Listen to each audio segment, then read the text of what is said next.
why they're here, right? They're not here for that, right? I think you guys are here to watch them as a shop.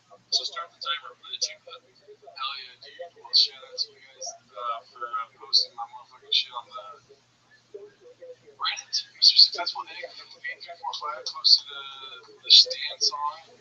It's the most liked 1.1K upvotes. I don't matter, dude. It's just, you know, we out here doing our thing, dude. The comments were amazing, dude. They were three things. Chili out, pickle it out, parmesan. Yeah, like I can put it backwards. I mean, they're just people were shooting from the hip, yeah, you know, and some great comments, man. You want to read some of these? Sure. One of my favorite parts of Chang's is some of you cats put more effort in these posts than any of these chuckle fucks do for these podcasts. So he's talking about, not talking about TFAK, he's talking about Nick's podcast, Flagrant, and Pretty Much Show, Tiger Belly probably, you know, which is, I mean, it's Bad Friends, which is offensive to us because we're funded by Tiger Belly. I will fuck you up. We're on there, definitely on their radar as far as Lipscope. This one's posted by Joe Rogan. That's crazy, right? It's posted by Joe Rogan. Joe J. Rogan. Oh, Joe J. Rogan. Gotcha. It says, Joe Rogan says his famous comedian friend went down a rabbit hole. If you can't get that, it's because of all the hate comments. Who do you think it is? I haven't seen this yet. Have you seen it now? And then you know the Hawk was on there. Hawk. Mike Hawk. So, you know, I mean, I had this actor friend of mine, we shared dressing room. One day he came in, he was great in the show. He came in and just his whole energy was dark as a yardie's. I went down a rabbit hole last night. What people are saying about me on the internet. Everybody thinks I'm terrible in this play. And I'm like, they don't like your character. You know, like, people are not so brilliant. You know, it's not true. Yeah, oh no, you didn't know. You don't even get it. It's like people are done. That's, you know what that is? That's social media. Yeah, it's not real, dude. That's social media. This isn't real. Fucking not understanding the first rule of show business. That's social media, dude. You don't matter. Facts. Geniuses out there chiming in on what a jerk you are at 3 in the morning. Right, okay? They just you don't have to take serious. But yeah, they're like holes. They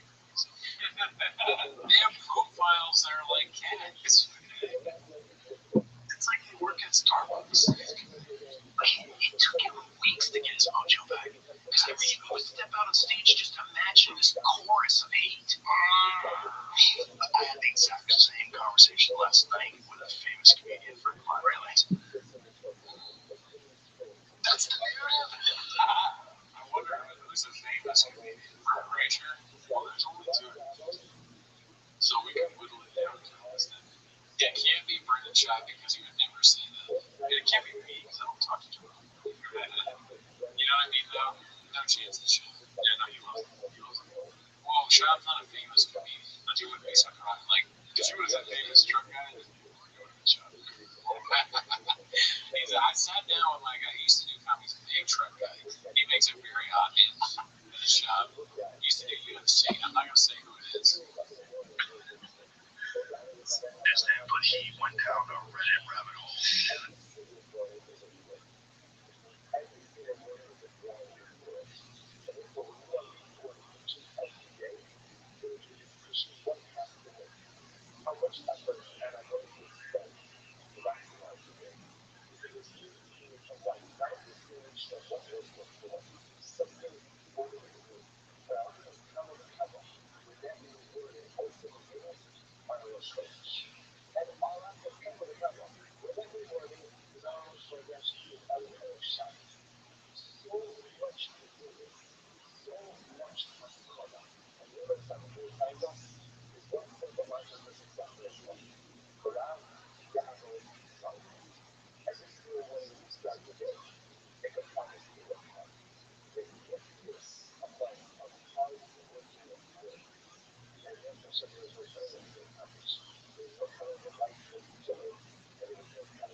This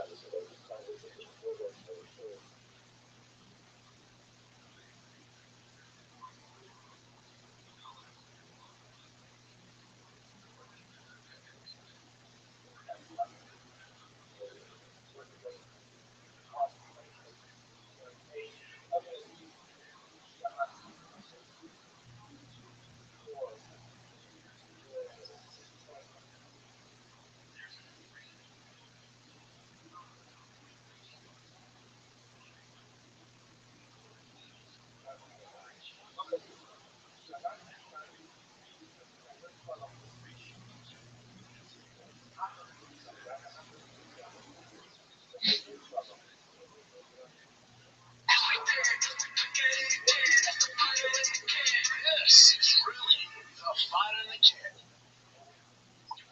I like ginger. Ginger could be ginger.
This is really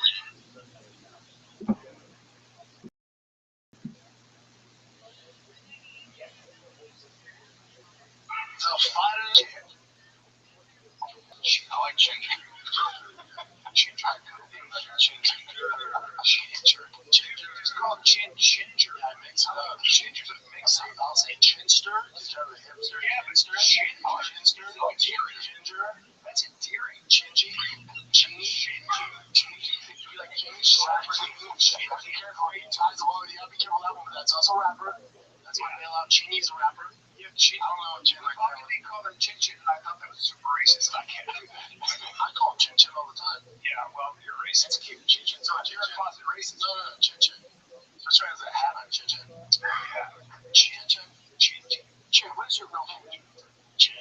I fucked up. Chin? Yeah, when I became a national citizen, I changed the Chin. Do you know what a Chin is? A Chin is a man, a supernatural man, who kind of a demon who leads wayward men astray. Yeah, it's a cool name. Everyone kept calling me. They call me Chin or Jim. I'm like, no, it's Chin. They kept calling me Chin, and eventually everyone started calling me Chin, so I changed it to urban Texas. Yeah, Chin is, but now I regret it. Chin is like, you got to pretend my people. Chin is a drink. I know, it's K-I-N Chinese, and you guys call them that.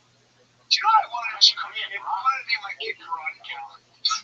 My wife was like, I'm kind of down. And her mother was like, you can't. Oh, that didn't awesome. Karate Callan. I think it's a great name. Karate Callan. How about Tripoli? How about Tripoli? It's like Karate. How about Tripoli? It's like I'm naming my kid Ghost. And he did. And I went, absolutely, dude. He goes, you think? I'm like, fuck yeah, that'd be cool, man. Ghost and Tim. That's so sick. My name is Ghost. Ghost? I think it's their middle name, though, right? I don't know. I think his wife's like, I'm down, but that's their middle name. Karate Callan might be the greatest name ever. Callan's great. Isn't that great? My wife has to be Callan. I like that kid needs to train. That kid needs to train from birth. Or it's just a girl, you know? I don't know. Yeah. I mean, yeah, it's like, you know, karate? Nope, I sure don't. Dad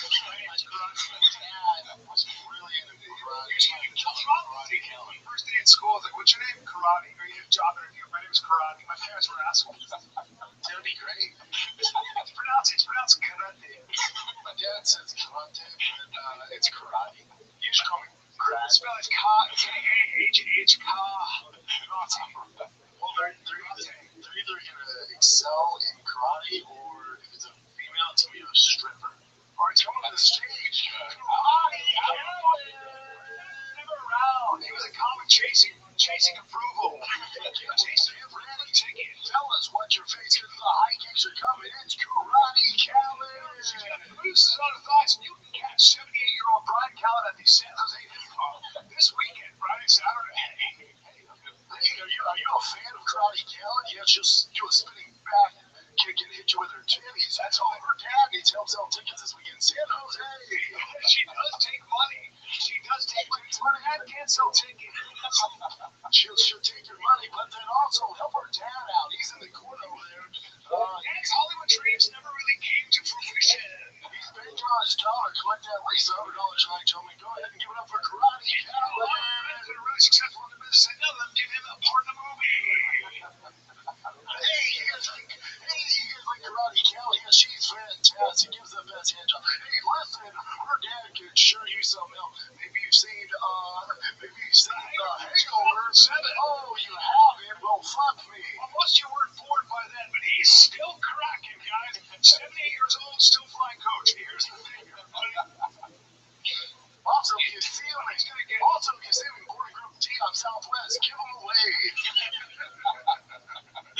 He's still posting videos, funny videos on Instagram. Remember Instagram? He's never been able to figure out his social media. He is trying. He keeps showing ass shots of Karate Callan. He's still asking Brennan about jiu-jitsu. 70 years old. He's not on testosterone yet because he claims it's still high. Ah, fuck. I love this DJ. Karate Callan. She is related to Brian Callan, the comic. I see you guys scratching your head. Well, we're going to play some of his hangover clips over her dance. Well, fun fact about Karate Callan, yeah, it's not just those big tits that are awesome. Her dad was in the Hangover. Give it up for Karate Callan. Her tits are about as saggy as his nutsack. She can't afford fake ones. Sad music stops. She slowly walks off. She's here. She falls. Just no rhythm. Yeah. We're back though. Nick's back. Nick at this point, and I even guessed you're the third co-host. Yeah. You're looking a lot smaller. You're not lifting. Worst thing to say. Worst thing to say. I know you're joking, but it's still healed. Because I was about to, ask her, shit, my girl's mom got me this shirt, and the shirt's not as tight, it's a little loose. It's a Lululemon shirt, though. Lululemon, baby. Lululemon, yeah, be careful with that. You seem to be doing a lot of duck hunting, it seems like there's a lot of camo going on with you. Yeah, more camo in a while. I guess I wore my campaigns out on Monday. Yeah, well, I was just going to say, because I have to leave. But that looks like a First Life shirt or something. Did you get that from archery country? No, this is my boy Mike Studs brand. Okay, it's a brand. Are you getting full boards onto that? No, it's like camo. I shot my bow arrow maybe twice. That's like a classic. Yeah, I just don't have time. Yeah, I mean, I'm supposed to go on a hunt. I'm going to hunt in February, but also, if I miss, I miss. It's all good, baby. You're not honing yourself. That's the thing about bow hunting. Like, the first day I went to the bow hunting place, I was like, fuck, I need to get a bow. And then I just didn't go back for like 2 months. Yeah, I don't know why. I don't know where we go. Yeah, I love it. And I'm still going to go on hunting. It's what we do. It's just like shooting a gun. Like every time you do that, we go out and shoot guns and stuff. I'm like, I need to get a gun. See, I don't get that from guns. I get that from bow and arrow. I got guns no matter what gun. I was with some soldiers yesterday. Yeah. I was with soldiers yesterday who were like elite guys, and they said, dude, my buddy goes, pistols, I suck now. I mean, if you're not practicing all the time. And I was like, well, I will always suck at pistol play. Oh, yeah. Do you remember the time, what city we were in where we shot with some, Seattle, that Delta guy? No, Tom, do you remember the time that, because I've never seen someone shoot a sniper rifle before. Brian shot, we shot AKs on the road. And Brian did not realize the kick they were going to have. He sliced the top of his fucking nose. That was a silenced AK. No, that was a sniper rifle that shot back and hit me. I heard slit the whole time. He went on stage still bleeding. Yeah, hours later. Yeah. Because I shot this sniper rifle and the kid went, was that the 15 sniper? Better. No, it was just a regular sniper rifle. When you shoot with a scope, you got to lean forward and you have to have your eye back. I had my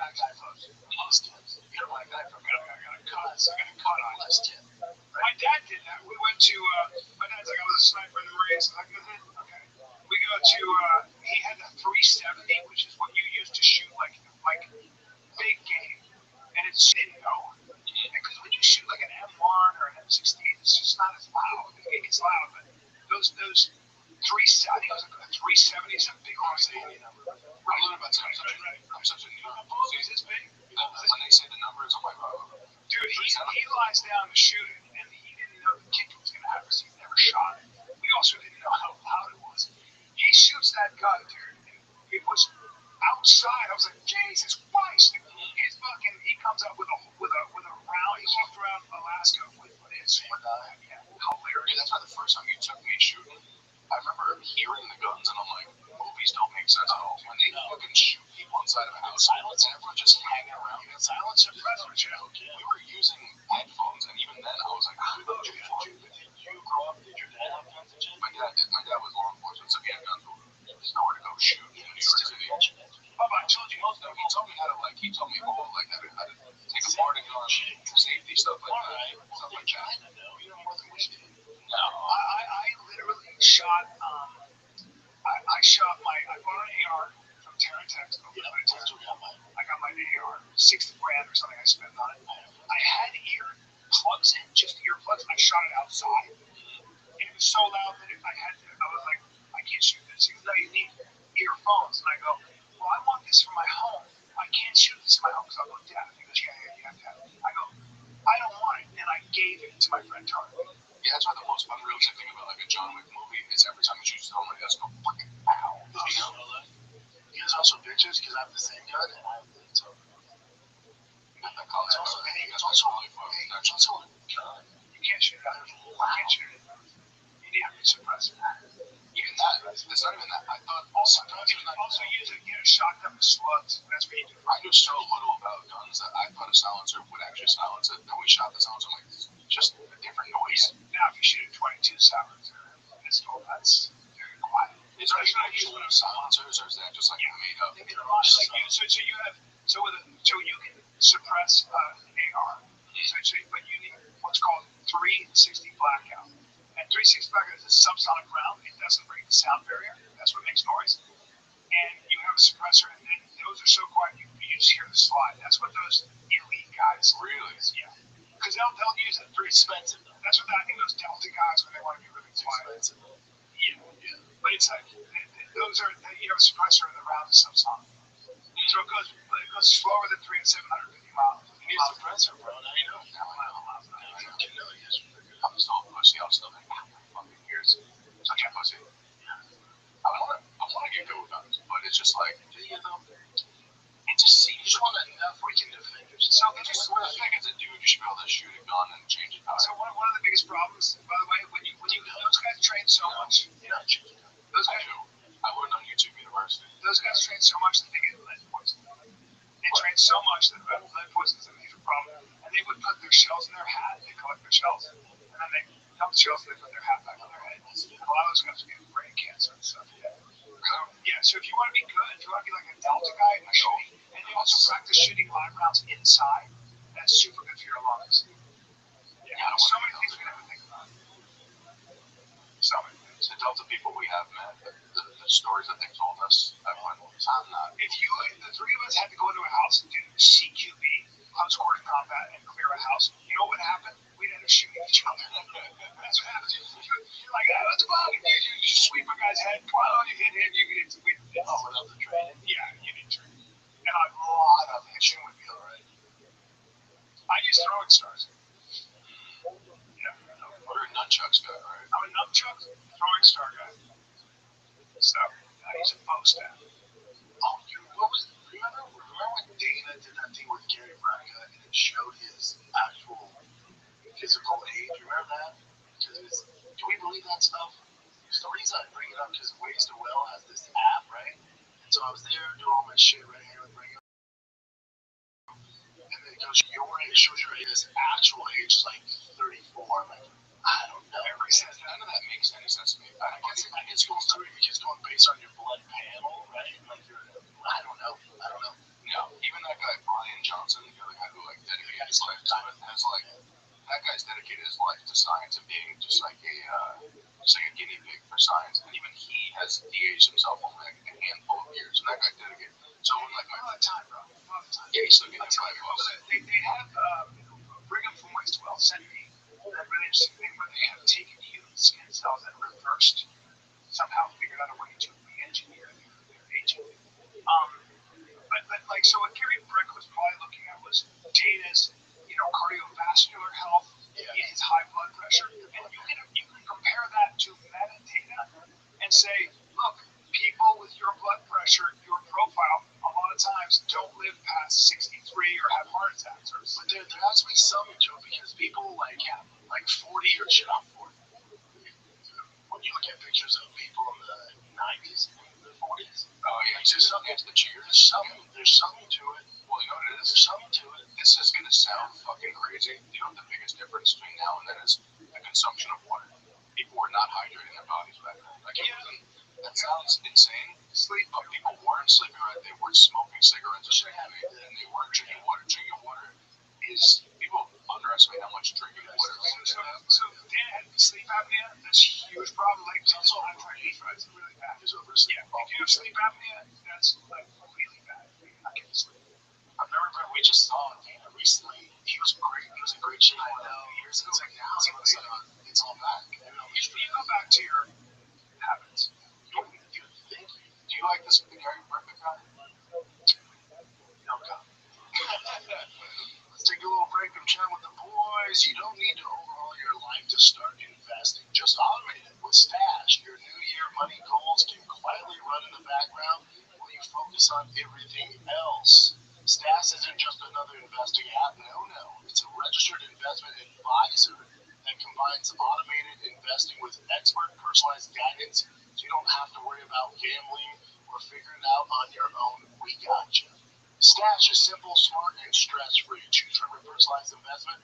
Let Stash award-winning smart portfolio do the work for you, or pick a combo of both.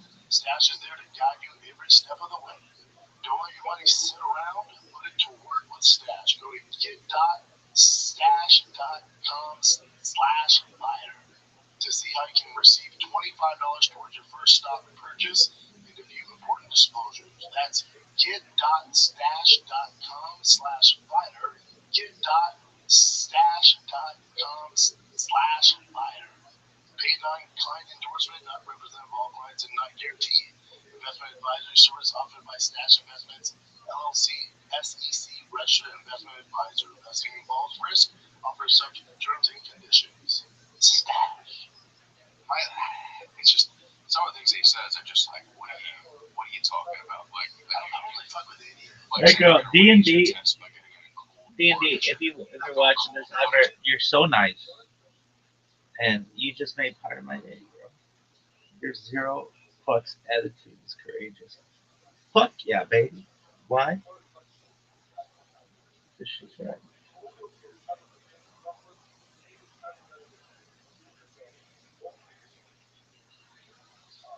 Dog. Why don't you fucking block me? Shit. I have to walk all the way over there.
Look at this athleticism, folks.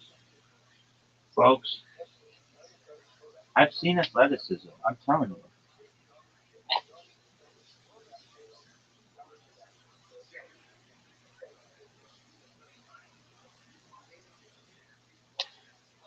This motherfucker is just the most athletic motherfucker ever. Really? Definitely.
Shema Yisrael Adonai Elohim Adonai Yisrael Shema Yisrael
There's almost bad on your body like a cold plunge, and then you go and he's selling cold plunges. Yeah, exactly. I don't buy anything. Hydrogen ones, hydrogenated water. Yeah, that would mean all the people who live in the projects where their heat's turned off are just full of high tests. Yeah, there's a lot of with your selling stuff. I'll tell you what, Dave looks fucking great though. He didn't look like that right now, which I don't. He just lives a life that you can't like. You can't. It's hard to keep up with that. Serious agree. You think so? I think it's easier to keep up with that. It's easier. So you have the resources to do everything. You have a chef to make your food. You have every resource possible. I just think with flying around constantly and all that stuff, it's probably hard to keep up with sleep. Like sleep, people don't realize how important like you're not getting sleep. You're not gonna you're not gonna do a lot of stuff. Cortisol raises, your ghrelin raises, all that shit. But he probably stress eats. Like a lot of people do that. If he's never gonna put this fucking UFC card together, he's not gonna fucking sleep. You see, it looks like there, like you put somewhere we not now. It could just be a flabby neck because you're older, your neck. Yeah, but you don't talk about that. Like shit. They say he looks like Kingpin. He really does. He is real life Kingpin. Johnson might just be like, fuck you. Whatever. Well, I think I always say this, like, people say, well, I gotta start working out, I gotta start eating properly. Okay, but don't make it a job. Just try to be inspired about it. It's also really easy to get in shape once, and then lose it. The amount of how many people have you ever seen that? They're like, I'm gonna get in shape, they get in shape, and then they just go to shit. Yeah, but still, all the fucking time. To keep up, getting in shape is easy, but keeping in shape, way harder. I'm a happy man. I just try to get it in every day, even if it's 20 minutes. Why are you laughing? The thing about you is you don't give up nothing. You know what I'm saying? Yeah, but I always try to. I still work out. Like I try to. I know, but even if you did it, you wouldn't be fat. You wouldn't be fat. I don't even get. That's what I feel like with your body type. You have the metabolism and eating habits of a pirate falcon. If I stop working out, I get sick. Like my joke is I have a Christ-like physique. The Christian chicks like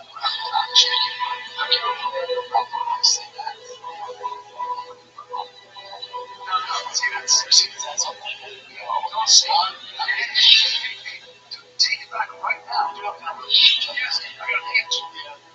Yeah, don't say that. Don't ever compare. Yeah, Billy Bob Thornton has a limit. I think about that all the time. I think about his ass. I look at my dude.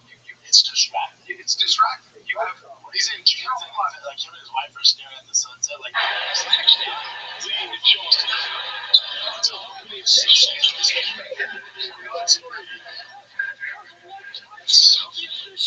is that other guy. He's looking.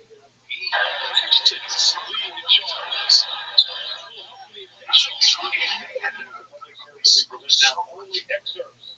Ladies and gentlemen, National anthem. all right, are we all ready? This is a show that good that I have to watch. Yes, now only excerpts. Season. Ladies and gentlemen, Finale season national 2 anthem. is one of the All best. right, are we all ready? Season 1 of the Landlord. He's great. He's so skinny. In a way, he's Season 4 later.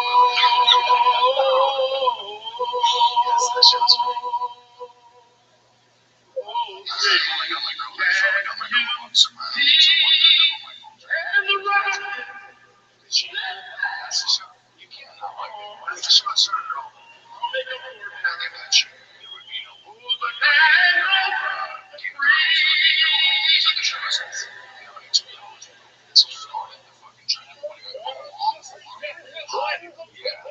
I'm not saying Tony Soprano was the night to get behind Jon Snow.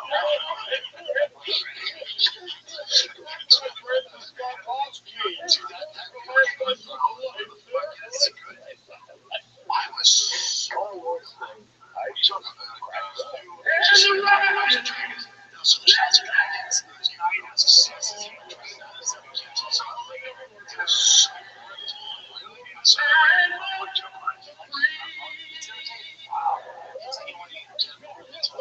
It's great because you I can see it coming that way. Actually,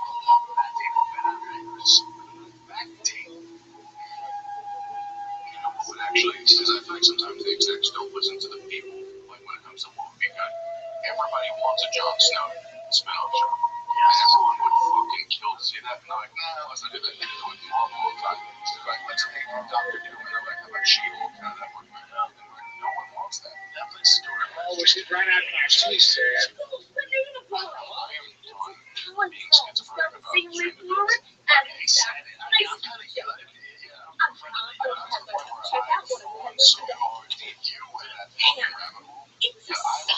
She's right out there. Because you were the one, you were like, I think there's going to be an episode. I was 100% sure. I'm like, looking at the backgrounds of their pictures, like the cast. I'm like, there's an 11 on the clock. It's going to happen. Probably 11. You were into it, man. And then because you sent me the fucking video that it was on I'm listening to these other fucking schizophrenics. my whole algorithm was just all this fucking. You know what? My daughter has been reading since she was 3, and she read like all the Harry Potter, all the like what is Lord of the Rings. This girl would read at 13 years old. She was reading 1,500-page books or some shit, and she got to the point where she knows stories so well that we'd be watching something like Stranger Things or a movie, and she would go, "Oh, she's gonna die." I go, "What?" She goes, "It's foreshadowing." She was And she was right every single time. She'd be like, and she'd go, she did it, or he did it. And I'm like, no, he didn't. What are you talking about? She goes, of course he did. Why do you think? And I'm like, it's like watching a football. She knew the pattern. Yeah, she knew the patterns. She's smart. She ruined the story for me. Which is crazy because you've been in Hollywood for 75 years. My ex, I know. I mean, that's why. You know what I mean? It's like, I'm sorry, a lot of my brain is still playing with crayons. Yeah. And it's embarrassing that my ex and my Acting daughter, school was successful acting. and they know way better. They know that story way better than I can. When she's read, there's tendencies. You know, people I can read, like my father-in-law, my ex-father-in-law, he's like, I read everything by Mark Twain. It takes a long time. It's a long word. I mean, you probably understand. You probably know this. Like, from what I heard, there's only X amount of storylines. There's like every movie. There's only certain. They all fit. A Stranger Comes to Town. You know, Boy the King. You know, all that stuff. Yeah, which fits everything. Was it 13 different like styles where it all fits into this? All the same shit. Yeah. Just there's a different spin on the same story. Yeah. There's trauma, which is like, you know, the character wants something, and usually they're really selfish about it, and they're with singularity, like, I'm going to get this thing, and then they realize, oh, I got to give up what I want, but I get something else, I get what I need, and I become a different person. So, yeah, I'm still poor, because I gave the money to the girl, I've been chasing the money the whole movie, and I'm like, you know what, this person, for the first time in my life, I realized somebody else matters more than me. I give the money to somebody else. And then it's like, man, he's a good guy after all, that kind of stuff. Yeah. Tragedy, you know what a tragedy is? You know, the tragedy would be, what's a good example of that? Anytime there's a crime movie or something, the guy won't give up. He won't give up what he wants. He holds on to it in the end. That's what Moby Dick is. Yeah. He still wants to kill that white whale and get sucked under. Because that's why Game of Thrones is so good. Because, like, I'm not saying they broke a mold, but, like, that's much I've ever seen where every time you think there's a main character, he's 2 episodes later dead. You never know who the character. Yeah, you're like, all right, that's everybody I knew. What the fuck? Yeah. The first a lot of times in that, Game of Thrones, remember, Breaking Bad. a lot of it's the good guys lose, they die. You know, and you get attached to them, and it's like, wow, this is a rough part of the Which is why the ending of it is so sour. I mean, spoiler. The Mother of Dragons is ultimately, she was the Avenger. Yeah, she becomes the Mad Queen. Power corrupts. Mm-hmm. I don't have an issue. Do you like the ending? I don't know. I love season 8. I thought it was cool. I liked everything except for Jon Snow just getting sent back to the wall. It's like you had this whole character arc for nothing to just be sent back, and you're just a fucking. I like it. You ain't shit. Really? Thanks for the word. Have we seen those actors in much since? Yeah, Jon Snow's done some stuff. Sort of. I mean, I think they're so rich. They don't. Peter Dinklage will always work. Peter Dinklage. Yeah. How Cersei's is crushing. She's doing how rich they are. Oh, well, look at the contracts. Like last 5 seasons. Yeah. Rich. Highest paid show of all time. How much would I make that? Bring it up. I don't know. Especially when you figure what 8 episodes per season. 10 maybe. I don't think anyone's scrounging for change from Game of Thrones. I've seen that movie before. Have you seen it? Yeah, 1.2. Yeah, no, I'm sorry. So let's go through it. You want to go through it? It's a lot of money, but after your agents and after taxes, you're seeing. So how many episodes they shoot a season? But you also got to figure it's you'd be fucking amazed. But they're probably getting money for life. Yes. Yeah. No, the way those contracts are run, it's different. You go on HBO? It's not like a streaming service. It's like, so how someone's buying the rights to it. And, I mean, they probably, the main characters might be close to 30-40 million.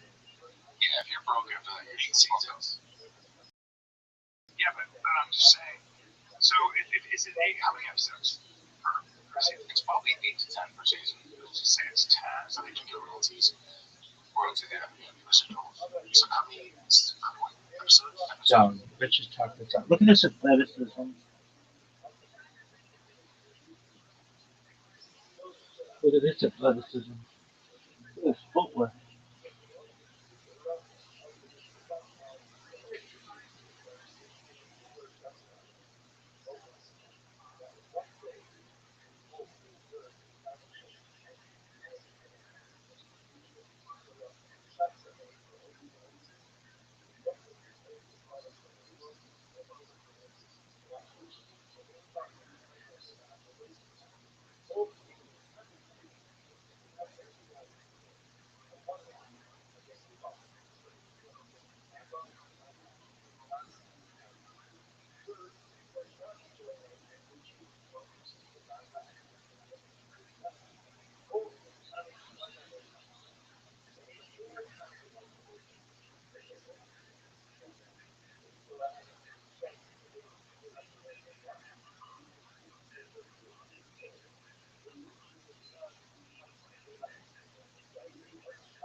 Folks,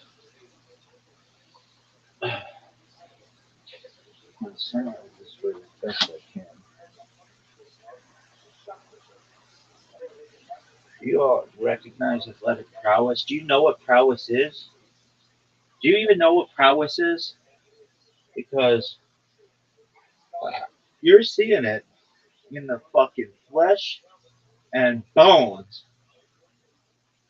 This motherfucker is so athletic. How athletic is he? This motherfucker is so athletic. They, one of the most athletic people we've ever seen in the history of the world. In world history. Oh, wait. You got Jim Thorpe. You got the first guy who ran the fucking marathon in Greece. And if they had sex, they still wouldn't be 1/10 the athleticism of this motherfucker that you're witnessing. Do you recognize that this motherfucker is so fucking athletic that this motherfucker shits agility? You know anybody else who shits agility? Like,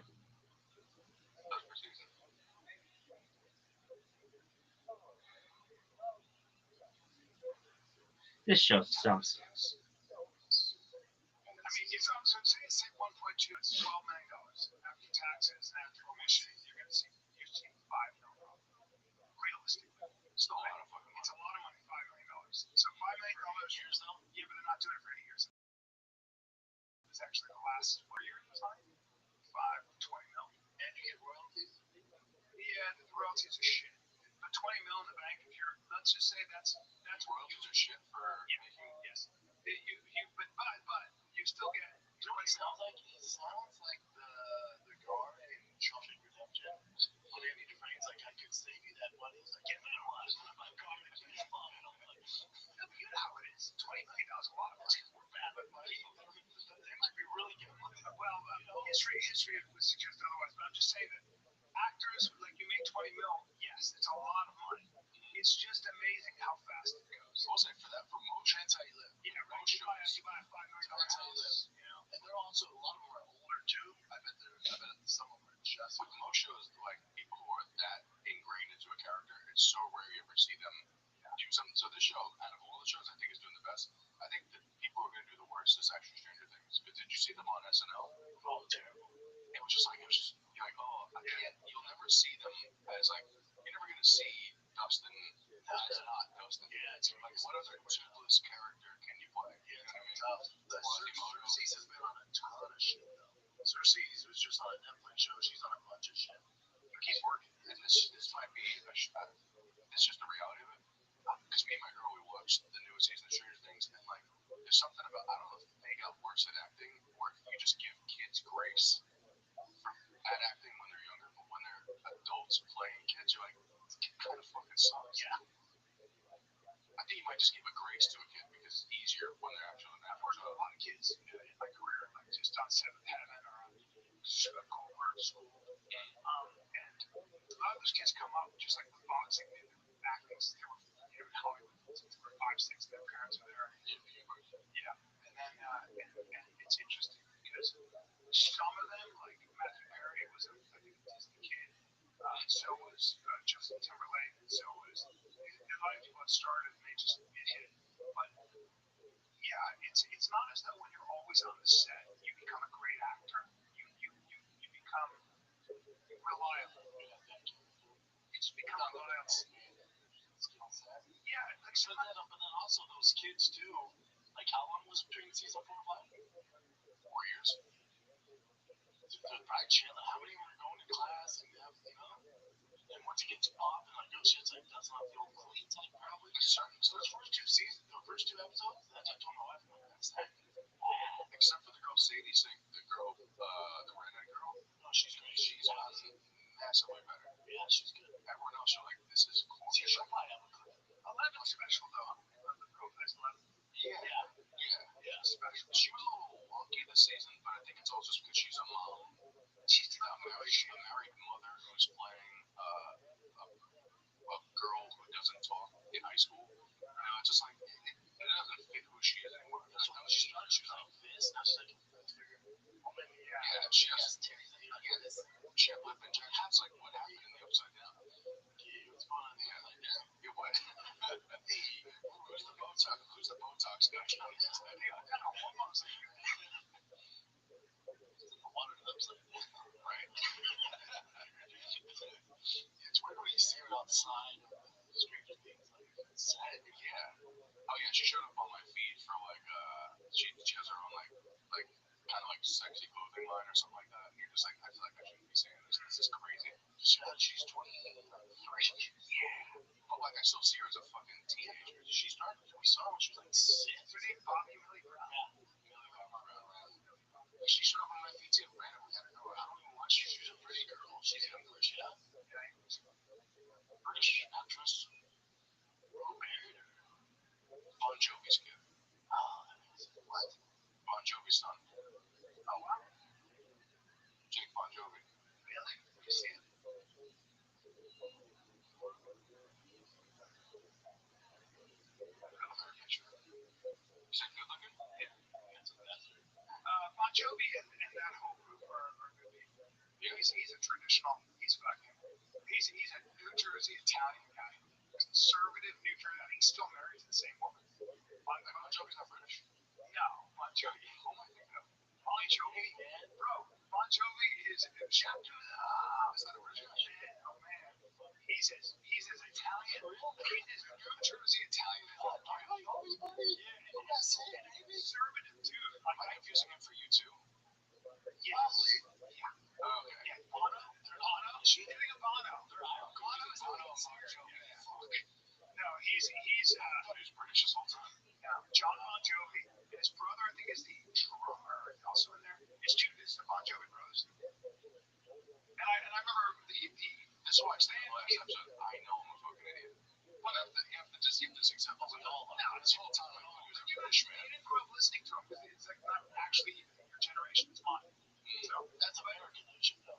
yeah, I remember that the whole band came to my show in Nashville, but John did, but everybody else did, and they couldn't be more normal Jersey guys. They're just a bunch of Italian. Maybe I don't know. They're mostly Italian, just regular I was with the Red Sox and Moses. Oh, you are with John. Cool guy, right? Cool. Hello, brother. Yes. What's it? Hello, my name is John Bon Jovi. Hello. They don't look British, do you? I mean, they're copying the Brits. You know what I'm saying? So the American bands, but the American bands back then, this is British. You know who they're the Beatles? No, but they've done a really interesting thing about this. So the '80s bands in America, who is it? Motley Crue, John Bon Jovi, Rolling Stones. No, but the '80s bands. What were they doing? They were copying Led Zeppelin, Black Sabbath. Yeah. That's why they wanted to so hot. That's Robert Plant. So they like literally the definitive heavy metal band of all time was Zeppelin. It's dicey, though, because they're slowly turning into chants. Like you're wearing a fancy chair and a woman's power suit. Well, again, the glam rock was started by Robert Plant. You know, we have Robert Plant from the '70s. Now take a look at what The curly hair there, he was at the party, and I legit thought he was dressed like that. Oh, yeah. I was like, you look like a vampire. You know what? You're right. Less on. Also, you're 60. You're 65. Like, it was a Bambino. Yeah, you're 65. We got Oh, dude, no, he had a blood. There was like a maroon, like nice, like John made his coat up with a collar eye, like when you're back there. Okay, so what do you notice about him right now, John? Do you see his shirt? Do you know what he used to do? He would always he'd wear the girl's shirt from the night before. He'd take her shirt and he'd be like, I'm wearing the shirt. He'd wear it. That's kind of badass. So he was always wearing a girl's shirt. Just because you hate it. No, it's badass, but it's true. It is a true story. I'll tell you what's not bad. Dude, that guy. You're just buying female clothes. No. Insane. Robert Plant started the whole thing. It'd be so funny if he banged a fat chick the night before he's wearing some loose fucking dress. That is a giant move. She's diabetic. Well, speaking of high voices, I got on this rabbit hole the other night of seeing what's the name, Axel from Guns N' Roses like. Same thing. He sounds like Mickey. Have you heard of him?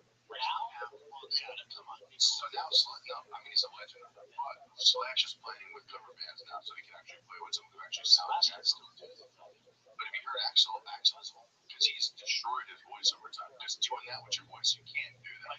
He was trying to be Robert Plant. That's another guy. Long blonde hair, same thing. Kind of like androgynous. It was all wrong. Did you ever watch the series they had on Netflix on that man? Machine Guns N' Roses. Yeah. No. I like Machine Gun Kelly. People, I like him. I've heard him talking like he's a guy who's very aware how you feel about him. He's aware about how he feels about himself. It's like, That was a special guy. you don't watch any good. It's so hard to listen to.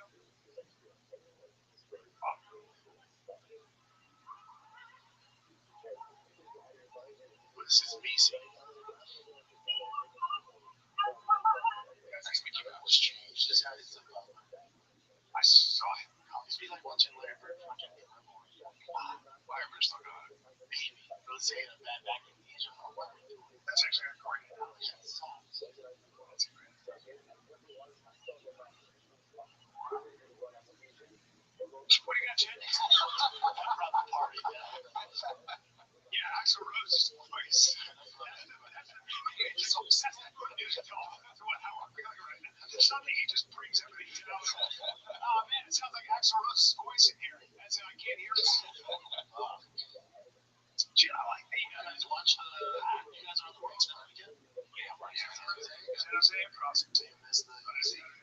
We'll miss the UFC. No, it's it. No, because this time we're not gonna have to. I'm so happy that Paramount is fucking doing this. I'm so fucking pumped. Exactly. Yeah, exactly. And trying to figure out how to use AirPlay on the television. Like I was never able to illegally stream it. I always have to buy it on that television. I did. I don't know how. No, there was a time where somebody said MMA share, and I watched it on that back in the day, but after it was done. But now I don't know how to see. Remember the time I forgot where I think it was somewhere in North Carolina, some guys like, dude, we're gonna play it at our bar. And we thought that he bought the actual thing, but he didn't. He used the Russian live stream.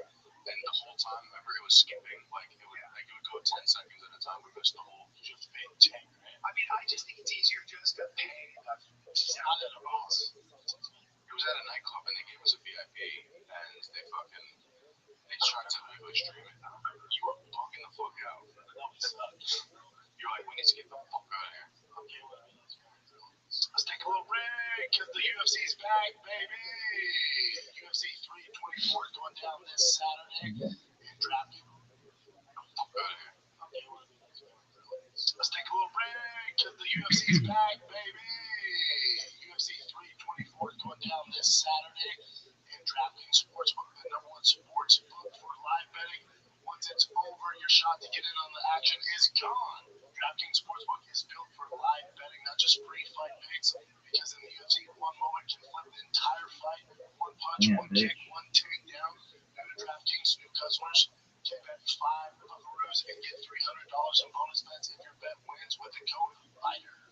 Download the DraftKings Sportsbook app, use the code FIGHTER. Let's go with FIGHTER to turn $5 into $300 in bonus bets if your bet wins. In partnership with DraftKings, the crowd is yours. Gambling problem? Call 1-800-GAMBLER. New York, call 877-8-OPEN-WIRE. Text OPEN-WIRE. Connecticut, call 888-789-7777 or visit ccpg.org. On behalf of Boonville Casino in Kansas, with your tax pass-through may apply in Illinois, 21 or over in most states. Or in Ontario, restrictions apply. Bet must only receive bonus bets which expire in 7 days. Minimum odds required. For additional terms and responsible gaming resources, see pkng.co/audio. Limited time offer.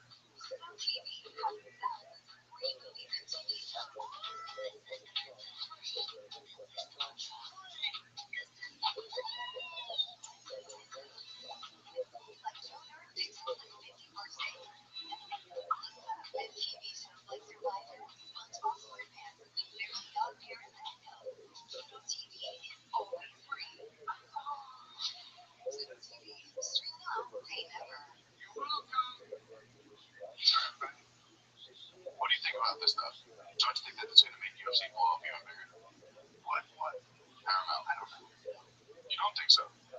Why not? Easily accessible. No, I think it is what it is. It's open to a lot more. I think it is what it is. I think the UFC is in cruise control. I don't think there's any growth in the United States. I think they've maximized growth. No way. Is that the Giant. problem? We don't have any American champions. I just think it's what it is. We've reached as high as we can go. This is what it is. So, if an American champion comes along, Right. give us a little bit. But it is what it is. No, it's gonna be the number 2 biggest fucking thing in the United States. No one even notices. They don't take Paul keep it alive. Yes and no. Like you fight, I don't say year, but it's like boxing. Nobody's taking no. It's they have no TV right deals. There's no TV right deals. There's boxing. No, they don't like the top rank, the zone. They don't have any TV right deals in the United States right now. There's no big fights coming up. Canelo's next fight's in Riyadh, whatever the fuck it is. So for that big, whose fights on Cinco de Mayo, that was always in Vegas. That's a big deal. Well, half of influencer boxing is all that's really gone. Like, did you see? Boxing, like no one's realizing this, but the sport of boxing is kind of dead. You saw who's boxing influencer was? No. I sent it to you, Jen, which was I think he's your boy actually. Adam 22. Oh yeah, he's fighting. Yeah, that's brutal. Adam's a big boy. Have you ever met Adam? He's a large-boned guy. Jason Love is a bigger guy. I've seen dudes built like Adam give as good as they get, though. He's a big kid. I don't think either one can fight. But I guess it's a whole narrative. I'm sure that both make a bag for it. It makes sense. Jason Love is some guy he cracks his wife and then also cracks him. That's fucking terrible. Yeah, I don't know about as long as that's making money. But back to UFC, I know with the lay of the land, it's kind of heartbreaking. Like everything across the board is down. How excited are you about these fights? Pretty. Which fights? The fights this weekend. Like I love the UFC. I don't miss anything. But like this weekend, Patty, Justin, you're not excited about that? Yeah, I'm excited about the main event, but the card's not like like they don't stack cards anymore. Like, this is an okay card. It is a weird card to start the year off with. Because UFC got a $7 million deal. They have to put on whatever 45 fights a year. So these kind of watered down. Look at this. I mean, if you're the UFC, they're going, you made $7 million. Like, no, I know, but the sport of MMA is actually dying in America. There's no other leagues. They destroyed all the other leagues. There's only one show in town. When you say they destroyed the other leagues, meaning they took all the talent, like the UFC is the NFL of MMA, so nobody else can survive, which I'm not saying it's a bad thing. It's really interesting. They're the best at it, but I'm not that excited. You're right. There's not a lot I'm excited about. Things I'm excited about. I guess the White House card is kind of the narrative. Hopefully that goes well. The more I look at this card, the better this card actually looks to me. Because Patty, Justin, obviously got a great fight. And we got Sean O'Malley or Song. That's going to be a good fight. Derek Lewis is fireworks every single. There's never a time where Derek Lewis puts on a except for Francis. That one was a constant. Won't let that. I love watching Rose fight. Like Rose. I did too 5 years ago. Oh yeah, I love the way she plays. You know what though? She has had to neutralize my wrestling before, but like, I don't know. She's never not. Who's the one that she fought where they just circled around the ring for all 5 rounds? What was that? Wang. No. Wrestler. Carla Esparza? Yeah, Esparza. Besides that fight, every other fight she's had, she's throwing. She's fun. She's just on her very last 2. You think so? I know so. Do you think there's any chance for getting the belt back? Not a chance. Really? No, it's the show's over. And then for Gaethje too, like Gaethje loses, show's over. Sugar Sean loses, show's over. Well, that's actually, I mean, Derek Lewis loses, show's over. if Gaethje does A lot of them were. Well, Sean's still young. you think if Gaethje loses, he retires?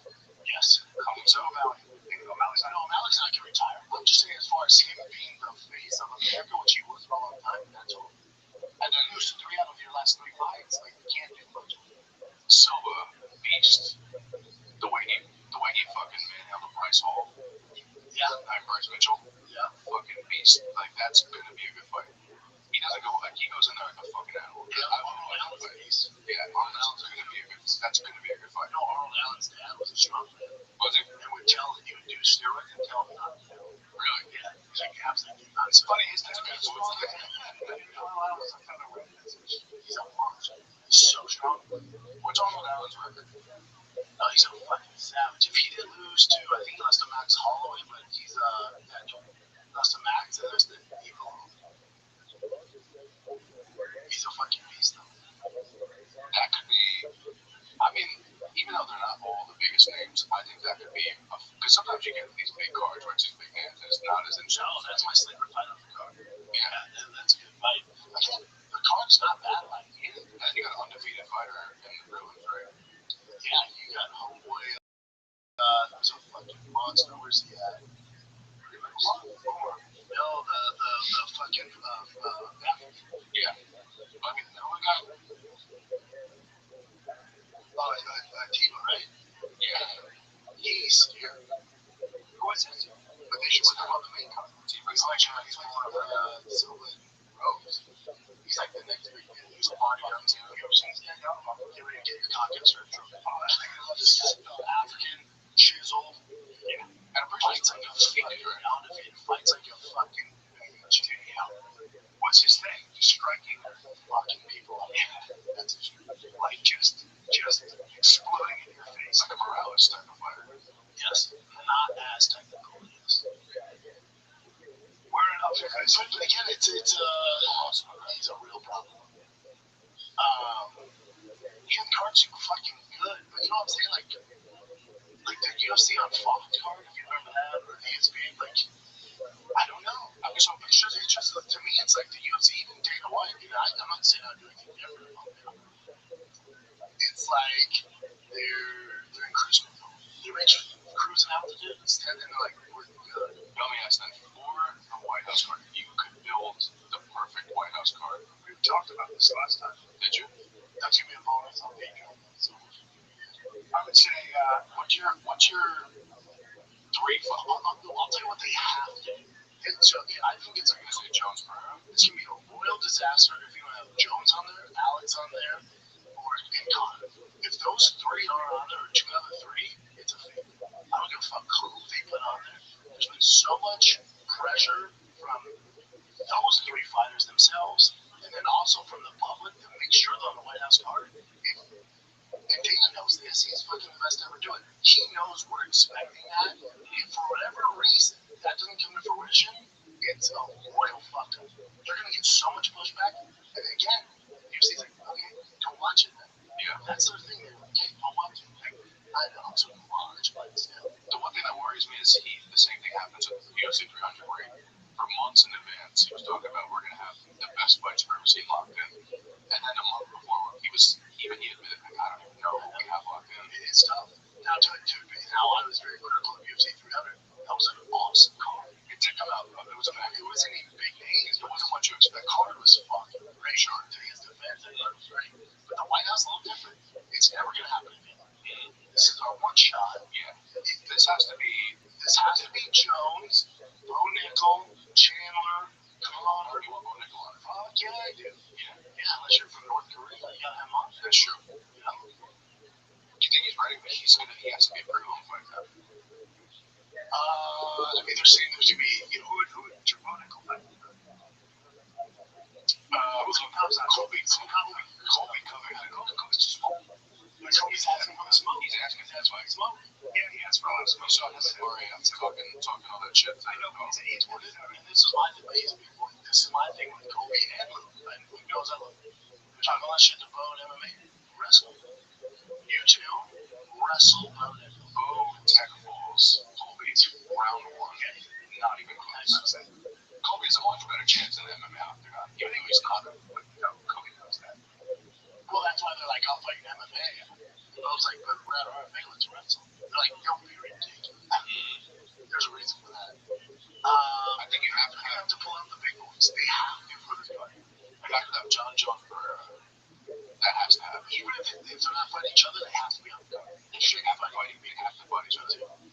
Because who else is John coming back for his legacy? That's not because he didn't fight. And I think he was right. Well, a lot of people talk so much shit to John Jones, like, oh, you're a duck, And not saying that, Aspinall didn't get taken out in the worst way possible in that fight. But that round was a lot closer than you would have expected. Not saying, but I think John looked like he was kind of getting the best. that's what, and the way that John handled Cyril, that showed that John was kind of right about that. Okay? John was right. Because if he can handle Cyril in what, less than a minute, and John, and he's, and then what's it, Aspinall's getting handled by him, that's not the fun. Like, now, that the want for that fight, no one really gives a shit. Also, like, back to the White House card, I'm not the one who said that there's going to be 8 title fights. I'm not the one who said it's going to be the greatest card you've ever seen. That was what was fed to me from the horse's mouth. You're just waiting. So when you tell me that, I'm like, all right. Well, this is what I would do. Would you put comes out on that card? He's got to fight, right? No, he doesn't have a fight to him. Again, there's a lot of stuff they're doing where it comes up could be on that card. Who do you put him against in that fight, Strike? I say Bo Nickel. I would have loved to see that. I don't think Bo has. I love Bo. Bo's not going to be striking with him. I'm saying Kamzat, if you look at Kamzat, Kamzat's still in it too. Last double, where that high double where it gets on here, his head, you're a bit. But you're talking about wrestling, you're not going to see. But that's what I'm saying is it's going to knock him out. Kamzat's strength is being able to get you on your back and hold you. It's not actually striking. When he tried to exchange with Gilbert Burns, he got as good as he gave. There's a lot of stuff. So it's not like we say Kamzat's striking is what's going to take you out. It's his wrestling that's the problem. It's Bo. He has such an advantage striking. Bo striking is so bad right now. Yeah. Kamzat would knock him out. You're seeing no wrestling. Right. It also ruined Bo's career to do it. He's not even in the top 15. You jump him to the gym. It's just not happening. It's a lollipop. He's not there yet. He hasn't figured it. When he does figure it out, it's going to be a fucking problem. I think he's the champion. Yeah. But if you were doing it now, you're going to ruin his career. You're literally ruining. Keep him. He's our great white. He's fought one. He fought already on. Against Starch. So it's like, all right, he looked good in his last fight. So we got to slow it down. Otherwise, you're going to ruin this prospect. You want to throw him on the biggest card of all time. Yeah, because then he's going to be trying to shoot. He's going to be trying to shoot doubles and singles. But also remember, this is outside of America. He ain't going to win that fight. So you have this Chechen mud stomp over here. Walks him in front of on the Trump's like his card. He's so good. Trump's going to look at Dana like, what are you doing? Yeah. And Trump promised a lot for this one. And even the promise he made, I'm like, this is greater than saying we're taking. Remember, Trump and he says we're going to have John. What do you say we're going to have? Trump is going to fight Greenland back. Trump's going to. It's going to be the fucking premier of Denmark and Donald Trump in the octagon. Also going to be that's one of the title fights. Also, Putin Zelensky. Putin would take my money. Putin beats the shit out of everybody. Putin beats him like Kamzat beat Bo. Yeah. He would have won that HBO. Oh, yeah. His Samba to Putin. Mops the floor. Also, what you might get too is, and this would be big, if Justin Gaethje beats Patty, which very well happen, you get Justin versus Ilya. The only reason I say that, you already get Patty Ilya on there, even though they're not. I think Patty Ilya would be really interesting. But on the White House card, sure. I think Conor Gaethje or Conor Masvidal. problem with Conor Gaethje, Conor's not making 50 How's it go? He's not making 70. I mean, do Masvidal Gaethje's bigger? I think Gaethje would bump up for a fight. Gaethje's got a bigger frame than Conor, so I know why. Gaethje's big. Yeah. I think him Masvidal would be great too. Gaethje's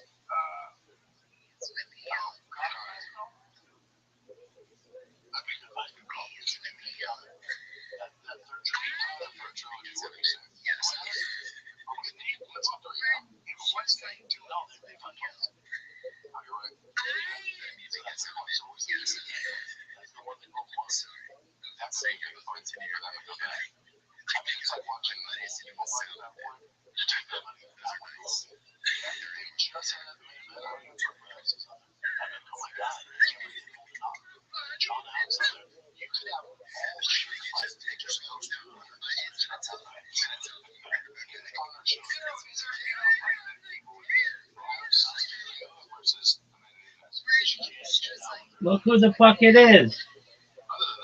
It's Rod Comedy's newest champion. How'd it go, big dog?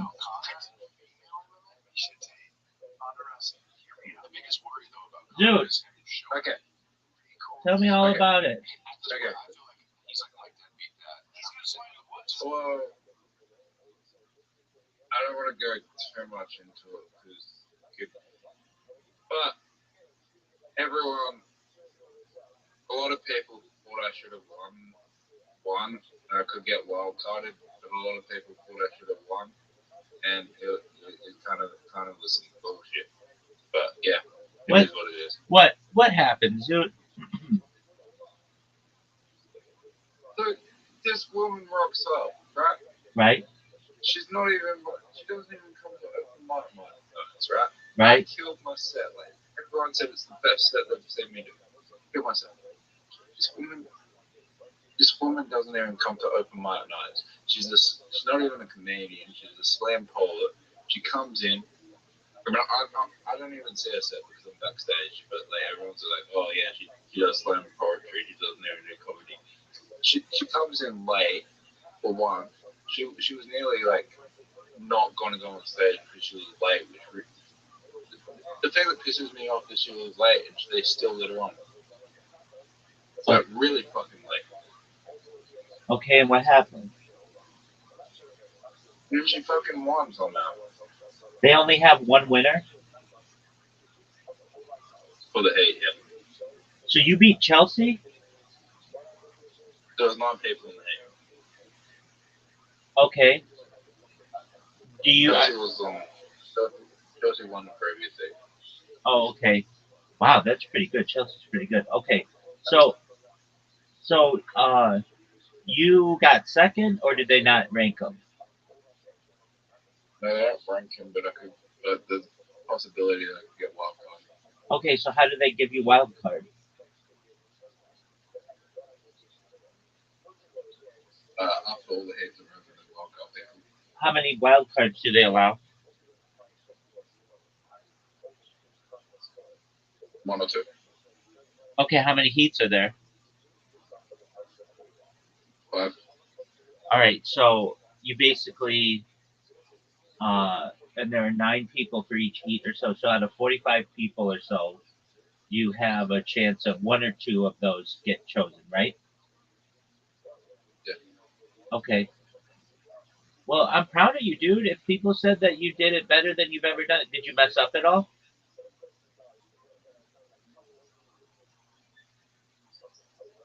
No. You didn't say and you didn't say sorry or anything like that?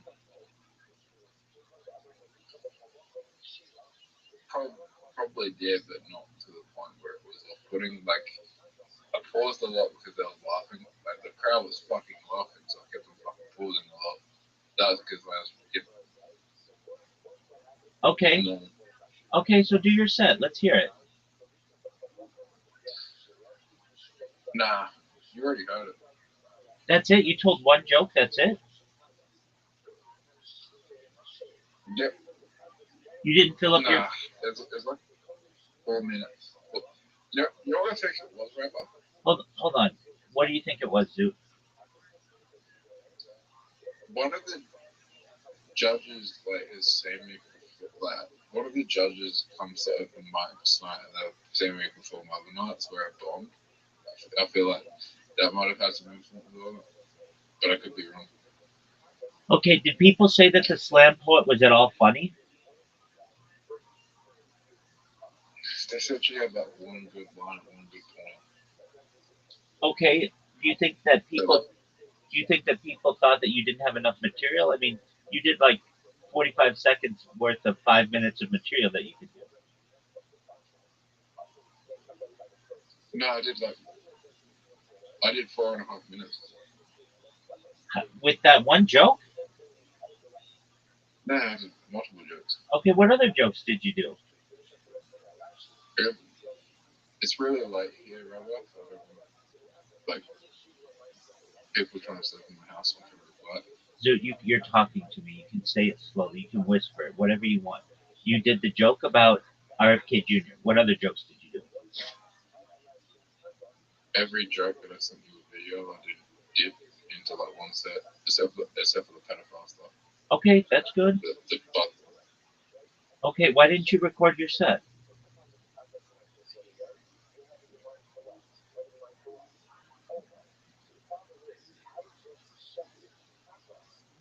Not allowed to. Oh, you weren't allowed to. Okay, very interesting. Okay, well, you still could get a wild card, Zoot. And I feel it is unfair that if they have judges there who previously knew your work and saw that they could have been swayed by your previous showing. But Zoot, you should know I'm really proud of you, man. You did it. You you you got up there. You did everything that you said that you were going to do back in August, and there's a chance that you still could get chosen. Do you think? Have you seen anybody else perhaps get a wild card that you thought was deserving? I've only been for this city, so Oh, you've only been they to don't this. do they don't they don't do one concert on Saturday. Okay. And what do? Do they call you, or do you have to perform again? They post it on Instagram, I think. Oh, okay. All right. Well, are you proud of yourself? It doesn't matter. This competition doesn't matter too much. It's not the end of the career. Oh, of course not. No way, man. I mean, there are a lot of people who are famous in Australia who've never been on Raw Comedy. Um, Even James McCann didn't win his year. Look how big he is now. he didn't win. Exactly. And so Oh, even I have a cool story. So there's a guy who was the feature act named J. Michael. He was in LA and he was sleeping and he had a meeting with James McCann, Amos Gill, and Shane Gillis. But he slept in during the meeting in LA, and that's like the same time. Like, that meeting is like pretty much the meeting where like Shane Gillis like fought on James McCann and he blew up. Like this J Michael guy's pretty good. Like, if he was there, he probably would have won off with like James McCann at the same time if he went to that meeting. well, things happen. People oversleep. That's unfortunate, but there's nothing you can really do about it. And either you've talked about him before, or I've heard about him. Um, so he's Who? J. Michael. Oh yeah, he's good. If you find him on Instagram, he's good. Everyone loved. Like, he did better than anyone there. They'll Okay. look at test things. But he's made it to the state finals.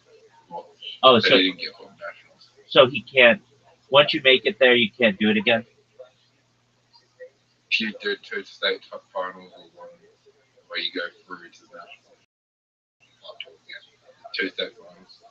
How many? How many people? So, how many people per year participate in all of Australia?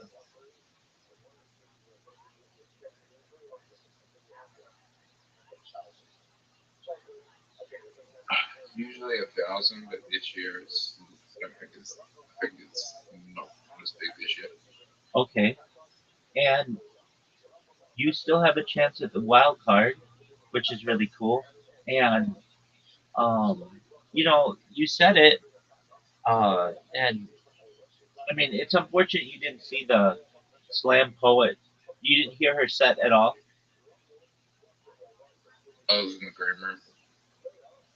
Okay, was there anybody else there who Oh, did better than you maybe than the slam poet? no, not at all. Okay, is there anybody who did really badly? Yeah. Oh, what happened there?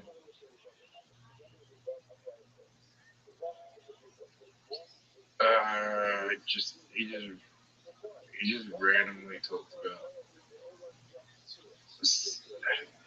like, he just randomly talked about suicidal ideation. It just didn't make any sense. Ooh, that's a tough one. Okay, well, so you did really well, man. I mean, if you even let's say you let's say that you don't get the wild card, still to do a top two out of nine people is really great.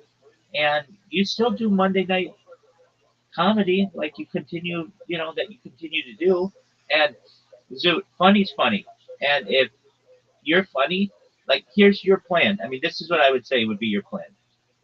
And Zoot, you're not going to do this, but because you like doing your own thing. But you keep doing your Monday open mics and you keep making people laugh. And eventually you'll have the confidence to post one of those videos on a comedy Instagram. And people, that's how people find you. My Instagram feed is filled with just comedians. And you'll be one of those someday if you continue to work at it. Yeah.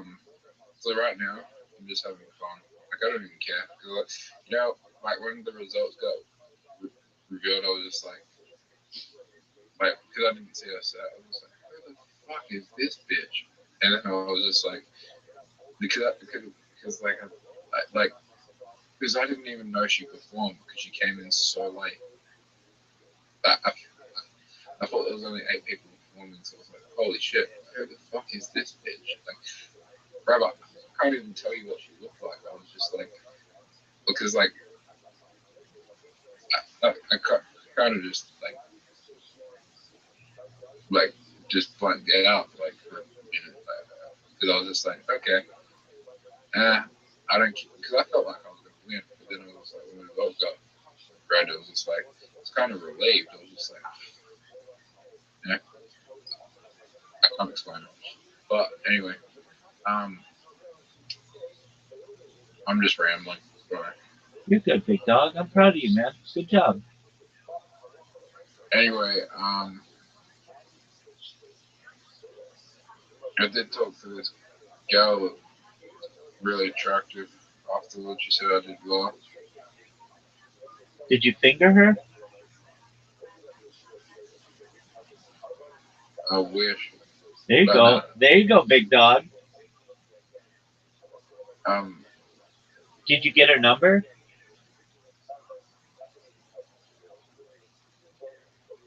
nah, but I'll say her again. Oh, why didn't you get her number, big man? She said she was seeing me again at the mics if I keep going. She said she'll be around at the mics. So I was like, Okay. Is she a comedian? yeah. Her friend's a comedian. Oh, I can find her on Instagram if I look hard enough. so she's a chuckle fucker.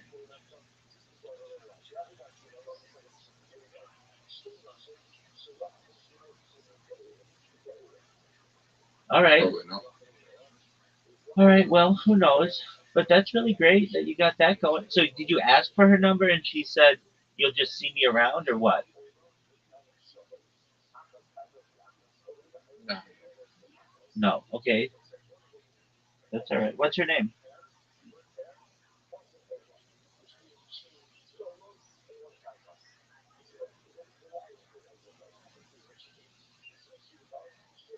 I What's your started with a K. start, started with the K. Okay. Well, that's all right. All right. That's cool. And she said you did well. So that's even more reason to be positive. And if she was like, "Hey, you," I know the friend, like I'm kind of friends with the comedian, like her friend. It's just yeah, I kind of know the friend of the comedian, but she's really. But I'm not. But sorry, I know that the comedian she came to see. I know who she is as a friend of hers, but um, I can ask her. But like she's like, if she's performing, she's hard to talk to because she's focused on her performance. But if she's not, then I can ask her. yeah, or you could just wait till that chick shows up. Did you see I sent you the name of that lady who was the mom of the performer on Kill Tony? Yeah, Do you know who that woman is? I saw this. That was actually good. Yeah, people liked her, but did you see the Wikipedia of the mother? Do you know who the mother is? Who? Dude, I sent it to you. That's what I'm asking you. Her mother is named. I sent it to you yesterday. Her mother is Fiona O'Loughlin. She's been on a Oh, bunch of. that's huge.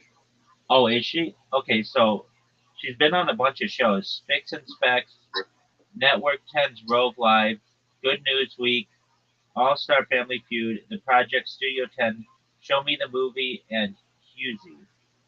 We have a problem. So do you know who this lady is?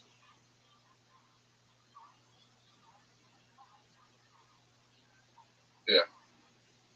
Okay, well that lady's daughter was on Kill Tony this last week.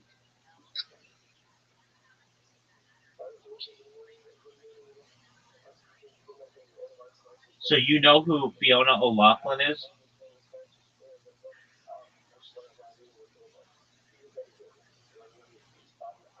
Zoot. The Kitty Flanagan, she's probably the biggest female comedian in Australia. Oh, she's giant. Who's that lady you said? Who's the first biggest? Kitty Flanagan. Kitty Flanagan. Kitty Falligan? Yeah. Kittyfalligan. Let's look at this girl. Kitty Falligan.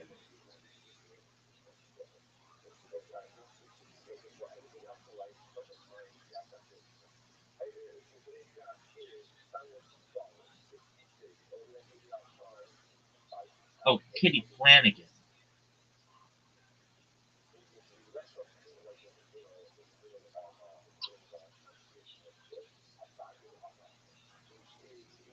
Kitty Flanagan. She's a pretty lady.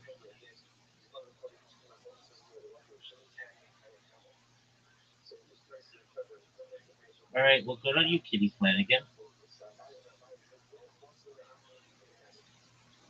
All right, so this lady's daughter. But no one gives it.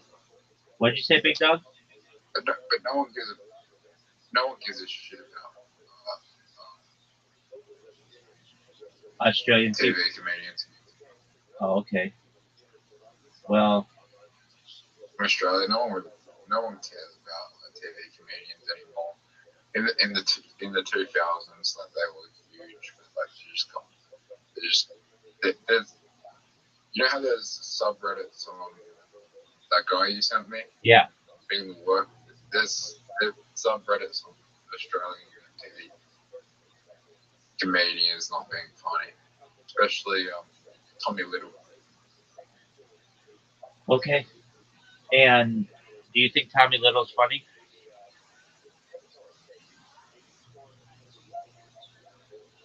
I think he's just got by on his books and he's just a good TV presenter. Okay. And I feel like he just got a good career based off his looks and being in the right place at the right time. Okay. I think a lot of people in Australia would agree with that statement. So, on Saturday, you're gonna check the Instagram of whatever the Rhino Room, and you'll see if you're a wild card. Yeah. Okay, give me odds. What are the odds you think they pick you as a wild card?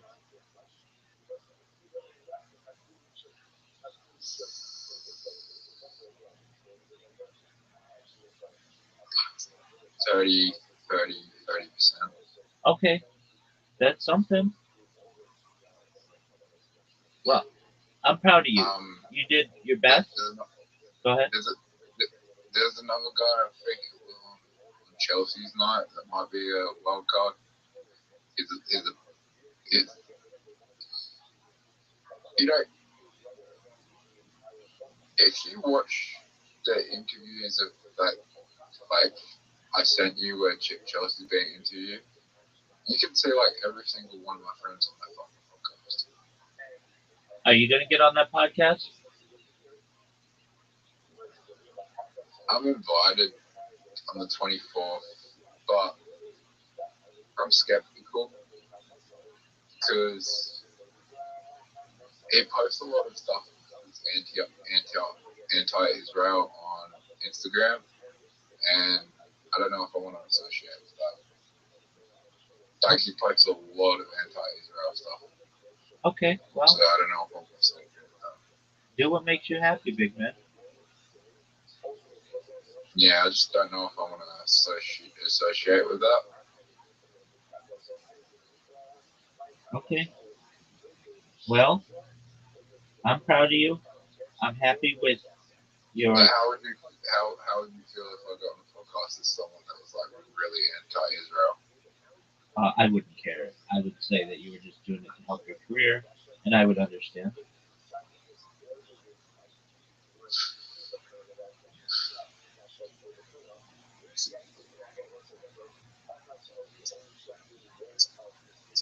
You know, Yeah, people's views change.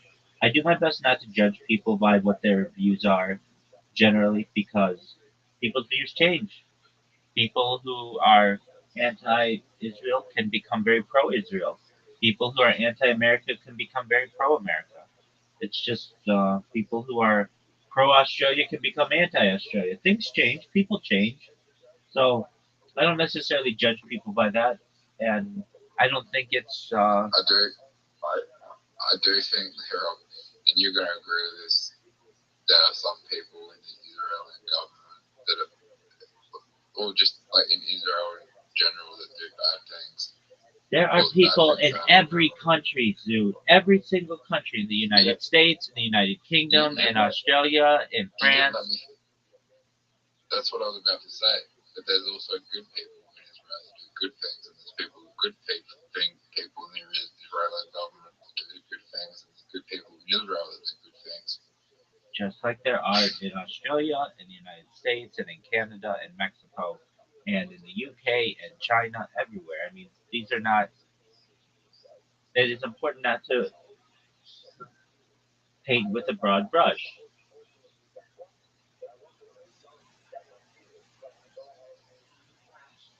Well, I'm proud of you, Zoo. I'm happy that you did your best. So I met the guy that runs this stuff in the Adelaide events as well, and he was just like, oh, I told him like my step cousin's like Amos Gill, and like, oh, and he was like, oh, I'll let him sleep on my couch for 6 months, and then he like said he really liked my set when he was to see him on. He runs like big, he runs all the events, like the big events in Adelaide. So if I could get on, like he says he wants to see more from me, so I might get on showcase. Okay, what showcase? Showcase Friday night slots that aren't open mics, they're invite only. Oh, didn't you do one of those like 2 weeks ago or something? No. That you've never been on showcase? Didn't they invite you to come out?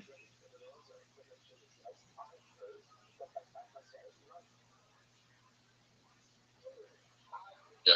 I, yeah. They might invite me. And there's another one.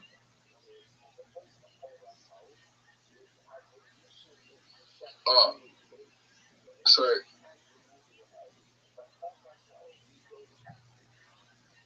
Jay was doing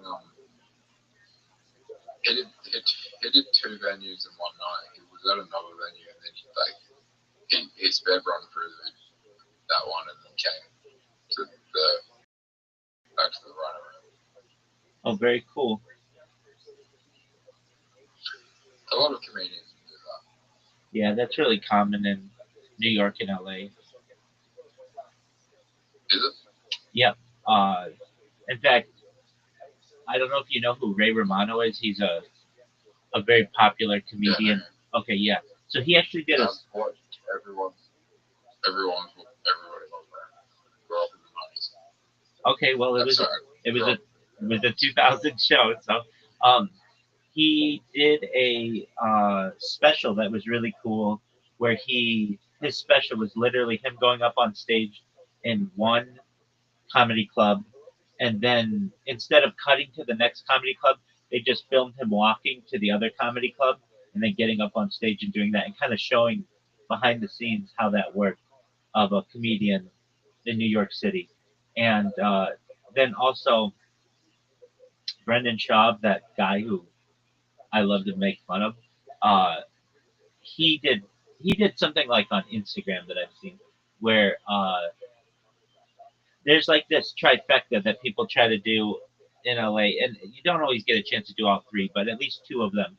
You do the Comedy Store and the Laugh Factory or the Improv.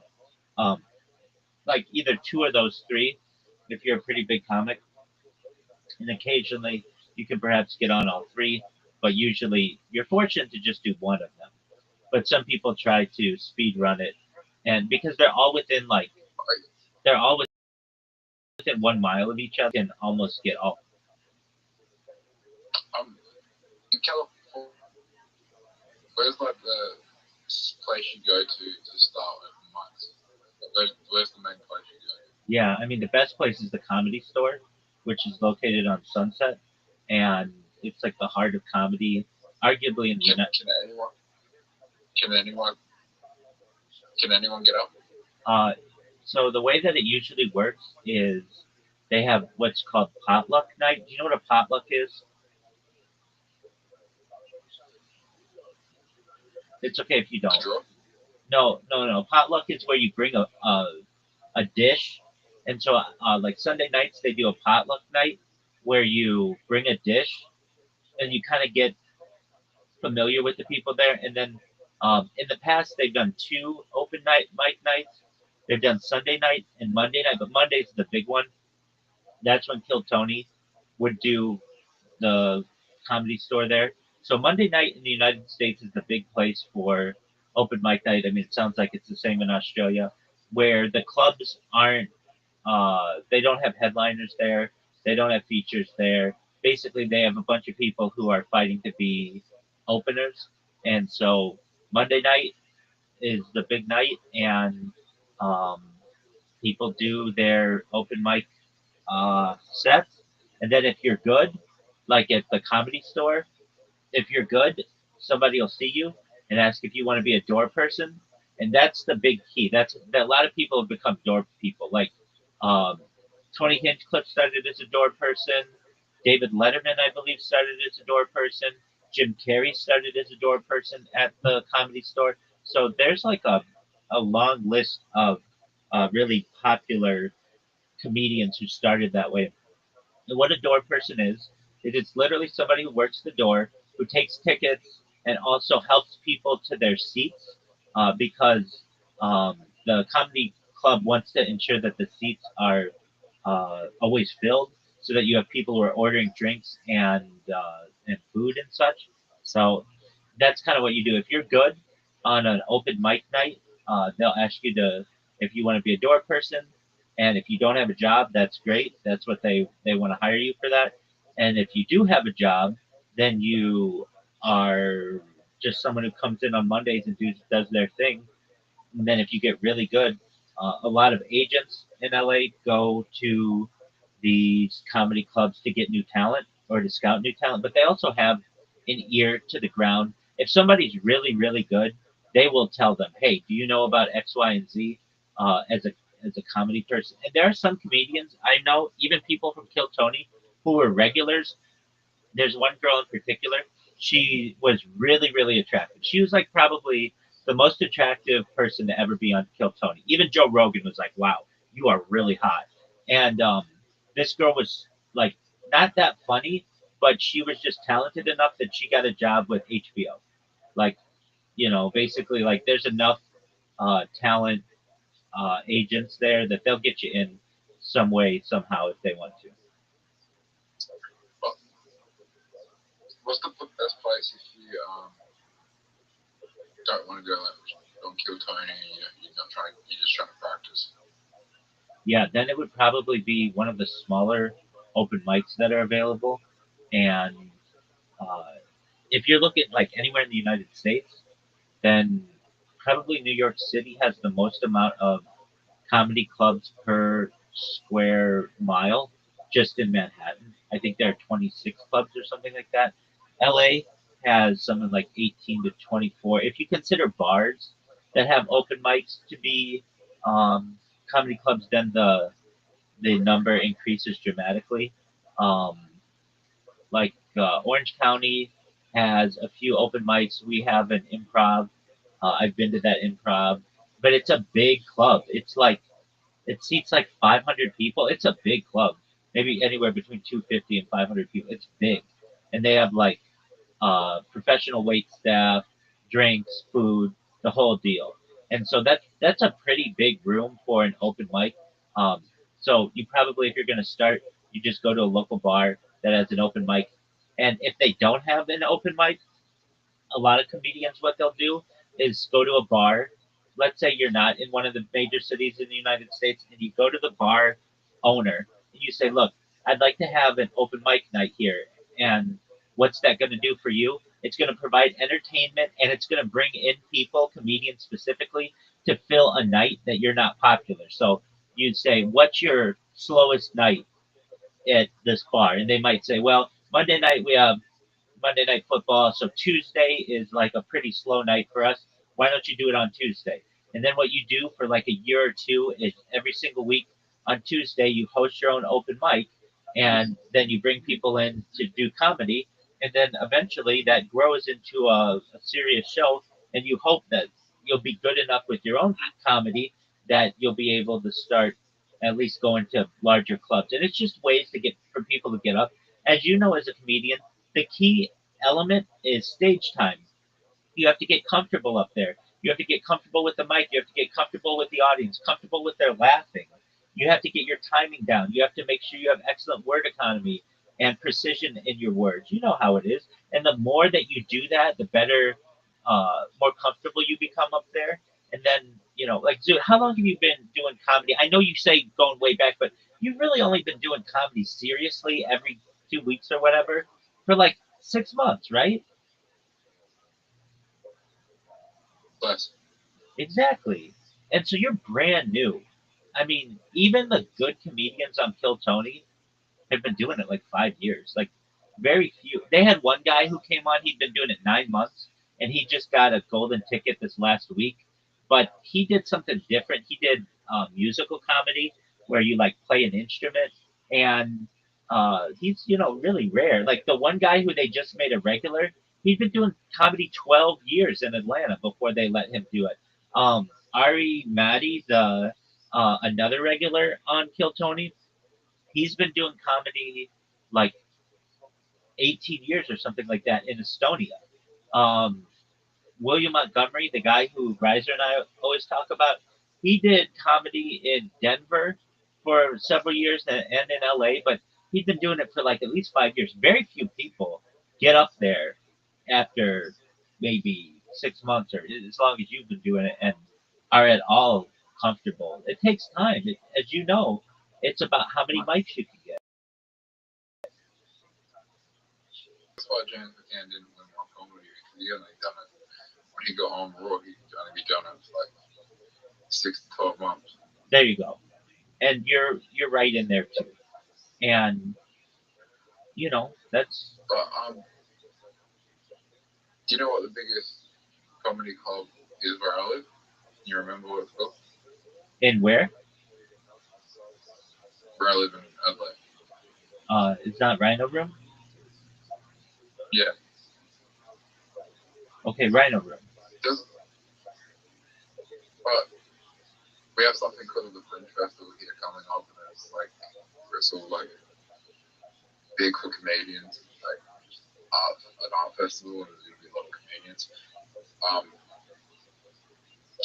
Yeah. There's something in May called Netflix is a Joke. It's a comedy festival that Netflix has been hosting now for like 10 years.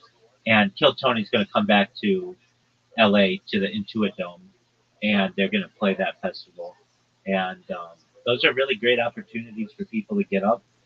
For your festival that you've got in Adelaide, is it something that you think you're going to have an opportunity at which to perform?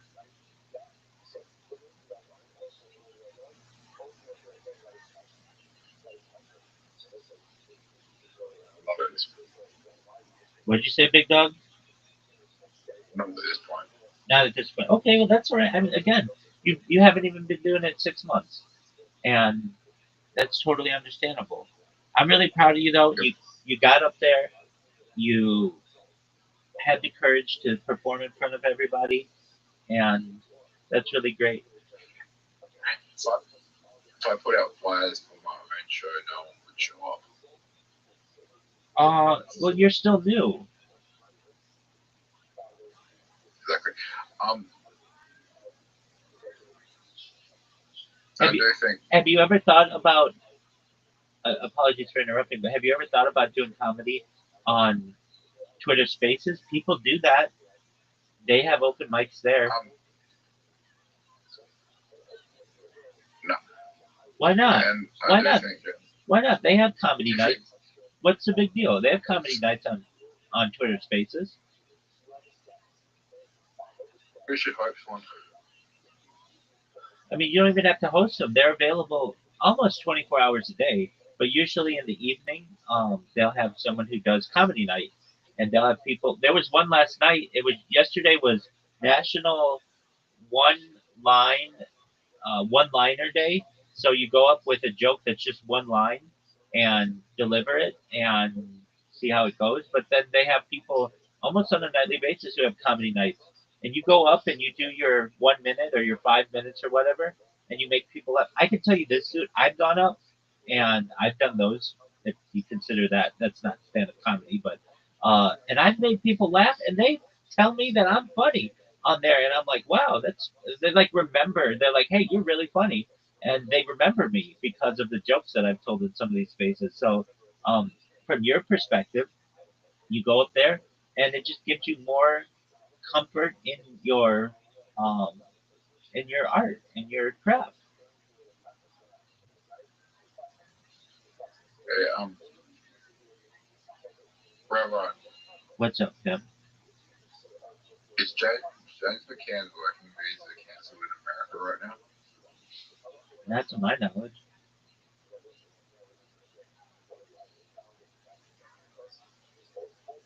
And if anything, he's big enough. We've run out. If anything, he's big enough that he has enough people who could help him with that. For instance, Joe Rogan, Tony Hinchcliffe, Ron White, they helped Ari Mahdi with the process to become a citizen, and he's very close to becoming a citizen. So I'm sure someone like James McCann, they could do the same thing.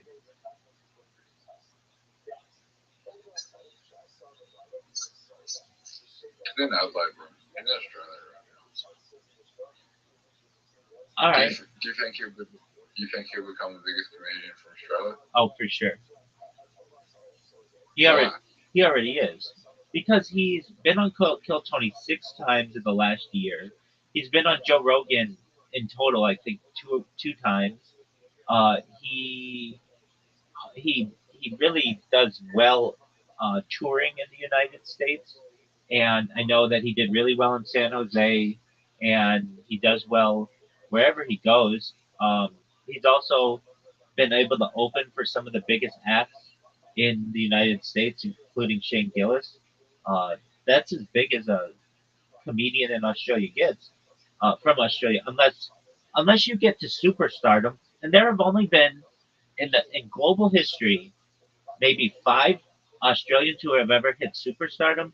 Those are Margot Robbie, um, who is the Steve Irwin, um, who was Crocodile Dundee, Paul Hogan.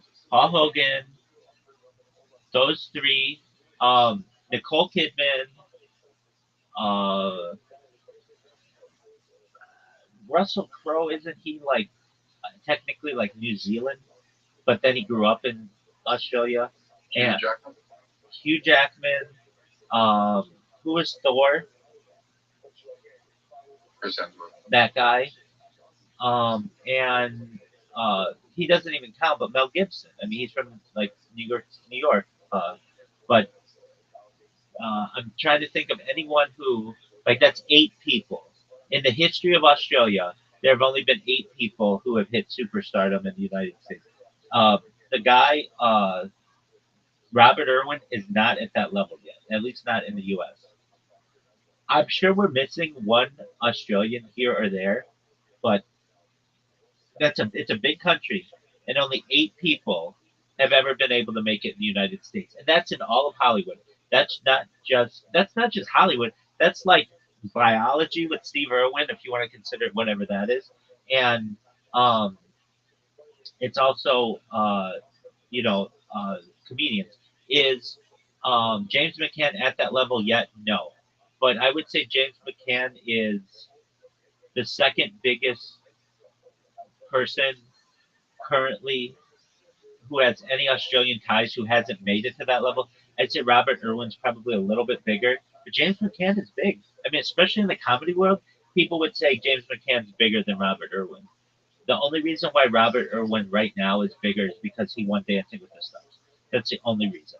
Uh, Everybody else would say that James McCann, at least in the comedy world, is bigger. I mean, it's just if you get in those conversations with Shane Gillis and Joe Rogan and Tony Hinchcliffe, and you're on the Joe Rogan Experience, that's the biggest interview show in the world, and it's the biggest podcast in the world. So I would say, in many ways, James McCann arguably is bigger than Robert Irwin. Yeah, he didn't win Dancing with the Stars, but he's been on the biggest podcast twice, and Robert Irwin's never been on that. So it just depends. You can tell who is being pushed. Robert Irwin's being pushed to the American audience forcefully, and James McCann is not. His growth is more organic. Um, I think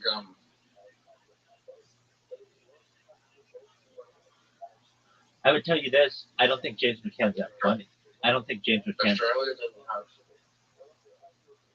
doesn't have like a global television side like Canadian yet. That's just known for comedy. That's correct.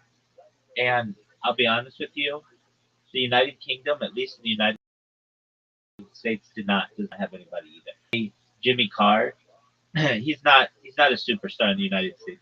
You can't go down the street and show somebody a picture of Jimmy Carr, and they won't know who he is. But they will know who Dave Chappelle is. They will know who Steve Harvey is. They will know who Joe Rogan is. They still don't really even know who Tony Hinchcliffe is. Um, the UK, their biggest comedian that we've ever seen to come. I mean, I'll look at. I can't tell you somebody. Um, who is the biggest British comedian to become popular in the United States? There's a reason for this.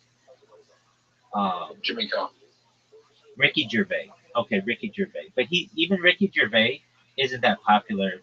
Uh, okay, it's Sacha Baron Cohen, but that's different.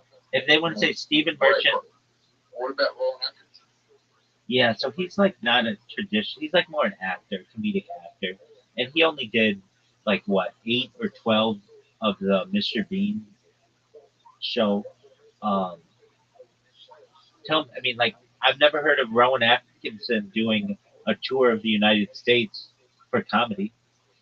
Um, Americans are well up until World War II. Americans had a very anti-British sentiment. We don't like the British, and that still seeds into Americana. That we fought for our independence from you. You burned down our White House. We fought again in the War of 1812, and basically the British banking empire has always done its best to try to get its claws on the United States. And in many ways, we have done everything we can to avoid being made a colony again. And there's anti British sentiment, especially in comedy. And especially because people speak differently in the United States than they do in Britain, and a lot of British comedy doesn't translate well, even though it's still English. It doesn't translate well to the United States, and you can't really make people laugh really hard if they don't know the culture. And we just feel like those are outsiders. Now, Ricky Gervais, I would tell you this: as a comedian, he isn't that popular in the United States.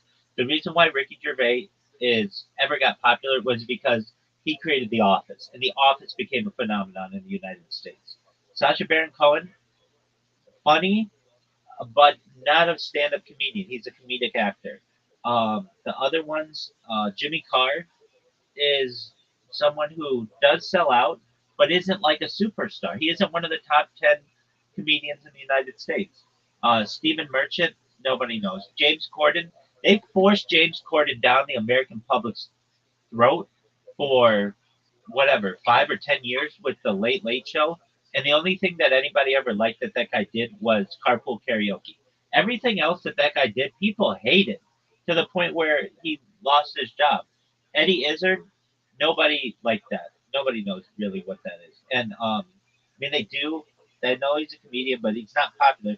And Tracy Ullman, she had a show in like the late '80s that was popular in the United States, but it's not like I mean, it's not George Carlin. It's not Steve Harvey. It's not D.L. Hughley. It's not Bernie Mac. It's not Joe Rogan. It's not even Joey Diaz or Theo Vaughn or Whitney Cummings or uh, Nikki Glazer or even Jeff Ross or David Spade even or uh, uh, anybody from SNL, and especially when you get into comedic acting, like definitely not Will Ferrell, definitely not anybody um, like what are those brothers' names? I can't think of them right now, but You know, I think the biggest touring actor right now in comedy is Kill Tony, if you want to consider it that. no, Shane Matt Gillis. Rife. Yeah, he makes the most.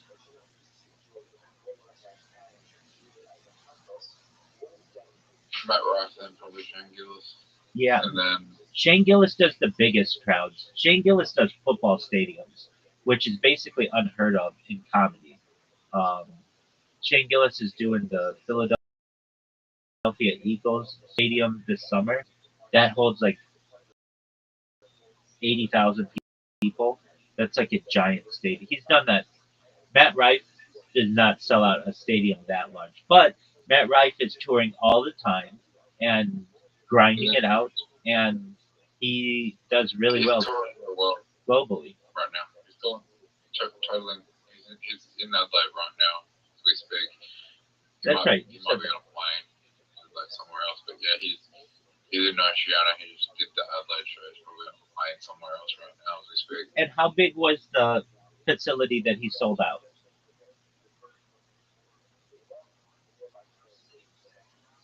I think it can hold up to 20,000 to 50,000 people. There you go. So that's a really big place.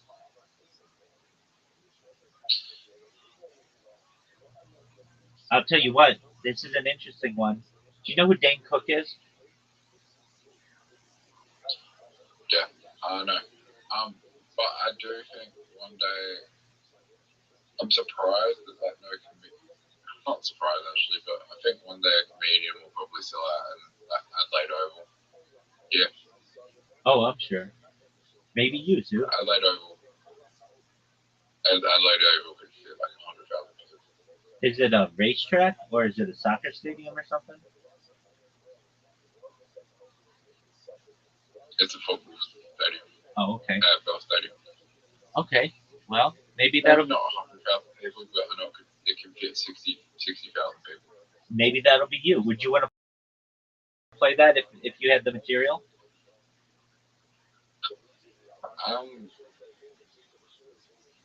So I actually don't like the. I actually don't want the big crowds, and I don't want to be like famous after I'm dead. All right. I don't really care about fame. Well, you're gonna be super famous when I go viral, dude. I've got to go to the bathroom. You've got to go to bed. You take care, my man. I'm proud of you. Good job, big dog. Take care, big man. See you tonight, God willing.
Just coach just smacking my glove. And every time my dad says he's about to show up, I'm just sitting there in the front yard, just smacking my glove, waiting for him to show up. He never shows up to pick me up for practice. That kind of feels like that time he goes, let's go.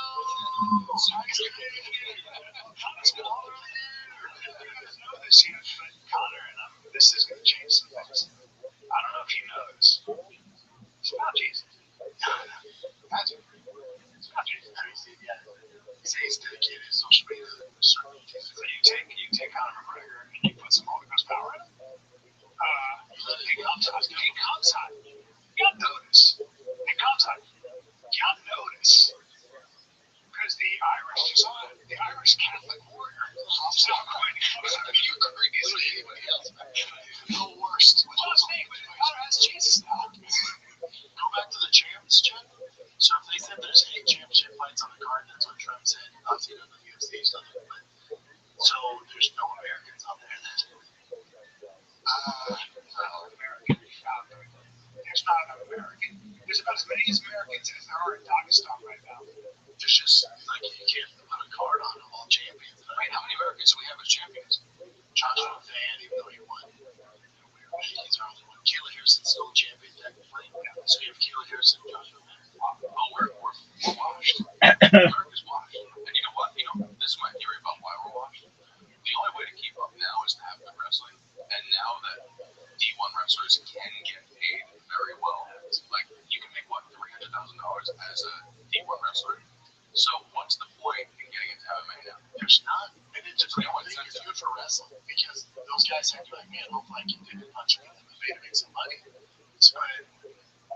dude, to make money, like you're not gonna get $300,000 for a UFC. You're not gonna get $300,000 until you're on your second contract and then fighting 3 times a year at least. Yeah, maybe then after that. Like, what's the incentive of the next Kyle Dane to come up and be like, now I'm gonna fight in the UFC when he could just make a shit ton of money as a wrestler and then become the coach of all time, you know what I mean? Which is awesome.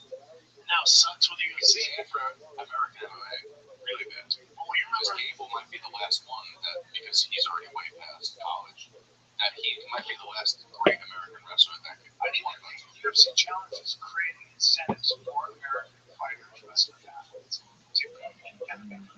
It's an incentive structure. It's just hard. It's just money's not there. A, the money's not there. B, it's really tough to get hit in the face. It sucks. It's a hard way to make a living. So, like, I was that first wave. It's like me, Madrill, Brock Lesnar, right? All former football players came out. I remember how much you hated me. Well, no, hold on. So I didn't hate it. So there's 3 of us, right? And then they're like, man, it's just the start. These guys with their athletic ability coming over, man. There's going to be athletes that start when they're kids and they're going to be inspired by the UFC. And it never happened. There was actually, I saw it goes viral on TikTok. This year season, there was a lot of football players that came over. Oh, yeah. I don't remember Chris Jones. Was he the Jonathan Jones? I got a video that I just saw on TikTok the other day of you fighting. Knocking him out. And you're how big this fucking was. Were you nervous for that fight? That was Yeah. fucking monster. And it was funny. His name was Marcus Jones. And it was funny because, Jesus. So his jiu-jitsu, his ground pound was so dangerous. So before we go on, Rashad's like, just don't let him get on top of you. Like, no doubt. He got on top of you, though. Within 30 seconds, he had a full mount. You got him off. I remember you saw it. Dude, I put my fucking seat behind his throat and just stood up. Yeah. And then he threw a knee and I knocked him out. Did he not have like that killer instinct in him? Because he seemed like He was old. He was like 30, I want to say like 34 at the time, or 36. No killer instinct when you get blasted in the face by another 250 pounds. What was that feeling when you got on top of him? Happy as I being. You'll see me. I knew. My nose is shattered, but I knew snowman. I made snow angels in the middle of Africa. What was that? Boom. For sure, stop the fight. For sure, stop the fight. Same here as Brian. For sure, stop the fight. See, you like that too? It's the best part. I do the snow angels. There's a happy time. Yeah, sports. Yeah. Your nose was different back then. Well, this is a fight that changed my nose. He hit me in the nose and shattered my nose. Crow cop the nose. Was that a better feeling than the Crow Cop one? Yeah. Man, stop that fight, dude. Hey, ref, stop the fight. Ref's like, sorry, he's still breathing. Let's keep this going. And then I ran over to Dana. He's like, I'm going to grab him. He goes, no, your nose. I'm like, he's like, your nose. I'm like, what's wrong with you? He's like, feel it. Because he hit me with the knee and it went like this. So as I'm watching this, I have a question. When you're on top of someone, hitting someone, and like you probably in your head are like, I hope this ref stops this fight soon. No, I'm like, you better stop. You have to win. But so there's nothing like anything like, You're getting back up. yeah, Like, yeah, that's on the ref. Like, I'm going to kill him. So I'm going to keep going. because I want to answer the action that just goes, I have to do this till the like, till the ref. Dim the rules. Yeah, It's on the ref. So remember, my entire livelihood on that fight. So I hit him, and then I'm hitting him, and he's popping back up like he's coming to. I'm like, no, hell no. Yeah, hell no. Because I remember there was that famous Dan Hardy fight that, not Dan Hardy fight, he was announcing, and I think that's what got him fired from the UFC, where he had to even step in as an announcer to beg ref, you have to stop this fight. And it's just like, so I wonder what it's like. It's just all adrenaline. It's all adrenaline. It's like you're literally just there to win. I'm not worried about Marcus. I'm not worried about his family. I'm there for me. This is how I'm going to make a name for myself. This is on fucking. It's the biggest Ultimate Fighter season of all time. I'm gonna, until they pull me off, I'm hitting them as hard as I can and dim the rules. Yeah. Now, I also only had 4 fights at the time. If I was a little more older, mature season, I'd been like, what are we doing? Sure, come on, bud. Yeah. Then, oh, dude, my fist going through his face, blood everywhere, and I kept going. Yeah. I just didn't know. So I wonder if I'm a young killer. I've always wondered if that's something that goes to your head or not, or just the adrenaline that just pushes. Even went to the Crocout fight. Like, he was clearly out, but he's this fucking Croatian zombie. Yeah. And then I hit him, and he's like fucking. I'm like, oh, hell no. Sure. Yeah. Yeah, you don't want like a. It's not gonna have my day. Yeah. If he somewhat pops up and hits me in the face, he's gonna do the same thing. Very possible, too. That must have been a fucking nervous thing. Being like, I don't want to be on that highlight reel of his kicks because those Didn't even think about it. My thing in that fight was I was so hot at the time. I was coming off 4 fights, just beat the shit out of Gabriel Gonzaga. I was training with like Shane Collin, GSP, stars and dudes at the moment. Training starlight on my phone. And then when they give me coke up, like this whole fuck, I'm gonna beat the shit out of him. Yeah, I was so cocky. I was like, I'm gonna knock him out in 30 seconds. Really? So I went out there and I had the fight of my life. So I was actually super disappointed. And he was strong, right? You said so strong. So strong, so well versed, ready for everything I had. And I was so arrogant. Remember, he's known for his head kick. If you watch that fight, first thing I knew was still a high kick. Yeah. They touch gloves, fucking right high kick. He blocks and smiles. I was like, what? Yeah. I do wonder too, because like, does that mentality make a big difference when you're on that win streak? Do you just feel like I'm untouchable, and it's you're different, knock it out, like everything else is the best I've ever seen. That's what I wanted. So me and you were watching. What was it the other day? It was Dominic Cruz versus Garber. And just watching that, that's like one of the best rounds of MMA I've ever seen in my life. But then you see him after he lost to TJ, and I still love the guy.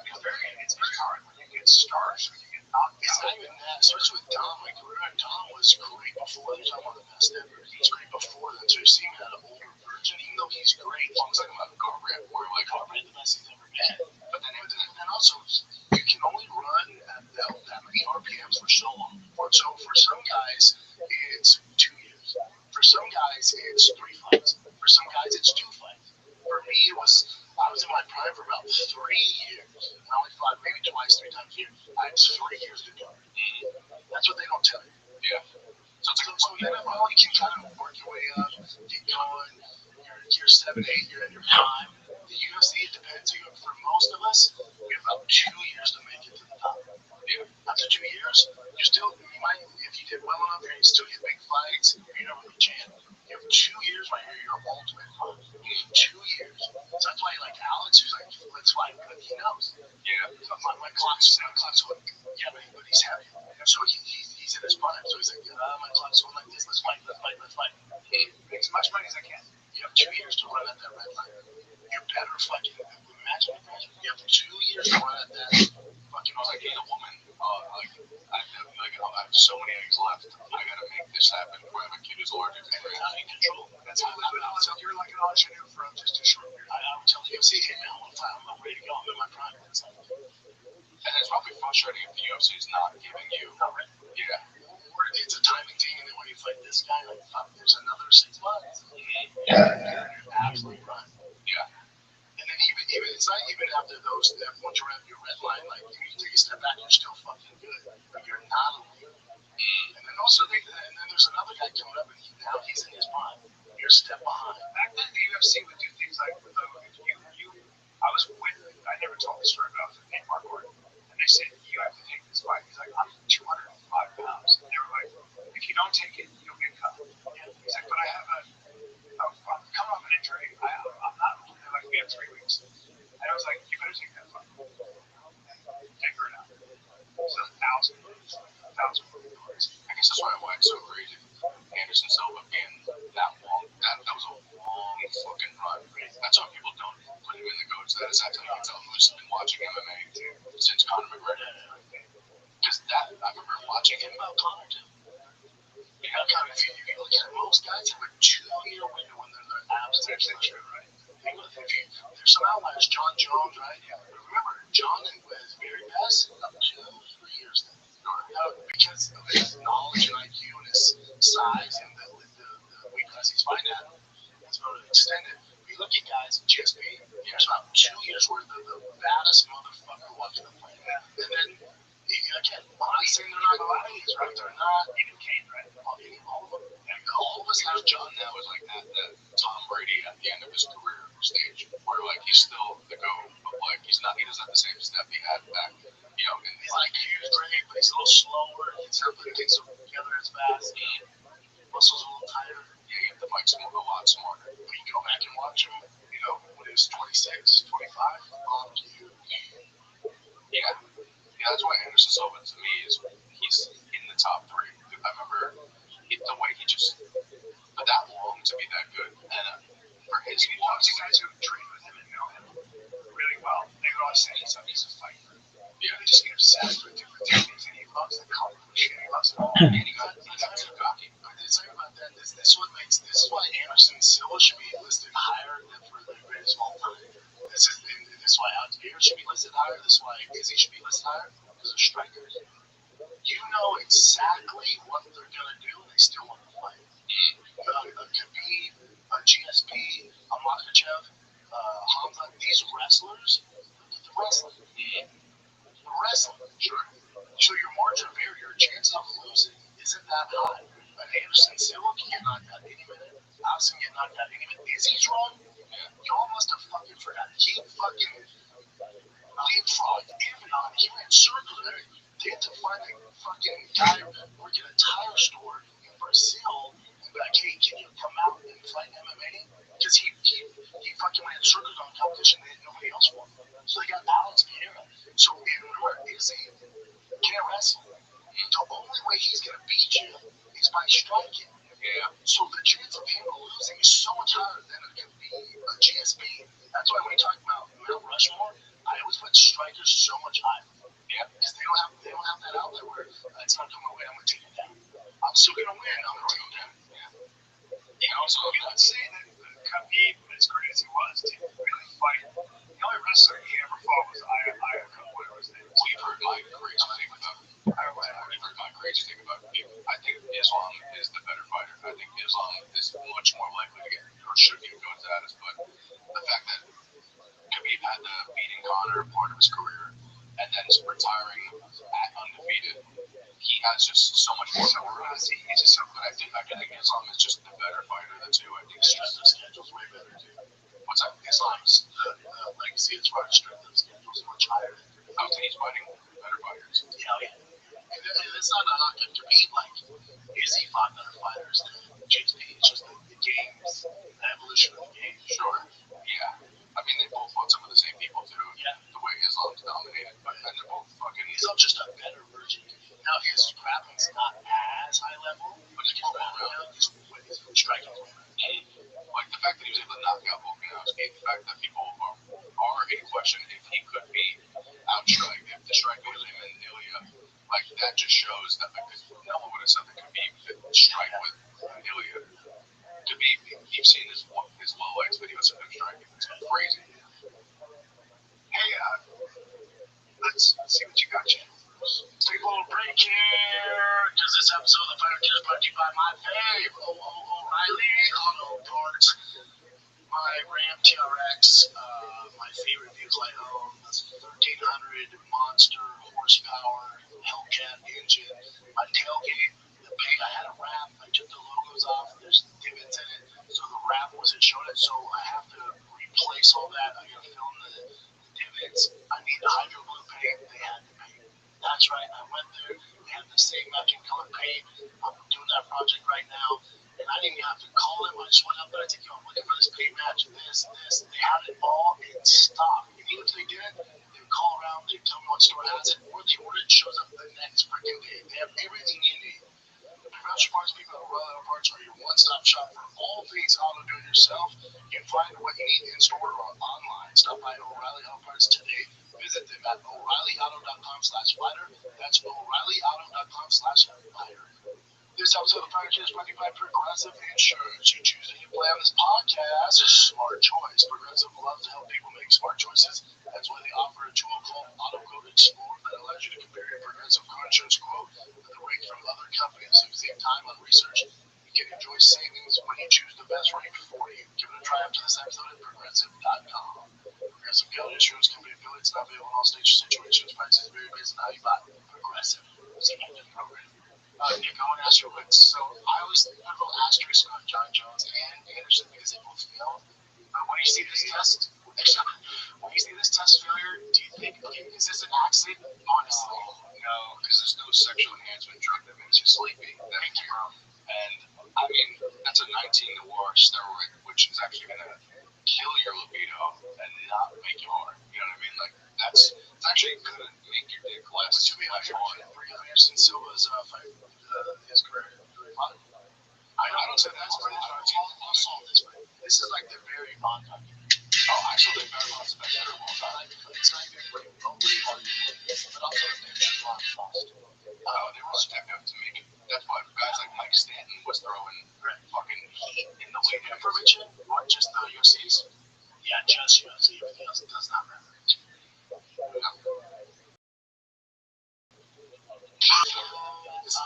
So Travis Lillard tested high. Kimar Carter tested high. Dan Anderson, I'm pretty sure tested high. Team Irving tested high. Are you saying these guys also tested high? Yeah.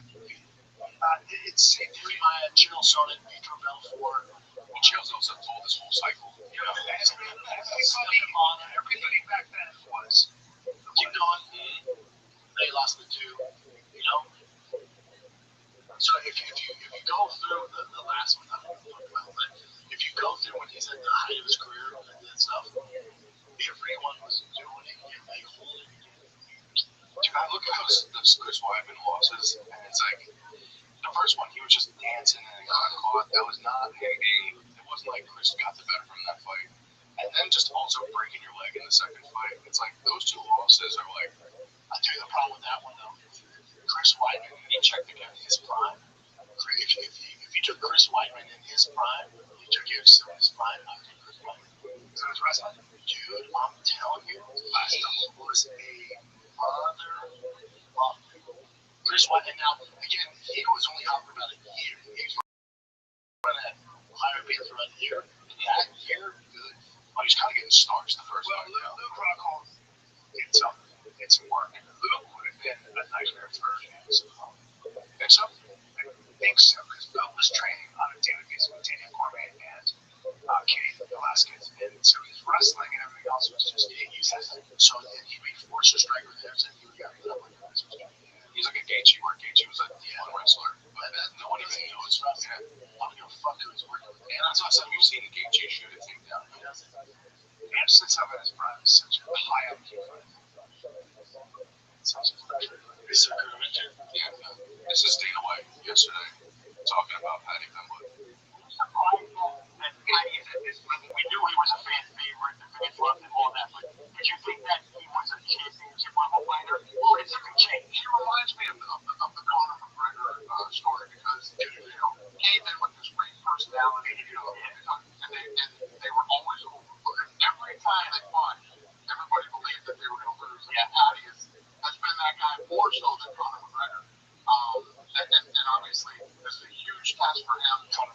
and Agent won the shot at the title again. So, I mean, got it. Here we go. Right. Yeah, I think it was after the Chandler fight that I said, God damn, this guy is the real deal. He's not, but Patty, obviously, they both fought Chandler. But, he's the underdog. Yeah, he's going to lose. You said Broncos off Dana looks fucking jacked. Maybe he is in shape, dude. He's just weird.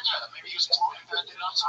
Just with that tie, around his neck. Maybe too tight. Yeah, whenever I call a shirt, that's. How long have I been preaching about Patty Pimlet? So you agree with that? Since day one, food truck club, I'm telling you, I love Patty. I've been interviewed everybody. There's only two people that are like you.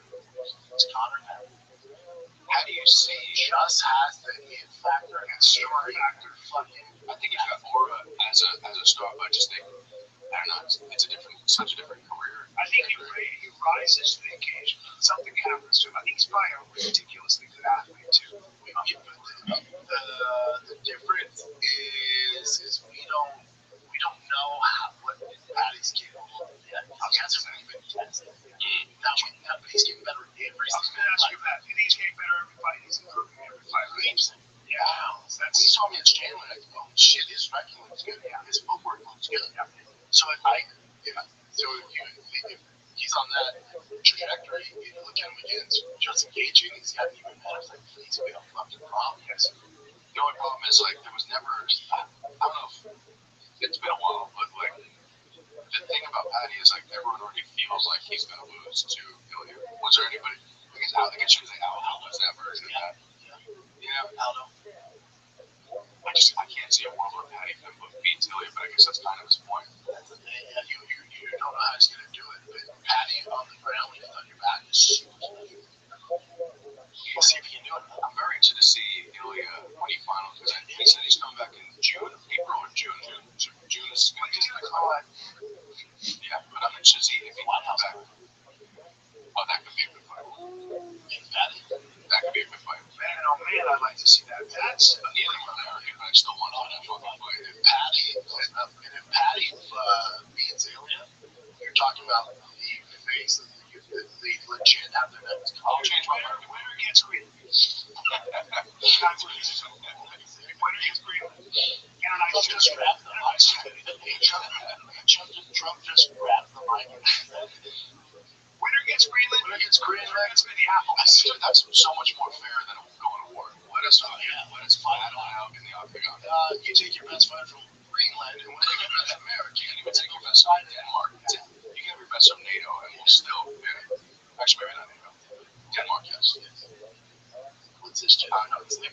Yeah, so Islam Makhachev, he named his who he wants to fight. Michael Morales. Michael Morales is an intriguing fight to me. I think he's. So basically, he said he thinks that it's he was undefeated a few days ago. Today he's undefeated again, even though he got choked out. And he's basically saying he wants to be the one that actually changes everything around. I like that. Do you think that Morales could even last around? Well, Morales was on the Ecuadorian national wrestling team. You know the wrestling national team. He was a wrestler too. I think he was a wrestler. Was a judo. He was wrestling. His mom was. He was a judoka, but he was also a wrestler. Now I don't know what Ecuadorian. I don't think Ecuadorian wrestling is as good as Pakistan wrestling. I know that's great. I will say, but he's a very special athlete, and this kid is. Michael Morales has fucking power, and fucking power. And also, Islam has been caught before. It has happened. He's hard. So at age 10, he switched from judo to wrestling. He won tournaments at age 14. So he doesn't have a high level of wrestling. Yeah. He wrestled till he was 14. No, I think he kept wrestling. No, it says that he began MMA at a young age. Oh, sorry. Maybe at 16. He turned professional when he was 16. His wrestling's not offered. His wrestling isn't well, that's his wrestling better is the same as yours. As a matter of fact, you have one. With him being the way he dresses and the way he actually trains, that's a hard loss for his life. That's a hard loss. That's how you'd have to send Morales is my favorite fighter of all time. I said it once. I like the fashion style. I like Islam's playing. Yeah, this kid has a lot of height. He probably sees some holes in his game, especially when it comes to wrestling. So he's like, let me be the one to take him out first, to take out a contender. Like, no, let me get to him before the rest of you get to him. The other fight that they're also talking about him is Usman. With Tomorrow. you mean with Kamal's not long. I love that idea. I don't know how Kamal can train. I don't know what his knees are about right now, but I love that idea. No, Cameron, how are you, big dog? What's going on, bro? I had to come in cafe check on you, bro. What's going on with you, man? Living life like a pimp. Every day is a holiday. Every meal's a feast. How are things in your neck of the woods? You already know. I know, bro. I've seen you on space a lot, so I'll just check in, make sure your health is okay. Oh yeah, absolutely. I'm a walking strength and conditioning dynasty. All right, you don't know anybody else who's talking like that, do you now? Yeah, no, not at all. Absolutely. I just want to tell you, I thank you for that information that you gave me. You know what I'm saying? I just found me my way. And you're right. I didn't lose anything. I gained more. You know what I'm saying? If anything, losing that old family, it kept me in that box. But I'm able to teach more broader audience. I got my first affiliate badge now, part of the Silk God family. So yeah, man, it's looking really up for me right now. So pretty happy right now. I decided to going through this person and check on Rabbi. I know he's in there. Absolutely. 100%. All right, so tell me about that project. Oh, the Soul Guards? Oh, Soul Guards, they're big, man. Like they're about to launch their second NFT project right now. But from the Soul Guards, my understanding is that you earn royalties just from just holding their NFT. They're not like a cryptocurrency project or nothing, but they're more like linked up and partnered up with Soul on Chain. You know who that is, right? Oh yeah, I'm in their Discord live streaming right now. Okay. Well, yeah, they're basically partners with Soul on Chain, Bull Bears, all of that. So Soul Gods is pretty much just a branch off from Soul on Chain. It's another affiliate organization, though. They're all together basically. So I'm able to have my affiliate badge even if I was to wear a Soul God or even if I was to wear a Soul on Chain or you Bull Bear or they got so many communities that they're locked in with. So yeah, we're expanding, man. So definitely, man. I would love to onboard a lot of people to it because it's a lot more than just, like I said, just crypto. They're teaching, basic, etiquette, basic, what I want to say, literature or proper financial literacy, type of thing. Teaching people how to actually dominate the crypto market, not like a chase the hype type of coin or anything like that. So yeah, man, I've been enjoying it. It's been fun. I've been partnered up with Doc Barbie. Um, I'm not sure if you know Doc. I'm sure you know Doc. Oh, perhaps. I meet a lot of people. Yeah, I know. Yeah, oh yeah, true. You go to a lot of stages. I'm tripping. But yeah, Doc Barbie, Crypto Cam. Oh, wait. I know Barbie. Yeah, Bitcoin Barbie. Yeah. Yeah. Hold on a second. You're with that project, the one that's like spray painted 5,000 square feet in Madison, Wisconsin. Yeah, spray the shade. Oh yeah. Okay. That's Coco. Yeah. Oh yeah. I know that one really. I know that one really well. Yeah. Yes, sir. So yeah, we're having alongside them is they're all part of Still Gods and Bull Bears community, or Mutant Bull Bears, and so on chain.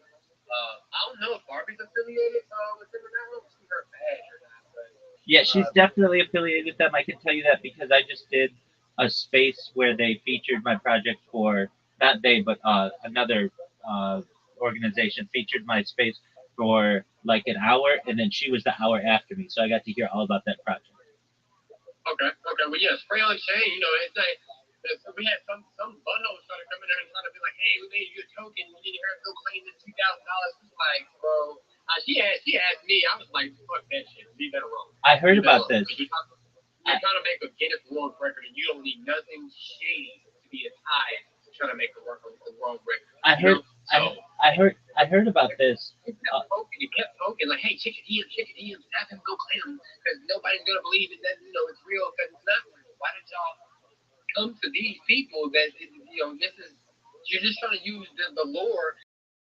And that's why I told Coco, he started crying on stage. You know what I'm saying? Coco's a sensitive person. And I don't want to call him like a soft man, but it's good that he's a touch with the sensitive side. Because I cry sometimes, I don't care what the fuck I'm at or who hears me, but he was just so stoked, you know what I'm saying? Because, his life and how it's turned around within a year. And now he has a real purpose to move his life. And, and it's got these people just come out of nowhere like, hey, yeah, we just built you a project, bro, and yeah, you got like $2,000, $3,000 you go claim right now, and this, that, and the other, and it's like I told her, I was like, don't worry about that. If that's happening right now, imagine what's gonna come your way.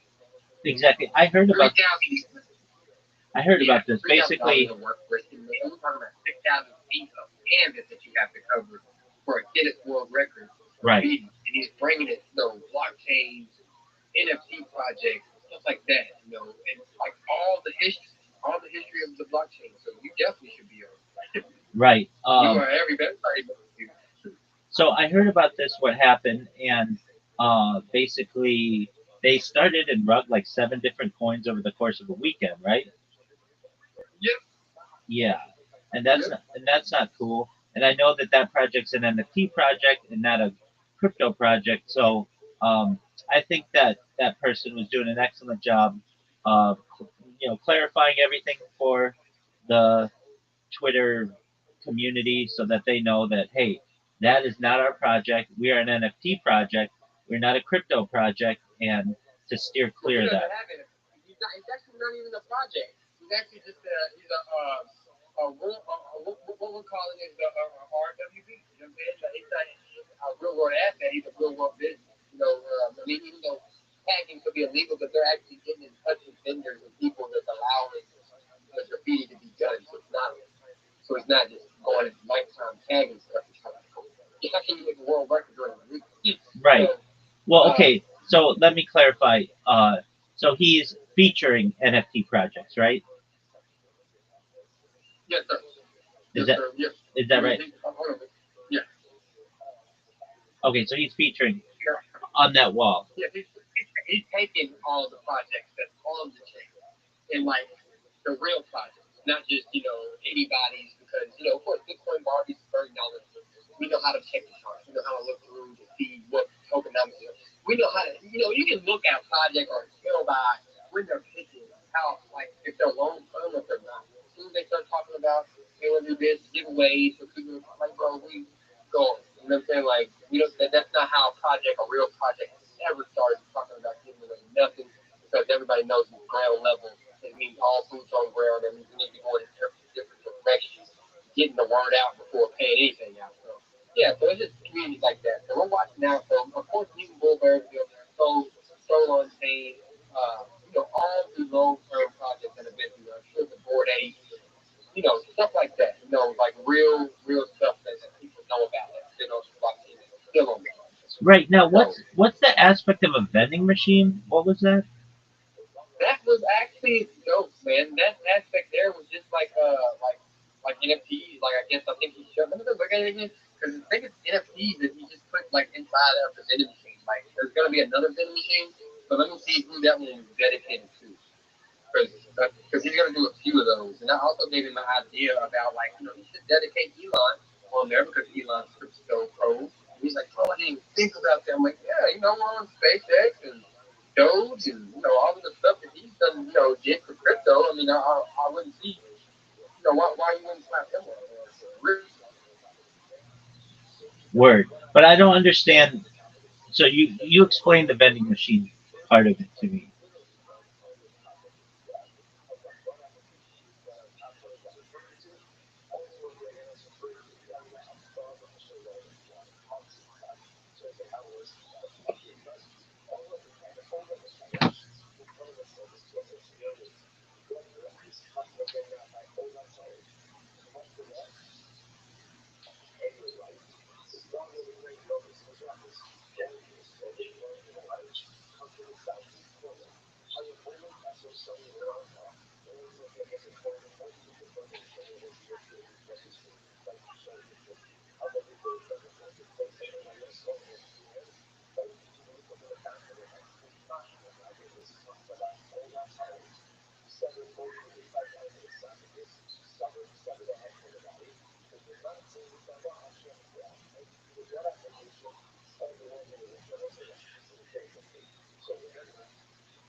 Yes, sir. Let's see.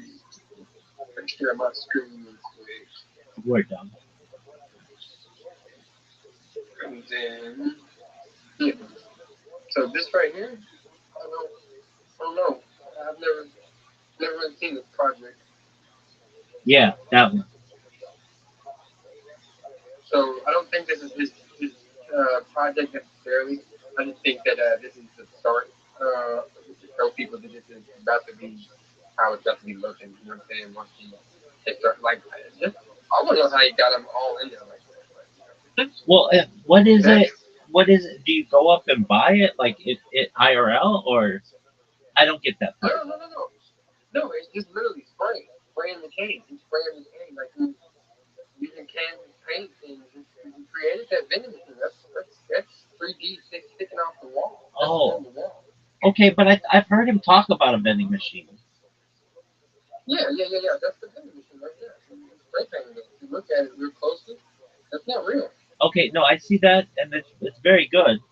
So, but I thought I heard him talk about there'll be a real vending machine that you can get Oh, at. that could be. That could be. Yeah. That could be coming true. But I think this is the one people talking about putting these vending machines, the NFTs like on the project like that across this wall. So I haven't touched Coco before I just talk about that. Like I said, my main position with them right now is that they are the business. They are the tagging, so I'm just spreading the art, chopping it up, getting it out to the people, doing the part and being a community a member. Like everybody needs to learn how to be, without asking for stuff. You want to be amongst something great, you have to do something free sometimes. Like you do have to sacrifice. People are sacrificing their time to create greatness. So what makes you think you can't sacrifice your time to help greatness? Absolutely. And the way that you just phrased the vending machine aspect, it very well he could be saying, "Hey, you can get your NFT in this vending machine," but he's talking about on the art. That very On well the could art. be. Yeah, exactly. Yeah. Okay. Well, then that's Yeah, I don't think they're gonna go like literally buy a vending machine because then they would have to like 3D make NFTs of people's stuff. But we do have Apollo, who is that dope, man. Apollo's making every project stuff right now. Oh, like he did Space on X's microphone. What is Spaces and X Spaces or something like that? It used to be Spaces on X, but I think they changed it to X Spaces. yeah. I know. But I the one that they do 24 hours, right? yeah. One with the microphone. And some days they have like a music day. It's always Van Doge up there. He used to have a little taco project. I don't know whatever happened to them. So whatever, little lizard looking thing. But yeah, man, I've just been finding my way to the Web 3. I've been tagging you in a couple things, and I've been super busy here recently. Things happen. Certainly. I mean, I was chilling myself yesterday. I do you know who the Yucky Ducks are? I'm sure you probably do. Yeah, they're a great project. If you're not in their Discord, you should join. It's discord.gg/the waddle, and those guys are really Yeah. great. And then also Baby Billionaires. I'm sure you're familiar with that project. And then also uh, the OGs, the big stuff is Discord. Are you in that Discord? Yeah, me and Kubo just really actually got cool.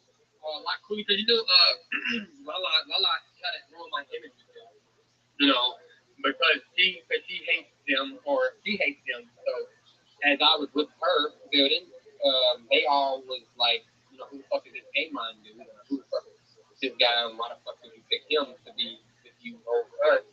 And we basically built you. So they took that as a personal challenge to fucking just like every time I came to the stage after that, they just, oh yeah, they're let me up for 2 seconds. They asked me a couple questions, laughed at me, and then they just dropped me off the stage. I was just like, damn, okay. So it don't mean nothing to me anyway. I really don't have to log in on this shit. I have real deal business.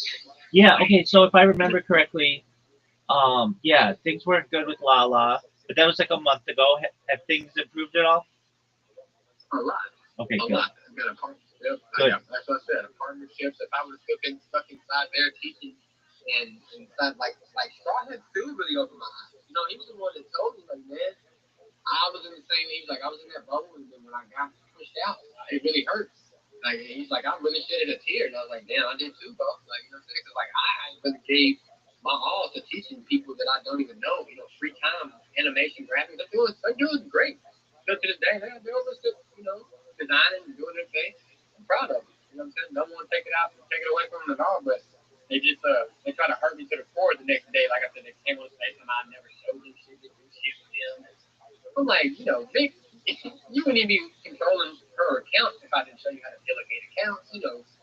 I didn't teach y'all everything. Oh no, y'all are hustlers. That's why I'm trying to change the narrative of y'all being supply guys and I'm just here to be a community mod for your PG and this. That was my narrative. That was my purpose. So that's what I was doing. Trying to teach them. That's excellent. So me and her fell out. They all turned on me, blocked me, and all types of shit. It's weird shit, but they fail to realize they got to come to our side of the turf to get a job. exactly. I'm amongst all the American projects. Every American project is sitting right next to me. Right So now, every time they come in, there, I see them. I see the Eagle. I see the Phoenix when they're I'm like, how y'all plan on getting money? Nobody's doing DMs.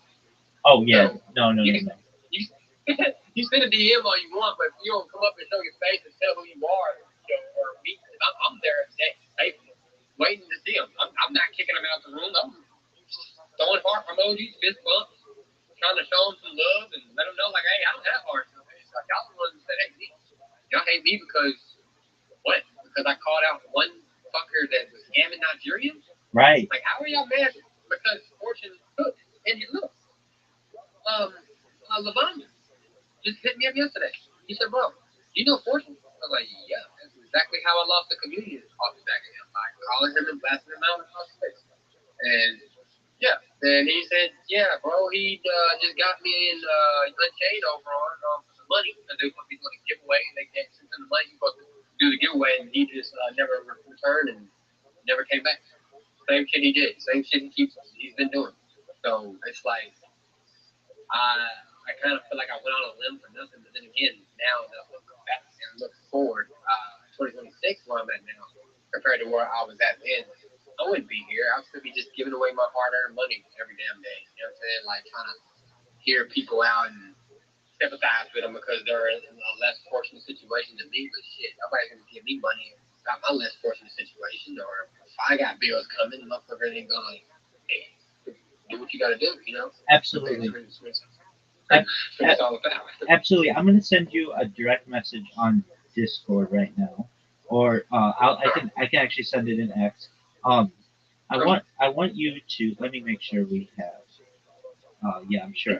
Cameron. There we are. I And changed my name on there. It's just Mellow because I'm with Doc and them now. They told me always have my handle and my username kind of more or less the same. okay. Yes. All right. So you're no longer Amaron. You're Mellow. You're muted. You're muted. Yeah. My name is So Mellow on there. So Mellow 111 is my handle. So like I said, it's running with Doc and them. They're teaching me like to be more professional. To have my handle and my username more close because people when they go look for you to tag you into something, and they try to look for your Amron and then I don't pop up or they don't know who So Mellow is. You know what I'm saying? So it's just a fix me kind of thing. So yeah, I had to change. I didn't have to, but I did because I was advised to by somebody who's much more smarter in that space than I am. I get that. Okay, so spell it for me. Just MELLO. Okay, no, your username, isn't it Soul Mellow? Yeah. Well, yeah. I mean, that's my handle. My at is Soul Mellow. My MELLO. Yeah, I want your username. Yeah, Mellow. Just Mellow. No, your username. That's your at. Yeah. No, that's my username. Mellow. My at is So Mellow. Okay. Soul Mellow. No W, right? No W. SOULMELLO. Yeah, SOLMELLO. Oh, that's right. Okay, Soul Mellow. I have a Soul God and I have a Soul God affiliate badge. All right, just one moment. We're getting it. There we go. Okay, I got you now. All right, I'm gonna blow your mind with a couple things. Okay, first thing I want you to do is I'm gonna send you a YouTube link, and I want you to look at it because when I'm talking to people about how much I stream, they don't understand it, and it's really hard for me to put it into words. So if you can, Yeah. I just sent you a YouTube link. I want you to click that link and see how many lives I have gone. I want you to count them for me. All right. All right.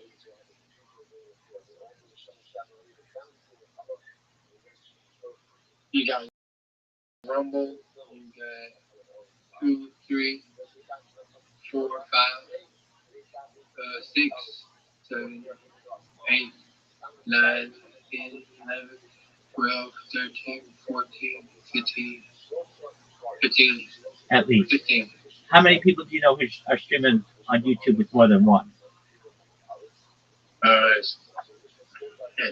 Not many. Exactly. Not in different angles. Exactly. And I've been doing this for 4 years, which is a huge deal. Additionally, the account that I just sent you, that message, I want you to go to the timeline and look. I created a robot that actually uploads my life on Twitter as well. Can you do that for me? So just go. It's 2x dot. It's the same account that I just messaged you. Look on the timeline, and you can see a robot that just every hour uploads the last hour of my life. Do you see that? Where is it at again? On YouTube? No. On X, the account that I just messaged you from with that YouTube link. Just click on that profile and go down on the timeline, All right. and you should see like embedded video in my timeline. Do you see that I'm live? Yes, you do. I think you do. I can't hear you when you go maybe to the other app. That could be Amaron. I can't hear you. Amaron. There you go. Yeah, I see all. Yeah, so you see every hour I upload, and I created a robot that does that. And then the last thing I'm going to send you is another account. You don't have to follow it, but I've been doing live streams 24/7, or a live space 24/7, uh, for more than 333 straight days. So I'm coming up on 1 year of 24/7 spaces, and I don't know anybody else who stream, who does 24/7 spaces, but I'm going to send you that account, and you can just all I want you to do is just take a look at um, the just look at the account. Look how many spaces I have now. There aren't a lot of people who attend them, but these are on video. So I have video spaces. So if you would look at the link that I just sent you on X, on Twitter, and it's in your um, DMs, and you can see it's just like 12 hours, 24 hours, 12 hours, 24 hours, like really long spaces. And I've been doing that since February 14th, 2025, and they're all on video. I don't know anybody else who does 24/7 spaces, literally 24-hour spaces. It's a lot.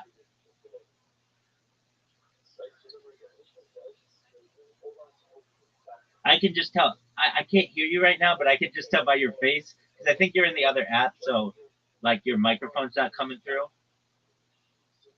So if you can come back to Discord, I don't know if you can hear me. I Okay, now you're okay. Excellent. Jump back. I think somebody on X is trying to beat your record or somebody's record. They're trying to simultaneously do the longest X space ever. I think it's 4 days or so.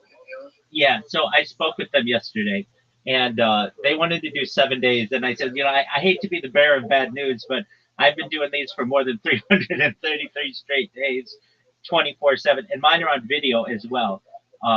So if you are going for the world record, I don't even think I have the world record. I think that No, some girl does. Some girl does. Exactly. She was yeah. She had like I think 5, 6 years. I'm not sure if she's still going or like quit. But yeah, she had like years. How do you even keep something running with that much power? Just Well, I not think going down twice. yeah, no, I think it's gone down. I mean, even all of X has gone down at some points for their spaces. So I know the longest space that I've ever seen personally is 420 hours without rugging, and that's like 3 weeks. But then people who do it like I do it, where at least with an iPhone, you have to restart it every 24 hours. There's like no way around that. Maybe if you're doing it on a computer or an Android device, you can do it longer, but at a certain point, you do have to stop it and restart it. But yeah, I explained to those people yesterday. Her name's Melissa. I'm like, look, I don't mean to shit in the punch bowl, but like even I don't have the longest one. Now, what I do claim is more data archived on the internet than any person ever. Because when you look at all my YouTube streams, and those are going 24 hours a day, and I've been doing that for 4 years from like whatever 16 different angles. That's a lot of data, as you can imagine. That's a hell of a lot of data, folks. Word, What dog. do you mean? Absolutely. That's like, man, most people can't even fathom even letting their stuff be viewed. Like, you're almost up there with The Circle. You ever see that movie, The Circle? Yeah, I've heard of it. I haven't seen it. I'm gonna have to check that out. You have to watch that movie, bro. It's got Tom Hanks in it, man, and this girl, basically The Circle is like about this girl, her life, and how, when her job, became everything. It made her, like she had to report everything. Like when she went home on vacation, they was like, oh, it's not like a mandatory thing that you have to be here and all quirky, like just being weird. It was like, well, we heard that she's like, while you were gone, there was people, participating over so many different events and this and the other. And she had to go full transparent. Like they wanted her to go full transparent, like her whole life, like from the time she woke up, went to bed, everything was documented. And you gotta watch that. It's Yeah, crazy. that's Like what. almost like what our world is really going into. Like not even you to do it yourself, but it's almost like what our world is going into. That you're forced to do. Yeah, that's Emma Watson. Yeah, I'll check that out. I might even check that out later today because people have recommended that to me. But yeah, so I mean, you can tell it's a lot of data that I archive and all of the people's projects. I think it'll be really interesting to people in the future to see some of these projects, the ones that run, the ones that continue. I mean, we have the birth of a lot of really incredible creative people and what they're doing. So, and now you're on it. So, Amron, what do you want to say to the people of the future? I want to tell the people in the future, if you ain't tapped in with Rabbi Rothschild, you are slipping. You need to be coming, learning new skills, learning how to change your life, learn how to get your inheritance in order. This man has taught me a lot of things, gave me good game. There's a lot of things I can keep on going about. So for the future, if you ever see this, and my name is Seven, middle name is Cameron. I used to tell everybody my government because I don't care about being doxxed. But yeah, man, this is man Rabbi Rothschild, man, is trying to set people apart. You know what I'm saying? Trying to make people financially stable and free. 100%. Absolutely. That's absolutely correct. Well, 100%. Amron, are you going to be in any spaces later today? Oh yeah, I do spaces all day long, bro. From 7, got Todd to space, but we've been doing it. Now I'm in the Soul Guys. I got to go to the meeting. But so Todd space 7, but then we do Docs at 8, and then that lasts. No, we do Docs at 9, and then that lasts like 10 or 11. Then it's Barbie space, and after Barbie, then I take like a little break, like around 4 or so, then submit the casket or 2 or 4, submit the casket space. Does Barbie do them every day, or is it just Wednesdays? Every day. Oh, okay, excellent. And Taj, he does Monday through Thursday, right? No, every day. He does it every day too. Okay, excellent. Do you do the he's doing giveaway every day. So he has those Taj be having goddamn. He said he's trying to give out $200,000 by the end of this year. Oh, that's incredible. Yeah, I don't know how many people win. I know I won $50 on the first day I went, but I think that was because Doc. You know what I'm saying? Doc got to pick, who the winner was. So I don't know how much or how many people have won, but I know every day there's at least like 1,000 people. Yeah, no, I know that. It's really early on my time zone. It's like 4 a.m., but I sometimes tap into those things. And he does them for 3 hours. Is that right? Or how long does he? Where are you in California? Yeah. Oh yeah. So yeah, it'll be 4 a.m. for you. But yeah, he hosted it for I think like an hour. No, he hosted it for 2 hours. 2 hours, okay. Doc goes in there. They start at 7, they end at 9, and Doc starts his space from 9 to 11, and then from 11 to 1 is Barbara. Okay, and then you said you take a little break. What ones do you do in the evening?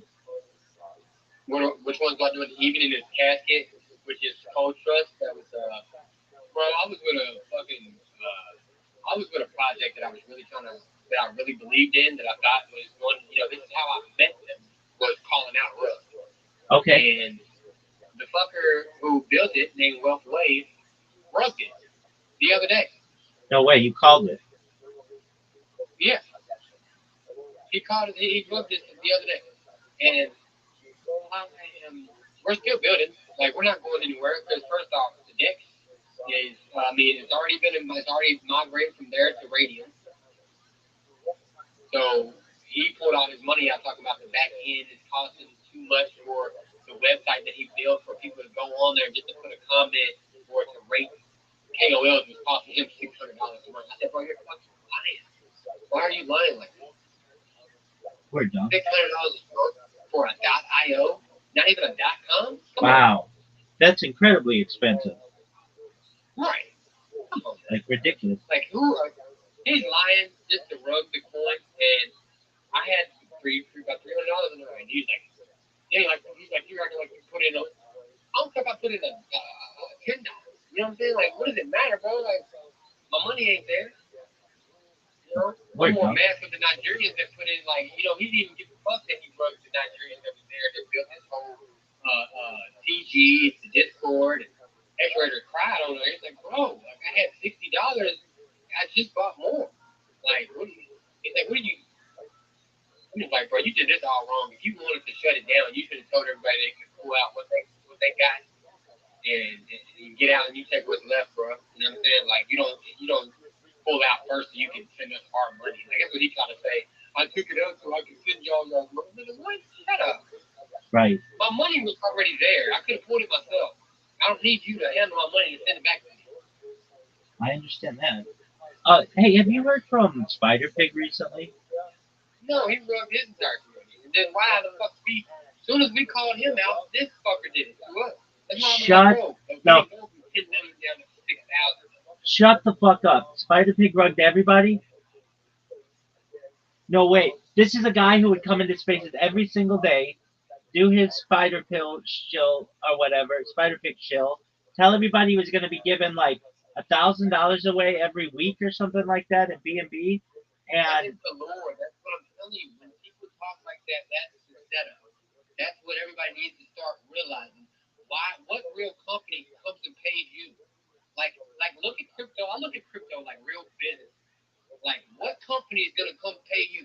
Maybe if they're in their demo stage or if they're in this stage, come test a beta app or website for them. They might pay you to do that just to get real feedback from customers. But in a project, bro, if I'm giving you out 1,000, that means that you either already wrote some other stuff before, and just the voice. Like, if you're constantly doing, like, you have a voice changer, or that's your real voice, but I don't see nobody having like really keeping that up. And then he had a Miss Piggy. They used to talk like him, and it was just. I told everybody the dude had the coin already launched for 2 months, and then I got added into a fucking Discord, or not Discord, but to a X community by Dicey, and he added everybody that's in there. I was like, what is this? This is the Spider Pig. He's getting this is the early release. I'm like, I'm not sure. I'll take you in on that. You know what I'm saying? Like, that's what I told Dicey to his face. I'm like, why the fuck would you add me in there? I'm glad I didn't even buy none, because as soon as I seen that he said that it was a $10 million market cap, I'm like, what? This is the early CA. What? Get him out of here. Get this shit out in front of my face. He gonna start out like y'all coming in with a $10 million market cap already sitting on 1 cent. So everybody who ate in a couple $1,000 supposedly ran up 15 million. So he got out with 5 million. Whoever that had the 10 million in there. So yeah. 10 million. So the millions was made off of these people. No way. And then he's gone radio silent ever since. Ain't nobody seen it. Ain't nobody heard. Ain't nobody. Hell no. And then his community on X just was deleted or whatever. I was definitely in that community, so I don't even know what that's about. Like, you'd be better off talking fucking Dicey. You know what I'm saying? That's the motherfucker who always talk about the Spider Pig. Even when Spider Pig wasn't around, he was the one. He used Dicey and onboarded Dicey and paid Dicey a lot. So bro, I don't even know. I never trusted the project anyway. And I'm just like, Spider Pig? Like, I wouldn't buy that for life. I don't give a fuck about me. I like meme coins. I like them, but they have to have a real good lore narrative. What was his narrative that he got it from The Simpsons? Like, what's the lore behind Spider Pig? Yeah, that's an excellent point. Wow, he was just shilling so hard that just something about it made me apprehensive. And that voice threw me off too. That he would. That's what you tell people to scam. He's not using his real voice. He's a fucking character. He's playing a character. So it's like when you have somebody playing a character right before your eyes, do you believe that it's real? No. Just like watching a movie. So somebody's like, oh, doing all this shit, you think that's how they really act in real life? No. They don't conduct themselves when they're in character like they do in real life. So it's a joke. That was what KOL Trust is supposed to be about. Was calling out bad actors. You know what I'm saying? But except for the thing is, there are good actors too. Just like Spider Pig. That's why I just asked you, what was the lure behind it? You probably heard him shield more than I ever have because you're always in big step spaces and I'm not. Yeah, that's exactly right. Yeah. That was the lure. So that's why even when I heard him, I'm like, God, there's nothing that catches me or makes me like it. I don't even like the look of it. The fucking pig in Spider-Man's here. I mean, okay, like The Simpsons. That's all I know is Homer fucking pig and Spider Pig, Spider Pig, Spider Pig, whatever, Spider Pig. That's the only thing I know about Spider. Right. Like, I'm surprised he didn't. I'm surprised he didn't delete his account. He got rid of that community. He changed the PFP, and he changed the name. Now it's some. Well, it's like an Asian text. Like I think it's Chinese, but his username still Spider. His handle. Yeah, Spider Pig BMD, and that's an interesting one. Wow, that's what happens. I mean, these people. You've got to tell the good actors from the bad actors, and who's been around, and who's open and out there, and doxed and everything. And there's just. I'm tell you, bro. Everything that has everything to do with the big stuff. Okay. I'm tell you that right now. Okay, so you. I already know. Bro. Yeah. Like, the Yucky Ducks, whoever's behind Yucky Ducks right now might be the same motherfucker that just did this shit. Because that's who he said his partner was. Okay. When Spider Pig last film, I haven't seen Spider. I even asked Dicey. I said, Dicey, I don't even follow Spider Pig like that, but I said, let me ask you this. I said, was Spider Pig active for like the last 3-4 weeks or so? Or 3 weeks or so? He said, nah, bro, he wasn't. I said, he just popped up out of nowhere, didn't he? And was like, yeah. But he held his face. He was like, y'all, I want to give one today. We got this going on with his Spider Pig boys. And yeah, we got to do a launch token. And yes, it's going to be epic. And then boom, boom, boom, boom. All that. That was the last I heard from him. Then night you come with this damn fucking group. Come out, yeah, the Spider Pig token's coming out at 12 o'clock tonight. He was in there talking about he was going to go to the big seven space. He was like, yeah, those are my partners. And of course, they're going to say if they wasn't, Huntline Virus, World 2. And he's trying to say the numbers in it. So, amongst all of those people, I'm trying to figure out who is real because I own a lot of those Rave guys. And Numbers is behind with them, too. Apparently, Rave God has went through a couple of tokens himself. And he did that shake your ass to Jesus. And some other dude was ripping his ass the other day. He was like, bro, you really, trust somebody like that to handle your business affairs? I was like, I thought about it. I'm like, damn, no, I wouldn't. Like somebody who's always high or just slow talking. Like, no, I wouldn't expect him to conduct my business. But if that's what type of business he's in, which is rave parties, I mean, it sounds good. But now that I've started thinking about it, I'm like, damn, maybe I really hate this shit that really ain't shit. Right. Now that you say that, so Big Steppers hasn't had a space like they used to, like at the end of last year. Mm-hmm. Well, now I'm in there their Discord, and they've been nice enough to allow me to stream in there, and that's great. I really appreciate that. But there's always been something about it where I know they're botting their spaces, and basically what I think they do is they find people with deep pockets who have a project that isn't getting promoted that well, and on the back end they say, hey, we'll we'll feature your project for XYZ. Like, do you remember hearing them promote Burgess? Yeah. What happened to Burgess? Yep. Man, everything that they touched sinks through the floor, bro. It's like they was fucking with the Pandu Pandas. What happened to them? That's an excellent question. Because don't you remember fucking Gooby wearing the Pandu Panda, and then the Trim had a Pandu Panda. Now it's the Yucky Duck. Now the affiliation, they didn't get all that money from that. Now that's another thing. I'm telling you, like, this is what Lala was talking about, is that they not, maybe she could be in on that shit from behind. Like, bro, I'm really right here with it, bro. Like, it's so weird. Everything that happened to me, the force out, right before all of this weird shit going on, bro, like, I don't know. And then, me calling out scammers and shit, and her wanting to talk. It's just been a lot, bro. Like, I don't know. I think all of this shit is being ran by a monopoly. Yeah, there's something really weird about it, and I feel like this is the strategy. Okay, so for $150, you can buy 10,000 X followers, and so they're basically just getting like $500 together to get. Because I notice all these accounts that run these spaces have 30,000 followers, not 40, Right. not 20. They're all at like 32,000 followers, and then they do these follow for follows, and then in all of their spaces, they're all botted incredibly largely, and like nobody calls them out. Everybody's just happy that it's a big space, but it's like, they're like, hey, there are 15 of us here speaking, How and do you call them out? Because you got these Nigerians that are gonna keep showing up and keep doing this shit. You know what I'm saying? It's like there's no way. Like, it's like when you start calling people out, then that's when you start to look like this fucking weirdo to everybody. It's like, get him the fuck away. right. I heard fucking Scooby say, bro, did you start the fight? Now, he didn't know that the space was being recorded at the time. He's like, oh shit, close space, rug. I was like, whoa. I asked Lala, she was right there. I said, did you hear him say that? She's like, I did. He said he forgot to start the bot. I said, oh man. Because I was wondering why sometimes, like, it was either Tay Rare that was right there that was always just ghost. Like, they would be there, but they wouldn't say shit. Or it'd be the main account that would be there, but it wouldn't say shit.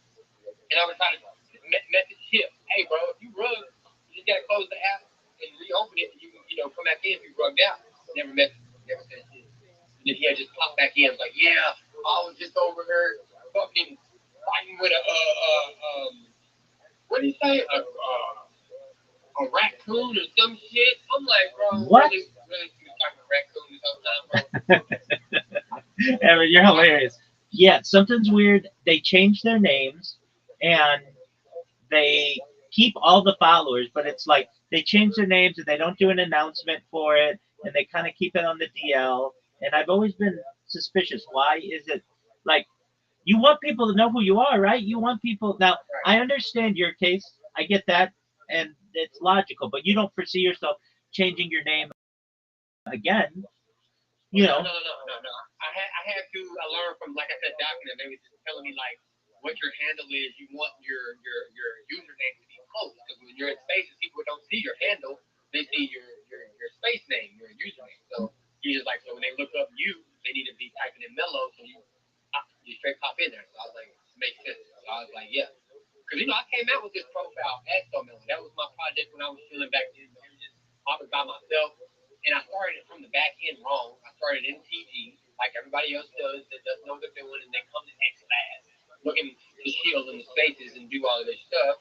And that's when I was So Mellow. You know what I'm saying? I only changed my name once, and that was to go to Amron, and now I'm back to just Mellow. You know what I'm saying? So, yeah, I don't have many name changes on my profile.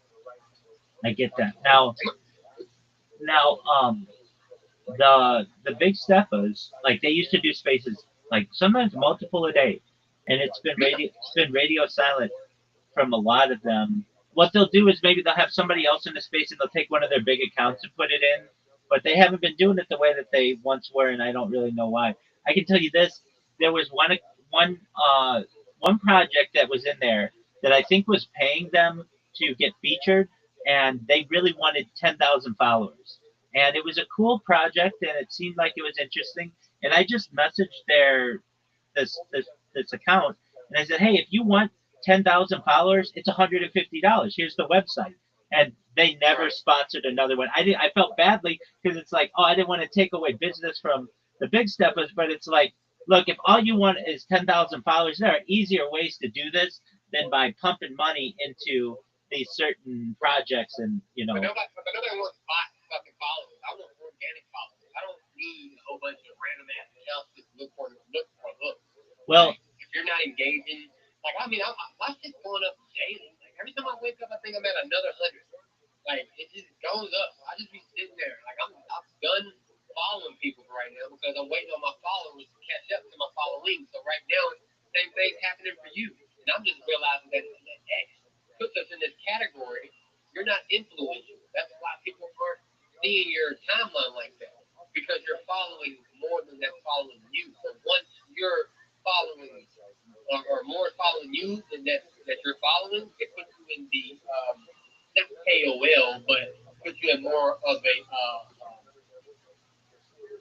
an influencer. I get You know what I'm that. saying? Like so, both of us look like we're not influencers. We're influenced by because we're following more than that following us. So I get that. Mine now, getting it brought down a little bit. I understand that. So for people who are trying to get out a tweet or something like that to get a lot of influence, I understand the ratios. For me, I just want people to know who I am. When I go into a space and people hear my voice, I want them to know exactly what I'm doing, and I will follow you back because of that. Because I know I've lost accounts in the past with 10,000 followers, thousands of followers, multiple accounts, and it's so easy for you to wake up one morning and read your account has been suspended, and then you've got to go through all the rigmarole of trying to get your account back. And frankly, I've just been down that road with the ratio that I just now am all about. Hey, if I go into a space, I want you to know who I am and what I do, and I don't care if when I tweet it gets a lot of visibility. That's not my thing. I mean, I created a bot that literally is live streaming my life that gets each time I start a stream every 1 hour on that bot, I might get 10 or 15 people who view it. That's fine for me because when I go to the space, people will know, oh, this is the guy who always is streaming their life 24/7, not the person who has the most viral tweet of all time, if that makes sense. Yeah, most definitely. I'm just trying to get my shit monetized, so like when I'm doing my spaces and I can continue, I want to make it, passive income because I'm still doing tutoring classes. I'm still helping out, and that way I can still do giveaways and not have to make the money come out of my pockets, out of my IRL business, and take care of my family. But I'm not gonna ever go in the hole where I take care of my family first. But it's still, I want to help. Yeah. I want to help. So. I don't want to. So. I don't want to be like them. I don't like luring people in and be like, hey. I know, but I want to make them work for it because as I look at Nigeria, I was just watching players over there. It's beautiful. Oh yeah, y'all not as poor. Y'all just broke. Y'all acting like y'all are. y'all want shit that y'all act like it comes easy, but when I look over there, I'm like, bro, y'all see how the world moves? It moves the same way. Y'all get your ass up, you go to work, you come home, you do it all over again. But y'all think y'all can just come in here and be like, hey, we'll do a raise increase for 150 this week. Hold on, bro. I've been dating my history on your country. You're telling me that people that went to college with degrees, that work in your government, that are teachers, that are bankers, nigga, you want to get paid more than them? They only make $50 to $60 a month, and they only get paid once a month. Exactly. You want to get paid I know. After I busted them out on that, they stopped paying. That's probably why they didn't really want me to run the King and Queen because I figured out a lot by asking those questions. Yeah. Digging deeper. Like, why are y'all like that? Why do y'all think it's okay to be rude with what you ask for? Like, I was like, you're trying to do like before I left, I was trying to do like this crypto Santa thing. Like Santa Abram. I was going to help out a few people. Like, if they had, like, I did help out people, actually, the ones who asked for reasonable shit. Most of them was like, I need a new computer. A laptop for $450. Oh, I need a new iPhone 13 Pro Max. It costs What are you like? Go ask your parents for that shit. Well, exactly. I'll buy a blue check. I'll send you $5 for the cost for a blue check. I might even buy you like one girl. She said all she wanted was to get her hair done. She needs $15. Boom, here, $15. I got that. Next, and I didn't just do it all in one day, but in over a course, I gave that to you about two grand. Wow. They act like it wasn't true. They act like it wasn't shit, bro. Like the day after we fell out or whatever, I didn't. Like the thing is, I can show you the message. The girl just wanted to humiliate me. She didn't want me to leave because she knows my techniques, my abilities of what I've shown. She didn't want me to leave. After I told her, no, I'm good. I'll fall all the way back. I'm gone. She was like, cool. You gonna have to change your fucking profile. I said, tell it. And that's when she blocked me immediately. She was mad, bro. Like more mad at me that I left. And she told me just to step down as being the co-founder of the Kings and Queens. But I'm like, why would I do that? The only thing you're doing is impression farming them by buying them everything they fucking want like they're their mother. And they're coming to you and just now you got Vic that I done taught how to delegate your account. Now he's hitting you with over 140,000 impressions on your good morning post and good night post. And the nigga, he uses everything I taught against me for you. And you paid up his rent for the year. Who? I could have done the same thing for anyone. I offered him $300 right then up in Providence. Paid $300. They got me for my impression. You know what I'm saying? Like, you let me know what I did wrong, but everybody's here for impressions. Before we all want to be monetized one day, to where we can make passive income, to where we can live our life a little more comfortable. Okay. You know what I'm saying? Like, yeah. So about this, so the strategy that I've seen people be able to use to get huge amounts of impressions very quickly is really simple, and I'll just pass it along to you, and hopefully it works for you. You need the 500 verified followers. You already have that, so that's step one. Oh, you can't hear me. Okay, sure.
But you're doing that. Let me use the restroom. Be right back.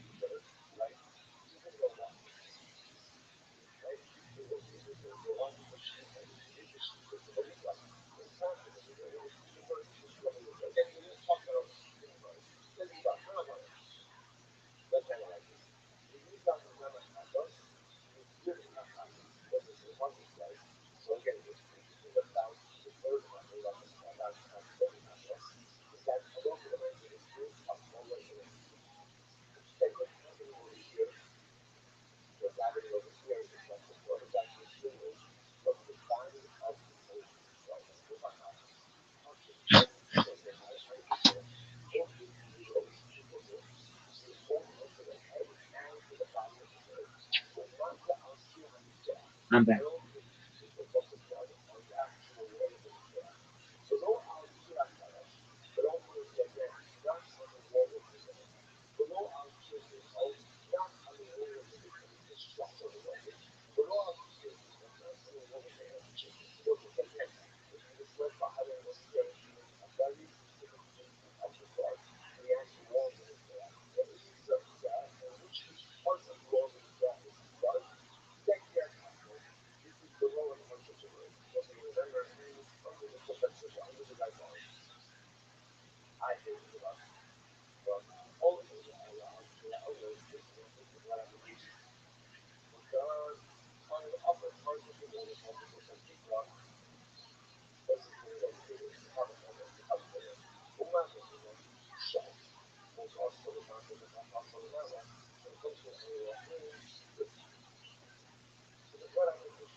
There he is. Yes, sir. All right, Rabbi. Yes, sir. All right, I'm back. My brother called me, man. My bad. He FaceTimed me. That's why I just criticized. Was I still in here? Yeah, absolutely. No worries at all. I understand things happen, dude. He called me. I couldn't even hear what he was talking, what he was saying last. But yeah. So there's something massive going on. Oh, you're absolutely right. You're right. You're absolutely right. And you've opened my eyes. I really have to be honest with you. I guess I'm too trusting of people, which is definitely my mistake. I mean, I'm not trusting them with my money. That's another level of trust. But just the people who I'm looking at their profiles, and last month they were promoting different projects, and now they haven't promoted them, and they're not even on their timeline anymore. And it's they're rugging them and kicking them out. yeah, it's very suspicious, and that makes me worry about the ones that I really do like. I like the people, and they're really nice. And you know, I mean, that's just the thing, though. It's just like you watching TV. You gotta separate your favorite actor from who they are in real life. Like who they are in real life is not who you like. Like right. Will Smith or like fucking, he be an Diddy party shit. Like I love Will Smith movies, but do I like him or would I like him as a person? You know what I'm saying? So you have to separate online from offline. You can like them online as a personality or as a person. For somebody to give yourself somebody to talk to. Like right. So fuck that. And it's just a communication factor for you. It's not that you necessarily best friends with them. You just enjoy the conversation and enjoy hearing what the fuck's going on, and but I don't see you as a bad person for that. You know what I'm saying? But it's just watch what's going on, watch who's getting to suck the energy out. You know what I'm saying? That's what really counts, is who is actually taking the energy from you. Right. No, I appreciate that they give me a stage more than what anybody does, because I just need people to be able to hear what I do, and that's what's important. Can you hear me? I can't hear you anymore. I see your ear. You're muted. You're muted. There you go. My wife just talked to me. That's what the fuck is happening that time. Oh, you're good. You're good. No way to get my daughter now, man. I got a license. All right, well, you take care of you, Everett. This was a very helpful conversation. Good. I'm this is their like calling me and stuff. Her food is right around the corner. I'm enjoying our conversation. Okay, excellent. Yeah. It's just I want you to be more aware, of what's going on. Cause like I'm noticing it myself. I'm not putting any blame on anybody, but like you said, names are changing. People are hosting spaces. I haven't seen a big step of space for a shift space or. I love up all night. And they usually host them around, later, 8 o'clock, 9 o'clock, you know what I'm saying? But no, man, hey, after that Spider Pig run, that was a $5 million. They've been pounding money in there for 2 months. And I'm trying to figure this out. They got big investors or something. And either they put it all up on Spider Pig and they all ran off with money. Because the only person who's really still showing up is Kubo. And I don't know if it's because he says he's new.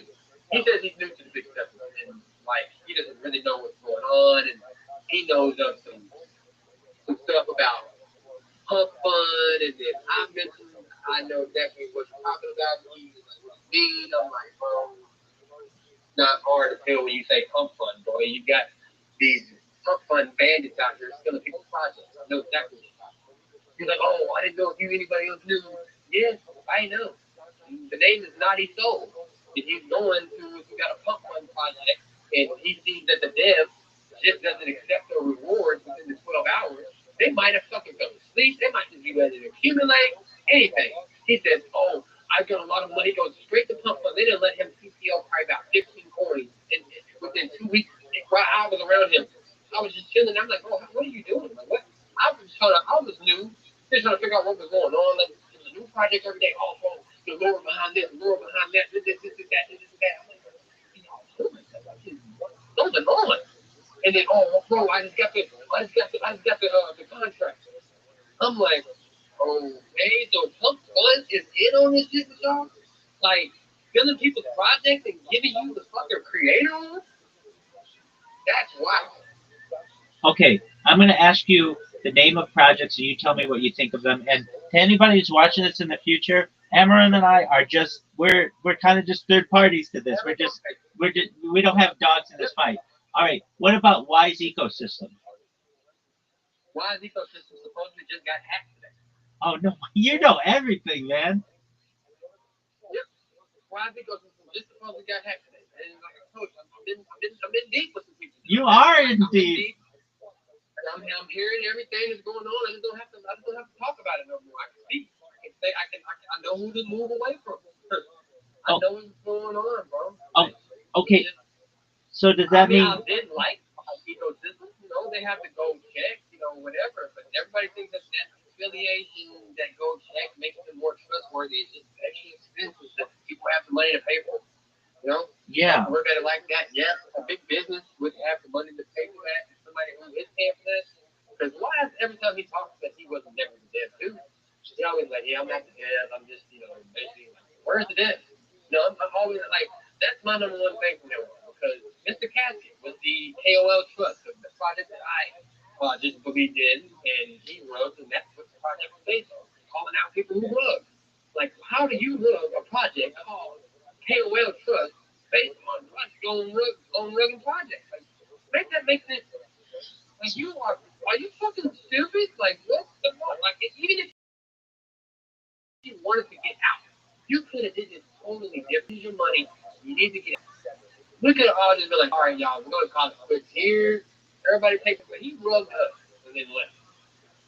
Okay. So with the Wise Ecosystem hack, what does that mean? Did it rug? What happens?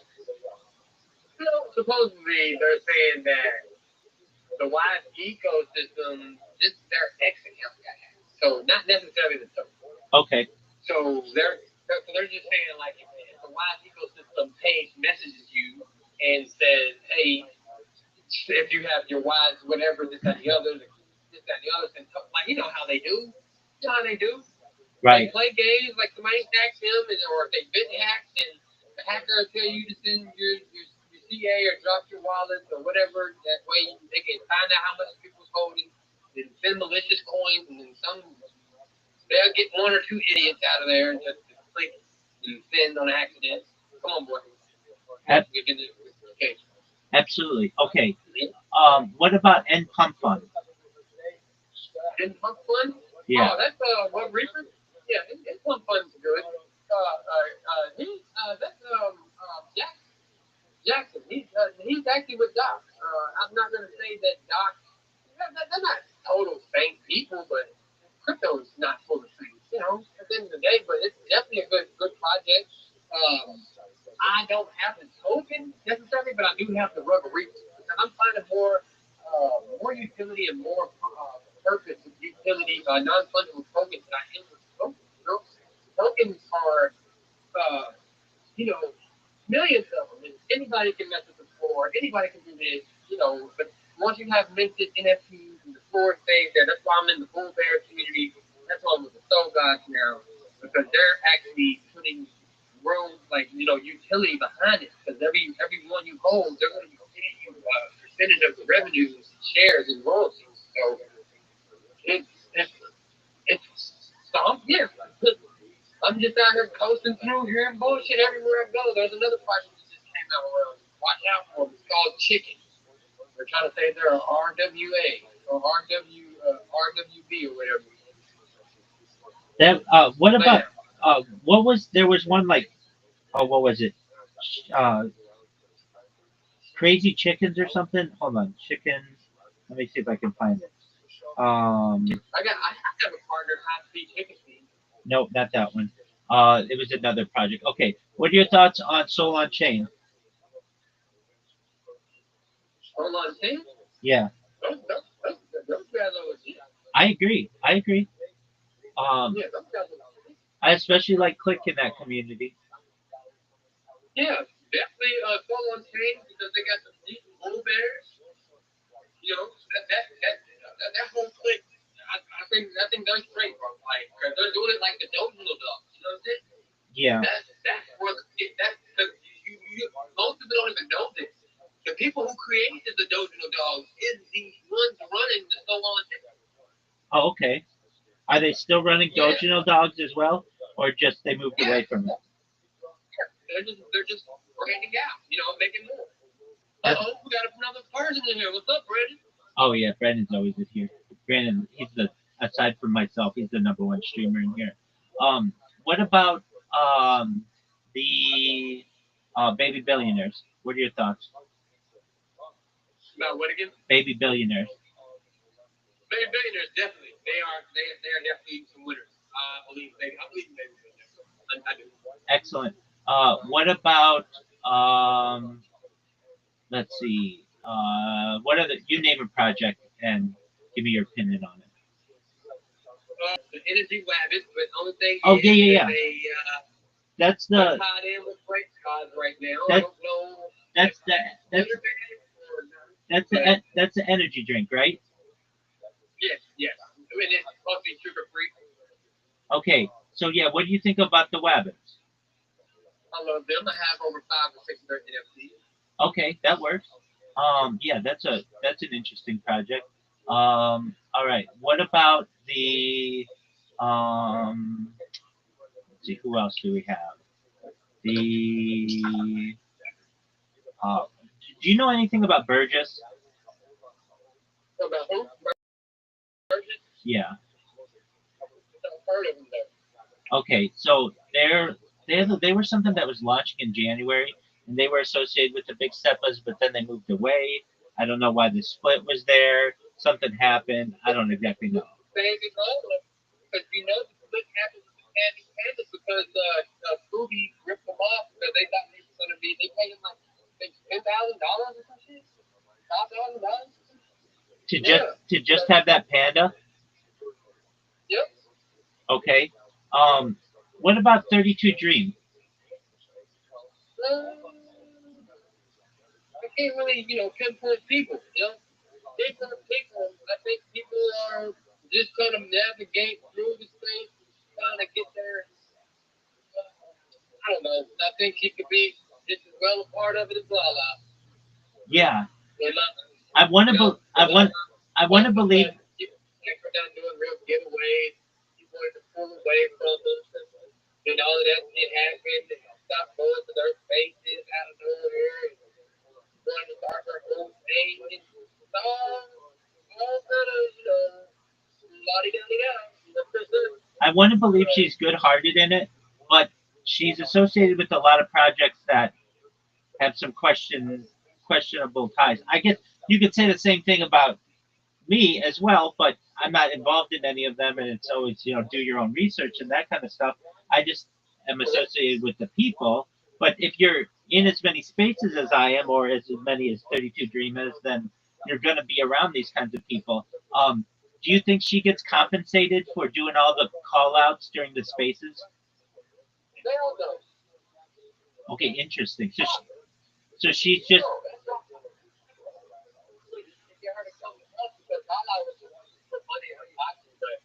As far as I know, Lala she doesn't get paid everything because they never paid her but she don't need their money. So they already do that. But I guess they just doing it for me and having a really advantage to young stuff. Yeah, I'm saying yeah, I know you're saying that, and it hurts me to hear that because they're just really nice people, and I really enjoy their company. I was in their space.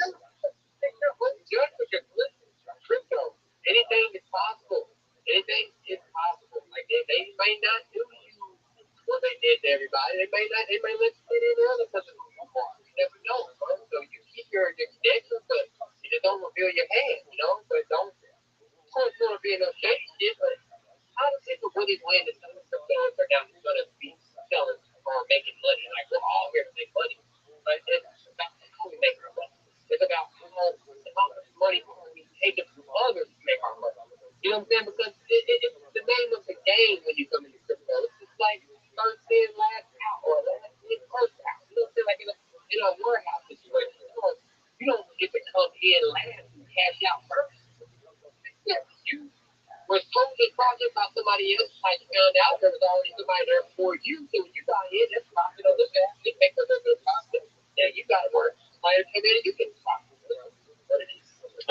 I get that. Or $10 million down to 6K, that's of course. Yeah, no, definitely. Okay, I want to hope that this is a good project. What about Tree Gens? Tree Gens. Yeah, he's the Regions. Tree Gens. He's the guy who plants trees for every person who follows him. They're gonna try to plant 1 billion trees on June 6th. Really? Oh, get me in touch with him. I haven't heard about this. Yeah, most certainly. He's a really nice guy. Here's the thing that I think is a big separator.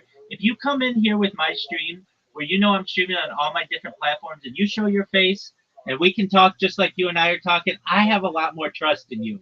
You know, because then like I see that you're a legitimate individual, and that you know that you're being recorded and everything. And Jimmy, he's the guy for Tree Gens, and he seems to be like a really he's got a lot of connections. He seems to be like a legitimate person, and I really want to believe that he is. Okay, so I'm gonna send you this guy's profile. You certainly look it over as much as you want, but he's a really nice person to know. He hosts spaces every day, and To get in contact with him because he's doing stuff like I do in real life. When I get back home, I'm gonna show you my job trailer life. I run a landscaping business. You know what I mean? So I do plant trees, plant. So that's why I really want to talk to him because we're much better than on a whole another level of plant trees. You know, because even wherever he's at, they'll want to, get in on it. So we need more oxygen. We need more plant trees and healthier trees. So definitely. absolutely. They're cut down from this ass making reasons.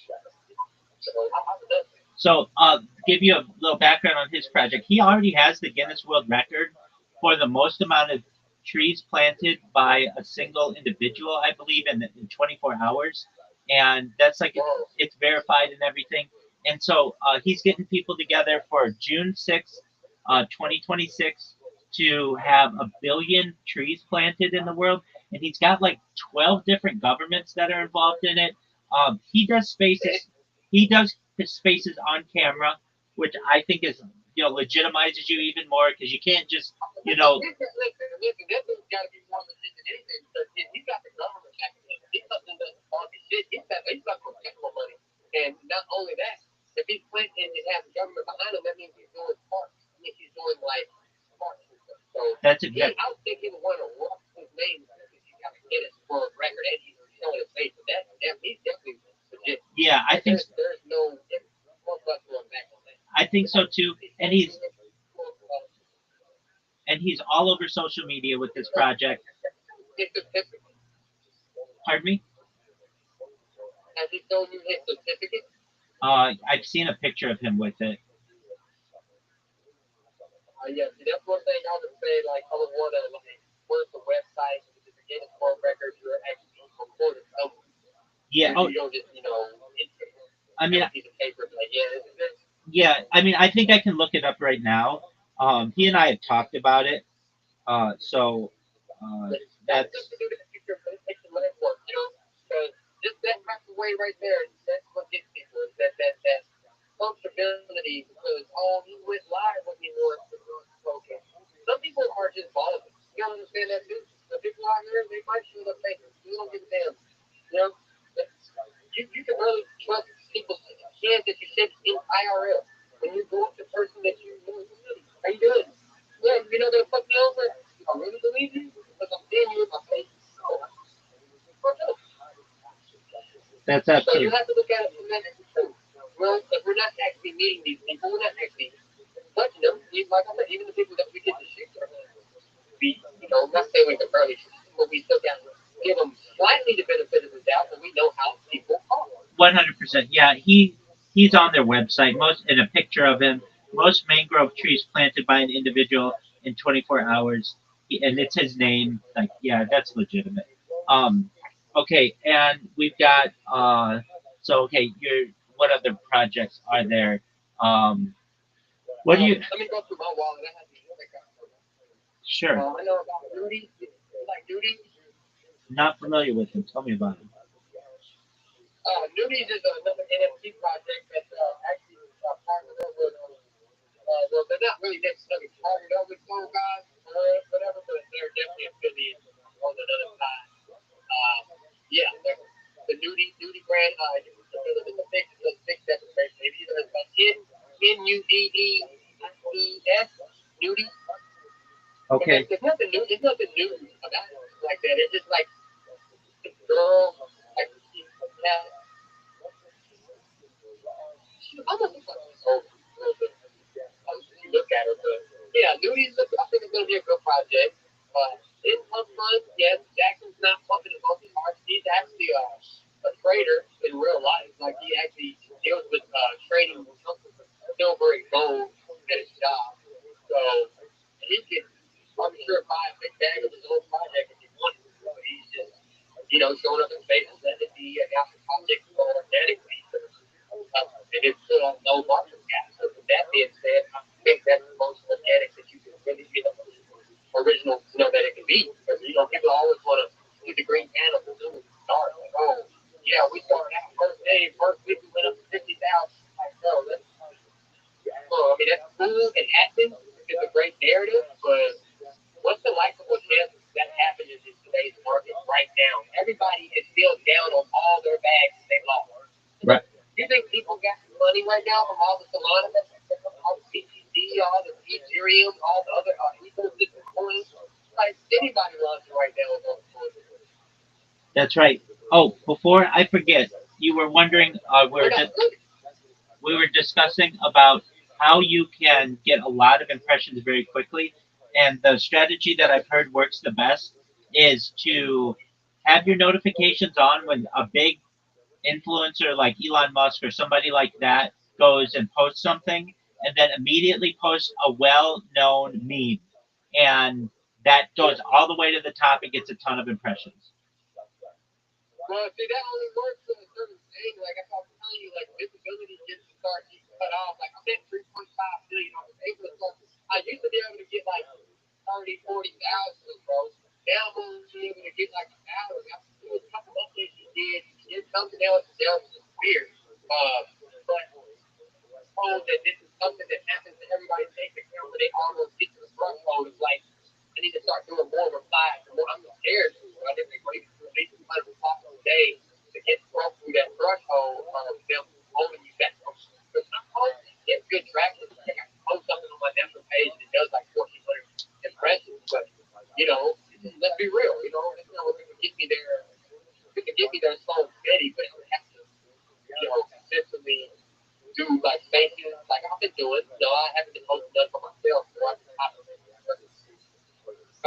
people come in and run it up. But like I said, I'm more or less just being a cruiser right now and learning more than I've been doing in the past time I've been in crypto. How about just doing like helping out projects that I like for free and actually showing them how you get a job. Right, I understand that. They're not coming to me.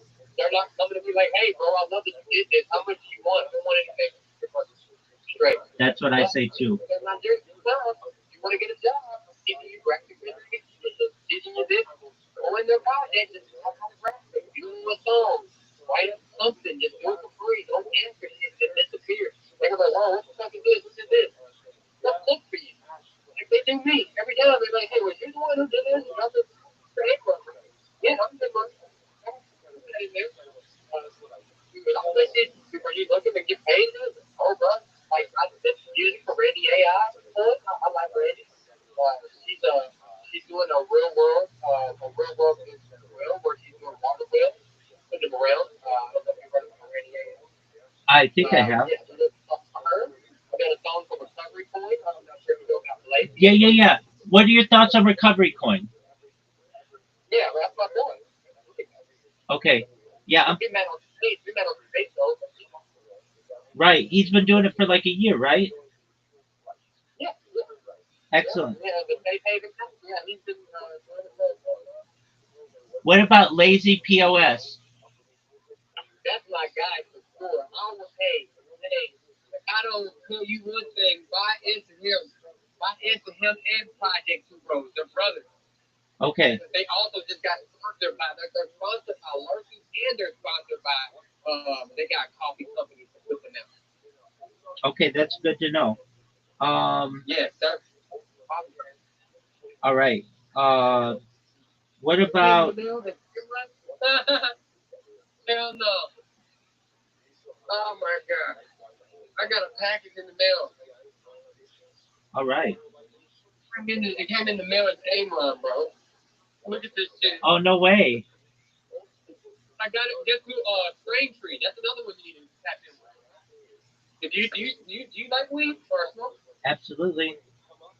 Well, Braintree, those are my buddies, man. They got money. They don't need a. Let me just tell you, they're so fucking zen. Him and his wife are on this space together. Because Vincent, she has like over 40K followers. You know what I'm saying? Like, and he is just starting back out, but he is a master coder. If you go to their website, straintree.com, strain, like as in STRAIN, Yes, sir. strain tree app. And it's a trillion, it's $1 billion idea. You can take from other genetic fields of family trees and create your own genetics. And then they start making it a way that where you'll be able to like basically take your genetics to a real dispensary and get your stuff, created. So Strain Tree app is one of my good friends in the space. I do space with them. It's Crypto Cam and the decentralized network that we're building. The decentralized network is a network of a whole bunch of projects. That's basically what we have formed together. And Strain Trees in there, Recovery Coin, Lazy Pod. Like I said, Lazy Pod has an actual coffee company, website that is backing him up right now. That has given him his own Lazy Pod coffee. And he's also talking about he's got to partner up with somebody else too. So I would recommend even if it's $5, as low as his coin is right now, you're gonna have at least a million, 2 million. He's not pumping his charts either. You know what I'm saying? They're not pumping their own charts. Those are the people that I tend to throw with. Throw a little money in and let it ride up, ride it over, ride it out together. Absolutely. Okay. Because you can't get rubbed that low. You know what I'm saying? Like, Right. Exactly. There's no risk. Oh, all right. Do you know Satoshi Coin? Yes, I've heard of it. Okay. What are your thoughts? Do you have any idea? Satoshi is a good person. I don't like the image. Yeah, it's the orange one. Yeah. Yeah. I don't like the image. And if I'm not Funny, mistaken, He's cool. He's cool, dude. if I'm not mistaken, the picture that he has of that guy, that's not nobody has a real picture of Satoshi. That's some other guy who lived in California who has that name Satoshi Nakamoto, but wasn't the real Satoshi. Is that correct? Yeah. Satoshi Japanese and Chinese. Nobody's ever seen him. Exactly. So that image that they're using is just of some Californian guy who just looks who's really Japanese, but and had that name. No, he doesn't even look Japanese. He looks like a typical white guy. Well, there you go. I don't think he looks Japanese. The little caricature say all that. There's a lot of them that he wearing it. All right. What? I don't think they look Japanese to me. Okay. What about NFT bingo? Ooh, I heard about them. I think that might be a good idea. But the only thing is, I think they're lined up in my, not my heart's enemy, but my meaning. Oh, So I think I won't be fucking with them. Okay. But I want to see what I got. Look, bro, but this package I just got right here in the mail, bro, came from Strange Tree. Like they literally sent it. This is crazy. This is crazy, bro. They literally fucking sent it. Open that bad boy up. I wonder what it is. It's supposed to be like some merch. I didn't pay for anything. He was like, thank you for your participation. Like this shit like this, bro. Just doing stuff for free, bro. Oh, Joe. This is Drain Creek hat, bro. Yep. Look. That's tight. Shout out to Strange Tree. That's a dope hat. Bro, it's lit. You feel me? They actually got a real website, like where you can use this stuff, bro, and go on there. Man, I'm telling you, go check out their website. You can make strands, your own strands. You can have your own rabbi strand, bro. You know what I'm saying? Like it would be your own genetics. Yeah. Like, you sound like a very smart person who would go on there, and you're gonna get paid across. Like, they have it where you're gonna get rewards and everything. I don't even know if you looked at it yet. We've been talking, but it's amazing. I'm telling you, the website is amazing, bro. That's a really cool idea. What are He your is. He said he could do that with anything. He said now that he's broken down the genetics, he said if he wanted to do one for a farmer or for crossbreeding like vegetables or for like even meat, because I deal with grass and different types of seeds. Like I want to make my own seed brand. You know, because I use something called what's the name of it? Playmaker grass because it has two different grass seeds. One's a called fescue for the cooler weather. It grows in the cooler weather, but whenever the sun hits, the other grass will kick in like the ryegrass, the fake green. So when the other grass is dying off, the other one comes up. You know what I'm saying? So it's just like it's genetics, man. Like genetics, you can take any genetic and put it on there. Any genetic. that's Like you sent me a written. You said he got the idea because he used to breed dogs. So you can breed dogs. So like think about a dog breeder. They went to that step, and you can take one genetic from this animal and put it with this animal, and you can see basically like the Sims and like what the baby will come out like. right. What the potency is. Like you, man, I'm telling you, you got to check out Strange. So And I would love it if you would help me build that project. basically, you could just say like, hey, I really like sativas, but I like a little indica. You could create that strain and then label it on your own, and then they No, you can go to other people's family trees. You can create. It's very very complex, and I swear, if I can get you to talk to him one time with the way your brain works and the way his brain works, you would probably be a very good competition for him on like just word salad. You know, because I have word salad myself. Like I sit some down that I'll lose one more, but you're always on point. You're straightforward with your thinking. I have something, you know, like social anxiety. That's why I be not looking always at the camera. I be messing up. You know, ADHD all the time. So my brain thinks about shit and it doesn't come out before I think about it. So I know exactly what I want to say, but I don't always know exactly how to say it. You know? right. I get you. No, you're an excellent communicator, so don't be so hard on yourself. Um, okay. What about that? Let's see here. You talk baby. What about Doginal dogs? You think they're the real deal? Dojan of dogs? Yeah.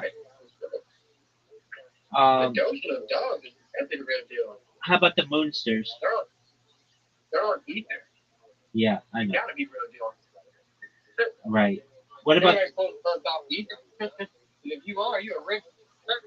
Like, oh my God, you know how much money you're gonna lose? You're gonna run for ether? Moonsters? Ah, Moonsters. I heard of Moon Boy, not Moonsters. And Moon Pie. Was it Moon? No, Melting Moon. Melting Moon and Moon Boy. I haven't heard of Moonsters. That's okay. And just with that name, it doesn't sound like it's gonna be a great project to me. But that is the number one. Like I asked that question. What are three terms that you're tired of hearing? Oh, going to the moon. Oh, this is the next 100X. You know, like you just said, like it's just not like all the bullet terms is out the window. Like that shit needs to be done. Right. What about Meta? Have you heard of Meta? No. Okay. How about Meta? no, just Meta. Okay. There's another one, and I know he's had a little bit of a shaky start, but I like him a lot. Bitcoin. Do you know Bitcoin? No. Okay. He's a nice guy. He's been in here, and he's he's very open. But he had a dev that went astray with him, but he's got his coin back, and this guy locked him out. I tell you who else I'm messing with. That means Okay. that's another $1 billion project. And I'll tell you why. The engine that he built, and I hope he keeps his word. You know, that's the only thing you can do with people, man. It's hope. This is crypto. You know, you never know what the next one's gonna do or what life situation somebody's gonna go through or whatever. But right now he is just looking for partnerships. He's actually got his website up and wants people to go on there that like running IRL businesses and stuff like that, or just running other businesses. It's just, I told him, I said, you might want to just slow down on doing that because you might have somebody incubate with you that's a horrible person. And you're a good guy, you know. So just slow down. Don't be trying to pay for friends. You know, basically what that it's like. You know, just trying to have anybody to incubate with you to have anybody to buy in. But what you can do with his is basically go to his website and create free memes. You know what I'm saying? It has a meme generator that spits out memes for you. And you can just take them and put a caption on them and slap them out. They look like comic strips. That we used to watch back in the day. Garfield used to be in the newspaper. They look kind Absolutely. of like those. Oh, that's cool. And it's got a meme generator on the website. Yeah, yeah. You should definitely check out Fat Memes. Is what his name is. Fat Memes. All right. How about Zero X Laboratory? Have you heard of that one? Yeah, Zero X Labs. Yeah, that's Yeah. another ether. Okay, so that's a pretty big one. Just ether. Anything with Zero X, base ether. Yeah. All right. Um. How about you? Do you have anything that you need? I need to be on the lookout, either good or bad. Normie. Normie. Oh yeah, yeah. I know that coin. Yeah, yeah, yeah. Oh, how about Fap Coin? Bam. I never heard of it. No, Fap. FAP.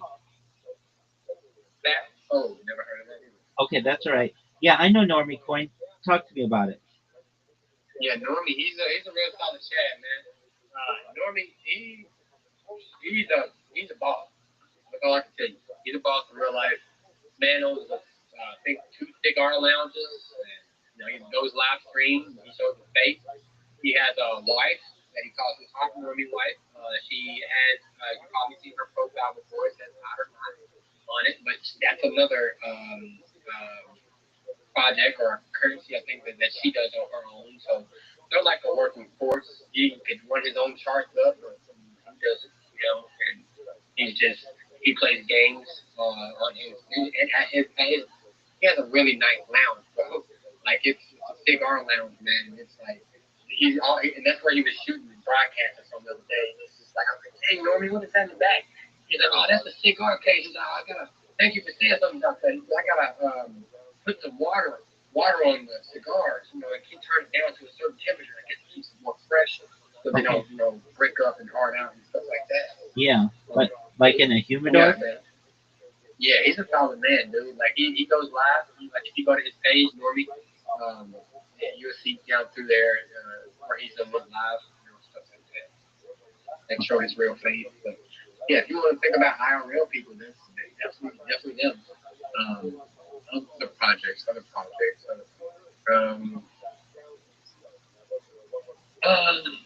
Man, really, I'm really falling back off of a lot of them other than the ones that I mentioned. Well, the one thing The that, ones that or one of the things that I think is good, the ones that you've mentioned that I get a good feeling about are the ones you're like, yeah, these are solid people. They're in and day out. The one that it's just too early for me to tell, and I can tell something. I'm just waiting for something to happen. Is the Yucky Duck? I don't know what's going on there. their project. When did they supposed to release their project? Quarter 1. They're talking late March. That means that they're doing the same thing that they just did with fucking whatchamacallit. That's when he lost his token 2 months ago. The Porky Pig or whatever, Spider Pig. Okay, so let me understand if this is the strategy. Now, I like Kenny. He's very nice to me. His wife is really nice. Uh, he runs really big spaces, but basically what they would do is say, hey, we're doing a launch, let's say March 30th or whatever. Everybody go buy the token, and then they just build up for a few months and then rug it. That's the plan? Yeah, they rug it quickly. They build it up. Yeah, they build the anticipation up because it's like that's what I realized. You can't just launch the token and be like, yeah, I launched the token. And just want everybody to get in it because everybody feels like they have to control the floor. So once the floors get bought up to a certain point where they're comfortable with, it's 100K all the way to bond. Then everybody just buy on top of it for a certain amount of days or a certain amount of time. There it goes. So if they are talking about launching a project quarter 1, what is their purpose? What is the sole purpose of waiting? Right now, if they're going to be legitimate and if anybody's going to jump in with some money, they're waiting on people's income tax. Listen to yourself, sir. I hear you. They're going to launch in March in quarter one. Why? Yes, sir. All right. Well, I hope Not fault. I hope that I wish the best for him, but any of these projects. eh, Don't go based off no no. I'm not. I just I'm good about it. Because I know what they've been doing and who they've been associated with. Like you said, you're checking out the profiles now, and the names are changing, and people ain't around, and nobody's really saying anything. You know what I'm saying? So right. it's like, who do they complain to? Like, if they're not going to host a space and their Discord is not there, if everybody's been blocked and scammed, I mean, yeah, they could spread the information amongst everybody else, but everybody, they put the project out in front, and they are the back end of the financials and rugs it. So Spider Pig was the base of what they were doing. Of course, he probably made him some money off the projects or whatever too, but bruh, it's crazy. Like Spider Pigs, now we got Yucky Ducks, and like Well, that one, he's put in a lot of work. I've got to say, if he does rug it, then he's put in the work to do it because he's having really big spaces every single day. But I understand that's how some of these other you projects. just said, that Spider Pig showed up every day Oh yeah, faithfully. Tell me that's not dedication to rug somebody. yeah, that's an excellent point. And he gave away allegedly. I mean, I don't really know, but a lot of money. But No, what are you really giving away when you know you're going to take back? that's exactly right. He'd give away $20 in soul or something like that, and then but know that he's going to make, well, like we discussed, $5 million down the line. So it's Because when I first got this, they said you get this thing to eat, and you get this early Gideon. You better get it while you can. This is going to go to what? $10 million. You think I'm putting no money on top of $10 million? You talking about this early Gideon price? Oh, shit. But there were some people that was in there like King AB and a couple others. They came in there like, Ernest, that's not the other project. I'm like, well, no, I couldn't told you that. I what? no, bro, wish you would have said something. Then I would have been that hater. What if it would have kept running? You know what I'm saying? But I just knew I wasn't going to go in there because I know that is fishy. You said this is an early CA launch, and you launched it 2 months ago. So what they're doing, they're launching it under a phantom, not a phantom, but like it's basically what it is. It's like you can do something on like virtual. It's like a virtual. What is it called? Virtue. You do it on virtue, and it'll still come out on Pumpkin. It'll still come out on Moonshot, whatever. If you want it to be listed there. So this is how you can buy into your token and give out the CA early without bot getting it first on Pumpkin. So this is what I've learned by being around Naughty Soul and them. They told me about this stuff. It was like, bro, all you gotta do is just create a token, go through virtual and just let everybody get the CA to whoever you want to have first, and then launch it. We already done put in 5,000 a piece in there, and now it's at a 50,000 to 100,000 whatever market cap. And whoever else comes in on top of that runs it up to 250K. Now all of us are coming out on top about what, at least 2x. You know what I'm saying? So if you go from 5,000, 10,000, that's not a bad thing. And like it's starting to appear, it's not to you, to me. It's every 2 months. They're rotating points. They're doing a high turnover rate. That seems correct. Every 2 months. What happened to King AB? What happened to King AB? King AB got robbed by Pig. No way. All the Nigerians. That's what I'm saying, bro. It's like that my literacy was about for them, bro, with the people. I'm not your enemy. I'm actually taking my time out to learning your language. I'm actually taking the time out to learn where y'all live, how it looks, what's the situation, what's the weather, they don't give a. They want your max engagement. They're not telling you to build your brand. They're not telling you to go pay that $5 to have where your physical is. They're not going to tell you that. They're going to tell you show up, smash that purple pill, engage with every post at the top. They don't give a fuck about how many accounts you've been ran through.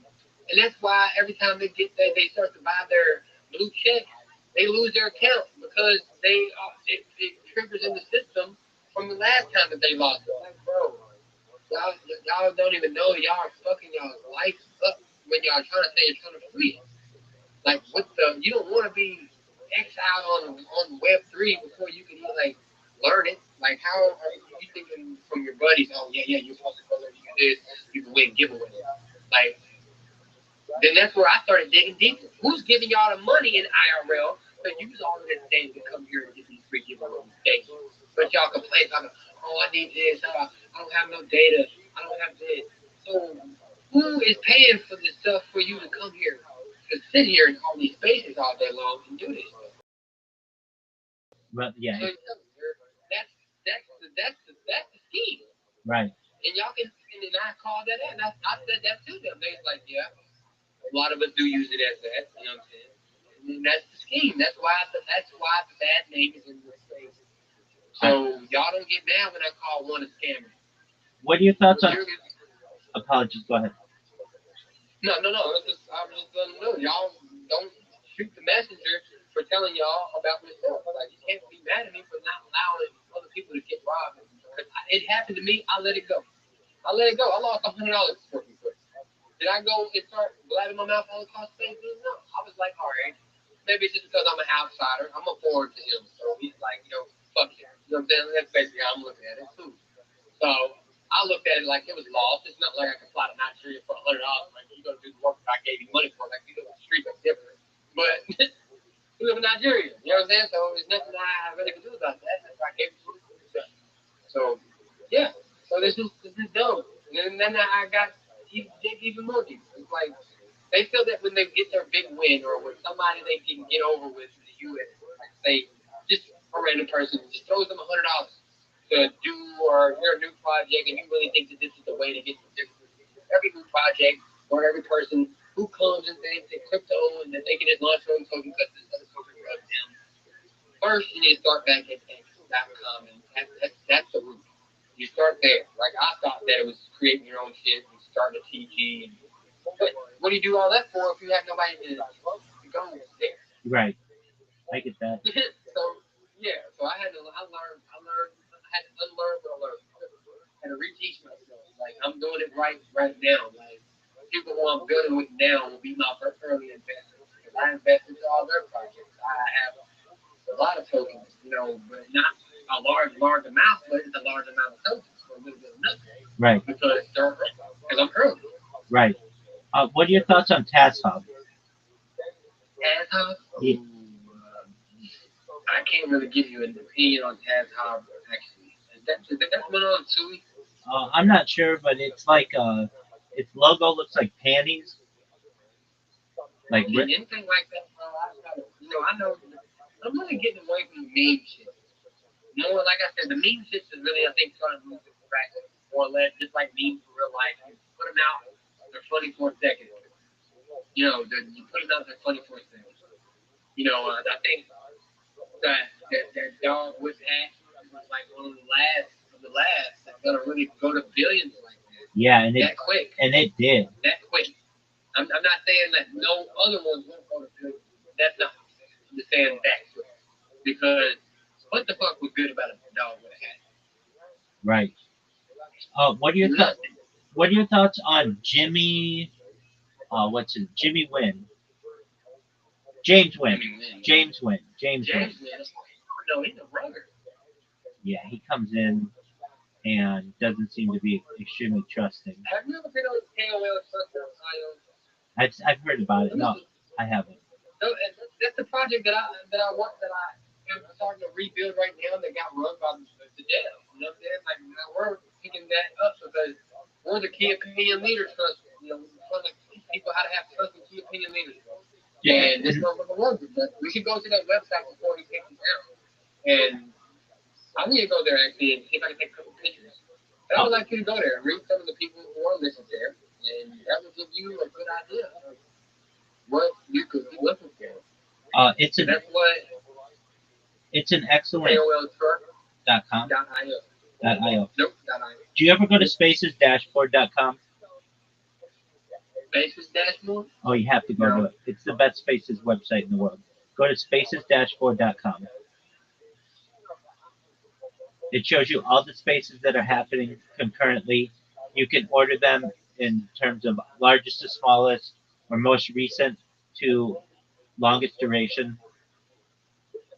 Spaces-board.com. Yep. Yeah. He still got it up here.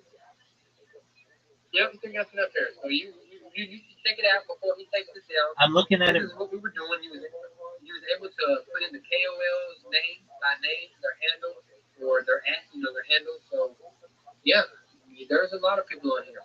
Okay, I see right on the front, Spider Pig Meme Lab. That must be different than Spider Pig. Yeah. Oh, it is? Somebody put me on. Yeah, somebody put me on there. Oh, I see. I got one vote. Wow. I think it was the dev. Because I called him out and I called him all kind of bitches. Oh, Spider Pig got a huge scam. Yeah. Wow. So like this is what it was supposed to be for, to help people to come here and figure out how to avoid it. Okay, so as you can see up there, there's 441 KOLs listed in 49 pages. Right. All right. This is a great website and a great idea. Yeah, he just totally rubbed. Why did he do that? Totally. He said he couldn't afford this, what we're looking at right now. It costs too much money. It costs $600. Oh, I'm trying to figure this out. That's what you were saying costs $600. This piece of shit. This is a .io. This did not cost him $600. Right. It just cost him some code. Right. Like, bro, who do you think you are? I'm a coder. Like, bro, I could really mimic this website, but I haven't been having time. But like I said, if you go through it, you can see a lot of stuff on there. And it's just like, why would I be on here as camera? I don't have no fucking token, and the token So Mellow is still lit. And it's still up. I have like 30, 40 bucks in it. In the actual dev wallet. So I'm not a rugger in real life. My actual So Mellow token is still on something. I just don't have nobody to buy into it, and I don't have nobody that I want, to really build it with right now. And I think it was just more of me getting out of a bad relationship with Coach that robbed me for $29,000. I put $6,800 in and watched it go to $29,000 and watched it, and I got to pull out my $3,000, and that's what I was left with. And after that, I just got really numb and distant. And I was like, fuck, bro. Like, I really had an opportunity to take my money out, or at least pull my $6,800 out and start chiseling out my profits little bit by little.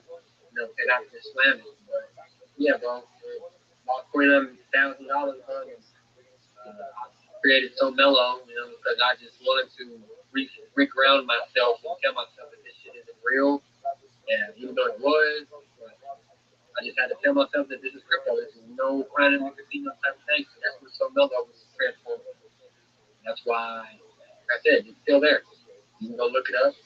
They have the marshmallow head. Yes, they have a low market cap. I would love to have somebody help me push my vision, because with So Mellow, I was trying to develop a website or an app where it was going to be called Hello Mellow, where people like newbies, like right here, they were going to be able to go in there and say, "Hello Mellow, why is the market going down? What is, and they also have fun facts in there, like the first transaction of Bitcoin with a $2 of pizza, and it was worth 2,000 Bitcoin.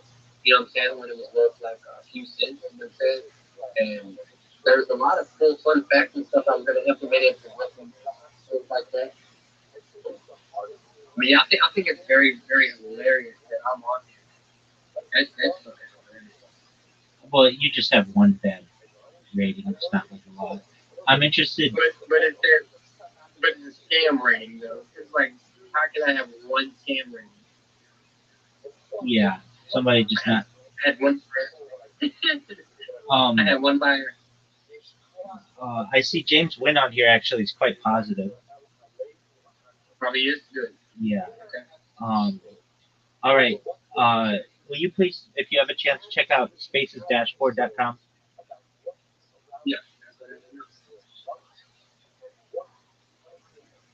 So this website's amazing. It shows you all the spaces that are going on. It has a usable search feature.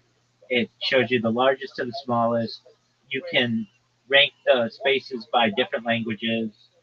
Uh, you don't have to connect your X account, but you can, and then you get all the features. It's it's been around for like 4 years. It's the best spaces resource I've ever seen. So you can basically tap into any market if you want. Exactly. Oh. So once you click on it, you basically put your X account through here, but I would do it online. But I don't know, like, have people ever been hacked using this stuff? Yeah. So Their account? I don't put even I've done it with an old account. So what you can do is just use a throwaway account, put it in there, and you get all the features. But I wouldn't trust it, especially I don't trust anybody with my credentials essentially. Um, but what you can do is you can see if you so they used to have it so you got to see everything. Now I think you see the top 20 or something like that. But its search feature is way better than the X search feature. X search feature a lot of times says there are no spaces current or whatever they say, or there was an error, whatever, when you're doing a search. If you're at least using an iOS device, with that shows you everything, and then you can get in there and see how many spaces the host has hosted, and also how big the space is, not just by how many people are in it, but how many combined uh, network the speakers have, if that makes sense. Okay. It just it gives you a lot more. It gives you a lot more. Go ahead. It gives you a lot more metrics than X does.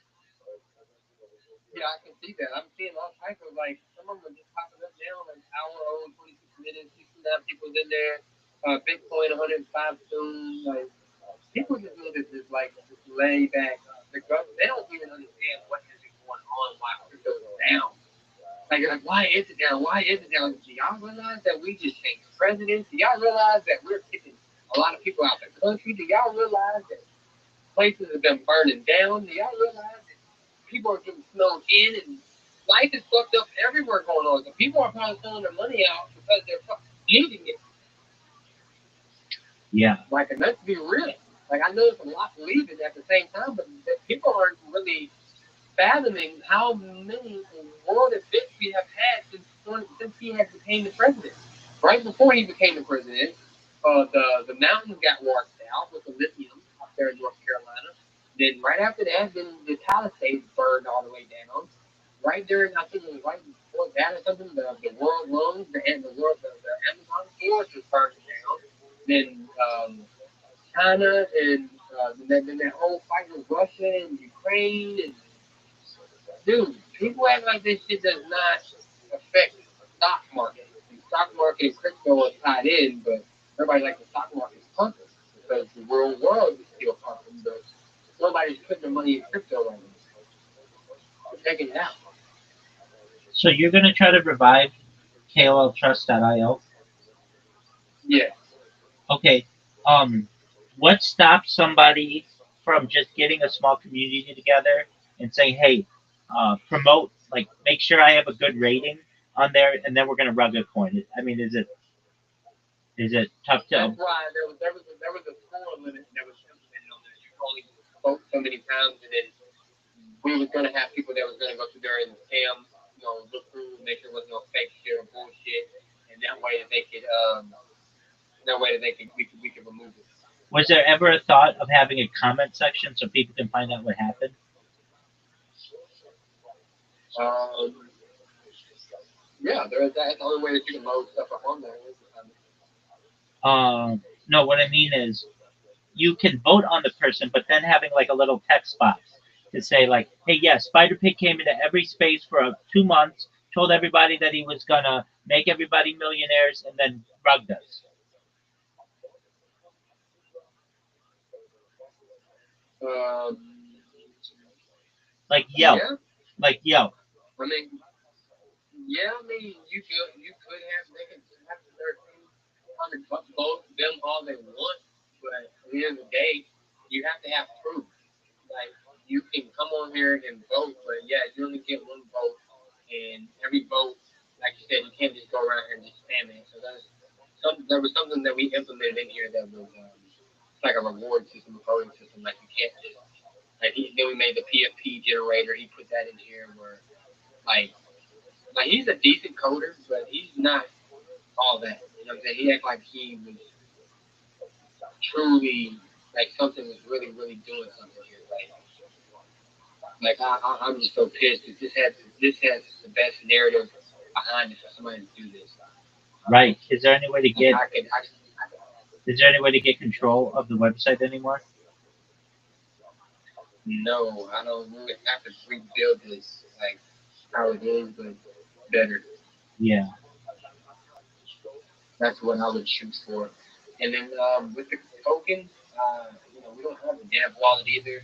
But what I did my research on is since it graduated, it's like if he put all his money out, no matter if he's the dev or has a dev wallet or not, he nothing he can do for real. Right. That's what happened with Pepe. They CTO Pepe, but I don't think they called Pepe CTO. Well, I mean, this is a really great website, a really great idea. It's unfortunate that That's what I'm saying. it can't. Fucks like him, bro. Like you can't see the future. He's up at 68K. I like when I bought in at 28K and he did all that shit. He did it to try to have people buy in more. Because they gotta let it go. He's like, you gotta get used to this. This is going to be the new norm. It's not going to be norm.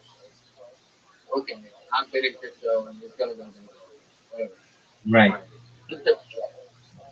You gotta fool me with this shit, like at all. I mean, as soon as it started going down, I bought $10 more, $50 more. I was buying it as it was going down. You know what I'm saying? I'm thinking of fools is gonna soon to hit the 40, like people keep picking up the money and I'm just gonna pick it all the way down to like, that's it, bro. Shut up, bro.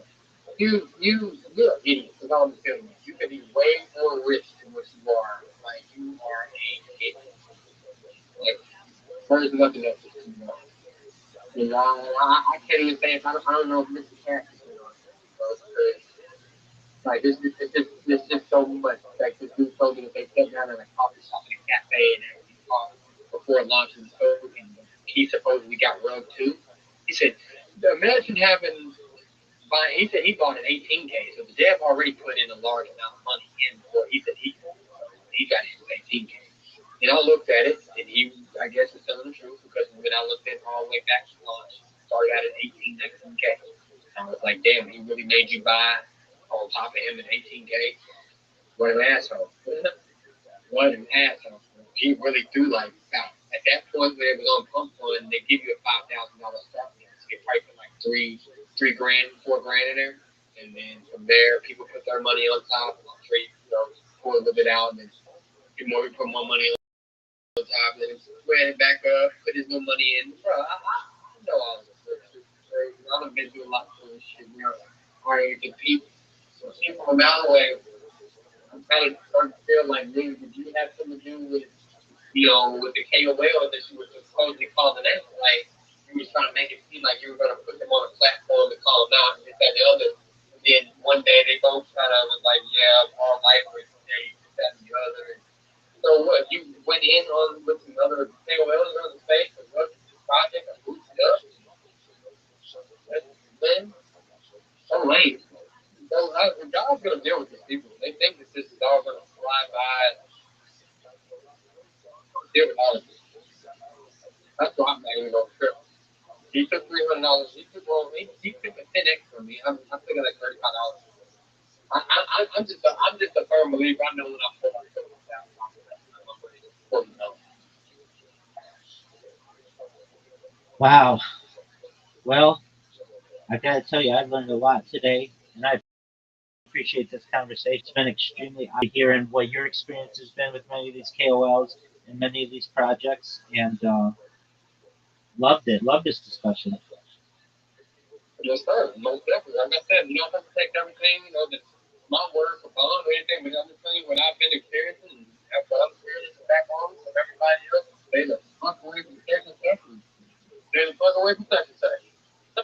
That's So right. that's exactly what I'm trying to do. Stay the hell away from such and such. Well, if you get any inside information on who to avoid or whatever, always feel free to come in here and tell me, or send me a message on Twitter or whatever, and I'll do the same for you. I got you, bro. Most definitely. Excellent, my Most friend. definitely. I hope to get you in there with us some days on recorded space. You know what I'm saying? So we can really talk. Damn, bro. I really gotta go get some damn. Aaron is tired. Damn. Damn. Turn real quick. Let's go on the corner. What's up, buddy? I know you had your buddy.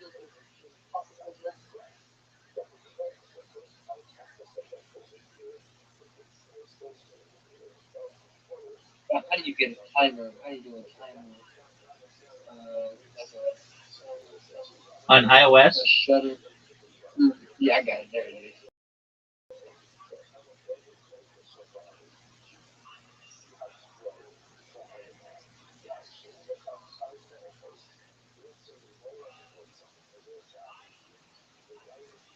Kind of give me a good picture so I can hang my train tree hat. Post my IRL picture.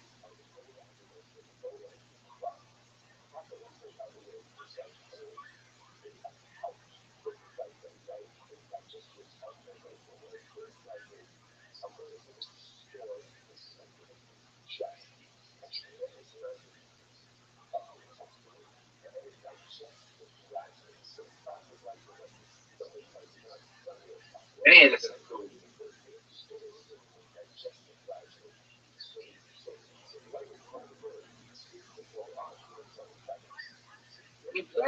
But yeah, man, you gonna have to come out of the room and come out and go back to the spaces. oh yeah, I was in them yesterday. I'll be in them right after. I've got one thing I've got to do. It's going to take me about an hour, and then I'm going to be in Spaces all this evening. So I look forward to seeing you in there, God willing.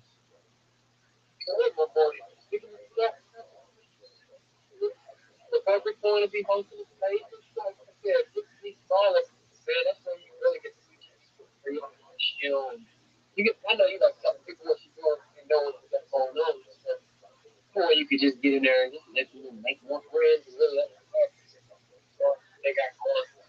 Some of the stuff you can read from now on if you really are around them. Let them talk. Yeah, the smaller spaces, they usually have, I think, better questions and allow you to really get into conversation with good people. Yep. The long space would usually be about 30 to 40.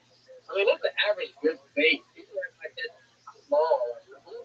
That's a great that's a great space that's not being botted. Those are real people, not a bunch of random anonymous listeners. 1,200 at the bottom.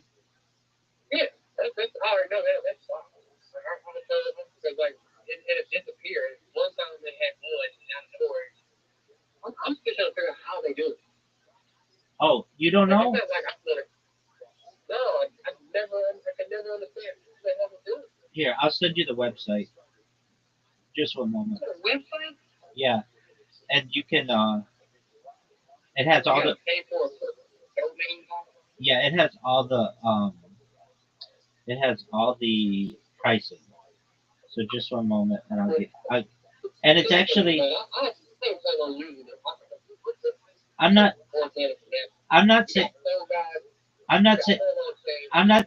I'm not saying to. I'm not saying to use it, but I just want you to know what the prices are. Yeah, and I also want to know how these people were doing it. Okay, so when it comes to education and educating people, and they think these spaces are as big as they are, and there's really only more than maybe 50 people in here because they feed it up to $100. Exactly. Or it doesn't even when you look at the end. Sometimes it'll be this is only 30 people talking. This is hard. I agree with you. I know you're in the car. I don't know if you can see the website that I just sent you. It has all the prices, and if you want, I'll just read them to you if that'll make it easier. So if you if the chat, can you put it in our chat down here, or is it on X? I put it on X. I will. I'll read it to you though. Okay, so for followers, you can either get high quality followers or premium followers. What's the difference? I think premium have the check. So just for regular followers, for 10 followers, it's 40 cents. Going up to 10,000 followers is $154. In terms of what you wanted was listeners to space. Yeah. Okay, so these get really, really expensive. All right, so for 100 listeners for 4 minutes, it's $2.70. So let's take it up to like 60 minutes just to give us an idea of. So for 100 listeners for 60 minutes, the price is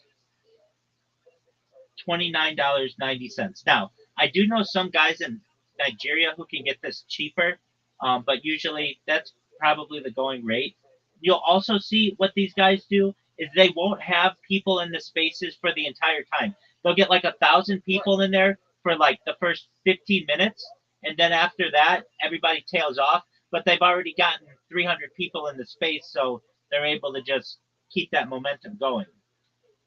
So what you do is you put the link to your space in there, and then you just say how many people you want, and you can get up to 2,500. And then so for an out, This website? yeah, from this website. Really? So you for the followers and the listeners from the same place? Oh yeah, you get everything here: YouTube followers, Facebook followers, Twitch followers, LinkedIn. They have every service. And I can tell you, I used this service when I first started in social media, like more than 4 years ago, and all of the followers that I got from like Instagram are all still there. I bought 10,000 followers on Instagram for $100, not because I wanted to be a big Instagram person, but because I wanted it to look like I had people following me, so that people just didn't find an account with 3 followers, and all those 10,000 followers are still there. And I'll tell you this, I bought on Twitch 50,000 followers, uh, 4 years ago, and I still have like 49,000 of them, 49 plus. So, and like just to give you an idea, those followers stick. Are they just bot accounts that just get put on your account? They don't remove them? Correct. Now, they do have some really nice services that you can get, like automatic retweets, which basically puts the reply guy out of business. So, what are these Yeah. automatic retweets, automatic bookmarks, automatic likes? If you buy this service, you can either do one of two things. You can have likes just one time, or you buy the service, which is just a one time fee. So, it's not like a monthly subscription or anything. And every time you tweet, like for instance, for automatic likes, every time you tweet, if you want the premium ones from premium accounts, every time you tweet for $15, you will get 100 likes every single time. Oh, really? Yeah, and it says this automatic likes package has no time limit and will be applied to all future tweets you post from now on. So you know how you get these guys who are like, hey, for $150 a week, I've got this group of reply guys and chillers and raiders and all this other shit that will help you. Yeah, you don't need that. You just get this package and you get 100 likes for $16 every time that $16 one time. And from now for the next, as long as this website's running, which it's been running for 4 years, so I can vouch for that, you'll get 100 likes on every single post. Like, how much is that service? Like, where are you going through to find all the other different services? Sure. So if you go on the website that I sent you, it's called famet.net. And then in the upper right corner, you'll see like the sandwich menu, the 3 bars. And then you go to the X. They have like an X services. So you can buy Twitter likes, Twitter views, Twitter followers, Twitter retweets, Twitter bookmarks, Twitter automatic retweets, Twitter automatic likes, Twitter space listeners, Twitter poll votes, Twitter impressions. You can just straight up buy impressions. Automatic Twitter video views, Twitter clicks, Twitter comments. And then they have free Twitter followers, free Twitter retweets, free Twitter likes, and free Twitter video views. And so you can like basically test drive it to make sure that you like the service. And you can do that for free. But let's just go to impressions. You said you had like 3.5 million impressions. If you want another one, let's just say 1 million impressions. 1 million impressions is probably going to be pretty expensive, but one. 750, yeah. Which, oh no, absolutely not. But you know what you could do. Yeah, exactly. But what you could do is have, if you wanted, that's what I was going to say, because that reply stuff will get you the momentum that you need to get all of the different impressions, if that makes sense. Yeah, because I already do a lot of sharing pages and stuff like that. So I would definitely like to reply or just grab my post. Yeah. Exactly. But this gives you the going rate of how much this stuff costs. So that when you get some guy who's like, hey, I've got a shill team that is going to repost all your stuff. Half of the issue with that is it's like herding cats, getting them to repost the right thing and in a timely fashion. And they're not on the same time zone as you are. So it just lays dead for, 12 hours or whatever. You don't want to be managing that. So you just have the automatic Twitter likes, automatic retweets, automatic bookmarks, and then every time you tweet, you for $16, you get 100 likes every single time. It's the best money that you could spend in crypto. So what does it mean to retweet? So it's gonna give me. I just put one link in there, or does it get my username and everything? It gets your username. It gets your username, okay. And then every time that you need, every time you post, it will just retweet anything that comes from that username. So you don't have to come in here and like put the link in. That would be ridiculously difficult. No, every time you tweet, it just automatically retweets for you. Okay. That would flag the system. This new system, what we do, that would flag the new system like a mother. Well, so I know a couple people who do this, and it has not flagged the system. They get a lot of engagement. I know 2 projects that do it. I mean, if you really want to know their name, I could tell you. But basically, they're pretty medium projects, but they utilize this, and they got rid of all their reply guys. So, like, I know one guy was spending $300 a week on these people, and I was like, why are you spending $300 a week when you're only getting like 15 different reposts when you could just use this system, and every time you tweet, you automatically get 100 likes and 100 retweets. He's like, oh, you saved me so much money. And he just went with this, and his account's been fine. I know another account that was with one of the projects that we talked about earlier that was trying to promote people, and they bought 10,000 followers, and their account's still in good shape. They got exactly what they wanted. And you can always test it beforehand. They have free links that you can put in there. And this is what I would do if I were you. If I really didn't trust it, and I had a little bit of money, I would just start a new X account just with nothing, and then put $5 into each one of these services and see if it gets flagged. Well, I would have to do it on a different IP because, like, if you do it, they can block your IP too. Yeah, absolutely. So you just use a VPN. Nobody will ever know. You make sure that you use an incognito, and you just try. I mean, I'm not. Look, you do what. Yeah, I got one. I got one called Urban. Okay, I use Proton VPN. It's the largest VPN in the world, based out of Switzerland, and it's free. They're the same people who do Proton Mail. You know what Proton Mail is, right? Mm-hmm. Yeah, so they have the best VPN ever, and it's free for life. That's lit. I already paid for this one for the year. That's okay. I did the same thing with one of these, and also the fact that it's based in Switzerland is definitely an advantage because many of the other ones are not. And I think like 90% of all the VPNs are generally focused in one country, and so this gives you a little bit more diversity. And it's not like it just has one country to pick from. No, it has at least 20 different countries to pick from and all kinds of different VPNs. Now, if you want like really specific, like, hey, I need to have an IP that's showing in Nigeria, okay, well then you might have to pay for that service. But if you just want a random VPN, Proton VPN's the best. Yeah, I got it where I can say state, country, city, all that. Yeah, of course, though it's a premium service as well. Yeah.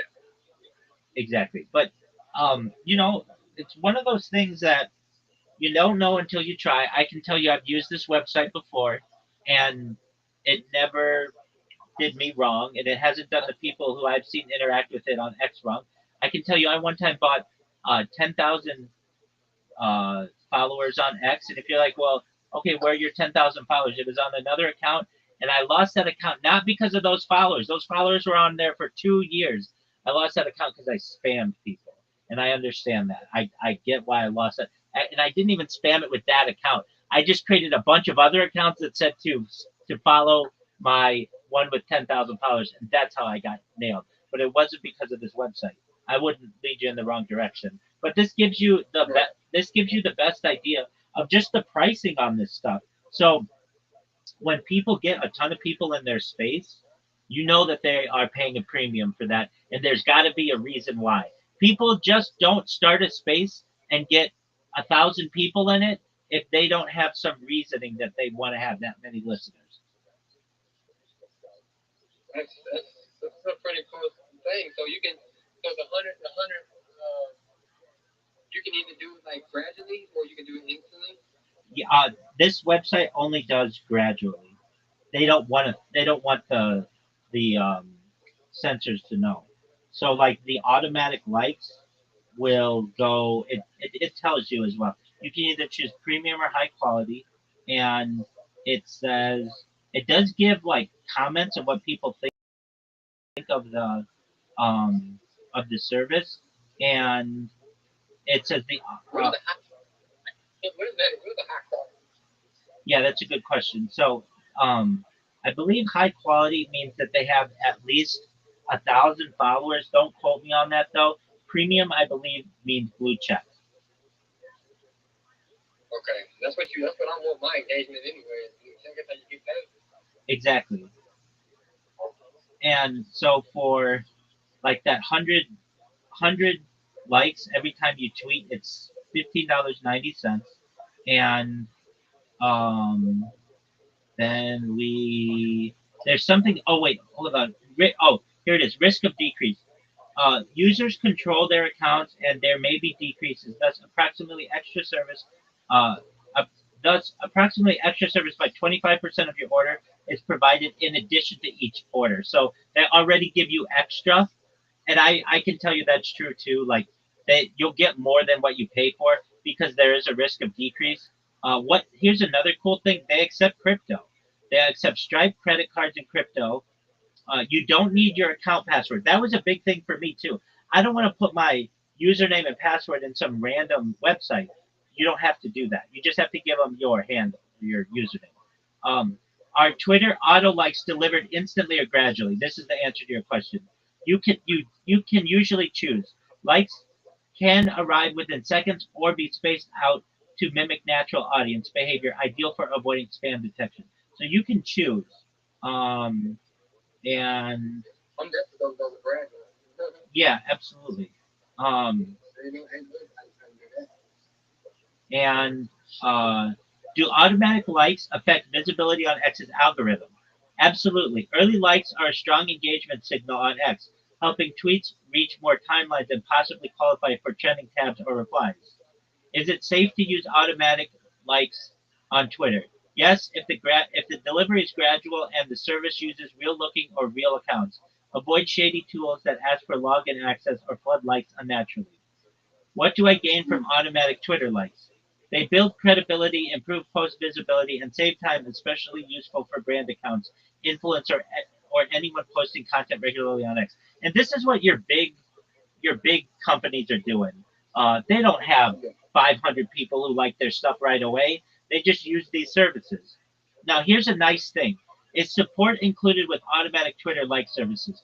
Most services offer ticket or chat-based support. Some include setup help, daily post syncing, and customer service or for missed or delayed engagements. So they have a support team, which most websites, or like if somebody just sends you an X message, they're not going to have support. What is the buy automatic Twitter like service? Twitter auto like service is a social media service that allows you to purchase as many likes as you want for any number of tweets you will post in the future, and the likes will automatically arrive. Why should you buy Twitter auto likes? By purchasing Twitter auto like service, you can prepare your likes for your tweets and focus on the quality of your profile with peace of mind. Real and high quality likes automatically reach your account. So it's like with anything, do your own research. But if you really don't trust it, then just create a new X account, or you could even have just somebody just use a VPN and do whatever, and then just get $5 worth of likes and start tweeting and make sure that it doesn't get flagged. And after a few weeks of that, every time you tweet and it's good, then you trust it on your main account.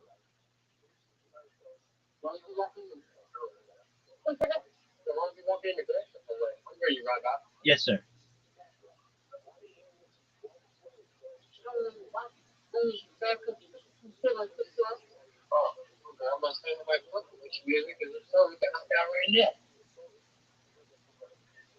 Yeah, man, Rabbi, yeah, you right on point, bro. I couldn't believe that none of those spaces really out on life. You know what I'm saying?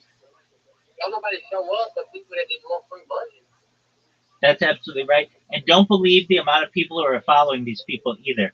Look, you don't know a single person who shields themselves more perhaps than I do, at least for the last 3 months on X Spaces. And I'm telling you, I'm maxed out on people. Everybody who's on these spaces already is following me. And it's like at 3,500, I look and everybody's already following me, and I'm following everybody back, or I'm following them first. So I'm telling you, like, there aren't 50,000 people out there to be following you, at least not in these X spaces.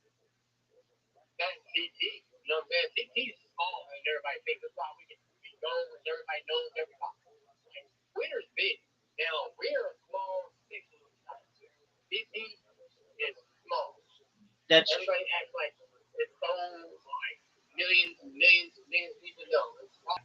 So at least in the X spaces at any given time, there are about 10,000 people in X spaces. So to give you an idea, yeah, I would say 50,000 is probably, and that's not even crypto Twitter in X spaces. And you know this too. Not a lot of people who are in crypto Twitter just listen to the spaces or don't even do the spaces and just are looking for tweets and such. Yep. Yep. We already knew. Absolutely. But if I were you, I would at least just when you have more time, check out that famet.net, and if any of the services, I mean, if anything, just use one of their free services and on some random account and see if you actually start to get followers right away. And you will. I've done it before. My wife has an old account that she has an Asian account from 2012. Oh, that's My wife, I just had her log on the other day. She only got like 80. Now she's got like 100 followers from me. I had her pay for a free check. Yeah, she's like, now I know how to operate Twitter. Like, back in the day, you used to go on Twitter, you used to post stuff. I mean, how many people are following you? How do you know what I'm saying? So it was just random stuff. You had to have, like, you had to be in a part of certain part of Twitter for people to follow you, all that subjects, people who write, people who do, whatever it is you like to do, you have to find that part of Twitter. right. No, I understand that. Well, then try it with her account. Yeah, he's gonna use hers for her beauty. She has an IRL. She's trying to figure out how to put cosmetology on the thing. That's what she wants to do, not necessarily in form of a token, but she said she wouldn't mind doing an NFT for her, beauty industry. You know what I'm saying? And we looked it up, and it's been done before. Some other big company has done an NFT project, NFT for their stuff. I no, I get that. What I'm saying is just buy the automatic follower or automatic like and automatic retweet for her, and if it works, then use it on yourself. All right, all right. If, So, if because any, I just been having her retweet my stuff for real for right now, so I can try to get through the goal post. Because I'm like, she got an Asian account, so I can get her followers. Whew, she's gonna be racking in them like, but, man. She had the followers that I got, natural followers. You know what I'm saying? Like, so I got 3,200 now a day. I'm just at 3,000. Like I said, they just keep rolling in. I ain't paying for nothing. same here.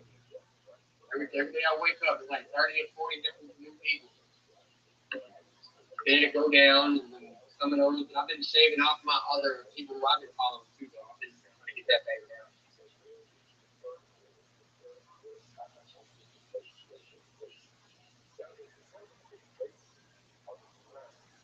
Yeah, that can get to be a pain. I think they let you unfollow 15 people at a time or something. Yeah. Yeah, I'll unfollow probably about 20, and then stop it for an hour. Right, that's the way to do it. Yep, I've heard of people getting their account banned, suspended, or just unfollowing 400 people. Like, well, what the fuck? How's that bot activity if 400 people not following me? If I just go down through there and not half the time unfollow them back. And like, he is so dumb for that. Like, what does me unfollowing somebody have to trigger an alarm for a bot? Right. You know what I'm saying? Like, why would a bot be going?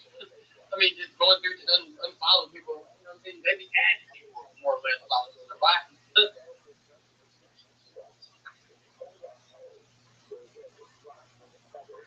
Well, what's going on, man, with your buddy, man? You in here? Want to talk to him?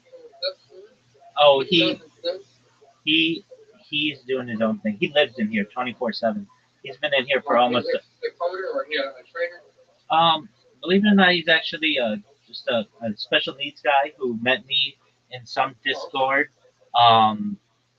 He met me in like the Aiden Ross Discord, if you know that one, and he just started live streaming his life, and then one day started talking with me, and I found out he was a really good-hearted individual, and Yeah. that's how we got connected. Right. Cool. That's cool.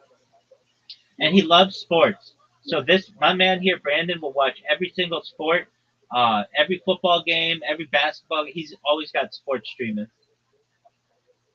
Oh, okay. Well, if you can hear me, hey, Brandon. Hey, Brandon. He How you may doing, buddy? he may be deafened right now on that one account, but he's got the other account going.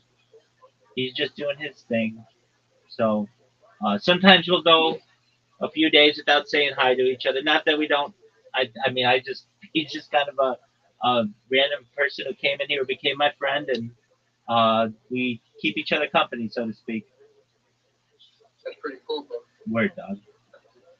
Guy's got a heart of gold. I can tell you that. That's how you meet your tribe. You know what I'm saying? Your tribe. You attract your tribe. You know what I'm saying? People like Absolutely. you, like they'll come find you. You know what I'm saying? Like regardless. Exactly. It's kind of weird. Like it's like how did he get on Discord and just find your show? What if he was on X one day and just stumbled upon? I wonder how he found you. He did. So I was in two different discords, and he would always see me streaming in there, and he would try to talk to me in there, but I just keep myself muted in there because I don't want to. Frankly, I don't want to talk with kids. I only want to talk with adults, and these people have people of all ages in there, and I don't want to throw an f bomb out there or anything like that. And I know how I would feel. So I say to anyone who comes to my Discord, you have to be 18, and there's like a verification, and then he's 21, and I asked him, how'd you find out about me? And he said, you're always in Aiden Ross's Discord, and you're always in the socialized Discord, and we're always trying to talk to you in there. And then one day I just came in here, and he's got. You think I have a lot of accounts? This man has a lot of accounts himself. So he's live streaming on like three different channels right now. You already going to A Ross's stuff? Yeah, so I live streamed 24/7 in Aiden Ross's Discord for 18 months straight. Hey, Yeah, And the only Did reason, Aiden never say anything to you? yeah, Aiden came in my YouTube stream, and we spoke, and he brought like 30 people in there at one time, and I didn't know who he was, which is kind of a funny thing. And we just talked about what I do, why I live stream, why I'm always in his Discord or whatever, and then I just continued to live stream in there. But I switched that one out for the Yucky Ducks because that was more people who were available in crypto Twitter and everything, and um, then so that I've got that device there now, but I'm still in the socialized Discord, and I'm also in the Soul on Chain Discord and some other Discords, and I just leave my camera on in there. I have myself deafened and I have myself muted so that people don't hear any curse words or anything like that. Not that I'm a huge cursor, but again, I don't want to get in trouble because Discord. I wish Discord had a setting that said I don't want to interact with anybody who's not 18. They don't, so then I just have to ensure that I only let people in here who are 18. Exactly. Put it up there as a disclaimer. Because like when most of these channels that I come in, some of them make you verify yourself. Like you have to literally like go and like put your age, your account, your name, your everything. Like you have like some of them got it to where you can't even go to the Soul God page. Right. I recognize that. On this one, if you have a computer or an Android device, it forces you to. If you have an iOS device, iOS does not allow that.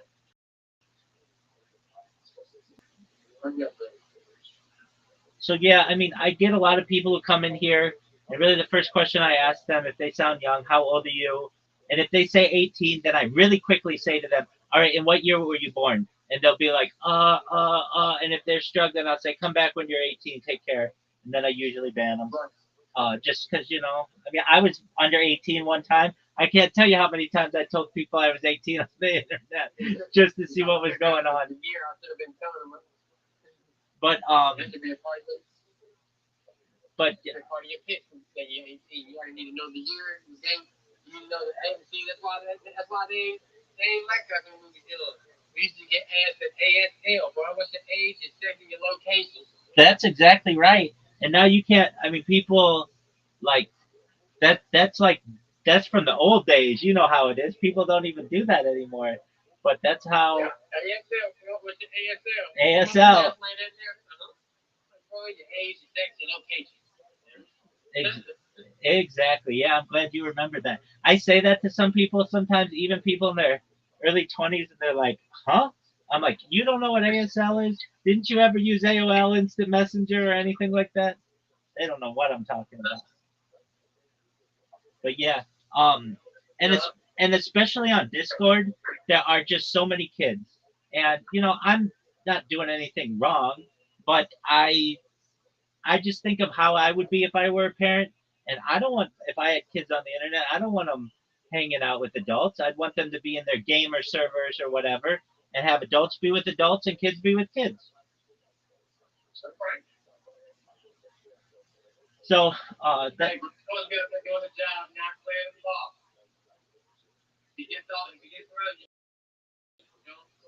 Go back or make sure he's back here.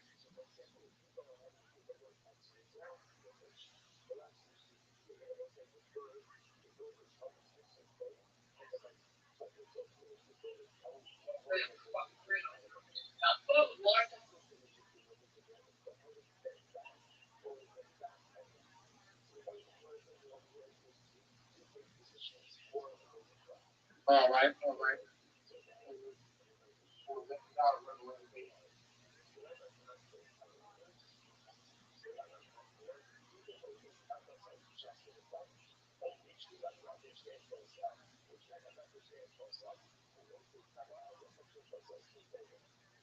Hey, honestly, did you get the thing? What are you doing? Huh? Oh, okay. Sometime let me when you get done, man. Do you know anything not about the Yucky Ducks, but about the Ugly Ducks? No, I didn't heard too much about the Ugly Ducks. I know them now. Yeah. So I will say this: I don't like being pressured into anything, And one time they had a shill and chill, and I go in there and I'm like, I tell them my spiel or whatever, and they're like, "Oh, do you know about the ugly ducks?" And I'm like, "I mean, I see you're hosting the space, but aside from that, I don't really know anything about it." And they're like, "Oh, uh, well, do you like NFTs?" And I'm like, "Yeah, I mean, they're like digital art, they're cool or whatever." And they're like, "Oh, all right, well, why don't you buy an ugly duck right now?"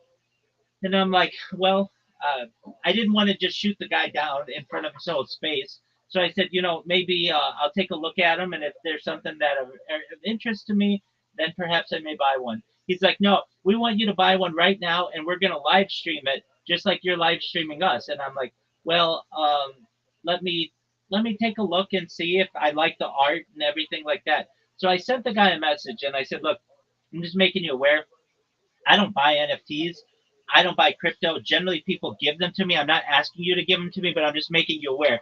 I come into these spaces to chill and not to be pressured into buying something, especially because this guy's got like a picture of himself in a Lambo where he basically is wanting you to buy a $150 NFT, and I don't know anything about it. So I was going to say, if you ever run into that group, I don't necessarily mean to say anything bad about the guy. I understand, but I felt that it was a very high, pressure sales pitch. And on top of that, I was really nice to the guy. I said, "Look, if you want me to do, if yeah, exactly. If you want me to do a like a shout out for you, or you want me to help repost something, I'm willing to help you. You just let me know. But I don't want to buy any NFT right now, especially if it's anywhere between $50 and $150 in this NFT market." And he's like, "No, just stay out of my spaces." I was like, "All right, dude. I mean, I get it. You're a dick. No big deal. I get it." But I didn't know if you had any of the same interactions that I had had, and if so, I can tell the guy he's a hard worker, he's a hustler. I can tell you what he does. He like goes to places in the five boroughs of New York City and like collects their oil, if you know, from like restaurants and stuff, and then he sells that. So you've got to be a hustler to do that kind of a deal. But I just wasn't a I don't like high pressure sales pitches, especially hey we want you to do it right on the stream right now. It's like just calm down, okay, my man. Yeah, for sure. But Man, th- I but would, I would never let nobody tell me to buy no $150. Just if y'all ain't got no name already created for y'all, ain't nobody really rocking your stuff. well, exactly. And then I look at the guy's timeline, and it's like him with like Ferraris and Lamborghinis and stuff, and it's like, look, I'm not going to give like to your project that I've never heard of that you're putting pressure on me to buy, and I know it's just basically for you to be able to spend it on your car. Yeah, he probably own that car. He got from somebody else and that can look like You're 100% right on. You're 100% right on that as well. So nobody with a Lambo is pressuring nobody to buy nothing. right, especially when your space has 16 people in it. It's not even a big space. If you got Lambo money, then you can flex online and stuff. You be like, look, this is what my wallet looks like. You know how many people are coming your face? Right, you don't need to pressure people to buy your NFT. Right. All you gotta do is you be like, yeah, my account's looking real healthy this month. Just make that post like that. And be like, yeah, I gotta pay coming up back. Right, You know how many people run in there? right. If you have a Lambo, why are you running an NFT project? Like, you got better things to do with your time than to beg people on Twitter Spaces to buy your project. So, I've spoken to that guy's either girlfriend or wife or baby mama or something, and she's nice. She didn't put pressure on me or whatever, but that guy, of all the people I've dealt with in X, like for the last, I've only been doing this recently for 3 months, but years ago, like 2 years ago, I did it for like an entire year, and so I like have a lot of experience on X. That everybody's generally pretty nice. They're not going to pressure you into doing anything, but this guy was like, "I'm going to tweet it right when you buy it." I'm like, "Just calm down, man. I nobody wants that kind of pressure. Nobody wants that kind of sales pitch." And then especially at the end when I'm like, "Look, I'll help you in any other way. generally that you want. If you want me to retweet something or like something or bookmark something, you tell me, I'll do it. And then for him to be like, no, just stay the fuck out of my spaces.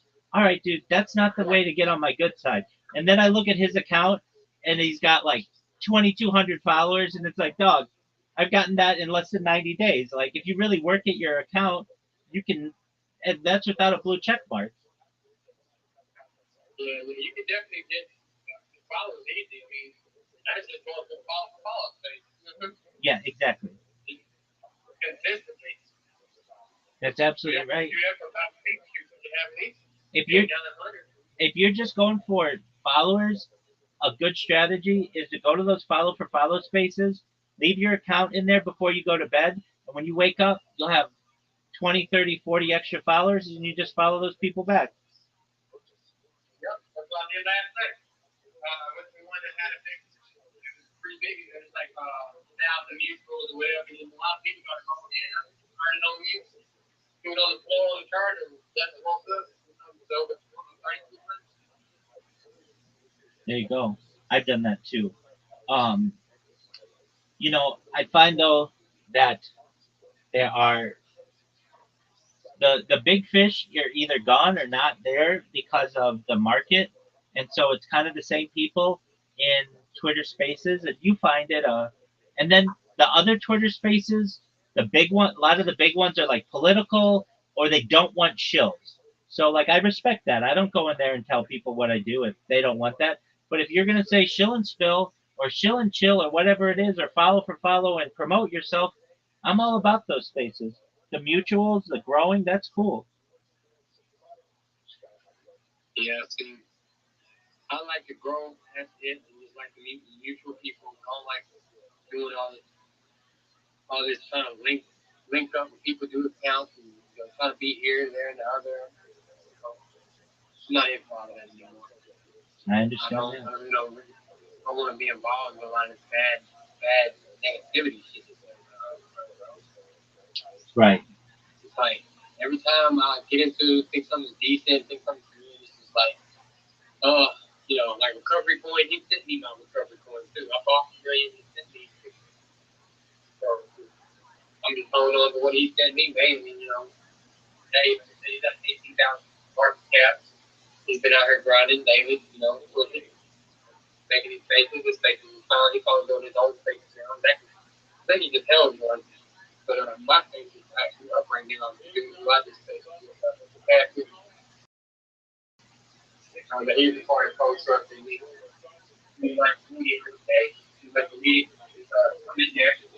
I'm usually having a conversation. We don't talk I'm usually having a real conversation about real world shit. Like, what do you plan to do for your 2026 veteran? What do you like? You know what I'm saying? Like, he has like, what life skills, better your life skills. Basically, what are obviously be more challenging than anything. Like this morning on the AMA with Dr. Barbie and them, it was like, Bitcoin's going to be, a lot of people didn't understand it, but come on now, be real, Bitcoin can't really go to, because a lot of fucking bits of accounts they lost their accounts, thousands of Bitcoin in it. Early buyers, you know what I'm saying? In the early days of the stint, they bought thousands of them that lost those because they used to have BTC only on BTC online where people lost their login to the first website for BTC. There's thousands of BTC wallets. You'd be a billionaire if you could just remember the password. I swear, that's why people don't understand. They're like, dude, I noticed some people out here sick to their stomach. You know what I'm saying? Like, there's no damn way. I can't remember my password. I bet that stuff was really encrypted back then. Right. I like to think that there may be a way in the future to get all those wallets back. I'm not saying there will be, but it's just something that allows me to sleep better at night. You just gotta break all the blocks open, and I'm sure they got miners fucking working on each and every one of those accounts. It probably takes you a lot of energy and a lot of power to do it. But if you're mining Bitcoin, why would you be mining Bitcoin that can be bought? You're mining Bitcoin stolen and lost. Right. Well, there's that famous story of that guy who had like, I don't know, 2,000 Bitcoin on a hard drive, and they threw the hard drive away, and he like actually like paid to be able to search through the junkyard to be able to find it, and it was just a lost cause. Yeah. But I mean, he was like, he was in a junkyard, or not even a junkyard, a trash, uh, what do you call it? A landfill. He was in a landfill.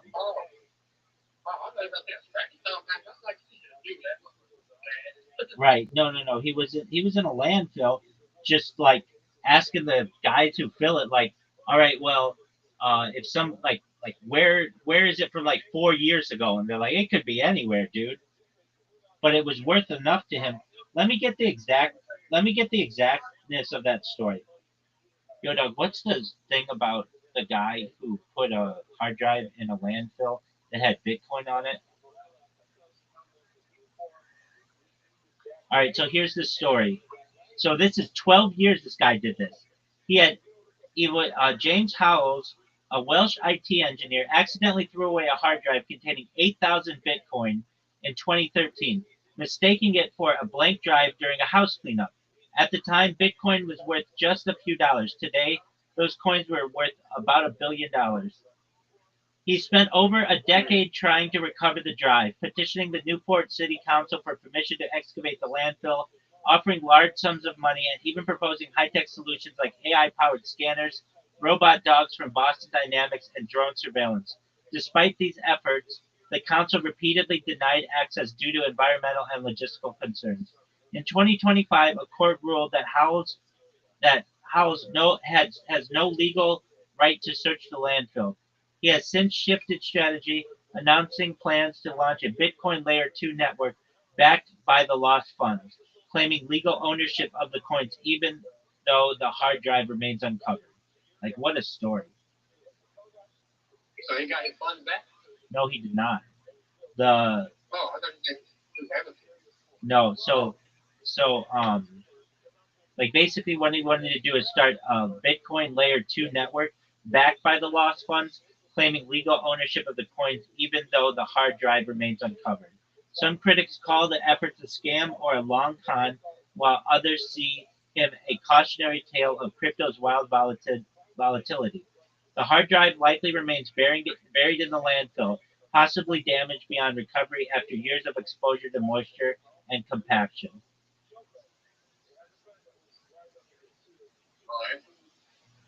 That's crazy. Isn't that a wild story? Yeah. I can imagine how much Bitcoin. Yep. Even if you had 100 Bitcoin, Yep, and he's got 8,000 Bitcoin. oh, so he's a billionaire. Yeah, that's why he tried for. That's why he. Like 900, like 300 million. That's why he tried for 12 years to try to get in that landfill.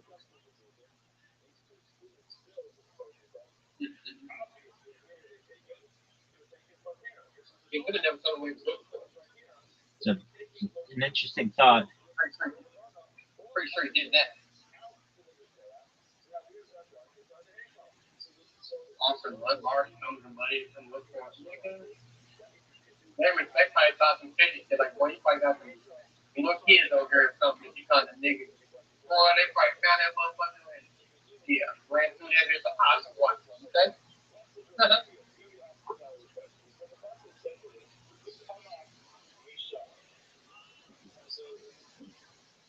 And that just sounds weird. Playing all our long full of money from one big branch. What's on that hard drive? That's wild.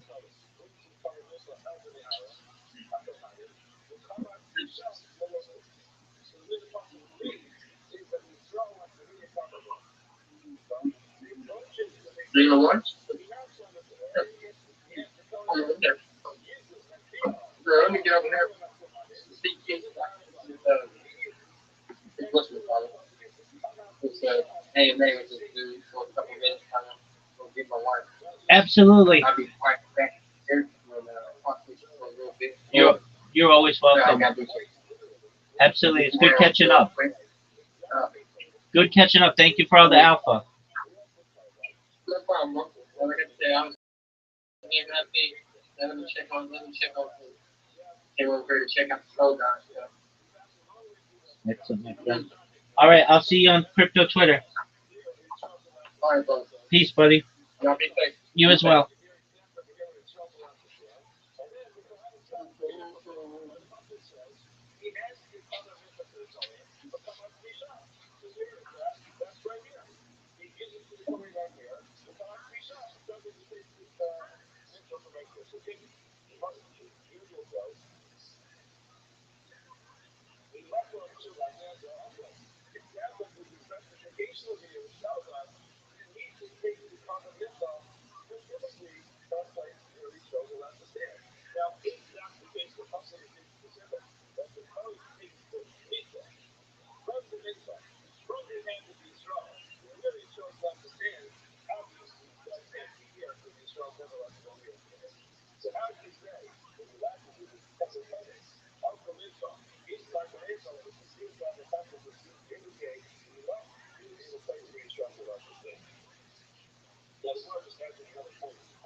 Hello.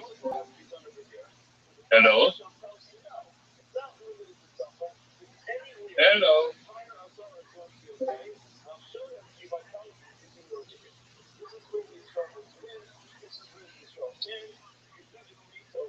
You're all muted.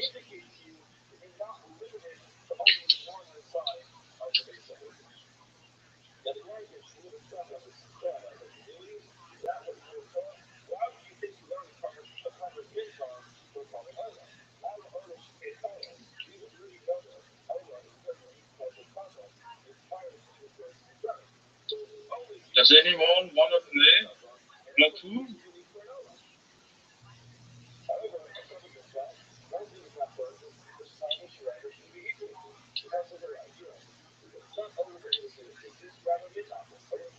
So. Und das ist lauter so Nachrichtenscheiße, das ist eigentlich jüdische Propagandascheiß, schau mal. Ja. Da ist Self-Promotion, da ist er. Ja.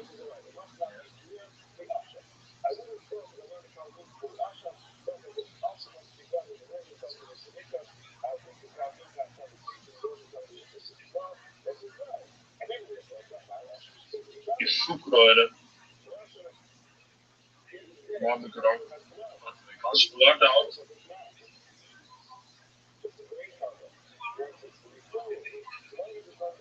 Alter, tatsächlich. Israeli News und Affairs. Jewish Ethics of Origins. Da ist das Geld gemacht, das I love you, can't you. Da gehen wir mal hier jetzt. Was ist denn?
Mr. Rabbi?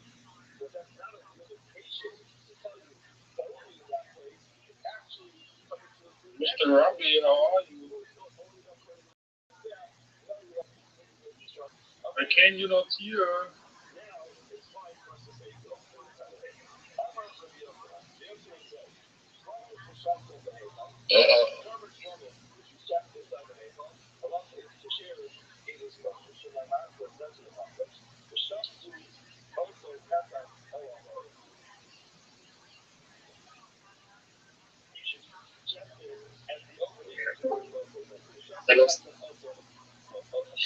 Dann nur Wortschule. Der Weltkommer schreibt mir Shalom. Shalom, Rabbi. Hello, Rabbi. Hallo? Ika, Prosnika.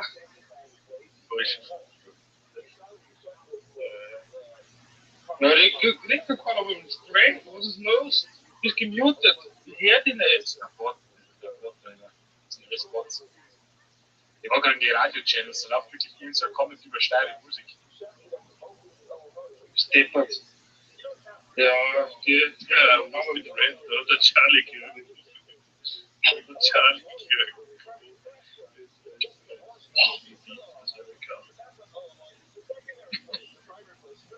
No gods.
What's up, babies? It's coffee. It's about Kabbalah and coffee. And I do want to know so late. Just like people in the Discord. Pardon me. Mixing down the grass tax. Yeah, forgot to say that. How's that butt over going from the lady? Questioning that. Shrinking, I guess. I don't know. I'm not really sweating. She's like, I don't know. Come on, woman. All right.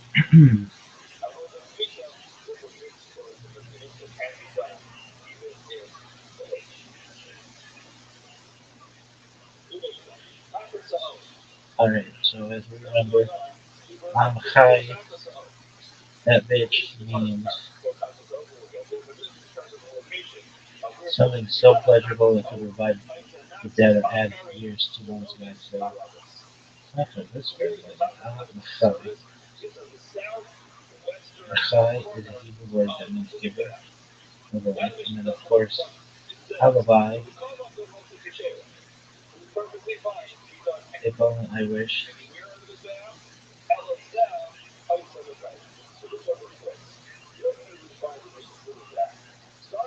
When we watch that thing on Naomi, the word Halavai is found in modern Hebrew Yiddish and by extension in English.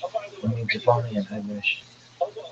Its source is in Aramaic, spoken in the Holy Land in the time of the Second Temple, comparable to the Hebrew word used in biblical Hebrew. One can say the word expresses a wish for something so wonderful that one almost dares not to verbalize the desire.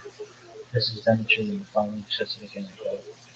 Reb Hillel Peretran was among the foremost Hasidim of the early Chabad rabbis, one of the few who composed Hasidic discourses on his own, one who composed Hasidic discourses on his own. He once remarked that prior to the exposure of the Hasidic approach, he could have fancied himself a tzaddik and a righteous person free of sin as Amish. However, after learning the Chabad approach, he now came to realization that Rabbi Bailey, if only I could be a midran instead of God. Alright, that's a cool story, dog. What about Yiddishkeit? Yiddishkeit means Jewish head, baby.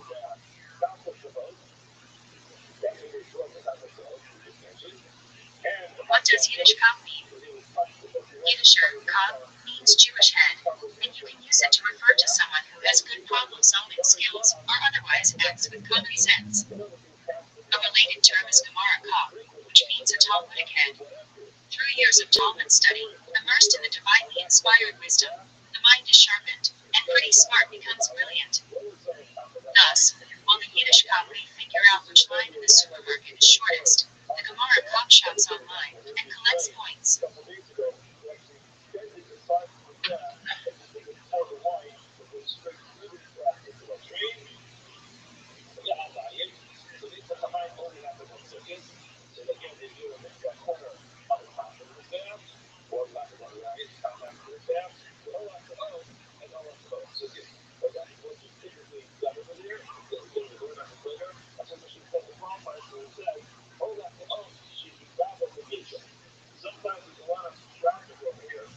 Thus, while the Yiddish cop may figure out which line in the supermarket is shortest, the Gemara cop a related term. What does Yiddish cop mean? Yiddisher cop means Jewish head, and you can use it to refer to someone who has good problem-solving skills or otherwise acts with common sense. A related term is Gemara cop, which means a Talmudic head. Through years of Talmud study, immersed in the divinely inspired wisdom, the mind is sharpened, and pretty smart becomes brilliant. Thus, while the Yiddish cop may figure out which line in the supermarket is shortest, the Gemara cop shops online and collects points. That's a cool story. So what's this shit mean?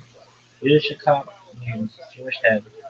Halavai means if only and I wish. And Amachai means the song you make when you read it. Right? Yeah, give her a nice baby.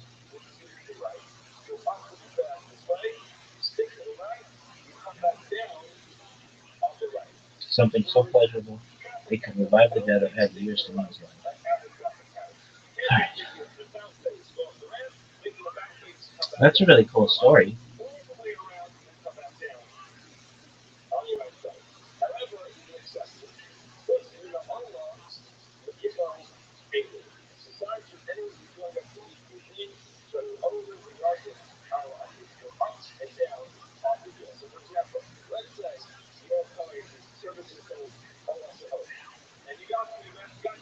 Ecstatic prophetic, meditating. Jewish meditation includes practices of settling the mind, introspection, visualization, emotional insight, contemplation of divine names, or concentration on philosophical, ethical, or mystical ideas. Meditation may accompany on structure. Personal Jewish prayer may be part of structured Jewish services, or may be separate from prayer practices. Jewish mystics have viewed meditation as leading to Devukah, cleaving to God. Hebrew terms for meditation include Ibadah, or Isbadahs, literally self-seclusion, or Ibadah Isbadahs, contemplation. Through the centuries, meditation practices have been developed in many movements, including among Maimonideans, Moses Maimonides and Abraham Maimonides, Kabbalists, Abraham Amelavia, Isaac the Blind, Azrael and Jonah, Moses Cordovero, Yosef Aaron and Isaac Leah, Hasidic rabbis, Baal Shem Tov, Spurs Alman of Liadi and Nachman of Breslau, User movement rabbis, Israel Salinger and Simon Sisselson, conservative movement rabbis, Alan Luke, reform movement rabbis, Lawrence Kushner and Rami Shapiro, and reconstructionist movement rabbi, Shep Gold. Definitions. Bible. Work of angel and mysticism. Maimonides.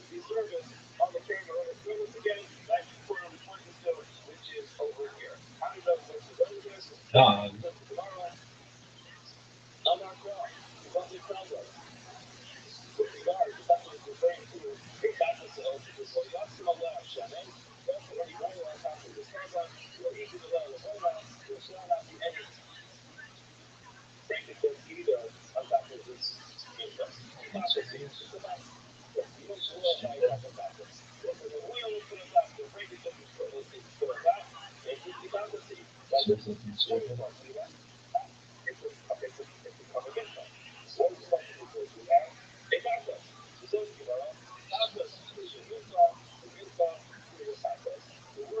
Well, what day is it?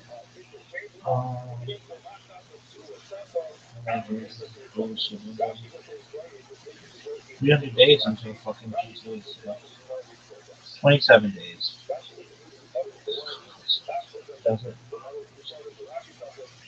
You don't even know about which motherfucker's name?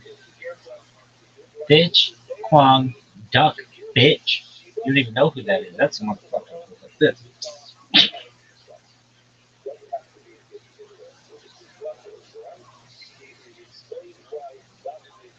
Jewish meditation. Learn more. This article needs additional citations for verification. March 2010. Jewish meditation includes practices of settling the mind, introspection, visualization, emotional insight, contemplation of divine names, or concentration on philosophical, ethical, or mystical ideas. Meditation may accompany unstructured, personal Jewish prayer, may be part of structured Jewish services, or may be separate from prayer practices. Jewish mystics have viewed meditation as leading to Devukah, cleaving to God. Hebrew terms for meditation include Ibadah, Isbadahs, literally self-seclusion, or Ibadah Isbadahs, contemplation. 1, 2. Meditative Kabbalah shooting Kabbalistic names of God. Through the centuries, meditation practices have been developed in many movements, including among Maimonideans, Moses Maimonides, and Abraham Maimonides, Kabbalists, Abraham Amelavia, Isaac the Blind, Azrael and Jonah, Moses Cordovero, Yosef Aaron and Isaac Leah, Hasidic rabbis, Baal Shem Tov, Spurs Alman of Liadi and Nachman of Breslau, User movement rabbis, Israel Salinger and Simon Sisselson, conservative movement rabbis, Alan Luke, reform movement rabbis, Lawrence Kushner and Rami Shapiro, and reconstructionist movement rabbi, Shep Gold.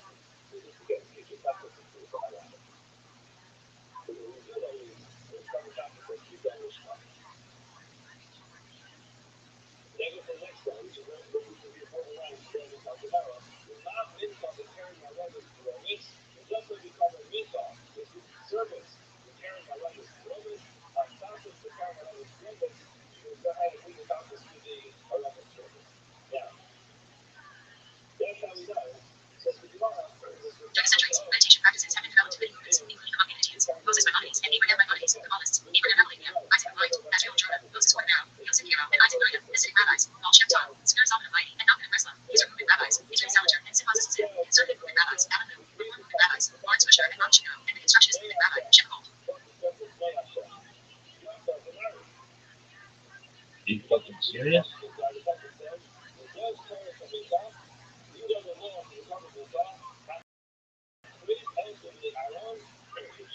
Through the centuries, meditation practices have been Yeah, developed we know that. including among Maimonideans, Moses Maimonides, and Abraham Maimonides, Kabbalists,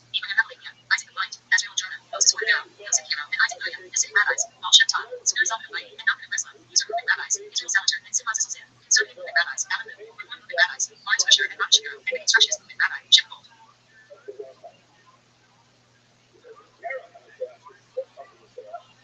Through the centuries, meditation practices have been developed in many movements, including among the Indians, Moses Maimonides, and Abraham Maimonides, Why can't somebody make something that fucking works? Moses Cordero, Joseph Hero, and Isaac William, visiting rabbis, Baal Shem Tov, Conservative Light, and Nominative Resla, User Movement Rabbis, Israel Salater, and Simon Sisselzia, Conservative Movement Rabbi.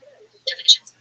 In his book Meditation and Kabbalah, Rabbi Kaplan suggests that meditation is a practice that is meant to bring spiritual liberation through various methods that elusive the bond of the physical, allowing the practitioner to reach the transcendental, spiritual realm and attain Ruach HaKodesh, Holy Spirit, which he associates with enlightenment. More recently, Tomer Persico presented a lack of a proper definition of the word meditation. He suggests that the word has many different meanings and uses, and that only a few attempts have been made to provide a comprehensive definition. He therefore suggests meditation should be defined as a voluntary activity to generate an alteration in the individual's consciousness, which they perceive as therapeutic or redemptive. Based on that definition, he wrote the presence of 5 elements typology from which the various Jewish meditative traditions could be distinguishable from one another. Bible. R.A. Kaplan sees indications throughout the Hebrew Bible that Judaism always could. Fundamental structure, whether the meditation in general cultivates awareness, concentration or automation, orientation or internal stance, whether the meditation is inward or outward, then introverted or extroverted, the emotive effect, whether the meditation brings about an unraptured surge of feelings and sense impressions or an equilibrious quieting of the mind, whether it is ecstatic or ecstatic, whether it is ecstatic or ecstatic. Huh? That's the same word. No. Corporal locus, whether it is focused on the mind consciousness domain or on the body emotional area, whether it is mind and awareness centered or body and energy centered relationship with the acknowledged tradition, whether the methods are superimposed on the traditional religious practices or whether they are complete innovations being added to them, whether in the Jewish case specifically they are nomian or anomian.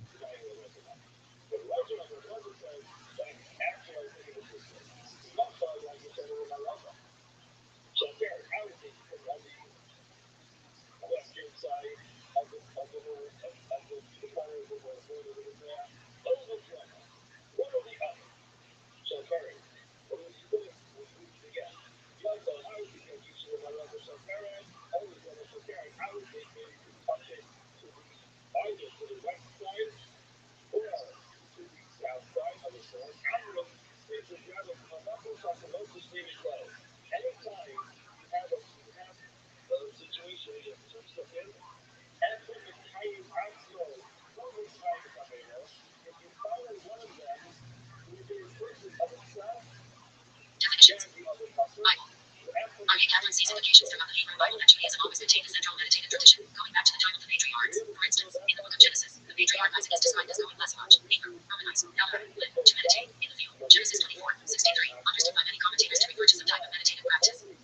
Most of the Hebrew Bible references to meditation appear in the book of Psalms. It is also mentioned in the first chapter of Joshua. Merkabah mysticism. Some scholars see Merkabah mysticism as using meditative methods, built around the biblical mission of Ezekiel and the creation in Genesis. According to Michael D. Swartz, the texts do not, however, provide any instructions for meditation techniques, nor do they portray any evidence of consciousness of an interior self, such as the soul or mind, which accomplishes the journey to heaven. Maimonides. Moses Maimonides, often considered the greatest Jewish philosopher of his time, suggested a guide for the perplexed, 3.32, that intellectual meditation is a higher form of worship than either sacrifice or prayer. Elater, 351, teaches that those who are perfect in their intellectual perception of God can enjoy the presence of divine providence, but only while they meditate on God. He offers a parable that suggests that purely intellectual, private meditation is the highest form of worship. The chapter of the guide, 351, is dedicated to what Maimonides refers to as the worship peculiar to those who have apprehended the true realities. According to Maimonides, after acquiring the knowledge of the divine, we should turn our awareness to him, something that is usually accomplished in self-seclusion. It has thus been shown that it must be man's aim, after having acquired the knowledge of God, to deliver himself up to him, and to have his heart constantly filled with longing after him. He accomplishes this generally by seclusion and retirement. Every pious man should therefore seek retirement and seclusion, and should only in case of necessity associate with others. This practice includes love and longing for God, a subject Maimonides discusses in length at the beginning of his other great book, The Wisdom Torah. What is the path love and fear of him? When a person contemplates his wondrous and great deeds and creations and appreciates his infinite wisdom that surpasses all comparison, he will immediately love, praise, and glorify, yearning with tremendous desire to know great pain. Abraham Maimonides, son of Moses Maimonides, also recommended private meditative practices that were designed to rid the mind of desires and allow for communion with God. Although scholars tend to perceive it as a Sufi-inspired Jewish meditation, Maimonides himself testified that this practice was historically used by pious Jews and the biblical prophets before them, while implying the Sufis were the ones to be inspired by the Jewish tradition. In his book, The Guide to Serving God, the chapter on Ibadah provides an elaborated meditative practice based on his father's teachings. Inward retreat, Ibadah, is the complete focus of the heart, to empty the heart and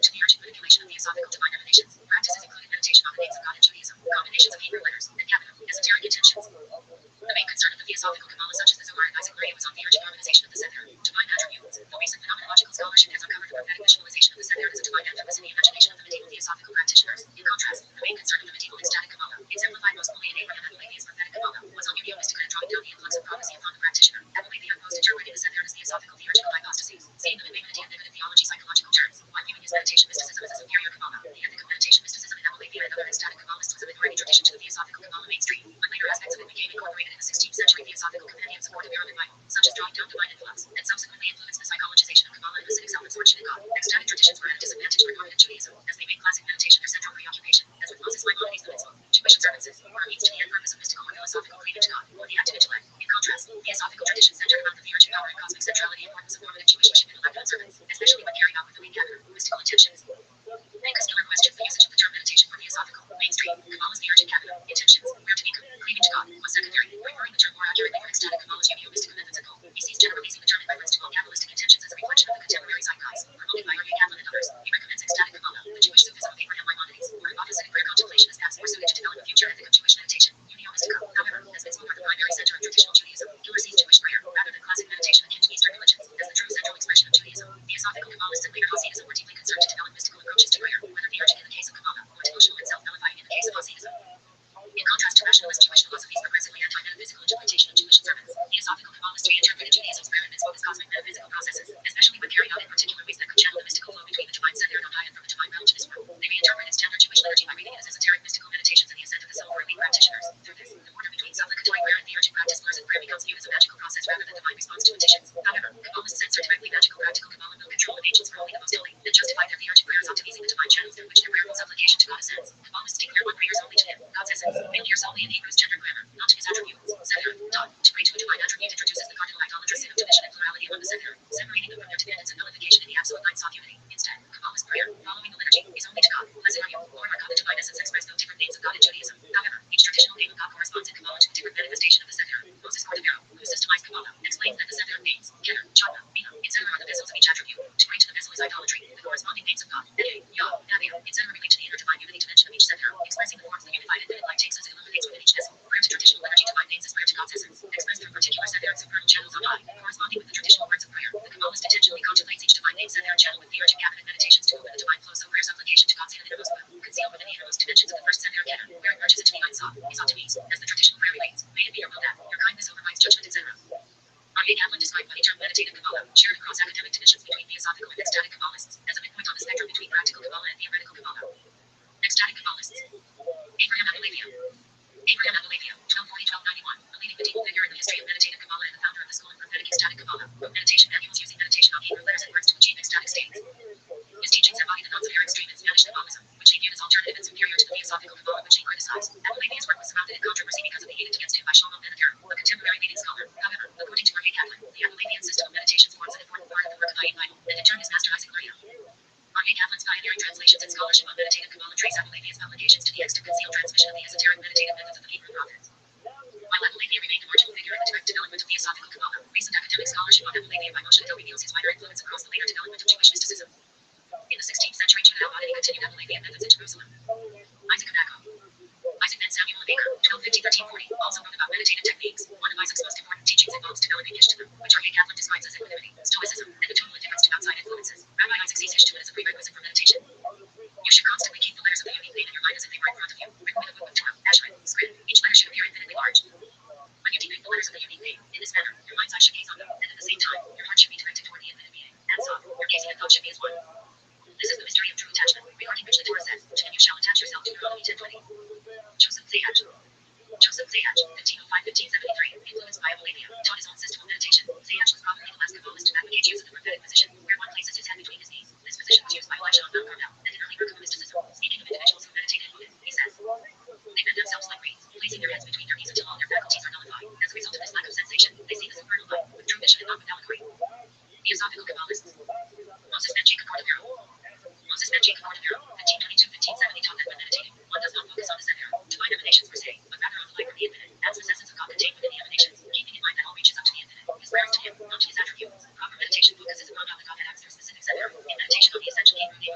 represented by the four-letter tetragrammaton. This corresponds to meditating on the Hebrew vowels, which are seen as reflecting the light from the infinite axis. Isaac Graham. 1534-1572. The father of modern Kabbalah. Systemized Korean and Kabbalistic theory as a dynamic mythological scheme. While the Zohar is outwardly solely a theosophical work, for which reason medieval meditative Kabbalists followed alternative traditions. Korea's systemization of doctrine enabled him to draw from detailed meditative practices, called Yechunim, from the Zohar, based on the dynamic interaction of the Lurianic parts of them. This meditative method, as with Korea's theosophical exegesis, dominated later Kabbalistic activity. Korea prescribed Yechunim as cabinet for the prayer liturgy, later practiced communally by Shalom Sharbi and the Beit El Circle, for Jewish observances, and for secluded attainment of Ruach HaKodesh. One favorite activity of the Saint mystics was meditation while prostrated on the graves of saints, in order to commune with their souls. I'm Vital. C. 1543-1620, major disciple of Isaac Luria, and responsible for publication of most of his works. In Ensayim and the Eight Gates, he describes the theosophical and meditative teachings of Luria. However, his own writings cover wider meditative methods, drawn from earlier sources. His Sharei Kedusha, Gates of Holiness, was the only guidebook to meditative Kabbalah traditionally written, though its most esoteric fourth part remained unpublished until recently. In the following account, Bible presents the method of Arius and Gero in receiving his heavenly Maggid teacher, which he regarded as the soul of the Mishnah, recorded by Gero and Maggid Mishra. Meditate alone in the house, wrapped in a prayer shawl, sit and shut your eyes, and transcend the physical as if your soul has left your body and is ascending to heaven. After this divestment ascension, recite one Mishnah, any Mishnah you wish, many times consecutively, as quickly as you can, with clear pronunciation, without skipping one word. Intend to bind your soul with the soul of the sage who taught this Mishnah. Your soul will become a chariot. Do this by intending that your mouth is of your vessel conduit to bring forth the letters of the words of this Mishnah, and that the voice that emerges through the vessel of your mouth is the sparks of your inner soul which are emerging and reciting this Mishnah. In this way, your soul will become a chariot within which the soul of the sage who is the master of that Mishnah can manifest. His soul will then clothe itself within your soul. At a certain point in the process of reciting the words of the Mishnah, you may feel overcome by exhaustion. If you are worthy, the soul of the sage may then come to reside in your mouth. This will happen in the midst of your reciting the Mishnah. As you recite, he will begin to speak with your mouth and wish you shalom. He will then answer every question that comes into your thoughts to ask him. He will do this with and through your mouth. Your ears will hear his words, for you will not be speaking from yourself. Rather, he will be speaking through you. This is the mystery of the verse. The Spirit of God spoke to me, and his word was on my lips. Samuel 2:23, 2. Hasidism. The Baal Shem Tov. The Baal Shem Tov, founder of Hasidic Judaism, took the Talmudic phrase that God desires the heart and made it central to his love of the sincerity of the common folk, advocating joy in the omnipresent divine immanence. He encouraged emotional devika, fervor, especially through attachment to the Hasidic figure of the tzaddik. He also encouraged his close disciples to find devika through seclusion, his paradis, from others and by meditating on select Kabbalistic unifications. Yechunim, of his Chakluria, as Hasidism developed and became a popular revival movement, use of esoteric Kabbalistic cabinet, intentions on divine things was seen as an impediment to direct emotional devika, cleaving to God, and was dropped in favor of new meditative and contemplative practices of divine consciousness. This downplaying of the theurgic role of theosophical Kabbalah, the psychologization of Kabbalistic symbolism, and emphasis on divine omnipresence, began with the Baal Shem Tov. In a parable he related that knowing each of the detailed Kabbalistic cabinet and prayer unlocked individual gates in heaven, but tears break through all barriers to reach the king himself. About Hasidism. Dr. Samiri, the second leader of the Chabad dynasty, wrote several works explaining the Chabad approach. In his works, he explains that the Hebrew word for meditation is hisbonenus, alternatively transliterated as hisbonenus. The word hisbonenus derives from the Hebrew word bina, let understanding, and refers to the process of understanding through analytical study. While the word hisbonenus can be applied to analytical study of any topic, it is generally used to refer to study of the Torah, and particularly in this context, the explanations of Kabbalah and Chabad Hasidic philosophy, in order to achieve a greater understanding and appreciation of God. In the Chabad presentation, every intellectual process must incorporate three faculties: chachma, bina, and thought. Chachma, like wisdom, is the mind's ability to come up with a new insight into a concept that one did not know before. Bina, like understanding, is the mind's ability to take a new insight from chachma, analyze all of its implications and simplify the concept so it is understood well. Thought, like knowledge, the third stage, is the mind's ability to focus and hold its attention on the chachma and the bina. The term hisbonenus represents an important point of the Chabad method. Chabad Hasidic philosophy rejects the notion that any new insight can come from mere concentration. Chabad philosophy explains that while thought is a necessary component of cognition, it is like an empty vessel without the learning and analysis and study that comes through the faculty of bina. Just as a scientist's new insight or discovery, chachma, always results from prior in-depth study and analysis of his topic. Bina, likewise, to gain any insight and godliness can only come through in-depth study of the explanations of Kabbalah and Hasidic philosophy. In this view, enlightenment is commensurate with one's understanding of the Torah and specifically the explanations of Kabbalah and Hasidic philosophy. Prolonged concentration devoid of intellectual content or hallucinations of the imagination should not be mistaken for spiritual enlightenment. Chabad accents and endorses the writings of Kabbalists such as Moses Mordecai and I Bible, and their works are quoted in length in Hasidic texts. However, the Chabad masters say that their methods are easily misunderstood without a proper foundation in Hasidic philosophy. Breslov Hasidism. Rebbe Nachman of Breslov used the term hisbonenus, alternatively transliterated as hisbonenus, from the root mode meaning self-seclusion, to refer to an unstructured, spontaneous and individualized form of prayer and meditation. It may involve speaking to God in one's own words, although Rebbe Nachman teaches that if one does not know what to say, one should repeat the words Ribbono Shel Olam, which will create a heightened state of awareness. The goals of hisbonenus may include establishing a close, personal relationship with God and a clearer understanding of one's personal motives and goals, or, as in Lakuni Mahranai, Lesson 52, the transformative realization of God as the imperative insistent, or essence of reality. The Muser movement. The Muser ethics movement, founded by Rabbi Israel Salinger in the middle of the 19th century, encouraged meditative practices of introspection and visualization that could help to improve moral character, focusing on the truthful psychological self-evaluation of one's spiritual mission. The Muser movement institutionalized the classic Muser literature tradition as a spiritual movement within Lithuanian yeshiva academies. Many meditation techniques were described in the writings of Salinger's closest disciple, Rabbi Simcha Zisselson.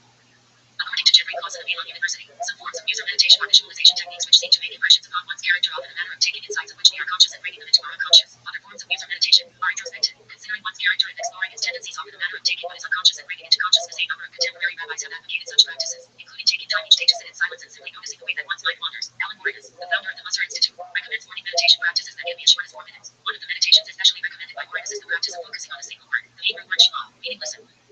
4 Recent Orthodox Judaism teachers of Jewish mystical meditation methods include Rabbi Kaplan and Yitzchak Chitzberg. Kaplan especially published scholarly and popular books that reinterpreted and revived historic Jewish mystical contemplation techniques in terms of the late 20th century zeitgeist for meditation.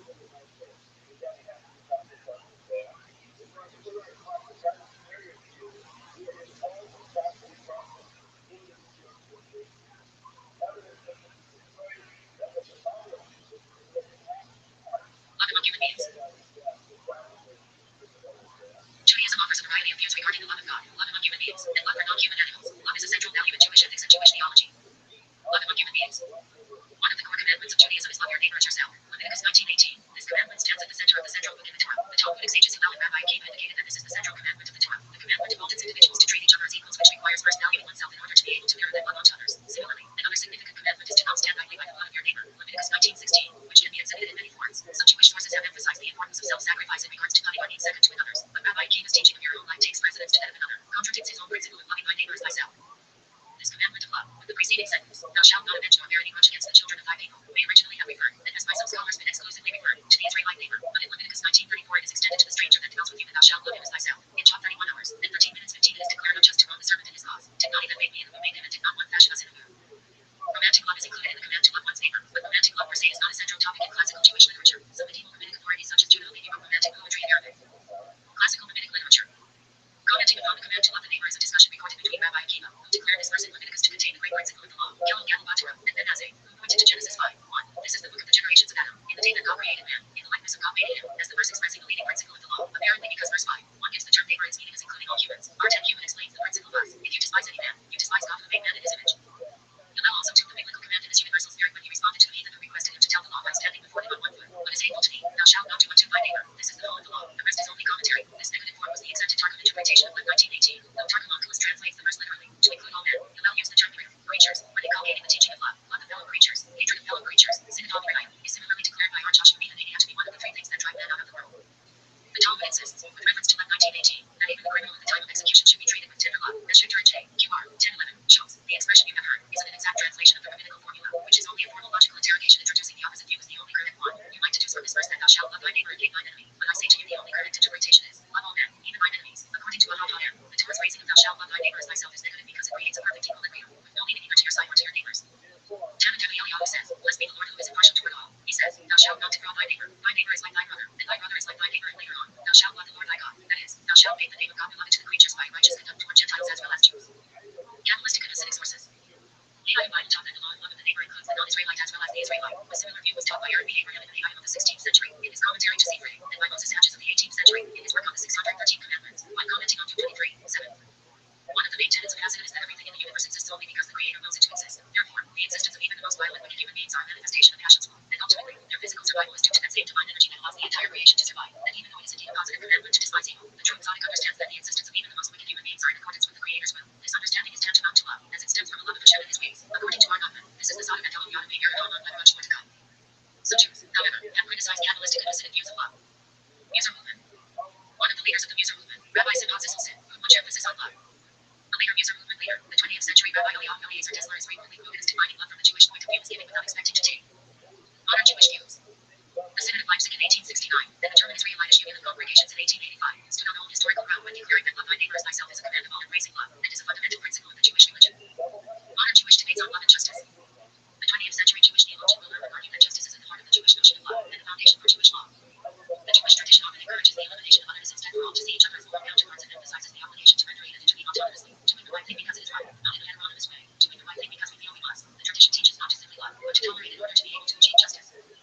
Contemporary Rabbi John Jacobs has emphasized that the limits of love is a motivation for giving to others, as a way to extend one's hand to the community. One can give tzedakah, or charity, which comes from the word tzedek meaning justice, compassion and mercy. As an obligation, one must give to the cause of means of restoring justice to the world, not as an altruistic or voluntary gesture, a way to outwardly and tangibly exhibit love is by giving. For example, giving money out of passion for causes, out of love or concern for others, out of gratitude for our own good fortune, and out of desire to create a better world for ourselves and our children. By giving to the community, one can demonstrate love outwardly while also embracing it inwardly.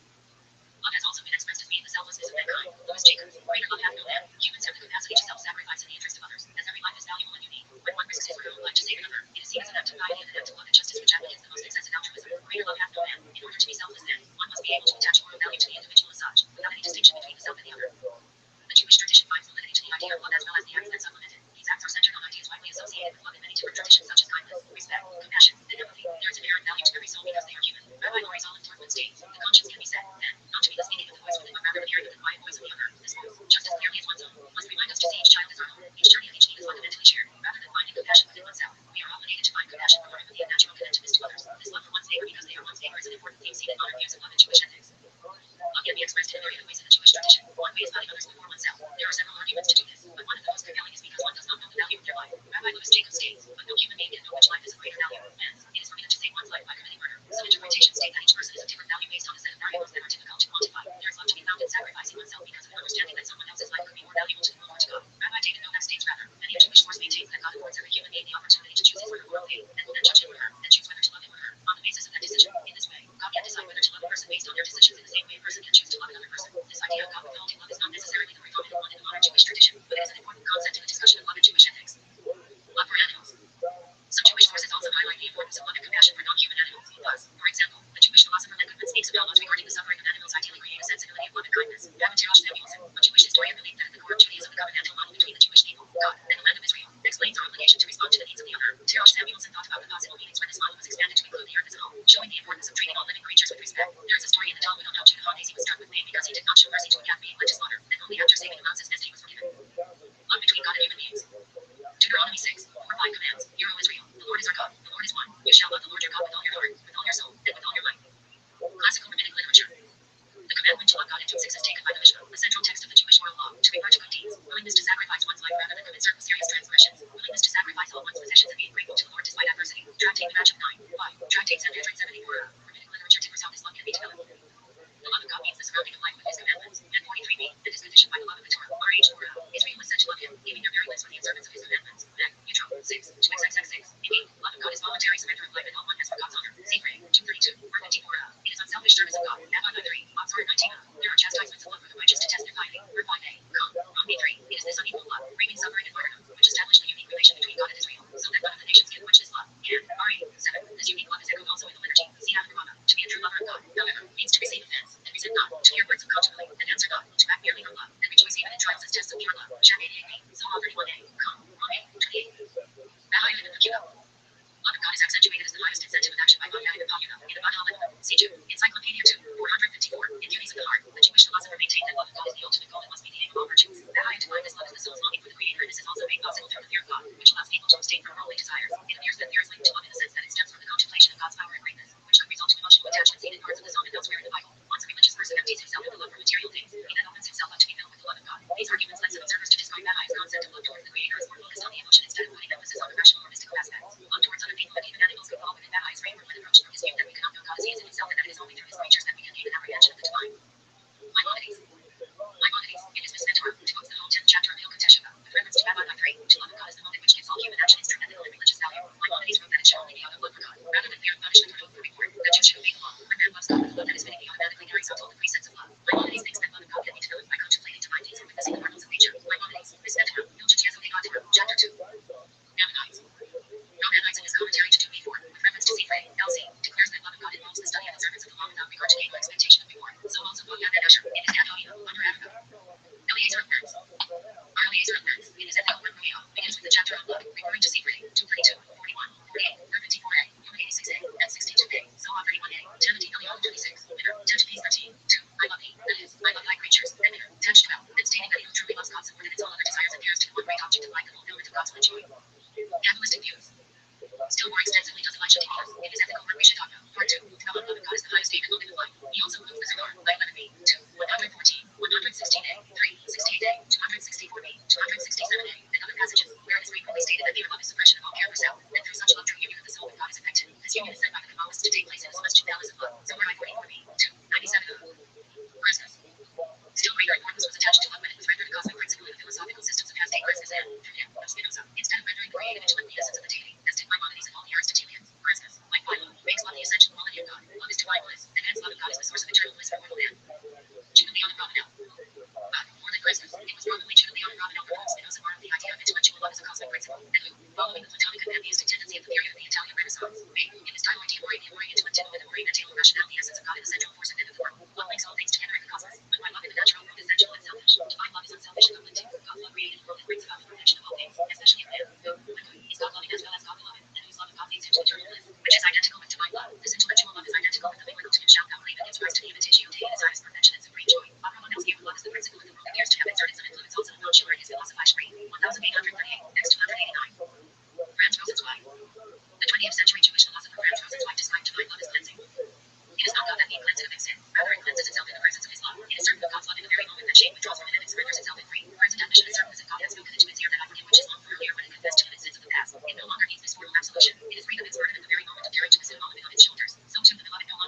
For she admitted her love. At the very moment when she herself dares to admit it, she is uncertain that his love is innate or was bearing his acknowledgement into her ear.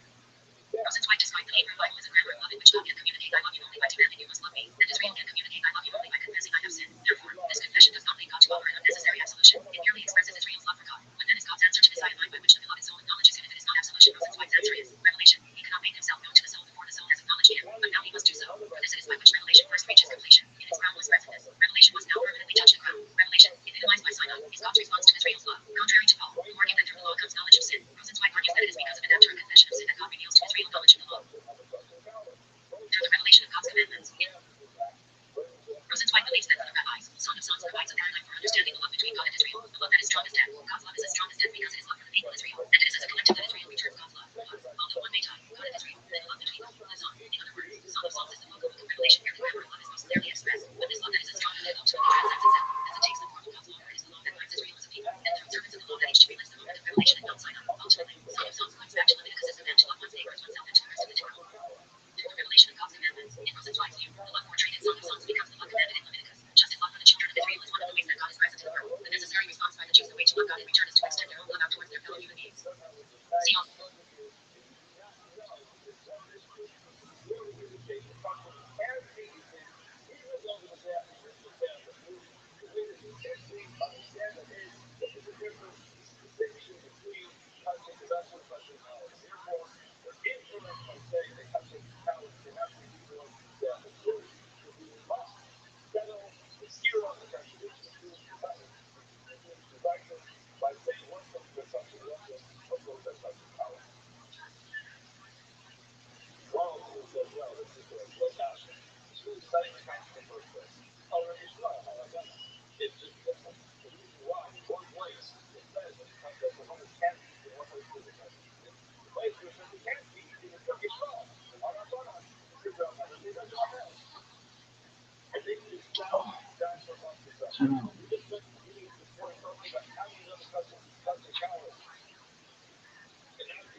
All right, time back in.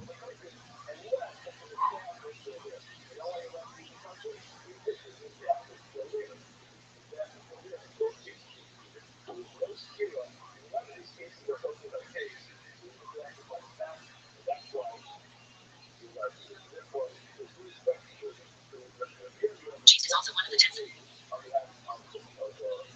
Cheese, Hebrew, also Romanized, Eze, is a Hebrew word that means kindness or love between people, specifically of the devotional piety of people towards God as well as of love or mercy of God towards humanity. It is frequently used in Psalms in the latter sense, where it is traditionally translated as loving kindness in English translations. In Jewish theology, it is likewise used of God's love for the children of Israel, and in Jewish ethics it is used for love or charity between people. Cheese in this latter sense of charity is considered a virtue on its own, and also for its contribution to tikkun olam, repairing the world. It is also considered the foundation of many religious commandments practiced by traditional Jews, especially interpersonal commandments.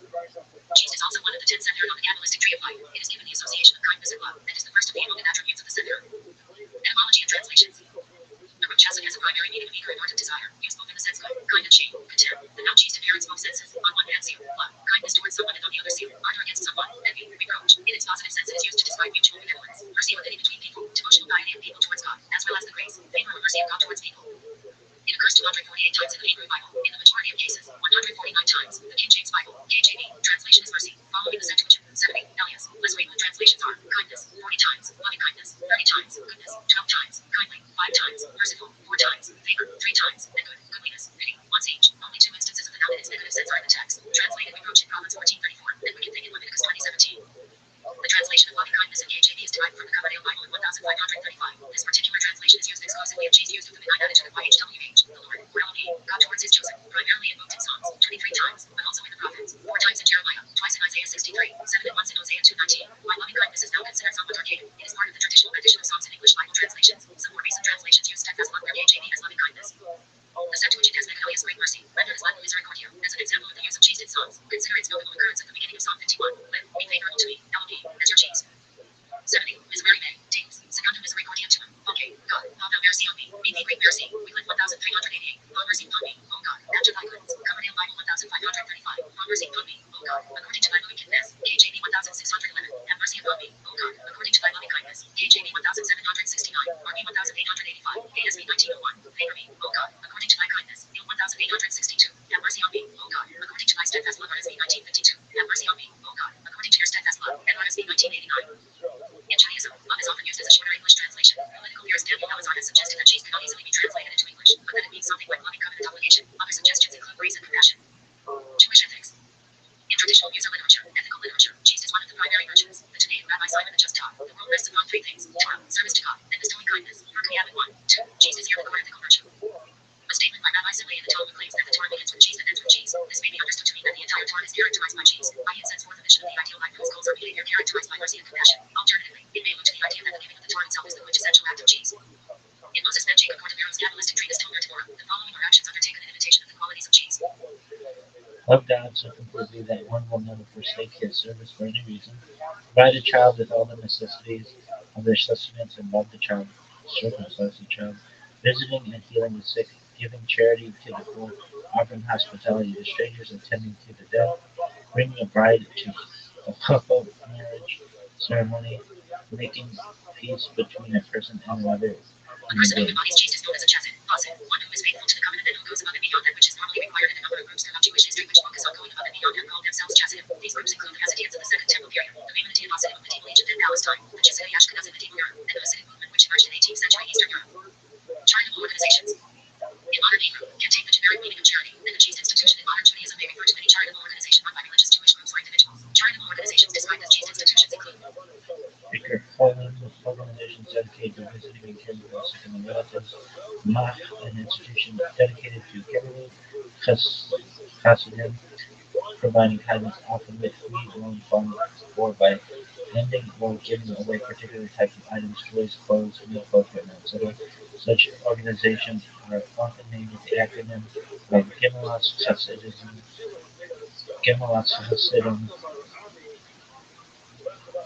Gemelas Hasadim, such as Gemach or GMCHA community, may have dozens of unique and sometimes overlapping Gemach organizations. Here are organizations designed to increase Jewish awareness among unaffiliated Jews, which is considered a form of kindness. Zola organizations by the name typically provide free services for emergency medical dispatch and ambulance transport, EMT, and paramedics. Chevra Kadisha organizations that perform religious care for the deceased and often provide logistical help for help to their families relating to autopsies, transport of the body, emergency family travel, burial, running a Shiva home, and caring for mourners. However, early friends organizations going by the name typically provide free roadside assistance and emergency help with mechanical or structural problems in private homes. Children, guardians, groups, community watch groups. In the former USSR member republics, there are Jewish charities, each one often called Hazel as a Jewish given name, usually of a Jewish history character on Hazel in St. Petersburg, Russia, a member of the Association of Hazel Russia. They run multiple programs, daycare centers and health visitors carers for the elderly and disabled, the latter equally available to people of non-Jewish ancestry with local government subsidies, crafts and art societies, concerts, medical equipment rental for registered patients free or on small fees calculated from the size of the patient's pension, delivery of meals and grocery items to home-stay patients, shopping subsidies for the poor, volunteer medical consulting, volunteer small repair of household items, assistance with documents processing to apply for compensation from Germany for Holocaust survivors.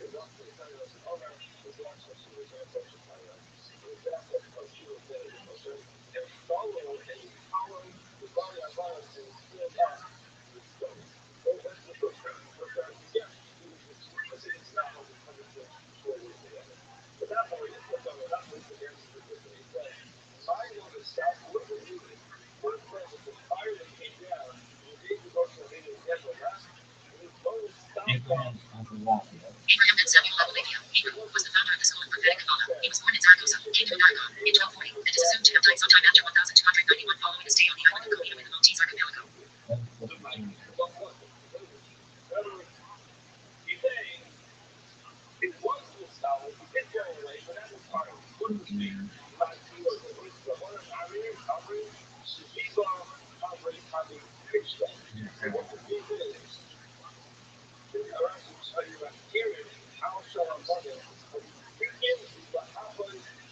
Abraham ben Samuel Abulafia, Hebrew, was the founder of the school of prophetic Kabbalah. He was born in Zaragoza, Kingdom of Aragon, in 1240, and is assumed to have died sometime after 1291 following a stay on the island of Codina in the Maltese archipelago. Biography. Early life and travels. Very early in life he was taken by his parents to Tadilla, Kingdom of Navarre, where his aged father, Samuel Abulafia, instructed him in the Hebrew Bible and Talmud. In 1258, when Abulafia was 18 years old, his father died, and Abulafia began a life of ceaseless wandering shortly thereafter. His first journey, in 1260, was to the land of Israel, where he intended to begin a search for the legendary salvation of the 10 lost tribes. He got no further than Port Sidiaco. However, because of the desolation and lawlessness in the Holy Land stemming from the chaos following the recent crusade, the battle that year between the Mongol Empire and Mamluk Sultanate forced his return to European race. He had determined to go to Rome but stopped short in Kaffa, where during the early 1260s, he devoted himself with passion and zeal to the study of philosophy and the guide for the perplexed of Maimonides under the tutelage of the philosopher and physician named Hillel, probably the well-known Hillel ben Samuel in Verona. Although he always held Maimonides in the highest esteem, and often made use of sentences from his writings, he was as little satisfied with his philosophy as with any other branch of knowledge which he acquired. He was highly articulate, and able and eager to teach others. He wrote industriously on cabalistic, philosophical, and grammatical subjects, and succeeded in surrounding himself with numerous pupils to whom he imparted much of his own enthusiasm. On his return to Spain, he became subject to visions, and, at the age of 31, in Barcelona, began to study a particular kind of Kabbalah whose most important representative was Rothschild'S, and received the revelation with messianic overtones. He immersed himself in the study of the Sefer Yetzirah, book of creation, which explained the creation of the world and humankind is based on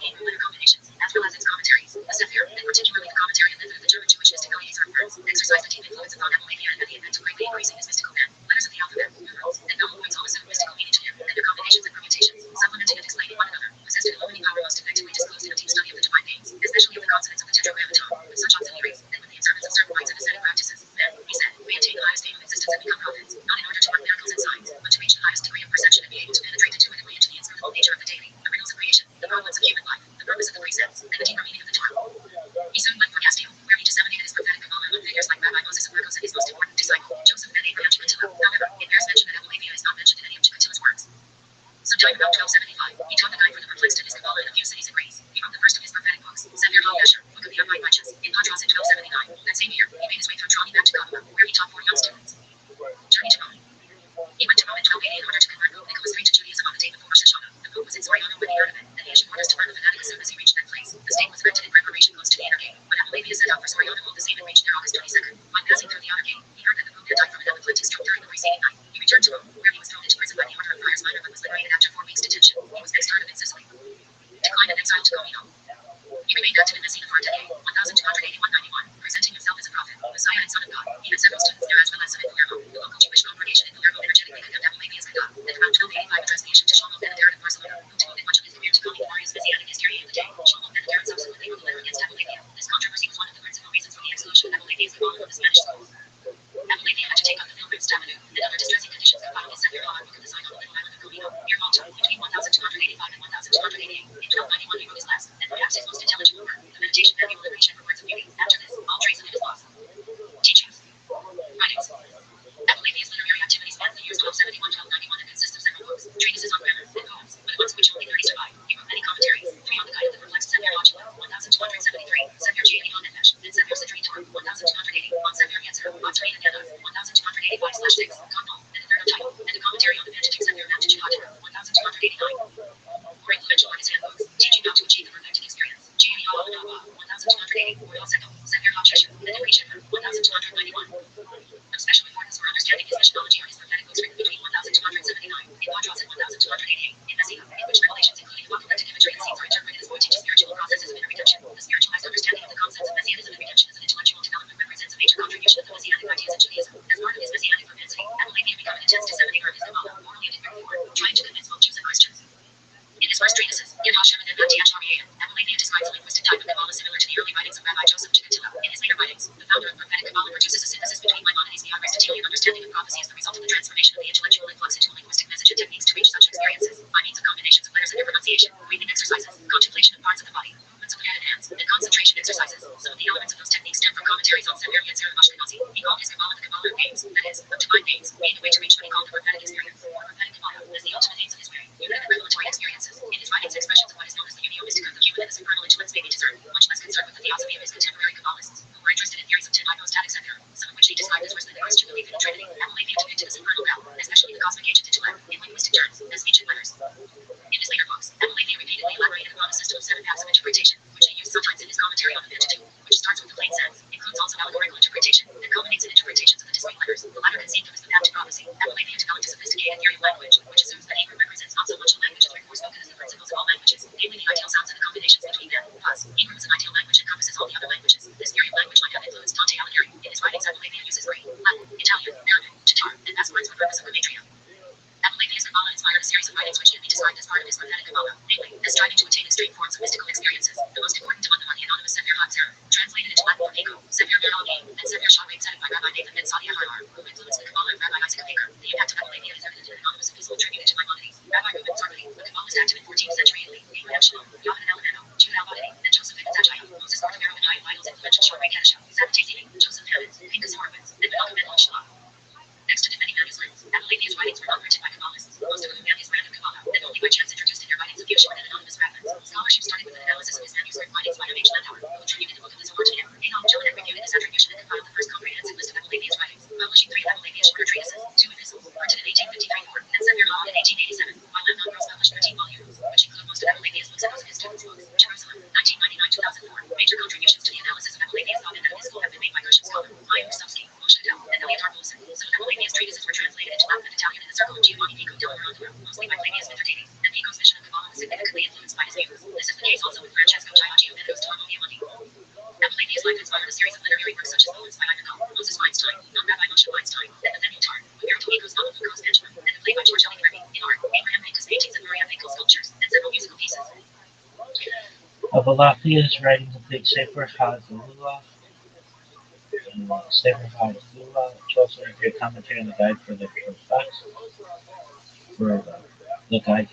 perplexed, Sefer Chaye HaNefesh, a commentary on the guide for the perplexed, Sefer The guide for the guide for that's gross. Sefer HaYashar, Book of Upright Righteous, Lesson 9, Sefer Torah, Cultivated Commentary on the Guide of the Perplexed.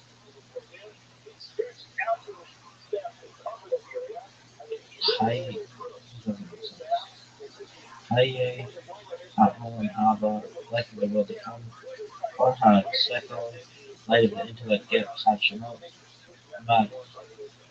Matia Kavriyan, Gan Nu'u, a commentary on Sefer Yetzirah, Otzar Eden Ganus, another commentary on Sefer Yetzirah, Sefer HaChesed, Sefer HaOf, Book of the Sign, 1285, X, 1288, Imre Shaper, Words of Beauty, 1291, These out the Yehuda, and this is Holy Grail. Oh, this doesn't make sense to me.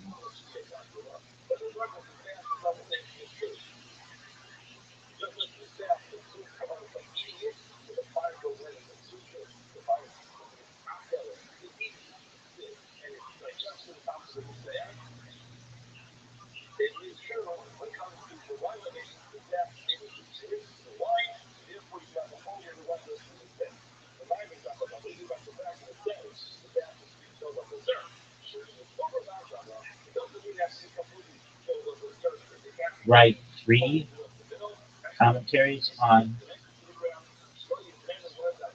a guide for the perplexed.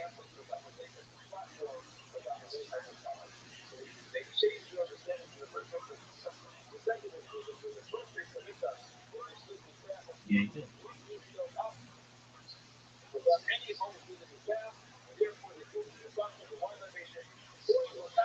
I,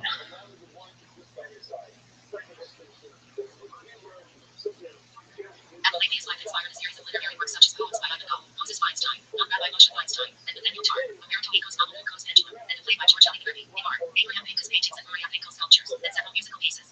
Appalachia's writings include Appalachia's meditation techniques. In his numerous works, Appalachia focuses on complex devices for uniting with the ancient intellect, or God, through the recitation of divine names, together with breathing techniques and cathartic practices, techniques were adapted by the Ashkenazi Hasidim, taking as his framework the metaphysical and psychological system of Moses Maimonides, 1135/8-1204. Appalachia strove for spiritual experience, which he viewed as a prophetic state similar to or even identical with that of the ancient Jewish prophets.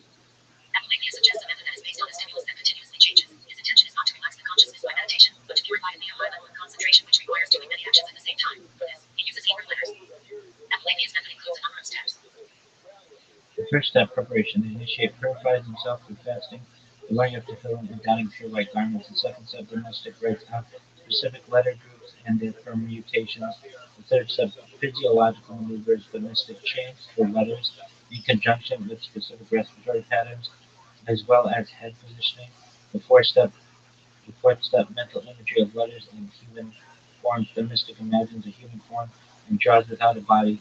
Then the mystic draws the letters mentally, projects them onto the screen of the imaginative faculty, i.e., he mentally imagines the patterns of letters. He then rotates the letters and turns them as Abulafia describes in Imre Schaefer, and the letters with their forms, are called the clear, for all the forms having brightness and strong radiance are included in them. And one who gazes at them in their forms will discover their secrets and speak to them, and they will speak to him. And they are like an image in which a man sees all his forms standing in front of him, and then he will be able to see all the general and specific things.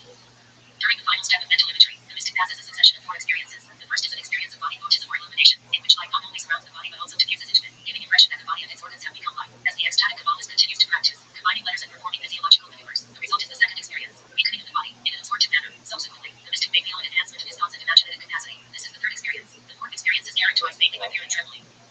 Appalachia emphasizes that trembling is a basic and necessary step to attain prophecy. Citritor, Paris 774, Vol 158. In another place he writes, all your body will begin to tremble.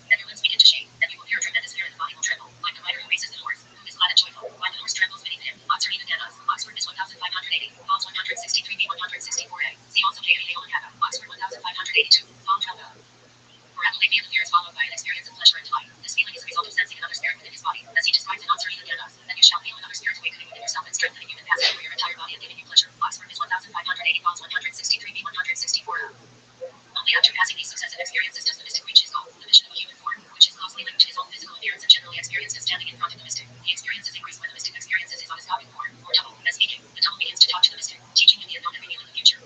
Abraham Apollonia described the experience of seeing a human form many times in his writings. However, initially it is not clear who this form is. As the dialogue between the mystic and the form proceeds, the reader understands that the form is the image of the mystic himself, addressing his students and followers in Sefer HaKeshem. Apollonia further elaborates the scenario. And he says, though a man is standing before you and waiting for you to speak with him, and he is ready to answer you concerning whatever you may ask him, and you say speak, and he answers, and begin then to pronounce and recite first the head of the head, drawing out the breath and the great ease, and afterwards go back as if the one standing opposite you is answering you, and you yourself answer, changing your voice. Apparently, by utilizing the letters of the name with specific breath techniques, a human form should appear. Only in the last sentence, Apollonia suggests that this form is yourself. Yet he explicitly put it, as he has also explained in another book, Sefer HaKeshem, and consider his reply, answering as though you yourself had answered yourself. Oxford is 1582, Vol 56b. Most of Apollonia's description are written in a similar fashion. In Sefer HaKeshem, Apollonia describes a similar episode, but from an explicit self-perspective. I saw a man coming from the west with a great army. The number of the warriors of his camp being 22,000 men, and when I saw his face in the sight, I was astonished, and my heart trembled within me, and I left my place and I longed for it to call upon the name of God to help me. But that thing invaded my spirit, and when the man had seen my great fear and my strong awe, he opened his mouth and he spoke, and he opened my mouth to speak, and I answered him according to his words, and in my words I became another man. Pages 81-2. Influence. Apollonia's subterranean influence is evident in a large number of manuscripts of his major meditation manuals that flourished down to the present day until all his works were finally published in Meishir and Jerusalem during the 1990s. Apollonia's prophetic and messianic pretensions prompt to the sharp reaction on the part of Shalom Ben Abramedred, a famous legal authority who succeeded in annihilating the influence of Apollonia's ecstatic Kabbalah in Spain. Response of Volume 1, number 548. According to Bezerman's The Shambhala Guide to Kabbalah and Jewish Mysticism, Apollonia's prophetic approach to meditation included manipulating the Hebrew letters in a non-denominational context that brought him into conflict with the Jewish establishment and provoked the Inquisition. In Italy, however, his works were translated into Latin and contributed substantially to the formation of Christian Kabbalah. In the Middle East, ecstatic Kabbalah was accepted without reservation. Here traces of Apollonian doctrine are evident in the works of Isaac ben Samuel of Acre, Yehud Al-Bahani and Hadai ben Joseph Bible. In Israel, Apollonia's ideas were combined with Sufi elements, apparently stemming from the school of Ibn Arabi. Thus Sufi views were introduced into European Kabbalah. After the expulsion of the Jews from Spain, Spanish theurgical Kabbalah, which had developed without any significant influence from ecstatic Kabbalah, was integrated with the latter. This combination became, through the book Artis Primitive by Moshe Cordovero, part of mainstream Kabbalah. The Hadai Bible brought Apollonian views into the fourth unpublished part of his Shagrei Kedishim, and the 18th century Kabbalists of the Beit Academy in Jerusalem perused Apollonia's mystical manuals. Later on, mystical and psychological conceptions of Kabbalah found their way directly and indirectly to the Polish Hasidic masters. The influence of ecstatic Kabbalah is to be seen in isolated groups today, and traces of it can be found in modern literature, e.g., Scholar's researches, and subsequently the groundbreaking studies of Moshe Cordovero.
Baba Ganoush.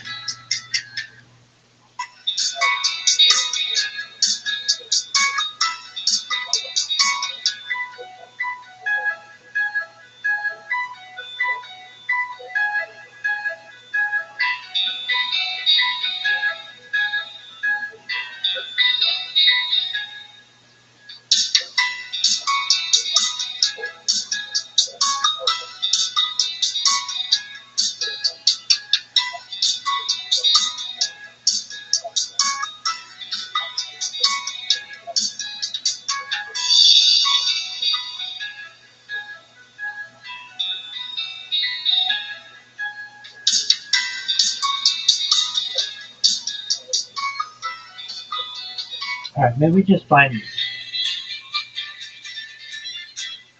one video. Hey,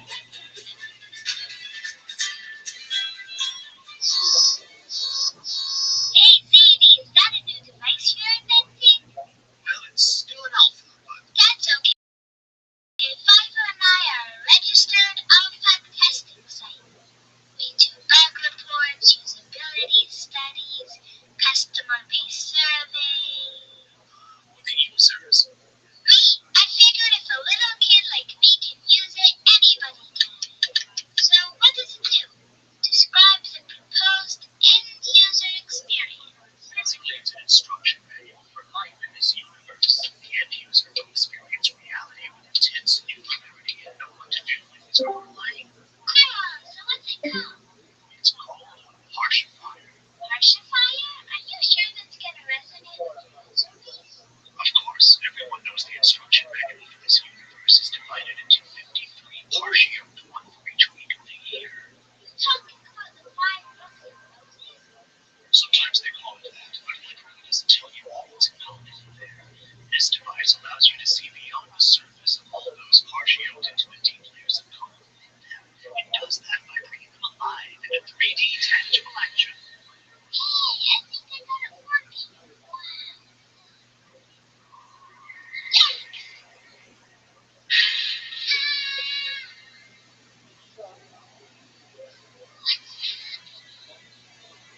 Almost first Harsha, the one where heaven and earth are created.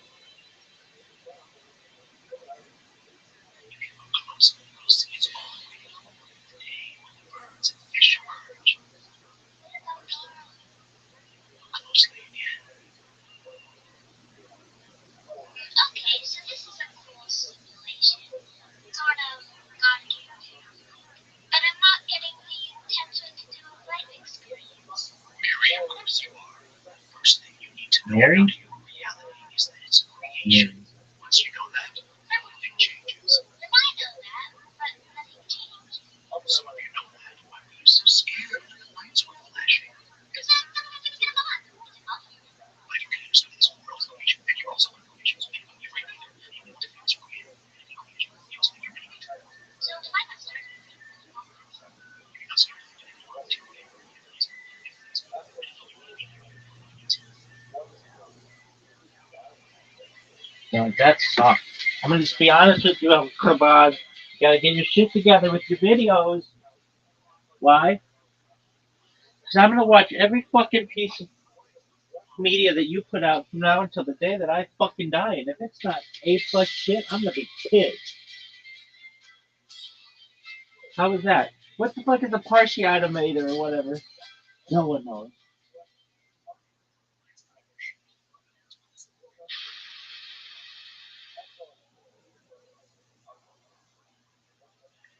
Man, I gotta take another wig.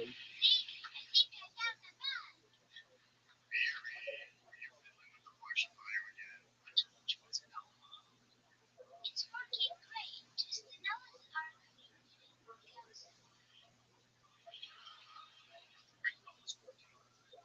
Harshifiers. Well, actually, raindrops are making the light of the Harshifier into a rainbow. Wow, those are high-tech things. You bet. Every single drop of rain generates an entire rainbow.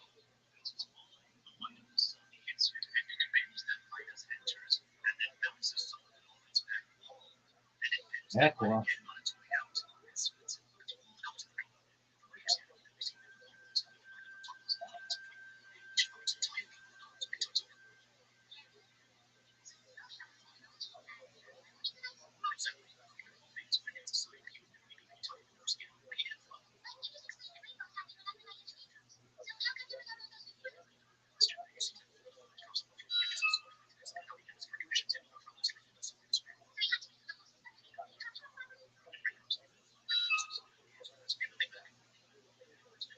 Dog, that's not science, though.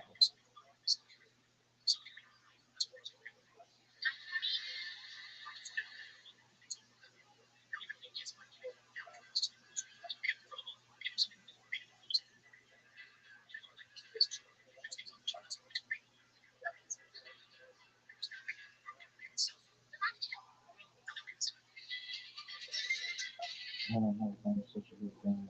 Shit. All right. What's the argument? What are you gonna study? What are you gonna study? Yo, dog. There was a time when Jews would meditate by sticking their head between their legs. Why did that process stop?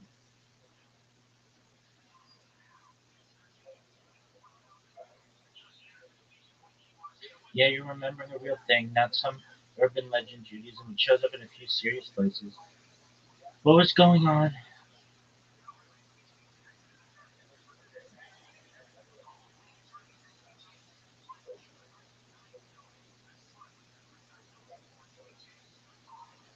What was going on with the head between the legs? When the early posture shows up in that posture shows up in early Jewish meditative ecstatic practice, especially in prophetic or proto-mystical contexts.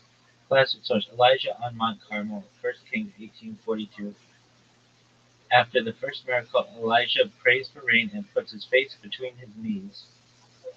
The rabbis don't read this. The rabbis don't read that as yoga class. They read it as intense prophetic concentration, cutting off sensory output input, compressing the body to reduce altered compressing the body to induce altered awareness. Later traditions picked up on this. Later traditions picked this up. Early Merkaba Hekhalot mysticism, 1st to 6th century-ish. Some practitioners used extreme postures, breath control fasts, and repetition of divine names, all aimed at visionary ascent. Talmudic echoes sages praying in unusual, physical, intense ways to reach total kavana, focus. This wasn't meditation for calm, it was meditation to break through reality. So why did it stop? Short answer: because it was dangerous, destabilizing, and easy to misuse. Longer, real talk reasons: psychological and physical at risk. These practices could induce disassociation, trigger visions people couldn't integrate, mess people up mentally. The rabbis were very aware of this. Think four entered Pardes, one didn't come back whole. That's not poetry, it's warning label. Rabbinic Judaism shifted the goal. Post-temple Judaism deliberately moved away from ecstatic prophecy, trance states, bodily extremes toward text, law, discipline, prayer, community norms. The idea became serve God while fully awake and functional in the world, not folded into yourself chasing visions. Mysticism got locked behind training. Kabbalah didn't disappear, it went underground and upward. Only for mature scholars with ethical prep, no do it yourself techniques. After disasters like Shabbatarianism, rabbis became extra allergic to anything that looked like uncontrolled spiritual experimentation. Becomes Normative prayer became standardized. We get standing for Amida, bowing at specific points, no weird positions that look culty or alienate the public. Judaism chose stability over spectacle. Did it vanish completely? Not totally. Kabbalists still use body positioning, breathe, and visualization, just subtle internalized. Hasidic preserved ecstatic prayer, but without extreme postures. Hit Bodhiot, Hit Bodhi personal prayer channels intensity, emotionally, not physically. Basically, same fire, safer container. One line takeaway. Early Jews used intense bodily postures like head between knees to access prophetic consciousness, but Rabbinic Judaism phased them out because they were spiritually powerful and genuinely dangerous, replacing them with grounded, sustainable forms of prayer and mysticism. If you want, just a quick follow up in like 2 sentences. Who was the last rabbi to do this, and what year?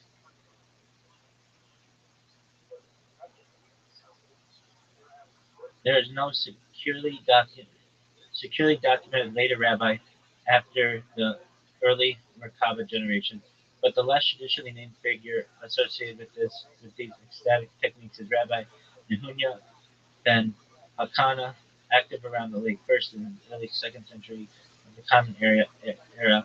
100 to 127 here. After this point, the rabbis deliberately said recording or endorsing bodily trans postures like that in normative texts. Is this ever mentioned in Talmud?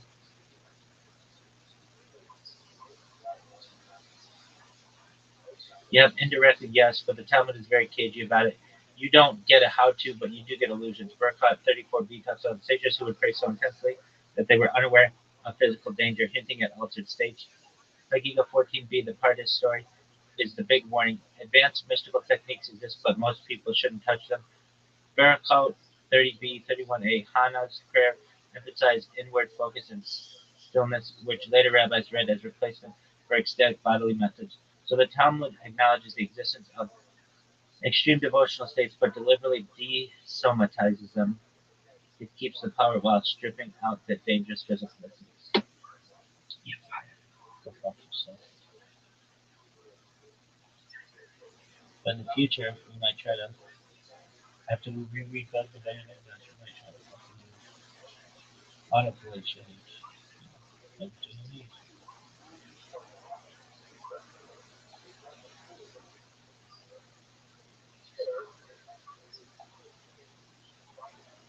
All right.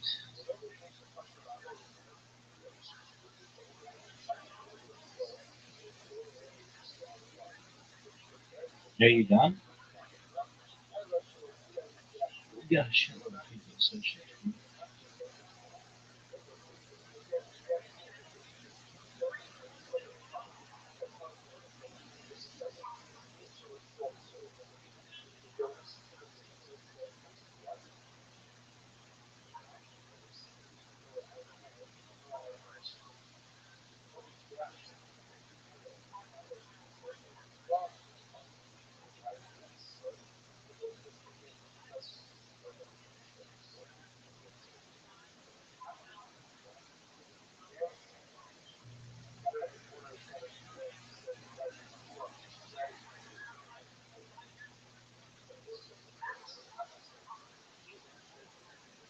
All right. Chill, bitch.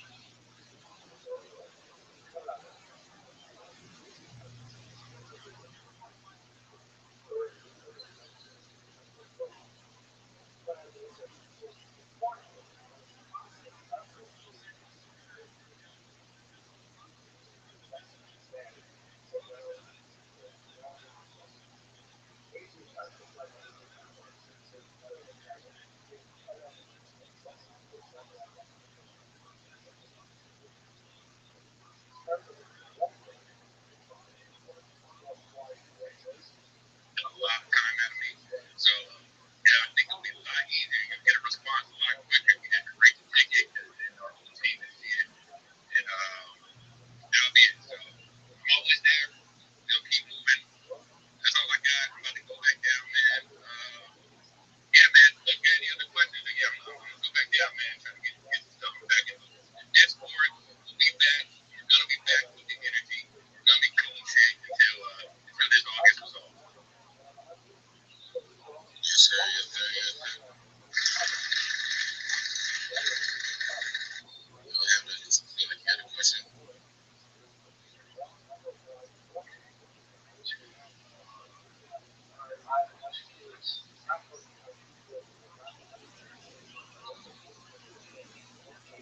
I mean, It doesn't I matter don't because know. he's so out of his prime. Yeah, That's the I don't know why.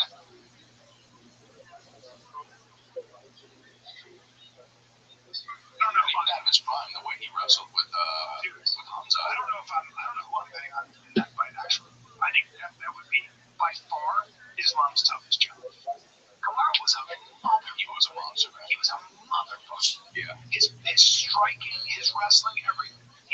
By the way, his cardio was also second. He fucked up or came ugly. Yeah, he's That was a few months ago. he's a beast. He's fucking powerhouse. People forget about Kamaru, I think. He's a fucking monster.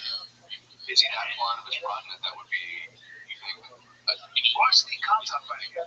Yes, Kanzan had all the wrestling for the first 2 rounds, but that last round, Yeah, but it's 5 rounds. It's still scoring. I think it's more interesting than Morales or something. Kamaru's a legend. He could better than Kappa did. yeah. I'm sorry. Sorry. Can we get to the next? I want to see. No, this is the coolest thing on the internet I found. This is the coolest thing I've ever seen in my life.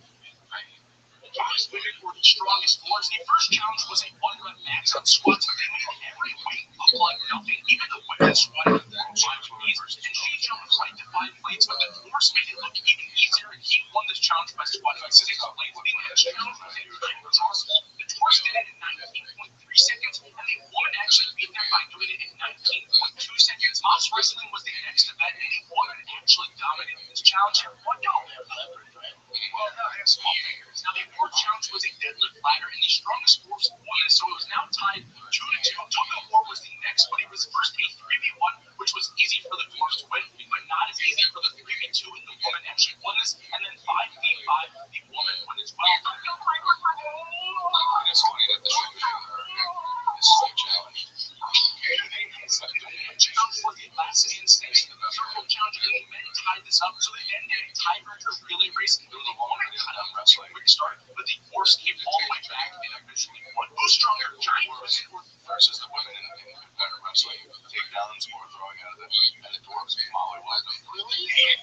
Wow. It's kind of hard to get low and shoot. shoot a double. Why is this not being talked about everywhere else? Why is this on ESPN? They can choose before over everything else. The doors crush it. The doors. The only thing I'll give the women credit when you're deadlifting, a very short Squat, too. You know, that's really cheap. Yeah. good for them, What's this? This guy is who a lot of people go to for. I was telling you about this guy. Puts out a lot of good takes on MMA. Ali and the manager of Justin Gaethje, he said, "Oh yeah, Justin somehow keeps very good. I think we should do Justin Gaethje with Conor McGregor, especially knowing to Morgan Baker. I'd say when you comment about Justin Gaethje, send the four crossways for undisputed title with this anywhere. He'll say for Ali can't do this. Friendly reminder that part of the reason that Conor is this title run is like, it's impressive, don't get me wrong, but the reason why it's like rematch is because of how Ali and part of this is relating to the undisputed something to the undisputed Ali and military sensitive to Diaz beat Robbie Lawler. He would have allowed Diaz to face Conor in the first title shot. This isn't even the first time that Ali has been like, Conor McGregor. Dude, you guys remember when Conor McGregor was something that was actually being worked out? Ali does not like Conor at all. He just wants to have his guys face Conor. That's where Conor is like, Let everybody say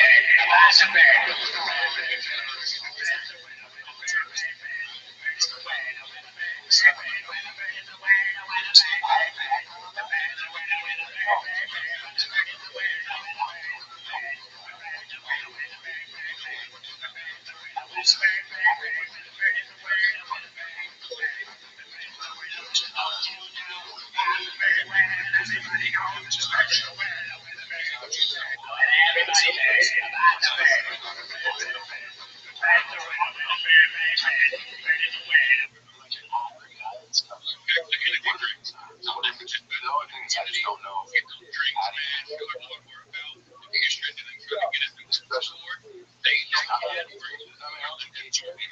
so it's almost like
What's this here?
concepts of how things work.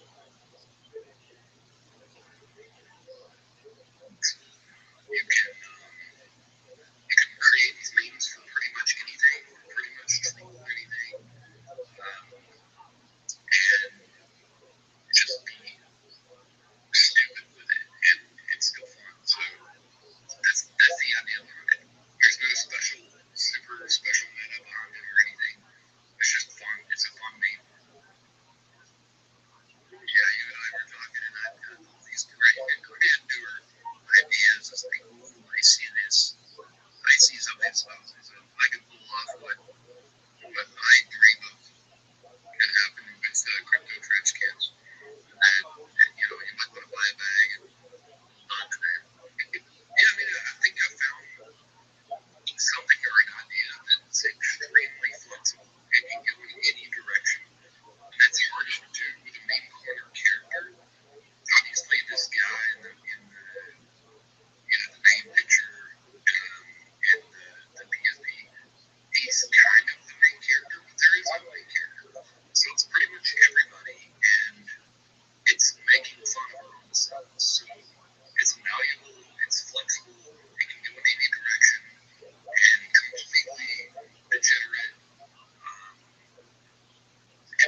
Don't forget this.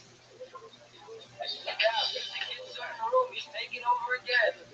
Hey, Ray, go. Here's the news from Fisher. Nice.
I'm renting at the moment, but I'll be 20 very shortly. What I think is this.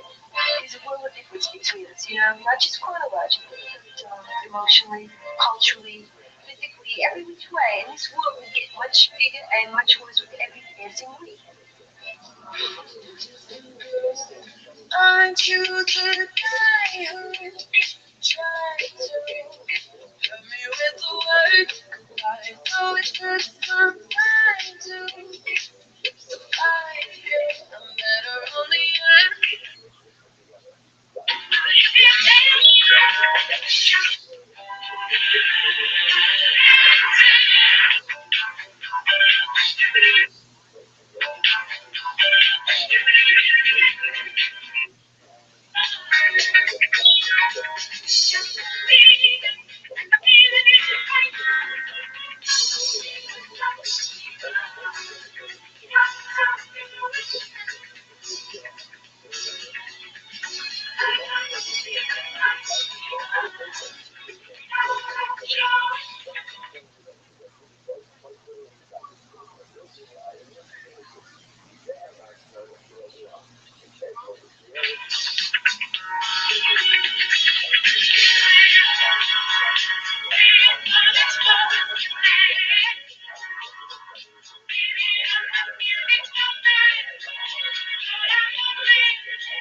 Like, nobody knows what these guys are saying. It's impossible. What are they saying? They sound like this.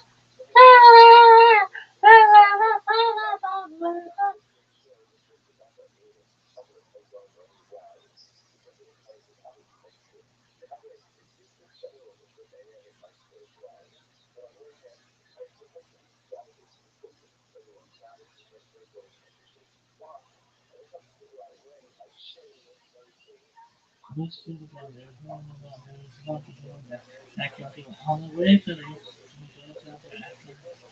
If there's something that isn't sweet and chance for us,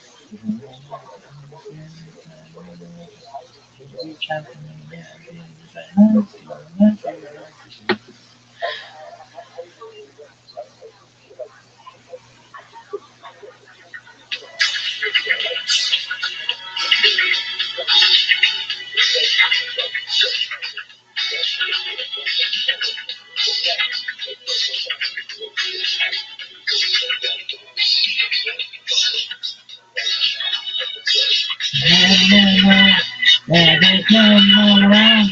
Yeah, there's something coming down, but I can feel it. I'll make my drum and dance. Let's get in the air. There's all that is and fear. Pretty woman, you to the night. Something behind the sign.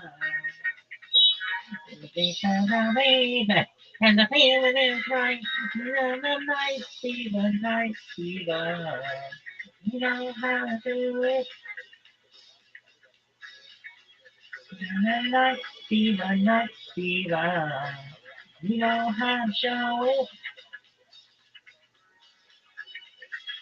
Here I am, ready for this moment tonight. The thing that never made it so much. Like a man, making it back.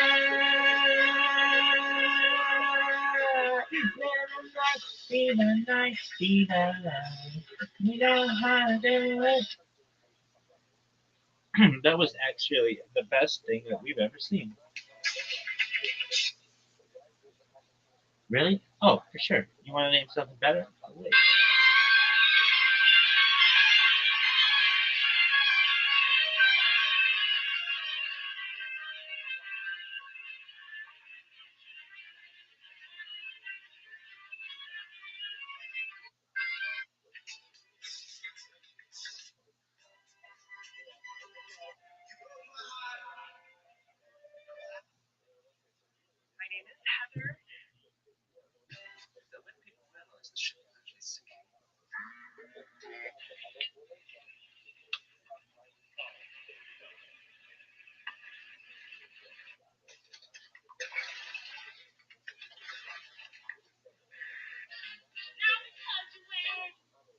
What made you think that you could put your hands on me? You know what? Forget this.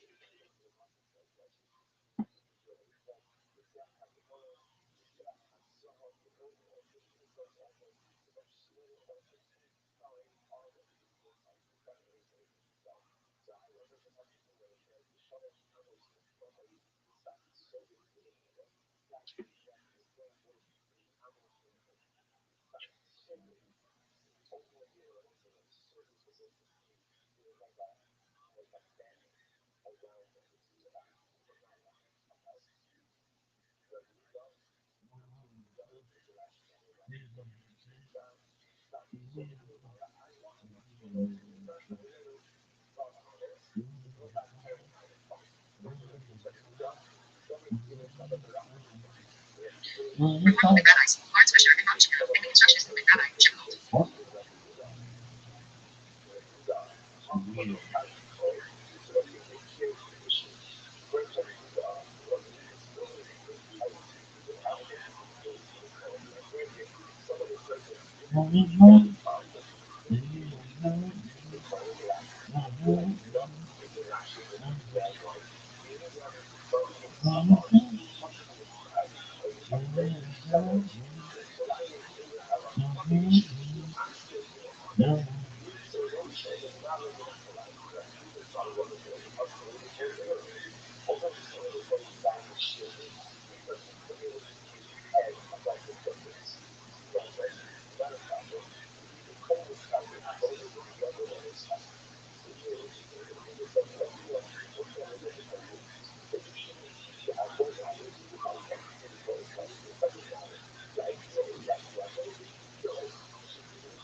Three at this point, right? Like I told you guys, when you reach a threshold of 6 months, 3 months into a project, it may seem to people in our mindset, right? We're an old project, we've been here for many years.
I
don't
mean? But for the show that we're doing every Monday and Wednesday, I mean, I've actually done a lot of like other intros for a lot of other things, and it's a lot of fun to do.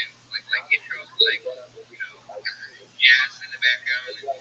And, hey, welcome to the second 7 days. I don't know, a little whatever, just to bring the entertainment, something different, something fresh. You know what I mean? And it's cool because like all you need to tune in is to with my wife, all she needs to do is roll over one side of the bed to the other, unlock her phone, and then she can tune into my radio show. You know what I mean? That's how awesome all this is right here, right now. And it's so cool to know that for something that you actually roll the record for as long as space, like that's kind of going to be noticed by whoever like runs this, the algorithms, whatever, right? Yeah, that's kind of something for it. So we've been having like for the last right before breaking this space, we're breaking the actual record to 3 anonymous listeners. Like you guys see, we don't have our spaces modded. I'm not gonna go into my space app and see 600 fucking anonymous listeners or 200 on several spaces. Now we have 37 follows, so you do know at any given moment if another host or show comes in and somebody follows them in there, I mean, there's nothing you can do about it. Right, but never will I waste my time to walk this space ever. It's a waste of my time, a waste of money, and the thing is that we had 3 listeners for almost 3 hours straight right before on the peak of breaking the record. So it either must be the JQ guys because they had the record that we're trying to smash, or somebody from the SPS 6900 to see if it's true. I also typed a couple other people. Elon, and I'm going to tell you guys this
Yo, If a host is a part of a community and they're here with their community as a redistribution of our community, we would encourage them to use their microphone on a date night, and you hang out.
So, Foster one coming in here, and I'd never seen you before. I like your energy, but at the same time, I wanted to make sure that like what has happened, you're like hanging out with somebody, like talking to them, and then they just leave or they never show up again, and they want to go. So you have to really not give everybody your energy. You have to, So I remember Foster saying, I'm gonna show up the next day. What did you do? Down next day. He's like, what's up, man? I'm here. It was kind of like he was showing up like, what's up, Cyber? I'm here. Yo, what's up? You want me to show up? I'm here. Next day, bam, Foster third day in a row. What's up, Cyber? Like the beat of the show, what's Cyber at? I'm like, yo, and I'm like, all right, I see you, Foster. I see you, Foster. Third day, what's up, Cyber? I'm like, I see you, Foster, fourth day in a row. That was done. It's like, all right, you guys, let Foster the fuck in. He doesn't have to ask next time. I'm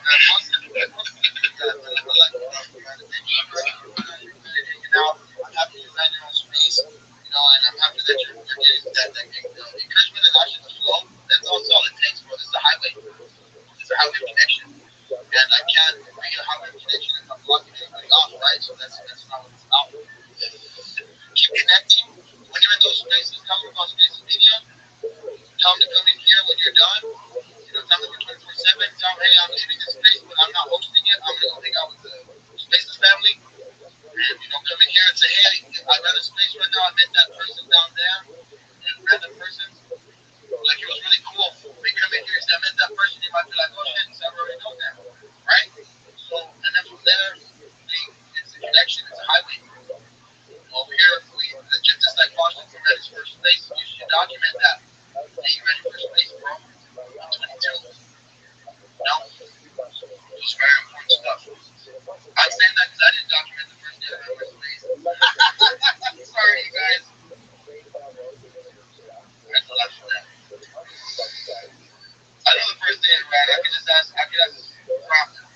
Rothschild'S was the first place I ran over here. Rothschild'S like, right, let me, I ask you really quick, Rabbi has Rabbi, you guys know Rabbi, he was, runs, non-stop on many different platforms. I'll let him talk about it because he will let you know.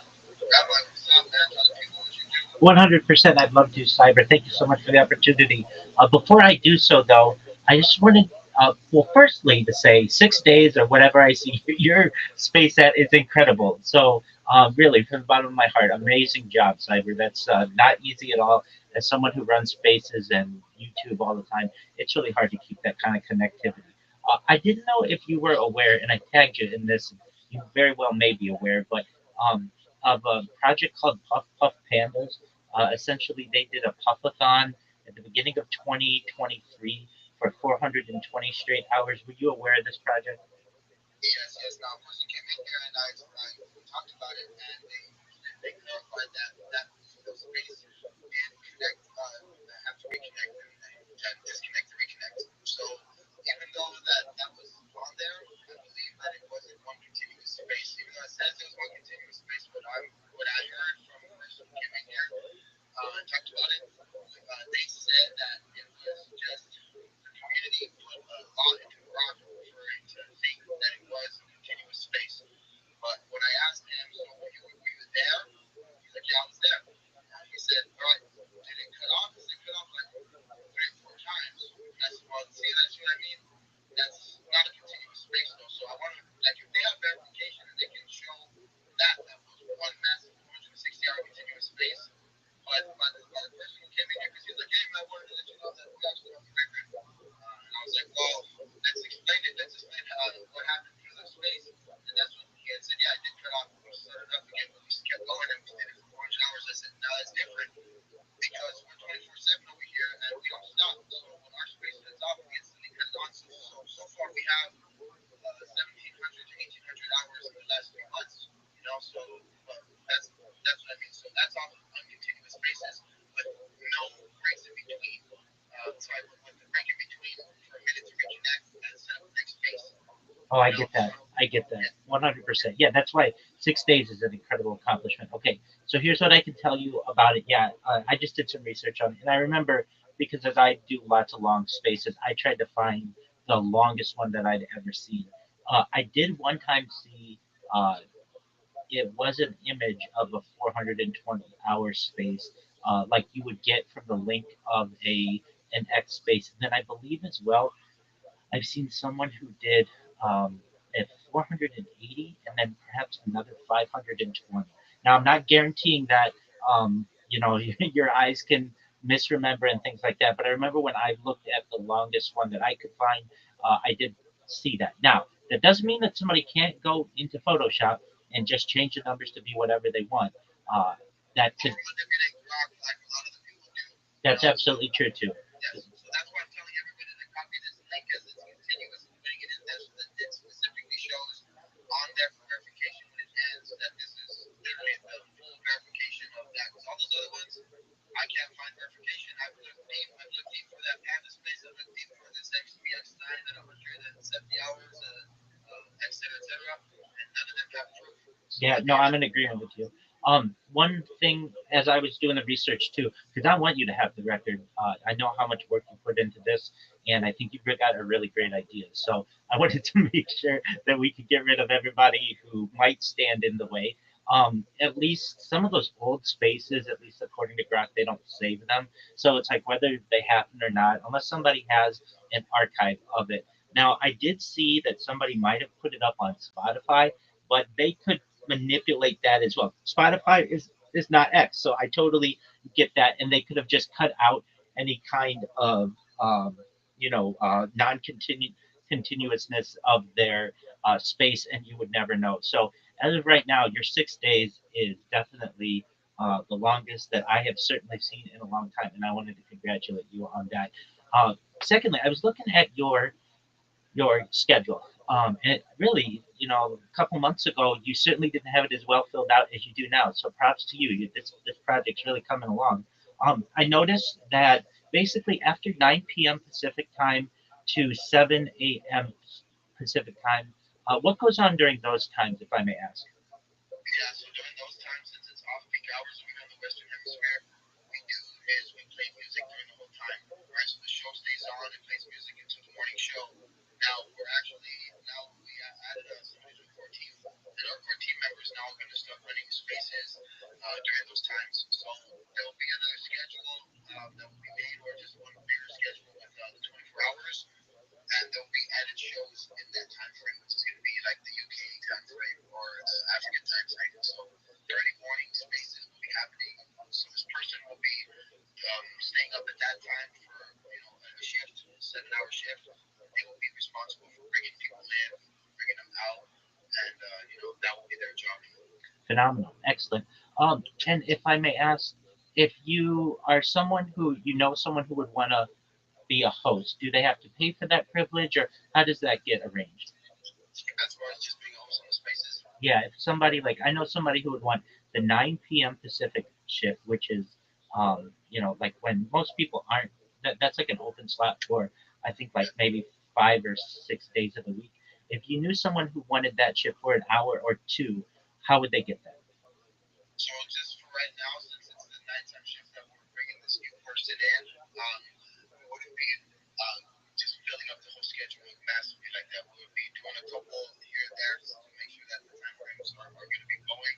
And once everything's set up the correct way, and then we will start bringing in more of those slots. But for now, it's just you have to set up a submission, you have to go submit a proposal for a spot. We'll look through it and we'll run it to the team. And from there, we just determine the slots and if there's availability at those times, especially with this new person coming on in. So I think that, yeah, so it's very easy. So go to the Discord, we have all of that, so Spaces Media. You can actually find it on our page, Spaces.media, and there's an area with our links to our socials.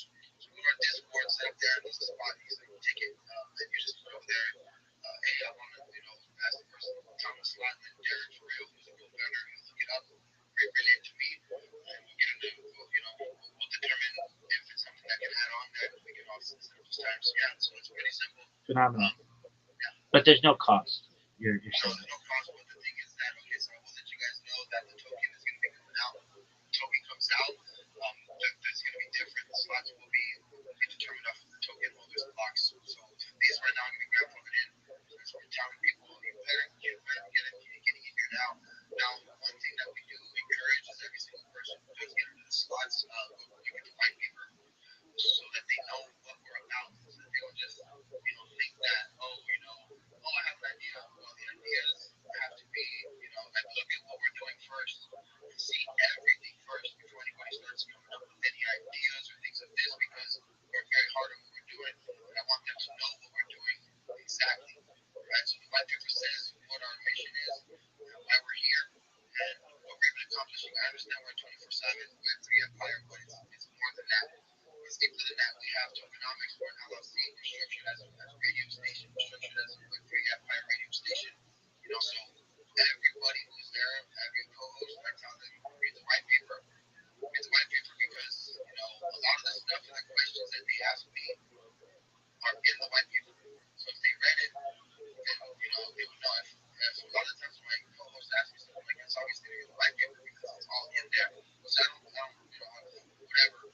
But I encourage everybody. That's what I said. It's not like mandatory, which we should be making it mandatory, which is something I'm going to talk to the team about. But everybody who comes on here has to. I encourage you guys to read the white paper, just because you understand our end goal. And other than that, man, that's all it is. You come in there, you set up your slot, you have to be consistent, as you are obviously one of the most consistent men in the world as far as, if not the most consistent man in the world when it comes to live streaming and stuff like that 24/7. So like, yeah, you let them know, tell them to set up a slot, and it's pretty quick, man. It doesn't take like weeks for us to get the message. I mean, the national they go in there and put a proposal, national that the other co-founders check it out and see what it is. Excellent. In terms of the like, okay, so I have somebody who wants to run 24/7 spaces with me, and I've explained to them, like why remake the wheel? I mean, basically, you guys are doing that already. If you have the opportunity to, let's say, there's a current host who's hosting, and you're the next person up. what do they do? Just bring you up as a co-host, and then that's how you start? Is it kind of you pass the torch? So, yeah. So for instance, like let's say someone has the 10 a.m. shift to 11 a.m. At 11 a.m., does the next host come up and they just let them up as a co-host, and everybody's a co-host, and then we have the spaces. The So to be honest, man, my man, this is something that is a part of our secret, right? That, us sharing it out there would be a way, this is something I would, that I wouldn't talk about on spaces just because, what we're doing out here, we are trying to be the one and only or the first and only. So there's certain things that we, that would have to, it's just the trick of the book, man. You guys have to go look it up, and check it out. But yes, essentially, they come up and you just swap them out one to one. Every person comes up, just like a radio station. But yeah, man, this is stuff that people can be in the spaces and try to replicate what we're doing, and that's not what I'm trying to come out here and just tell the people how to replicate what we're doing. You know what I mean? What we're building out here is something that is an LLC, and we're trying to create something as on the blockchain to show crypto users, exactly that you can build something like this off of crypto. But that's not no disrespect. That's just all honestly. As a co-founder, I wouldn't want to just discuss how we conduct everything in the background. In front of the public. Asking for your friend that's also trying to do the 24/7 spaces. Well, yeah, I mean, I know I would personally have like, I wouldn't want to give my credentials to anyone, and I wouldn't want any credentials either. So basically, so long as it states credentialist, I think that might be of interest to him. And you may say he doesn't have a big enough account. I don't know. I mean, we were just going to do it together, but um, his name's Durago. He gets some big spaces, but you may have seen him. He gets like sometimes he bots his spaces as well. So he and I were having the discussion to perhaps at least get into not this. I already do this, but I don't get anybody into my spaces. It's not nearly as successful. So he wanted to maybe. Did he ask about us though? Did he explicit? Because I've never seen him, so if I'm wondering if he's asking about us, why wouldn't he just come on here and talk to us? So I just think, there's the point of having common decency, like we've worked so hard for 11 months doing this, and a lot of people have tried to replicate it, and of course we're not going to be the only ones trying to do it, but there's a point, like, it's like coming to my bakery and asking me for the secret ingredient so you can and tell me in my face so you can go do it. I actually Yeah, that's why I just had to cut it off, Rabbi. But like I said, I appreciate you, coming on here and having interest in what we're doing. Please let your friends let us know. And if they want to set up, like I said, if you want to go and set up a spot right there, that's different. But, I just don't want anybody to fishing information over here so they can just do what we're doing in the background. I mean, that's kind of what it seemed like. I'm not sure if that was your intentions, but that's what I came off as, and I would just let you know. They would have to look it up themselves. This is something that we worked very hard for with the team in the background. It's not just me just coming up here on spaces, just fucking playing around. We work very hard for what I do in creating this right here. That's why we're actually an LLC out here. We do stuff in real life with people, and selling in real life is not just something that we're just a dream. There's something that we're creating here. So for us just to open up all of our books and say this is how we do it, it just doesn't work like that, man. But yeah, man. not just anybody can get in here. We have to make sure you're not a scammer. You're not out there buying people, talking to them and making sure you're a quality person who definitely has good integrity. Not just anybody can hold on to this because in the long run, it's not going to last. And people can try and try, but it's not going to last if you're in it for the wrong reason. Yeah, man. But you know what I mean? And I completely agree with Sarah. But the reason I asked is because the question that you were asking was kind of like when we are getting information on how we run our structure. And I understand, in curiosity, but yeah, that's just a point that I would It clearly said it's really asking for his friend that's trying to do it. It's not like he clearly said it, but it's just like, damn, like, at least get to know what we're doing. We're trying to think you can just go and do it. Oh no, it's not that at all. If anything, he's going to do it with you guys. I was just wanting to know: does he have to give you his username and password? Does he need your username and password? It's a pretty simple question, and I don't think that he wants to run anything. password, no, man. Like, there's no username and password. I mean, if you've been doing spaces long enough, or spaces, it's a simple, they come up, and that's it, man.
next subject everybody. Yeah, thanks, Rabbi. Everybody, it's 6 o'clock. We're gonna be having Grizzly Beast doing his show. He took off right now because his beer probably got cold. He has to get some porridge. He wanted us to get his actual beef. What is porridge exactly? What is it? Like, is it a green or is it meat? No, porridge is disgusting. It smells disgusting. Maybe somebody can make a good porridge. It's all different. That knows can tell you what porridge is. Is that knows up here?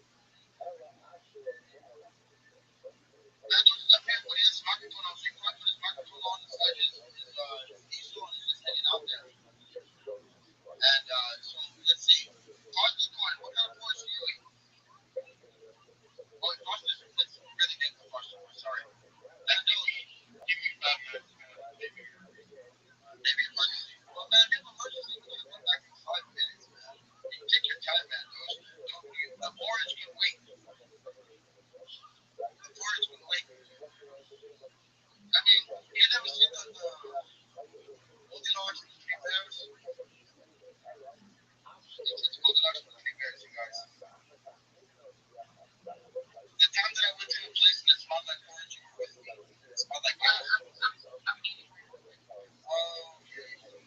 Well, how would you ask me what porridge smells like? I didn't ask what it smelled like. Oh, it's like a soup. Okay, wait,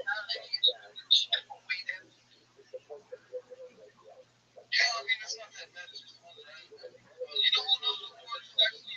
It's kind of like oatmeal.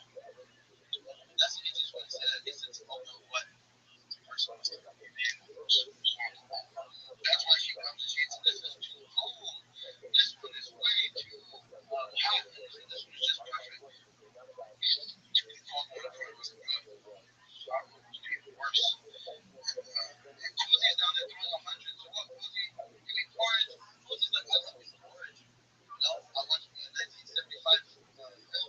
Eat me some porridge. Cozy, what film do you watch when you eat porridge?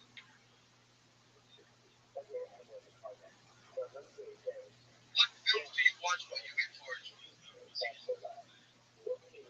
Which films? Yes, when you eat porridge. Well, when you see my porridge. Because you give it to 100 of them, I'm talking about porridge sauce. What I was saying is actually what's oatmeal. You make different kind of porridges and stuff like that. But for the most part, it's oatmeal, it's farina, which is like you know, remember the creamery commercials back in the days, especially during winter, you know what I mean? But I grew up eating cornmeal porridge. You know what? So there's this person that put down sausages in the porridge, and I was just like, why would you put sausages in your oatmeal? I just couldn't believe it. And I was thinking, this is the most damn fucking country shit I've ever seen. Yeah, is that what your friend Gator brought you one day that his mom made for you? No, that's gumbo. Oh. Gumbo's kind of wild too. Gumbo is just a mixture of everything. Put some crawfish in there. You know what I mean? Crawfish. He's like, he put some, you know what I mean? He's like, I was sweating shit down in there. You know what I'm talking about? Yeah. Oh, there's like a whole ass like video conversation. He remembers everything. Jones. That was one of my favorite parts. Like, why do you think we're gonna talk like this? Huh? You know? And he's like, that shit's funny. Put the act is like, I will change character to the DVD commentary. So you guys watch that right there. Cozy so porridge is just like an oatmeal, right? And you know, I was saying because you know so much about movies that you should watch it. It's oatmeal, but this person puts a damn sausage in there, man. In their oatmeal, I just thought it was disgusting. It was absolutely disgusting. So don't be doing that, people. I don't think there's anything positive about putting some sausages or some lace. I don't eat oatmeal so much, but I did when I was a kid. I ate the oatmeal and stuff like that. Like, you know, they had the easy breakfast in schools, you know. Yeah, but to be honest, I just, yeah, if I do, I haven't eaten it in a really long time, but I eat the cornmeal porridge, which is you boil the cornmeal, and you put some coconut milk, you put a little bit of, you put some sugar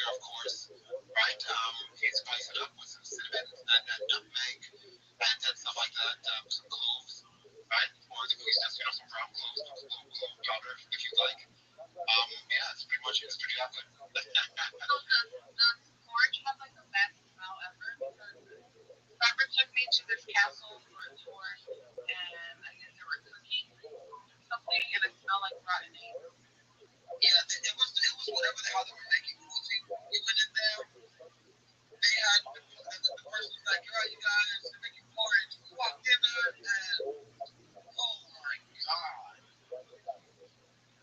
You know, English porridge though is like more like a gruel than the oatmeal and stuff like that. You know.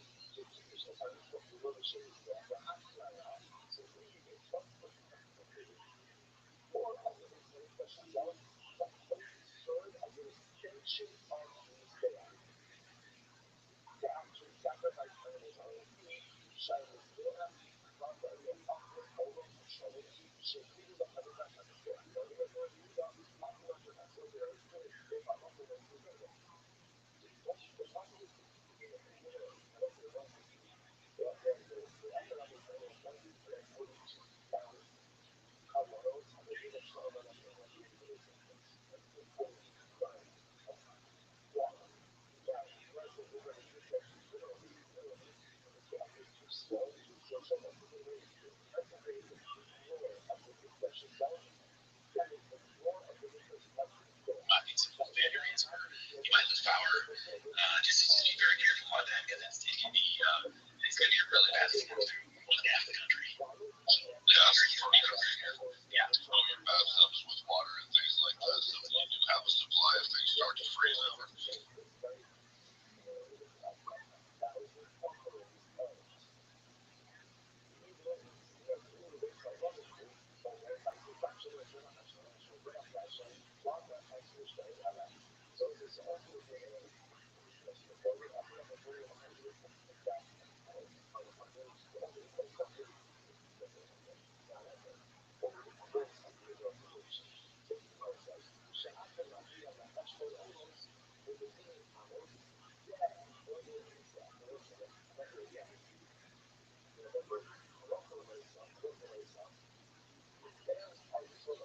What is the longest continuous X space in global history?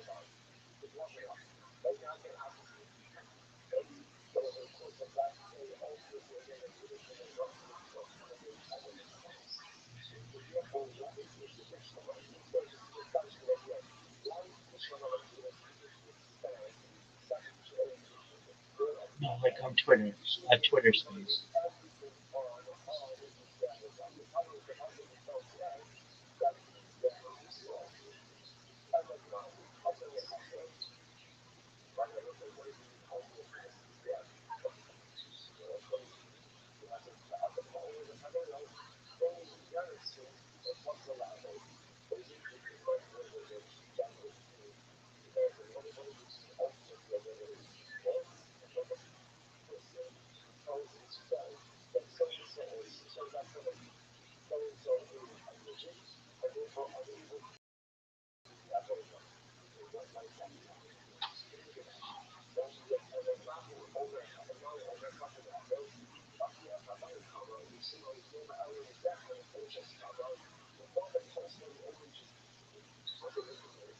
I want one that was like 520 hours.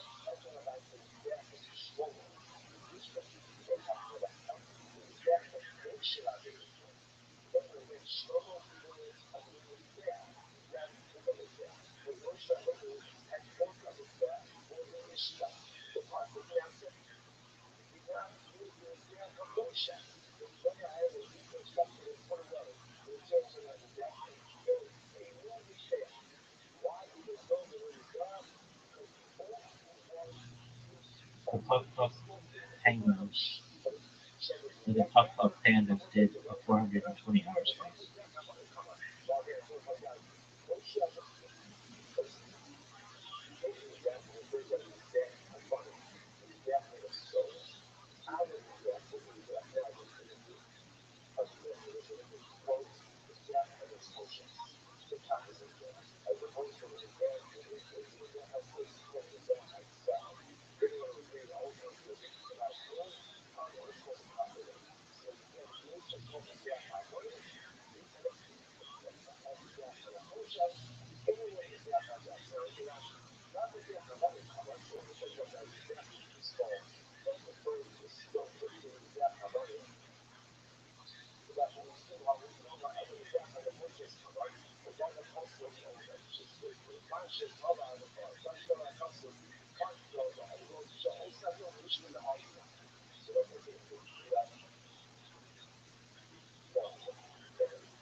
It's not just this one set, rule for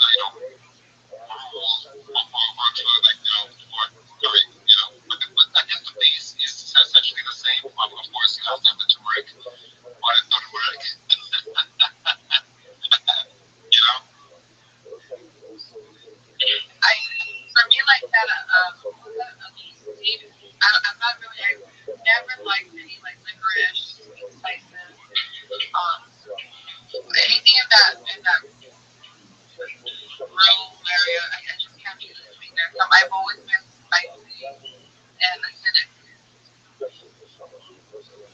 So you don't like cinnamon? You don't like cinnamon and nutmeg? This year, my son was talking. Several doesn't like cinnamon and nutmeg. I was joking. I Or pumpkin spice, like, during like fall season, everything is pumpkin spice, cinnamon, and I'm like, no, it's just not that. You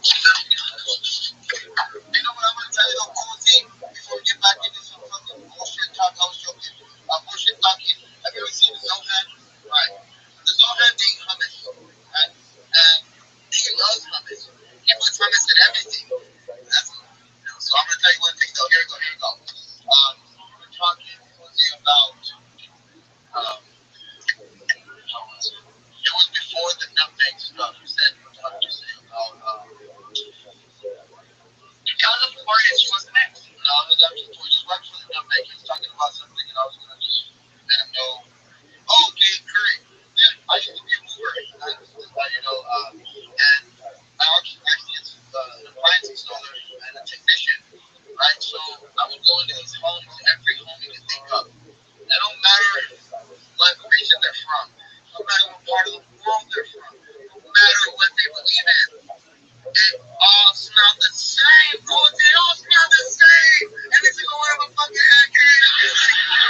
It was all the same. I smelled it. I'm just like, damn. Cool, man. It matter if it was an Indian guy. It didn't matter if it was a Chinese person. It didn't matter if it was a. It didn't matter if it was. I was like, oh, man, I can smell it all in the parking lot. It's so strong. And then I'll have to take out their appliances, right? I'll have to take out their actual stove that they made it on. Boom. Can't cut me out there. I'll be like, this is a stove that was made on, huh? It's like, I was joking. But yes, I've been into almost every style of a person's house. Every style of a person's house. One day there was this girl who was like 400 pounds, chilling in there.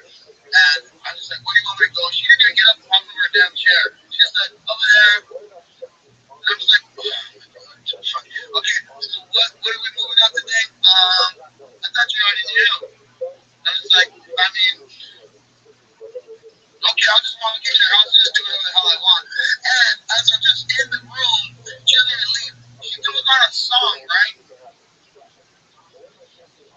I'm going to tell you this song right now, you're going to laugh. It's called Ice Cream Paint Job, right? And as I'm fucking doing this, like, she has Ice Cream Paint Job on repeat as I'm inside this house, right? And I'm just thinking, damn, she must love ice cream so much. So much because of, like, she didn't give a flying rat's ass about what I was doing. She just wanted me to get out of the way of the TV so she could just watch her damn fucking Ice Cream Paint Job song, rap. And that's how old you know it is. That's how old you know I am. Because if I was working, a lot of you guys are young still. I was working while Ice Cream Paint Job was on the damn screen while this damn girl is like this eating ice cream, you guys. I'm telling you. It was, and she wanted me to hurry the fuck up. She wanted me to hurry up so that she could just continue. She played it over on repeat. I was there for like 30 minutes. She played it on repeat for 30 minutes straight. Yes, it's a true story. I'm not making this. Is not a space. This is a story. This is something that really happened. I popped up in there. I go to the refrigerator, her double-decker washer dryer, and the stove. Ice cream paint job. This is what she was hearing the whole time.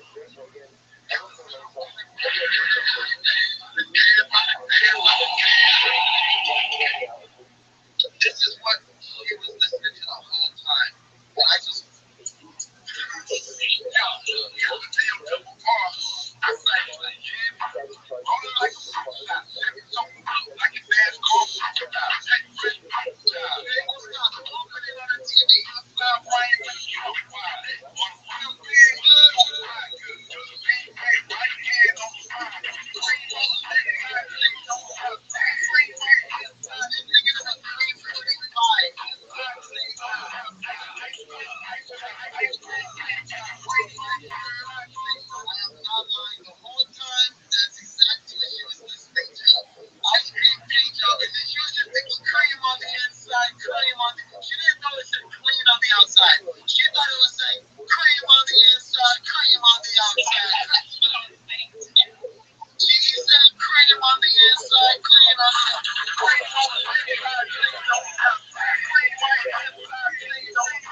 getting paint job flow, and I felt so bad. And look, that song is about having such a nice paint job. It probably cost you like $15,000, $20,000 to get you one of those ice cream paint jobs. And all she was thinking about is a $5 bucket for me to get the hell out of there so she could fucking get on the damn dance floor and start dancing the ice cream paint job 10 times in a row. That's what she was thinking about.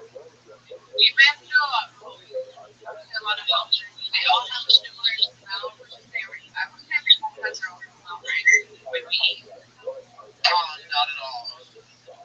Every human is different, other than the people who we carry. Their house always smells the same. It don't matter. The whole house will smell like urine. I'm not even joking. You can go in there and use the restroom and have the worst and it'll still smell like urine. You can go in there and put an incense on. It'll still smell like urine. You guys know what I'm talking about. Don't act like it. Don't act like if I'm wrong. And if you don't know, you're that person that's already been in your house enough and you're the cat person who doesn't think that their house smells like cat piss.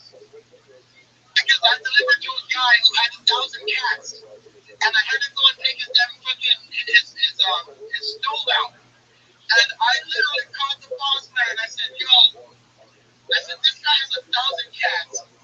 There's a cat shitting on the stove right now as I speak, man. I said, there's a cat shitting inside the damn fucking sink. There's a cat. I'm not even joking, you guys. I called the guy, and I said, I'm not delivering this, bro. This is a hazard. I said, you don't give me gloves, nothing to do with this. I'm supposed to be a technician, not a fucking, this is beyond everything. And I told him I refused. I'm stopping like I'm going to sit in my truck and your stupid ass gets over here. And he didn't believe me. And I sat there, and I called him, I said, are you getting over here? I said, you come here. He got there with some gloves, and I'll show you how to do it. And I'm sorry, I'm not the country, man, but I got to call Cat, bro. The cat was shit on the stove. He was shitting on the stove. I'm not even joking, you guys. I walk in there and we park in the way. I'm going to tell you, so you know I'm not lying. I used to work for Sears back in the day when I was at 18. Sears is no longer here. They actually closed down a long time ago. Technician. And when I pull up to the damn house in our truck, I'm looking outside and I can smell it in my truck. I'm thinking, oh my God, this is one of those damn houses. This is the first time this happened. This is even wilder than this. Everyone just said, we're the same. No, babe. I'd rather be in that house with Curry 1,000 times than the Curry food that I what does curry smell like? It smells like ramen mixed up. It smells like the ramen packet. It smells like the ramen packet. That's it. It doesn't even smell like ramen. It just smells like the packet they give you. Open up that packet and make an instance out of that, and that's what everybody's house smells like the ramen packet. And if you don't think I'm wrong, go and fucking tell me I'm wrong anyway. So ramen noodles kind of smell like meat. You know what? I mean, just imagine the packet itself. Not even the ramen noodles, just the packet. Open up the packet, stick it into some of that smell. That's what I smelled anyway. Curry smells amazing. That's right. And also ever say Chinese curry sucks ass. I mean,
God, I swear to God, people, I didn't joke it anyway. I didn't even touch the damn stove. I had to tiptoe around the damn kitchen, and I walked outside, called the dude, and said, "Nah, man, we ain't having this. We ain't having this. So you better get your ass over here. If not, you ain't on the outside. You want to be outside. You know what I mean? I had to tell them that. So I go from one with this dude telling me that get the hell out of the way, and I can reach up to this guy. Oh man, I swear, people, if you're that type of person, anyway. Which live in that situation in Washington. But that's what you're right. You just broke it up what happened. He had some pants on and a white beater. He had shit on his knees, you guys, because I told him, you move out the damn stove and put it in the garage and I'll take it out of here. Other than that, I ain't moving a damn thing in your house, man. And he's like, well, you're kidding me? I said, hell no, bro. I even looked at him and I go, you got shit on your knees. No, dude, you guys, and I was so upset that they would even think that I would fucking do this. And he started taking off the gas thing and plugging it in. And I said, get up. He has more shit on his knees, you guys. And that's when the boss man came and I told him, him to go in there. Yeah, his was like that. I said, I don't care if it's already pulled out here, man, we're not taking it. I can't put this truck. I can't put this stove. We did all the way. We took out the old ones and brought the new ones. And he said, it's a hazard taking your stove and putting it next to other people's new stoves and new refrigerators. How would you guys feel knowing that the damn delivery guy just picked up somebody's stove that had crap and your brand new stainless steel trio refrigerators sitting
the outside.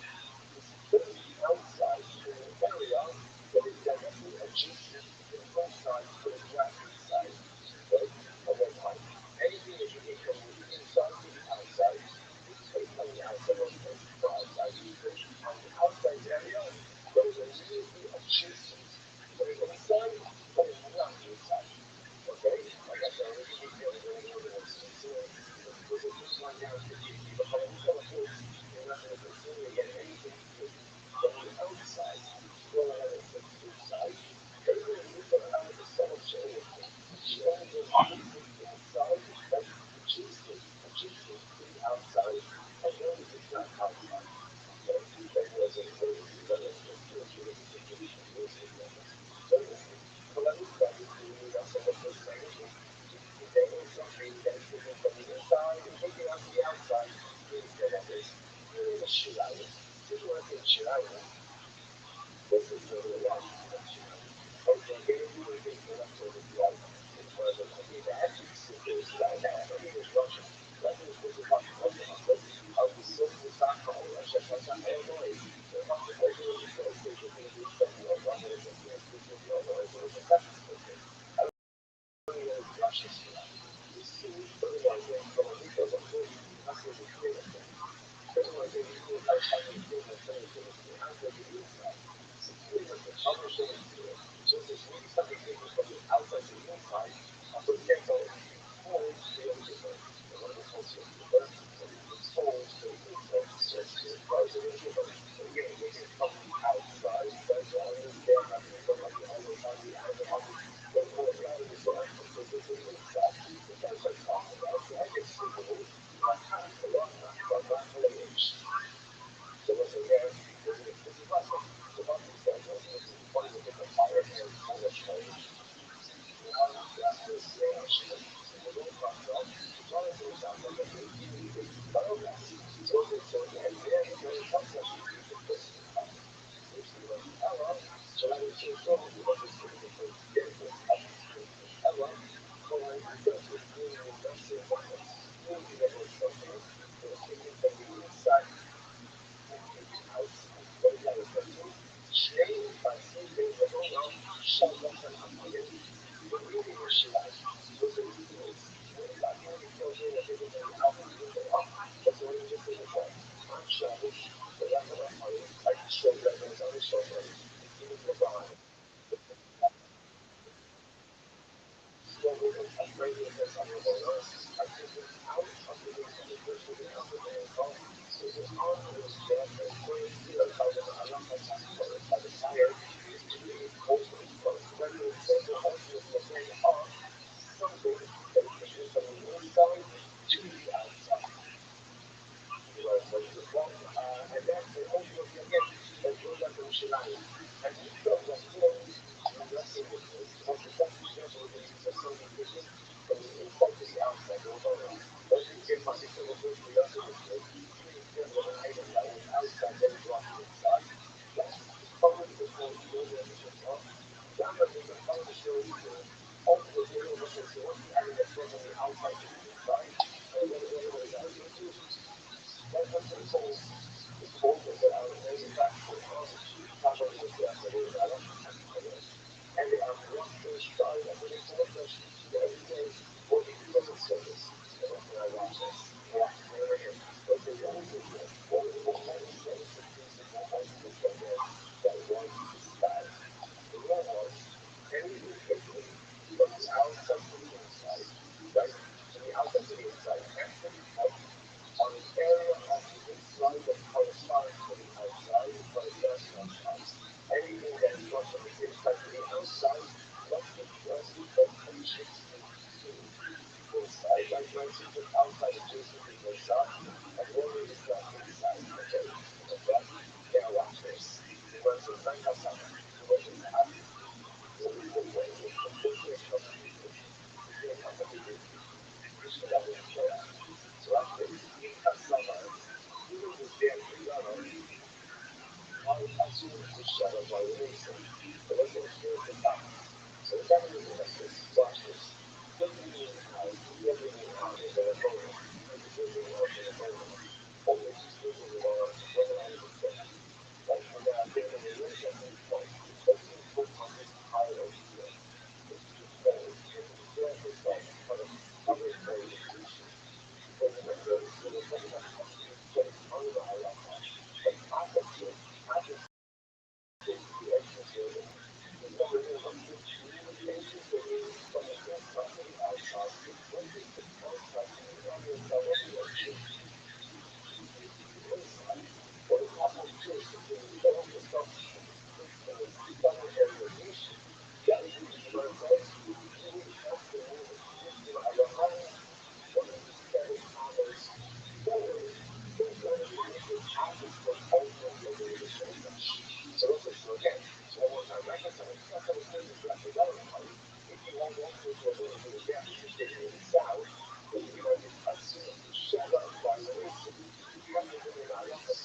structure is way different. I enjoy living over here, being able to be like, yo, you know, this was a memory of mine. Growing up, we're doing this, and you know what I mean. Maybe if we were to talk about what you had to do to try to kill a snake or fight a bear, then I said the bear in the eye. Rather kill a snake than fight a bear. True story, everybody. That was our spaces on Monday. We're gonna go. This is the ending of the space from love, once with knowledge. Thank you all very much. Spaces, media going on here. It's been a good space. We have the next one. It's campfire time. Spaces and spaces. Spaces and spaces. We went in races. We got places. Spaces and spaces. Spaces and spaces. 24/7 never sleeping straight chasing. Cyber spaces and air and built destroy the ground. Empire rising, heat and victory sound. Stack it up daily. Never take a loss. They the foundation, yeah, they run it like a boss. Hustle in the blood, grinding till we own it all. Every move calculated, watch the kingdom grow. From the bottom to the top, witness how we climb.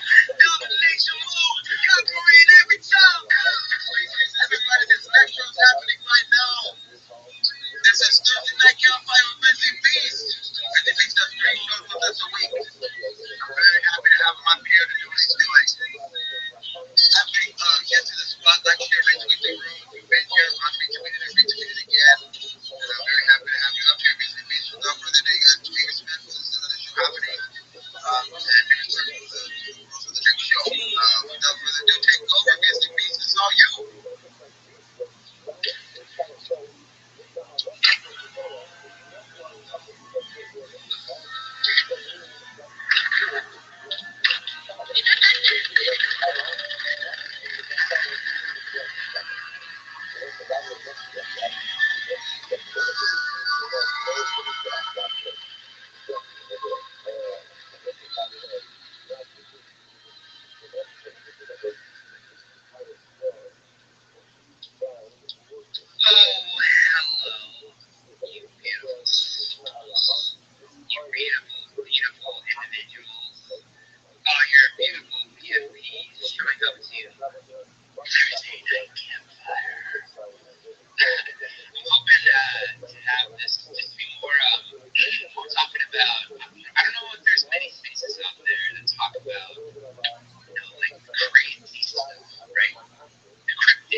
live on Spaces Media, and there is no subject off limits. Well, I mean, some subjects are off limits, but you know, this is a free flowing, good time, and we can all just have a lot of fun and talk about whatever. Like I mentioned, there's a lot of weird things out there that I believe in. And you know, campfire usually goes hand in hand with telling stories, right? And you know, last space I mentioned like aliens. I also believe in like haunted stuff, like ghosts and spirits, kind of all that kind of weird stuff. I don't know how to explain them. I don't know what they are, but I do believe in them, and I have a story to tell them. However, I do notice that I have my faithful companion here, Seraphim, on stage. Seraphim, how are you doing today? Hello, I'm great. I'm so sorry when I came on, my mic was not muted. I was just literally talking to my husband. He said, "Oh, you're doing so seriously tonight. Let me get out of your way." But I'm doing great. Had a super long, busy day. We're in full-blown tax season, but I have to show up, especially for the spooky stories. I'm here for everything. Yeah, and like I said, we don't necessarily have to like talk about spooky stories or I mean, I asked my wife like, what should I talk about tonight, and she talked about there's like this channel that she watches called Missing 401. Have you ever heard of that term? I have. Yeah, you probably watch that all the time, don't you? Well, it's interesting that I just to like go off of what you were talking about, like ghosts and different things like that. I actually had like true stories of an encounter with something like like that. Many encounters actually. But I believe in those things. Like we're on this earth, and it's yes, we're in physical form, but there's a lot of ancient things that's around. There's a lot of things that sometimes we don't understand, and you encounter it as a human being. Not everybody does, but I think some people have special abilities to see things and encounter things and share stories. Kind of like what makes us believe a little bit more too. But yeah, we do watch a lot of I guess movies, documentaries, the supernatural side of things. Yeah, it's crazy when we live in this physical world, and sometimes you just try to forget about it. You try to think of this, but then you hear stories or you yourself might encounter it. I just think it's interesting that we're doing this campfire where we not only talk about anything, and share stories and hear from each other. I think it's really interesting that we can do that. So thank you again for having me as a co-host. I'm always excited about these shows. Absolutely, dude. Thank you for being part of it 100%. I absolutely love having you part of the other spaces and wanted you get included in this space thing because I truly believe in this station and what they're doing here. So I'm so happy that you found the time and I was able to find time with you. So 100%. Just real quick before I get into any more stories here, I did notice earlier, Rabbi Rothschild, you had your hand up, and I didn't know if you wanted to say anything about the intro or mention any cool stories about campfire or whatever. So, do you have anything you want to say, buddy? Absolutely. Well, firstly, I really think that it's great that you're having these kinds of discussions. Many times these aren't highlighted in society. So shout out to you. Yeah, I love I love UFOs. I love aliens. I love extraterrestrials. All of that stuff fascinates me. And one particular topic I'm sure you're familiar after having heard you for a little bit is the Bob Lazar story with his work at S4. It's like it is one of my favorite stories I've ever heard, and I absolutely love it. I love the George Knapp element to it from um, the television presenter and the John Lear as the son of Bill Lear and the Learjet. It's a fascinating story. Um, so if we're telling stories, you mind if I share what I know about this story? Yes, please. Absolutely. 100% yes. Excellent. I appreciate it. Okay, so this is all off the top of my head, but Bob Lazar was a physicist who was working at Los Alamos Laboratories in New Mexico, and he was a tinkerer. He was working essentially on just advanced classified information. One of the things that he did was he built a jet propulsion car, and he was featured in the Los Alamos Journal. And one day, Edward Teller, one of the fathers of nuclear weapons, was going to give a speech at Los Alamos, and was just so happened to be reading the newspaper when Bob Lazar approached him and said, "Hey, that's an article about my car." And they got to talking, and essentially, not too much came of it at that time. I think perhaps. Edward Teller went to back to like Lawrence Livermore in the Bay Area, and Bob Lazar eventually, though, sought to find other employment at really where he wanted to work was what he had heard, perhaps the Nevada test site, and he was essentially went through some recruiting with a company called EG&G, which is like a government contracting headhunter, and he ended up being hired for a position that he didn't know very much about. So he ended up moving to Las Vegas with his wife, and uh, they the way the job kind of worked was, "We'll call you when we need you." And he would take a Janet flight. These are these red striped flights that you'll find at Harry Reid International, to um, essentially Area 51. And he was always interested in what was going on in Area 51, perhaps the U-2 spy plane, or perhaps some kind of advanced tech. And he ended up uh, also making friends with a man named Gene Huff, I believe his name is, who was a house estimator, and Bob was getting an estimate on his house, and just so happened to kind of knock boots, or I should say, just run into another person named John Lear. And John Lear was a CIA pilot. His dad started the Lear Corporation for Learjet, and they got to talking. Gene and um, and John Lear, they got to talking about what might be going on up at Area 51. And at the time, Bob Lazar thought this was all hocus pocus, and that nothing classified, could really be going on, or perhaps classified things, but nothing extraterrestrial. And but John Lear had made some waves in the Las Vegas area through being featured on a television show. And he's actually perhaps the first person to declassify publicly the B-2 bomber, like the stealth bomber. And so John had his ear to the ground, essentially. Well, Bob Lazar started going up to S4, I should say Area 51, but in particular a part called S4. And they would fly to Area 51, and he would take a bus with like blacked out windows another 15 miles south to this area. It's a deserted area of the United States, if you're not familiar.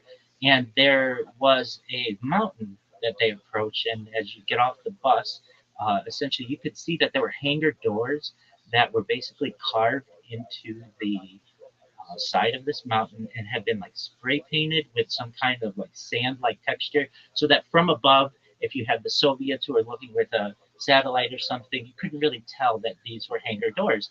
And there is a story that I've heard as well that has been enhanced of the Bob Lazar tale of there's like a sliding door that you would go into the side of this mountain. On the left-hand side, there's a poster that uh, "You are not alone" or "We're not alone" poster with like a UFO allegedly is there. And then there's like a long walkway, and apparently like security guards would uh, I don't want to say just like walk beside you or escort you everywhere that you would go. And you had this, it's called walking the line. You had to follow the line. You couldn't veer off of this path, or, you would be threatened with your life. And apparently, in the first time that Bob Lazar went to Area S4, around the first time, they did some tests on him, which were really interesting. They did some allergy tests, and then they also had him briefed. And some of the things that he read in his briefing were things about extraterrestrials. And Bob Lazar, again, was a skeptic and did not believe these things, and learned that perhaps, and this is what always fascinates me, that aliens, particularly perhaps Zeta Reticuli, like the little green, pardon me, alien grades that you may have seen in media, had perhaps seeded humans here on Earth millions of years ago or so, and had done at least 64 major evolutionary changes to our DNA. And Bob Lazar didn't believe this. He thought it was hocus pocus, whatever. But nevertheless, he would go back up to the test site, and he met his boss. And essentially, the way that he said you worked up there, which was different than anywhere else, was that you didn't work as a team, you didn't collaborate, you worked one on one with someone else. And the guy with whom he worked, they couldn't exchange too much information, but they were working on advanced propulsion. And one day, he went to one of the bays and saw what he would later term the sport craft, essentially, of a disc. He said that he put his hand on this metal. It was like a pewter, and he was immediately disciplined for this. Wasn't allowed to touch anything, but the goal of what he was working on was advanced propulsion and how these things worked. And over the course of his time there, he did have the opportunity to go inside one of the crafts. He said there were three different levels of the craft. The bottom level basically had some kind of propulsion system. The middle was all very smooth, and he described it as almost like a wax mold. There were no corners, and the seats were very small for like small individuals. There were no bathrooms, and he never saw what was in the top part of the craft. And he would see these crafts. He said of all the bays, I think there were like 10 bays or so, and there were different versions of crafts. Some had been maybe had like been hit with a missile, and some of them were in pristine condition. One thing that he also said, he saw a United States flag on one of the crafts, and he thought, oh, this must be one of the like advanced fighters at one time that had been rumored, and that this was all coming together for him. Other things that he said he encountered, he worked with a guy named Dennis Mariani, I believe, who was his boss, and they were Dennis showed him one time, if you can imagine like half a basketball, like a basketball cut in half, and in the middle of it was something known as element 115, un pentium. This is at the far end of the periodic table. It would later become known as moscovium because it was first uh, from a declassified sense discovered at the University of Moscow.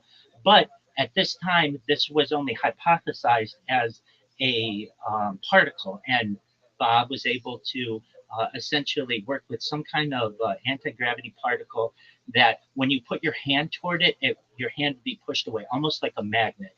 And apparently, this is how these crafts were being were used as propulsion. And apparently, the crafts have two different systems. There was an A wave and a B wave, and an A wave perhaps you could travel very distant, far distances in the B wave.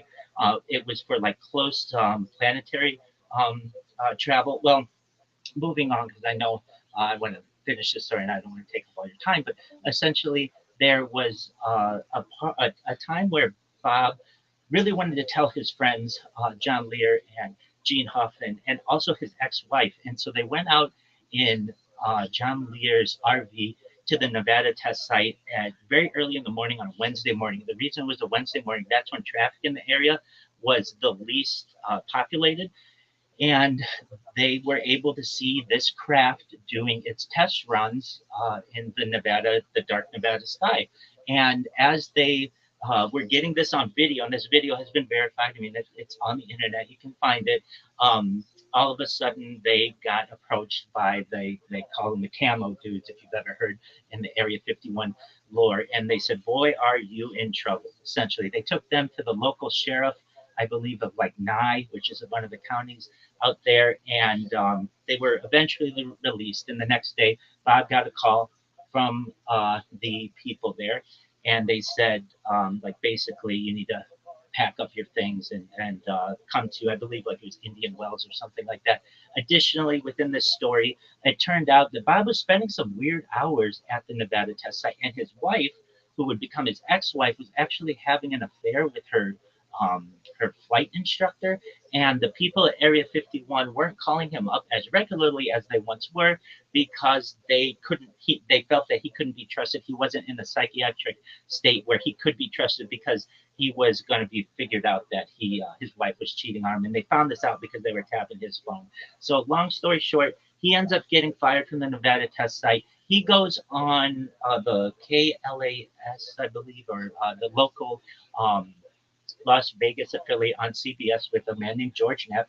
You may know George Knapp from not just the television, if you know of Las Vegas television, but also he hosts Coast to Coast AM the last two Sunday nights, if you're familiar with that show.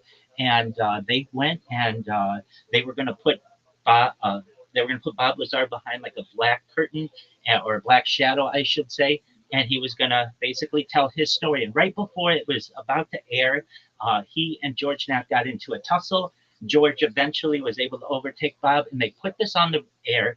And the phone lines of the entire greater Las Vegas area lit up, especially at the TV station, because finally someone had worked up there and somebody was telling all of the secrets. The American public did not know what Area 51 really was. That wasn't in the nomenclature, but over the course of the next decade. So this happened in the late 80s, around 1988, 1989. Over the course of the next decade, you'd find Area 51 video games and Area 51 beef jerky and all kinds of alien things. And you'd even see it in Independence Day. But before Bob Lazar, this was not a very well publicly known event. And I find this whole story to be extremely exciting, whether it's true or not. Bob Lazar is still alive to this day. He runs a company called United Nuclear, I believe is the name of it, and they sell like scientific laboratory supplies to education academic organizations around not just the United States but the world. And with that, I appreciate the opportunity to be able to tell that story. Yeah, dude, thank you so much. I mean, I was really into Bob Lazar for the longest time, and I think it was like 2007, 2008. I was really, really into that, and I was looking up all those same stories that you're talking about, which is super cool to hear again. But I was looking up during my work hours when I was working at a bank, and I'll never forget this. Like my supervisor pulled me aside and said, "You need to stop going to those websites because they're like malicious. They're trying. They have malicious intent or something. Or I can't remember what. I got in big trouble for like researching that during my work hours. But yeah, thank you so much for telling that story. It's really cool too because like years and years and years and years later, he actually got featured on Joe Rogan's podcast. I don't know if you saw that, but he was on Joe Rogan's Oh, podcast. absolutely. It's one of my favorite episodes, 100%. And he had like a massive headache the entire freaking time, which I thought was super interesting. I mean, like maybe like I feel like the government is going to eventually acknowledge the existence of all these things, you know, and just say, yeah, it's true, but maybe they just weren't ready at that time. Maybe I don't know. Anyway, thank you so much for telling that story, dude. I appreciate it so much. Seraphim, I don't know if you have. So you mentioned earlier that you have some stories too, and I'm not sure if you have any like UFO sighting type alien stories, or if you are more like paranormal type stories. So actually, I do have a UFO type story to tell. This was okay. So I came to the U.S. when I was 16, years and years and years ago, and I remember when it came, we were actually going over to some family, some relatives. They invited us to dinner. So when my cousin actually picked us up and we were on our way there, this is in the story of Queens that we were going to New York. And while we were parking the car, it just so happened I kept looking up at the sky when we're driving anywhere, like seeing the stars and the moon and everything. And it was so strange because I actually saw what I thought looked like a flying saucer. And I was like, no, my eyes are totally deceiving me. I'm like, this cannot be real. Like, it's probably something else that looks like that or whatever. But I mean, I was literally like looking at it and just like fly. It was like kind of distant, right? But I just knew that's what it looked like. And then all of a sudden, it just disappeared. And I was like, yeah, that's definitely something I've seen that someone's just like flying up there. But around that same time, I was in high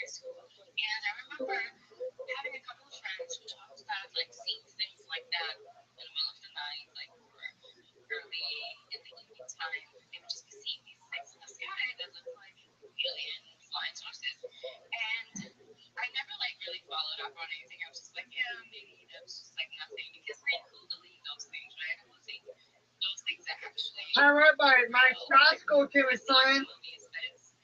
Who was playing? My high school team. Oh, no way. How'd they do? The Clarksdale High School. Did they win? They're playing right now. Oh, very cool. I'm streaming it. Oh, tight. I'll take a look.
I just brushed it off and I was like, okay, maybe there's things that's not there, you know, new environment, all of that stuff.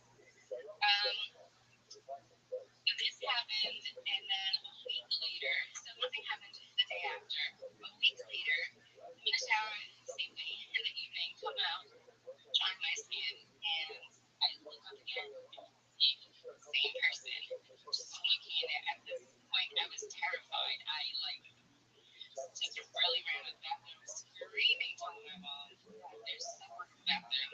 He's at the window. Please, mom, you have to believe me."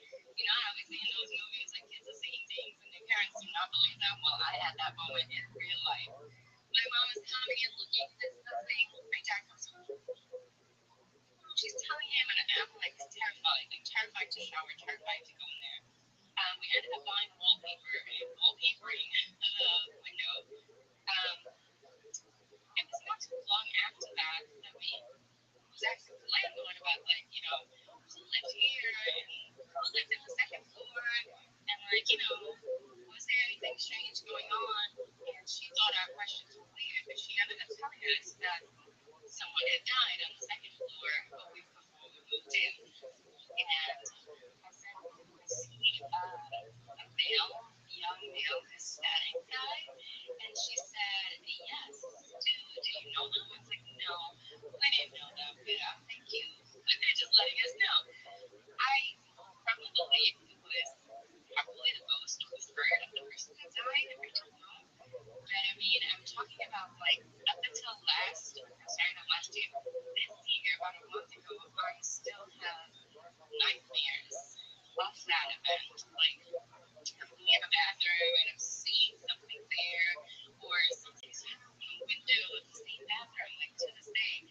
I don't know if it's like a fear or, like, I was really terrified though. Like, I think anybody would be. But that's my, like, true, that's just one story of, like, what really terrified me moving here to the US. And I was just like, this is crazy. Why can't I just go back? I don't want to be here. You know, it really terrified me. But yeah, it was insane.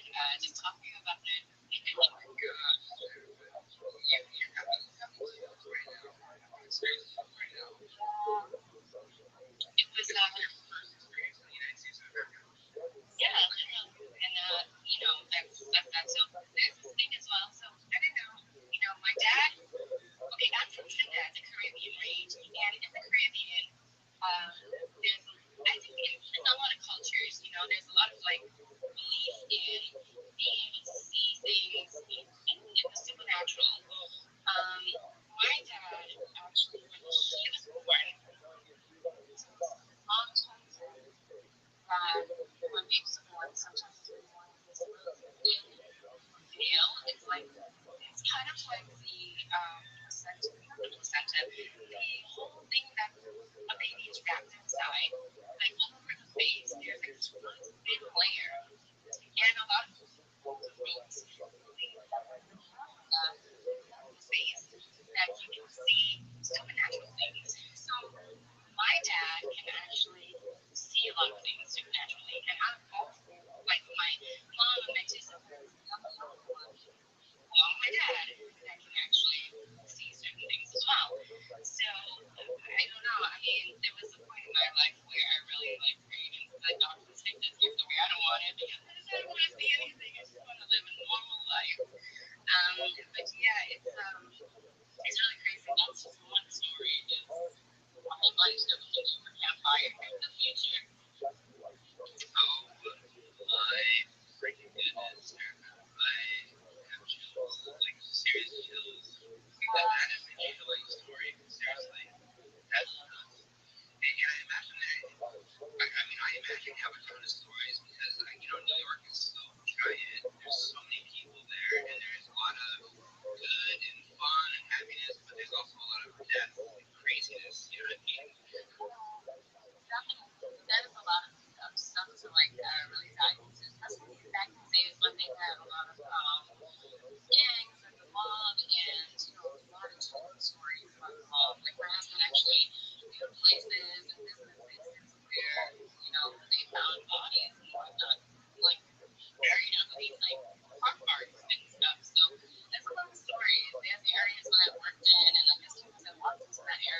definitely feel like old slave deaths and stuff like that happen. That it's crazy.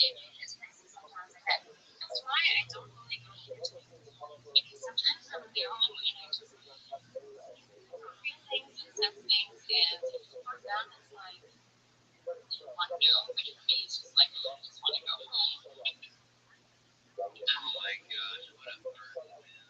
It sounds rough. Like how and I imagine you can do a lot of really crazy stuff. I mean, I was gonna say I went on like a haunted house tour thing in Seattle, Washington. Actually, it was like a haunted tour, and this lady was like bringing us to a bunch of different spots, and a lot of like, so we went down this alleyway. It's like a brick alleyway, and every brick there was made from the bricks of the San Francisco Bridge Dam. I think it was right there. So like, there's a lot of weird things that go on along around that area. A lot of weirdness going around there too. Like there's weird things that happen in there. And then you also had like Ted Bundy stuff in the colleges and all that nastiness going on there that really left an imprint on Seattle. You know what I mean? And I imagine there's a lot in New York that's the same thing. There's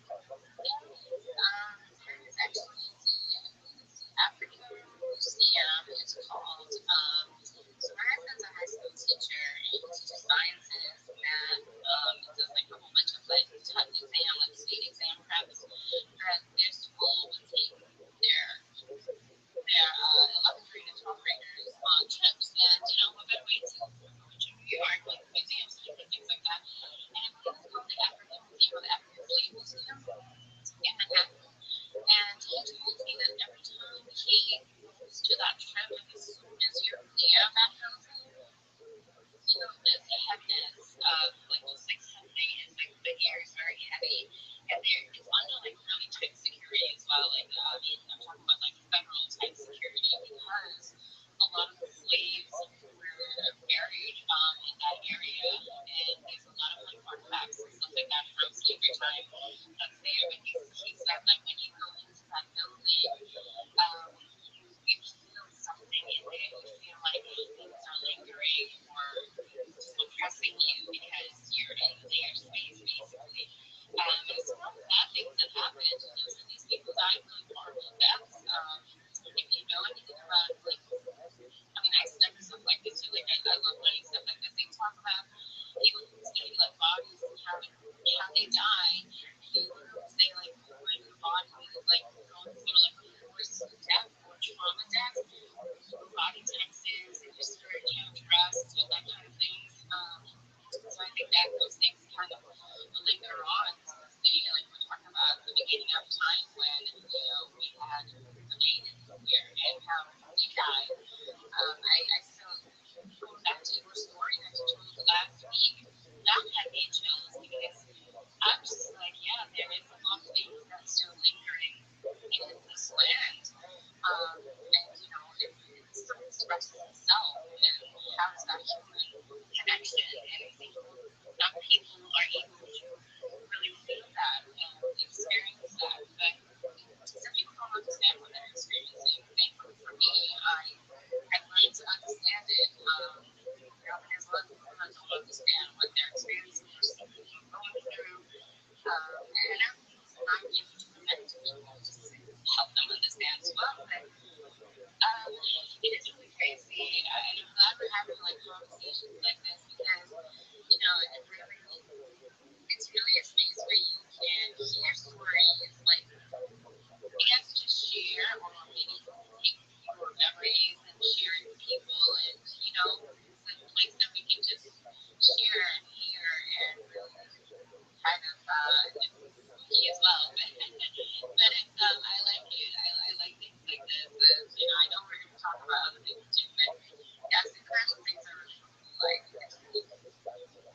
Yes, absolutely. And I'm so happy that we talked about anything from aliens to ghosts and everything in between, man. I love it. I love it too. Yeah, like I said, when I first reached out to you, Sarah, like I told you, like there's no limits to what we can talk about. You can even have your husband on here and just talk about whatever the heck he wants to. We can have our kids talk about I don't know, playing with rock aliens. I don't know, we can have literally anything. But I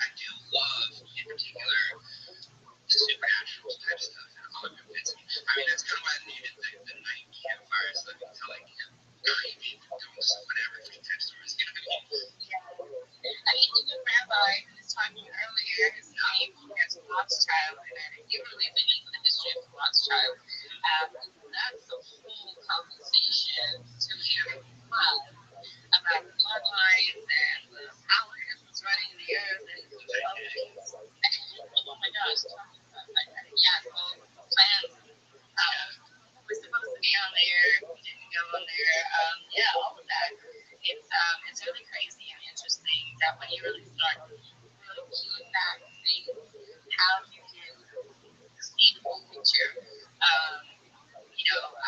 I just feel like sometimes I have to take a chill pill because, I want to be normal and think like this is new or like, go to the beach or like, I don't know, just enjoy a movie. Sometimes I like stop myself and say, okay, it's crazy. It's like, take a break. I also follow some people on Instagram, not much. We kind of talk about these things too. And sometimes I learn certain things, they just emphasize on certain things that you learn about. And sometimes they go a little bit overboard. They just take everything and make it into something. Not that I don't believe it, it's just that I feel like, okay, sometimes things are a little bit overboard. But I don't know if you wanted to shift into anything. We're about to have a huge winter storm. I don't know if you've heard about that. We may get 12 to 16 inches of snow in New York for this week, so I'm looking forward to it. So in Alaska, we just had a really big snowstorm actually, and it hit us so hard that roofs started collapsing, boats actually started sinking, and our local Fred Meyer store, the gas station roof collapsed. Our recycling center has been closed for weeks, and I just now got all my recycling picked up. Well, I think that's what I'm saying. I did see someone post about this whole thing that's happening. It's now going to be affecting the southern states as well as New York, and a little bit upstate New York. There's also like something similar to this that happened in Russia. I believe it was like a lot of snow that was dumped on them more than usual. And so a lot of people have been talking about, well, is it being engineered? There was weather being engineered. We know about like cloud seeding and all of that stuff, things that's being, tested and all of that stuff to control things. I don't know. I do feel like it can be engineered, right, to a certain point. I definitely believe that it can happen. If they can cloud seeding, like to create clouds, rain, and all that stuff, why not? Once the weather conditions are great, you will have a whole bunch of snow that's being dumped on it. So New York hasn't seen this type of snow, and I believe it's been at least 6 to 7 years. We have not been having snow. We've been having a very mild winter, and then all of a sudden this winter has changed for us. We're literally having like a snowback winter, where it's like winter. The really cool days with the winds and all of that, and now we're getting all of this snow. So I'm not really sure what's going to happen. I guess we just have to wait and see how things are going to play out.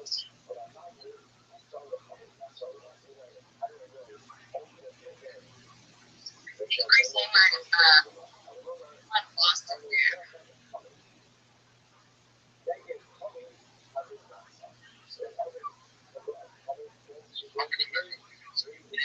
Yeah, absolutely. I'm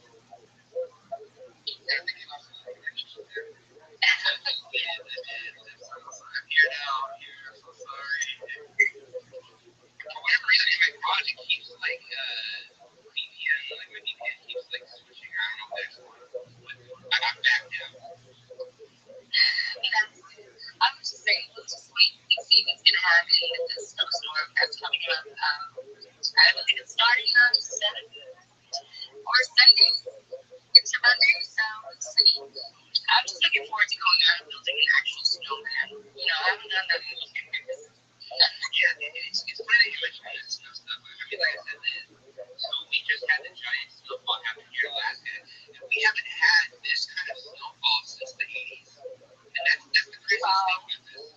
Like 3 years ago, we had all these protests from all these Native Americans, and they had they were drumming, they're banging drums, and they had signs, and the signs had the globe on fire, and it was like,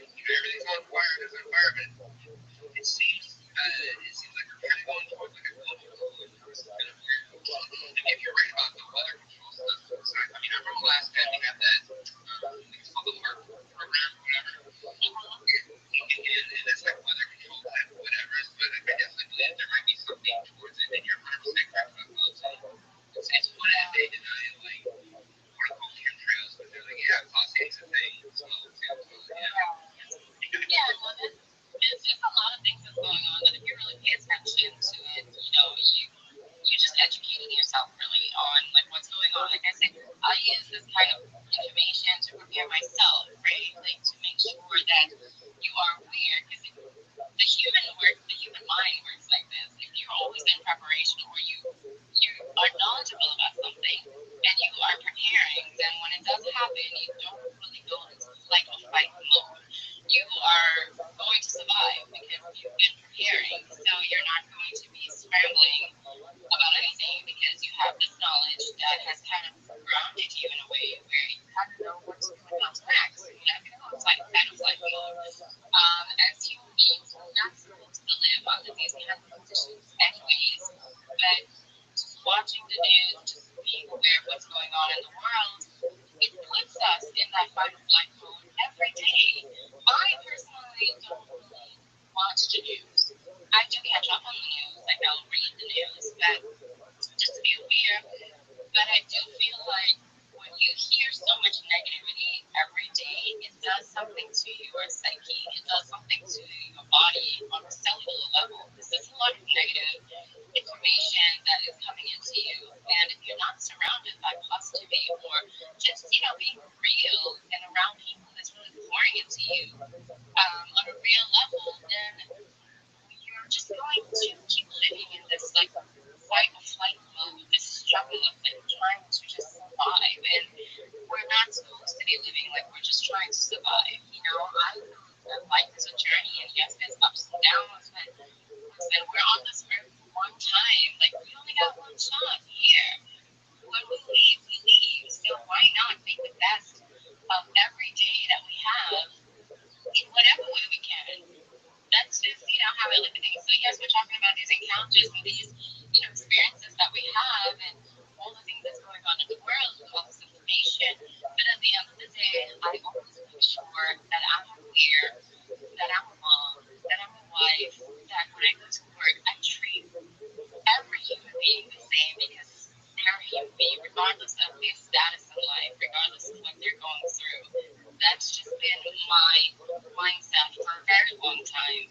You just never know what life will throw at you. When you need a helping hand, when you need somebody to be kind, when you need somebody to listen to you, or just, be there for you. So why not offer it? It's free, right? They say kindness is free. Like, it doesn't cost you anything to be kind to someone. It doesn't cost you anything to take a few minutes to listen to someone rant about how horrible their life is, and give a word of advice or encouragement, because maybe they don't have any of that. So you doing that can put somebody in a better place. Maybe they might take your words and decide to, take action on that. So it's just my belief. Even these spaces, when I met you, Grizzly, I've already told you, you're one of the nicest person I've ever met. I just align with your personality, and it's so great again to be a part of this. And I do feel like there's so many people on here and others that come in and out throughout the day and night that also have similar personalities and mindsets. And that's why we're here. So Yes, it's fun. It's fun connecting with people that are also, believing in all the weird that's going on, like talk about it and share all the spirits stories, whatever. And I definitely love hearing the story. Me, co-hosting right here. So real quick, I'm gonna do a quick reset. I'm gonna play a quick song, and then I'm gonna tell you a story about a haunted house that I lived in Hawaii. So good. Let's do this. We're reset right now.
When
I was a kid, I went to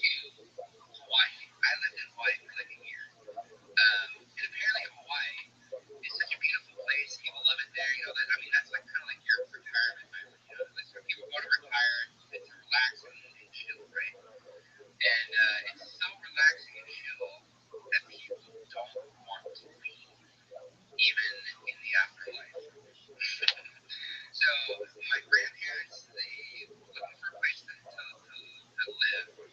They first bought this house that had like acres and acres and acres of macadamia nuts. It was really incredible as a kid to eat mac nuts whenever I wanted. But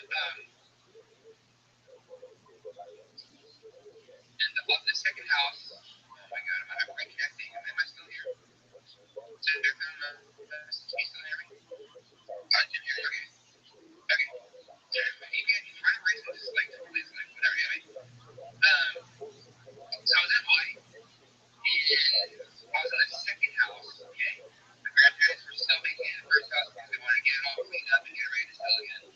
So in the second house, my mom, my stepdad, my sister, and I stayed there. And apparently, when we first got there, my mom was being shown around by the realtor.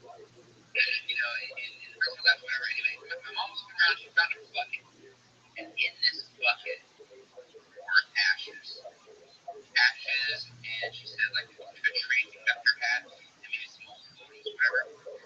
And it was like, this is kind of weird. Like, so we called the realtor, and she said, oh my gosh, I'm sorry, I'll pick it up, whatever. My mom speculates that that was like, you know, the ashes of the former owner of the house. Anyway, so another thing that we heard about ghosts in general is that once you start renovating your house or you start changing whatever, they kind of get upset, you know, because you're changing what they were familiar with, you know what I mean? So we started renovating the house. A lot of weird things started happening. One day, we were barbecuing, and my stepdad was like, here, you're in charge of barbecuers. And he stepped away, and it just, and like almost lit our entire back porch on fire. Throughout the night, lights would just randomly turn on and off, like randomly, just randomly. And I remember every single morning, my mom would like wake us up, you know, get ready for school, whatever, and she'd be like, hey, you guys play with your toothbrushes or something last night? And we're like, no, we brushed our teeth, put it back, and she's like, well, it's not down. Like, mom, we talking about you crazy, like, I was in like fifth grade, and we kept, I guess the toothbrushes kept like landing on the ground, kept falling on the ground. And my mom could get upset because she thought we were throwing on the ground, but we weren't. And one night, I remember, one morning I woke up, and I walked out to the back porch, and I saw a plant that was like smashed on the ground. And I remember asking my mom about it, and she actually told me that it was like, so my stepdad was in a room, he was in his room, and this plant was above him, and it moved from one side of the bed to the other. He woke up and he saw the plant above him. He was like, that's weird. Moved it back, right? Back to sleep. Woke up to it moving above him again. And he, you know, my stepdad's like a hardcore, like man to man. You know, he didn't take no BS, whatever. He moved it back, and he was moving back to sleep. And it moved it again, a third time. And he grabbed it, went outside, smashed it. And my mom was like, I didn't move it, and went back to sleep. Like I said, he's kind of the man's man, where he doesn't take any BS. It's not spooked out about that kind of crap, but whatever. So fucking the big bottom line. But after that, let's see. My mom said she heard like chains being dragged on occasion. I don't know. My mom's super dramatic. She adds a lot of extra crap to things, so I'm taking that with a grain of salt. But one thing after that is we had so my mom and my grandma is super religious, but to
advisor, That was crazy. You know what that reminded me of when you were telling the story? Have you seen The Conjuring? yes. Yeah. Okay. I believe it was the second or third Conjuring where one of the daughters kept seeing this man sitting on a single chair in his house, and it was a spirit that just would not leave the house and terrorized them. It reminded me of that. So I forgot her name was Elaine, I believe is her name. So I'm kind of like her in real, and that's why I don't like to go to people's homes because I don't want to see that stuff. I don't want to deal with it. Just like close my eyes to it. But yeah, that's what that story reminded me of. That is actually really strange. When you told me that story, I actually felt that. I was like, oh my gosh, maybe. How am I gonna go to sleep tonight, guys? Well, I can tell you another story that would really creep you out and maybe not let you sleep tonight. It happened.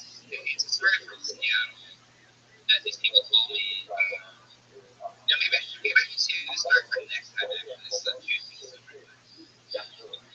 Something crazy on it. Earlier you had mentioned something about how a lot of stuff nowadays is built on stolen land. But for instance, in Seattle, we went to this apartment building, and she was like, "See the fifth floor?" We looked up, like, "Holy crap, it's high up." She's like, "That used to be Snohomish land, all the way up there, the Snohomish Indian tribe, whatever." And we had kicked them out, totally dug out a ton or whatever, and built up these things. And it got crazy. Looking up, five stories in the air. Like, wow, the land used to be there, and Indians used to have tribes up there doing stuff. You know what I mean? And I bet you anything that a lot of the renovations that we're doing with this land or whatever still has leftover lingering, It definitely does. It definitely does. And I do feel like that's probably why people feel a certain way in certain places that they go, see certain things, it's because things are just lingering. And I think,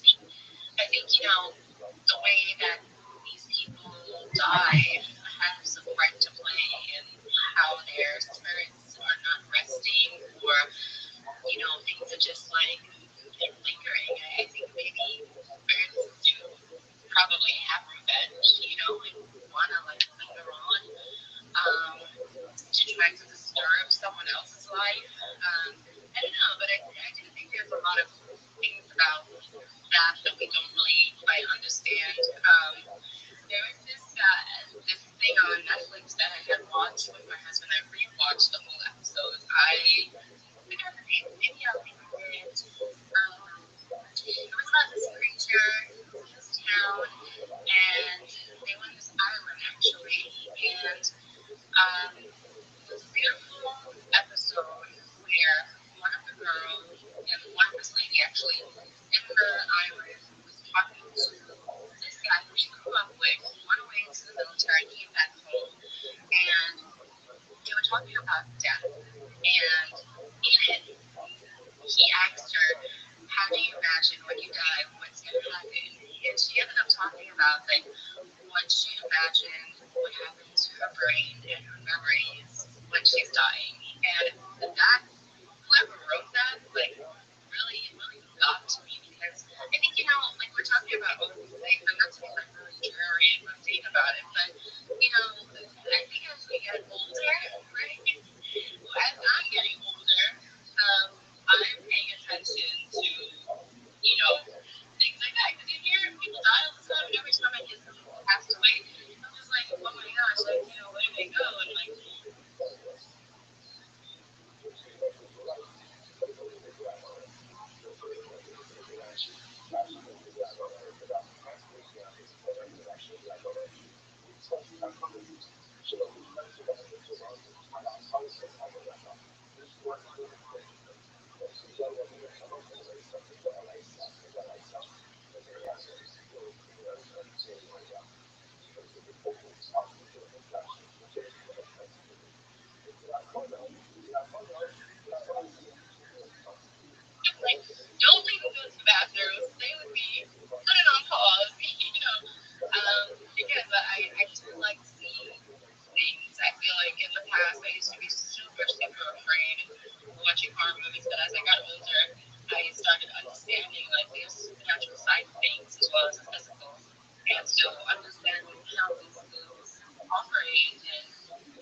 Yeah, your story is definitely interesting. I also don't like cremation. I don't know. There's something about like cremating a body to ashes that just doesn't sit well with me. Although I don't know what's worse, being in a coffin 6 feet under, getting your body away, or cremating you where you no longer exist. Then I believe in embalming. So before we like wrap things up, my dad, in our country in Trinidad, he used to make these really nice marble headstones for that was like one piece of acid. Construction, he does construction. That's his trade. He's very like creative, and so he built these really nice marble type houses that you can actually put a body in there and you can embalm them, so nothing happens to them. Like their body just stays intact. It never rots. Since I was younger, and I noticed that my dad built these houses for people who would want to embalm their loved ones. I said to myself, and I tell my husband this all the time, because my husband is like, no, cremate me and put me in the ground and build like plant a tree on top of it. It'll grow. And I'm like, I'm not gonna do that. I'm not gonna embalm you. It takes embalming too, because I don't want my body running. Don't cremate me either. So that's a funny story. But yeah, ever since my dad, I was younger and I've seen my dad like do that type of work for people. Since then, actually, I would think about it because you see people like Aramon! What's up, big dog? What do you think about my dad? My hospital game downstairs here. Very cool, man. That was not a hospital. I was graduating and they won. Yes, they did. That's amazing. You watching? I did my best to. They got young 65 and they won. Yes, sir. What's the record? What's the record? Yeah.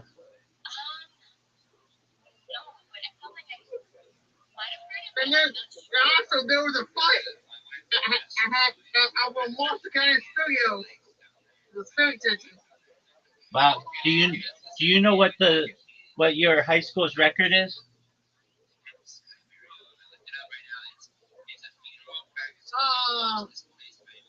Let me see. We got high school like that for that's how wins.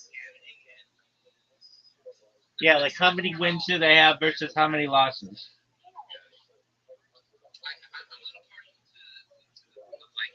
Let me take that.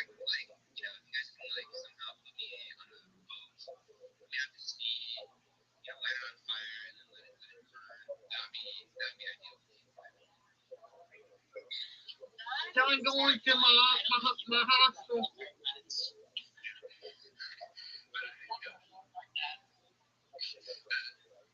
There's something to be said about I guess the beef variant versus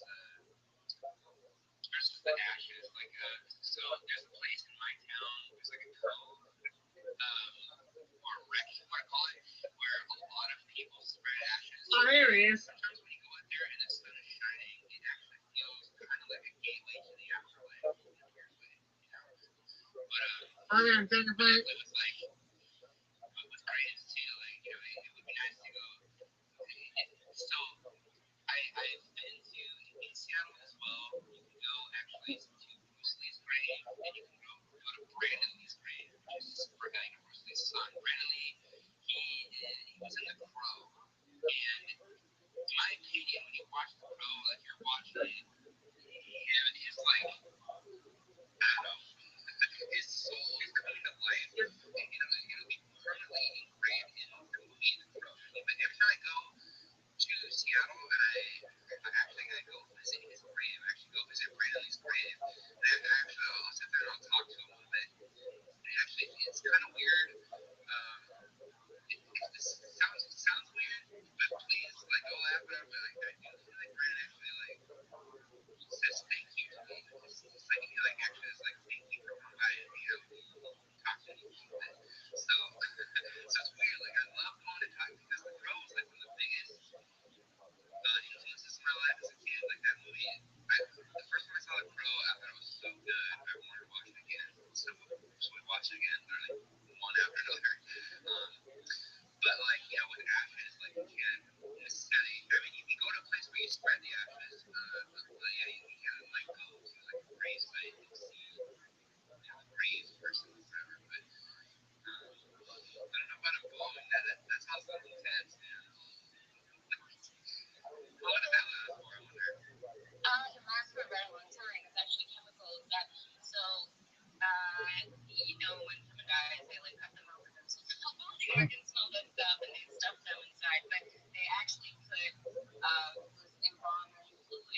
It says that I'm not sure the exact length of years that it lasts, but I started like looking into this when I was a kid.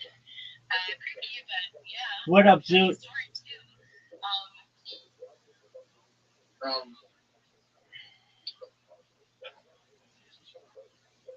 Zoot, are you ready to lose? That's all I really care about. I don't really care about anything else in the world right now except the question, are you ready to lose? Yeah. That's what I like to hear. All right, Zoot. I found that girl I talked to on Instagram, but she has a boyfriend. Just found out. Just spoke to her on Instagram. She has a boyfriend.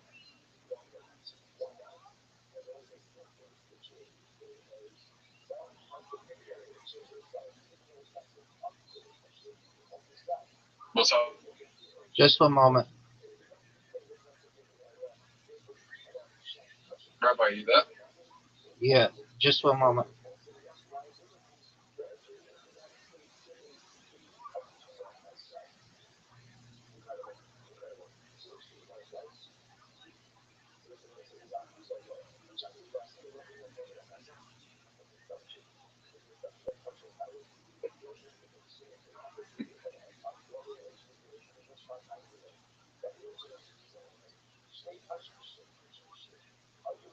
Just one moment.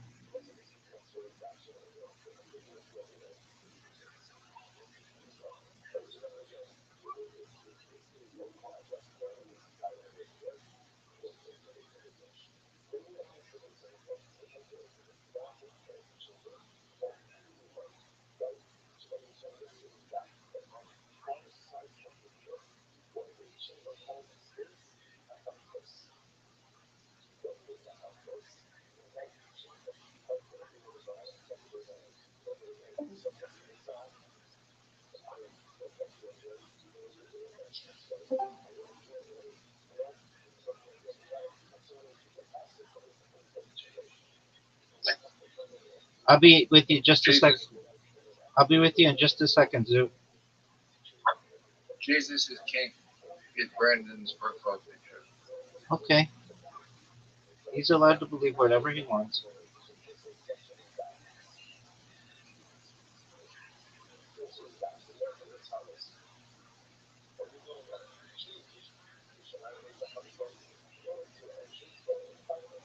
Dude, Brandon's streaming as well. Yep. How long have they been streaming? A long time. Does he stream 24/7 as well? Basically.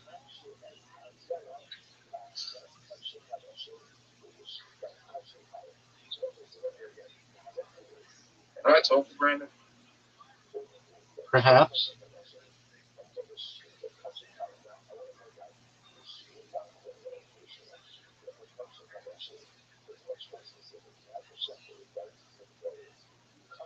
Is that Brandon's grandma?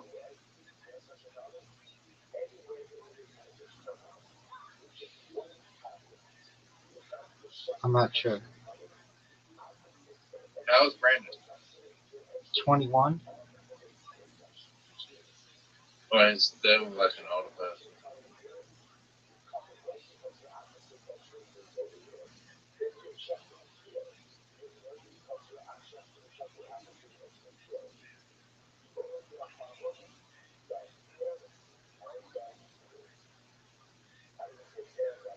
Brandon's got the camera on. Okay.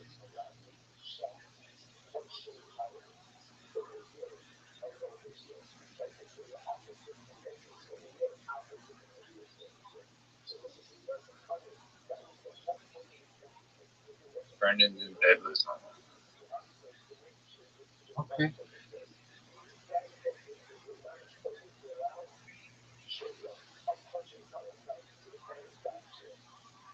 Rabbi, Yes, sir.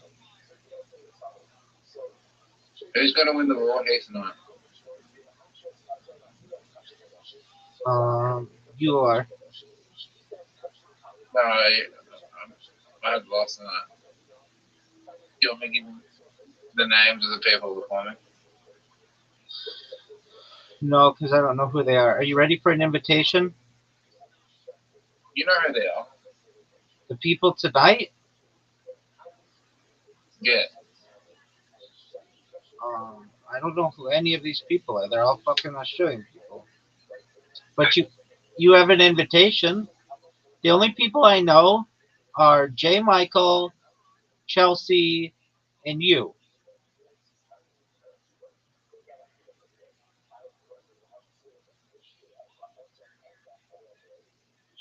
Remember what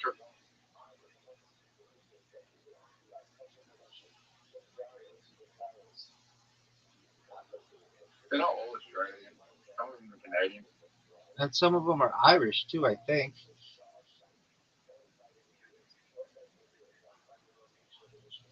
Probably.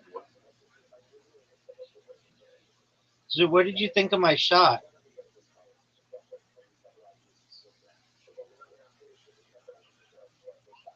Zoot, did you There are know? a lot of Canadian people in Australia. Okay, do they suck dick at mini golf as well, or is that a strictly domestic thing? No, they do. Zoot, what did you think of my shot? It's not as good as this shot that I'm about to do right now. Are you sure about that?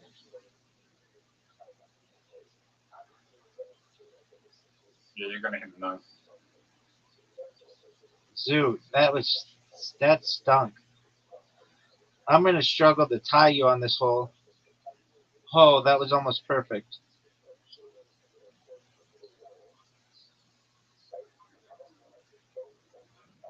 I win. Yes, sir. So it's 1-1. Yep. Who else is big? What are you talking about?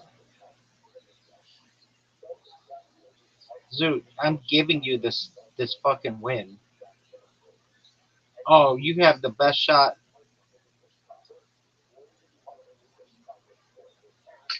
Who's the comedian you know from Adelaide that are looking besides James McCann? Zoot, Chelsea, J. Michael. Oh, Zoot, you deserve to win. Zoot, that was a 10 out of Zoot, that was a 10 out of 10.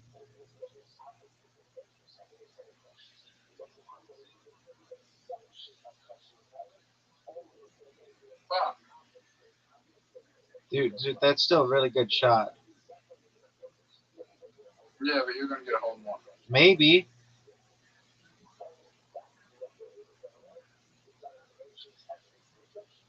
I have to make I have to make this shot, Zoot. You need a more. Yep, you just fucked up. You know, that was really cool because it looked like it was going in. Zoot, the hole you've never scored on. And you get to go first. Let's see if you can score.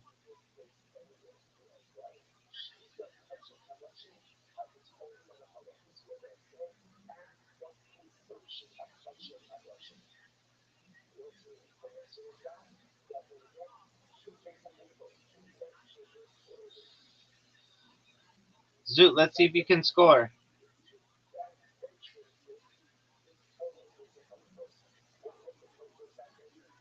Hey, Rabbi, Yeah, baby. I think Amos Gill will be big as well. Who will be? Amos Gill, my step cousin. I'll tell you what. Are you serious? You know, I was telling you the story about how Jan Michael slept in where he was meeting with James Gillis and James McCann. Yes, sir. Amos was the one that set that up, and Amos Matt. Amos is the one that introduced Shane Gillis to James McCann.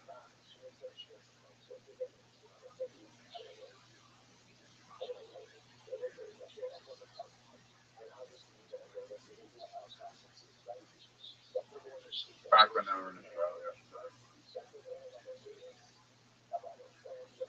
I still never thought of it. I know.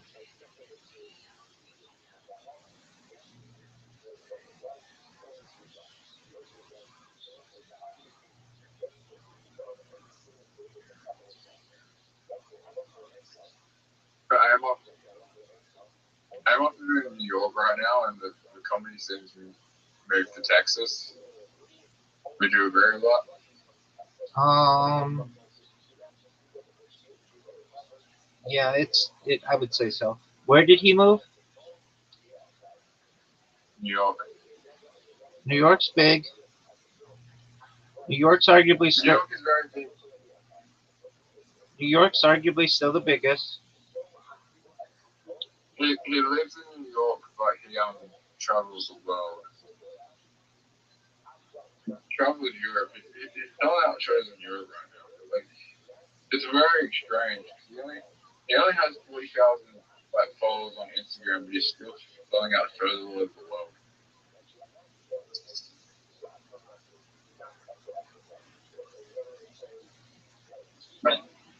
How many people do you know that actually sell out shows that have 40,000 followers on Instagram? You need to reach over 100,000 to be able to sell out shows.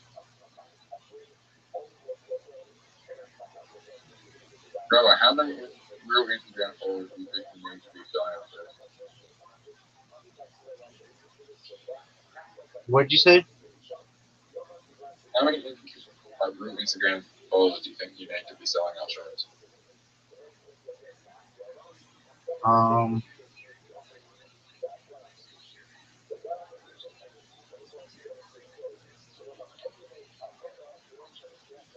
I, I mean, it's hard to judge.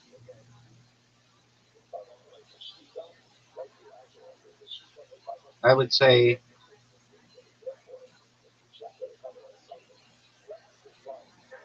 I know somebody with over 1 million,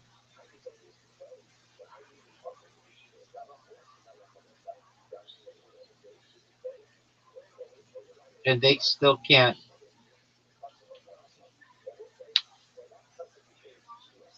Uh, just a moment.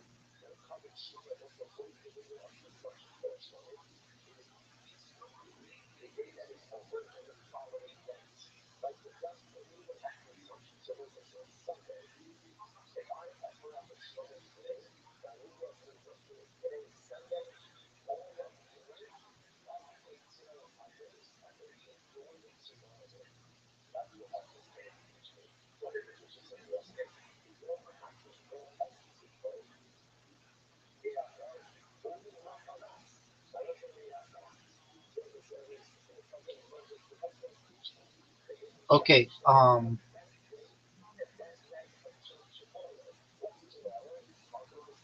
I would say that let me. I know somebody who has more than 1 million followers. They were in The Hangover. I mean, I don't know them personally, and they can't sell out a show in San Jose this weekend. It's to the point where they're having to basically sell tickets for $5 each, and they probably will have to give the tickets away. Brendan Schaub, that guy has who I always make fun of, he had to retire from comedy because no one would come to his shows, and he has over 1.5 million Instagram followers. Does that make sense?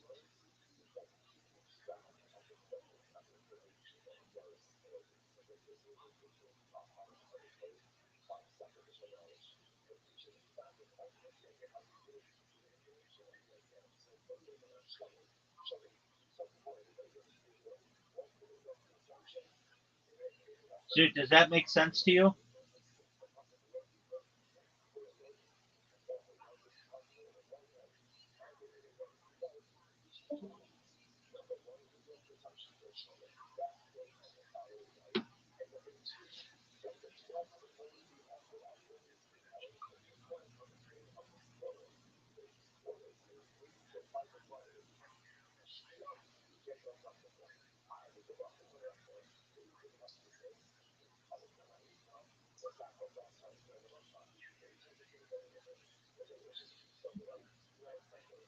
Every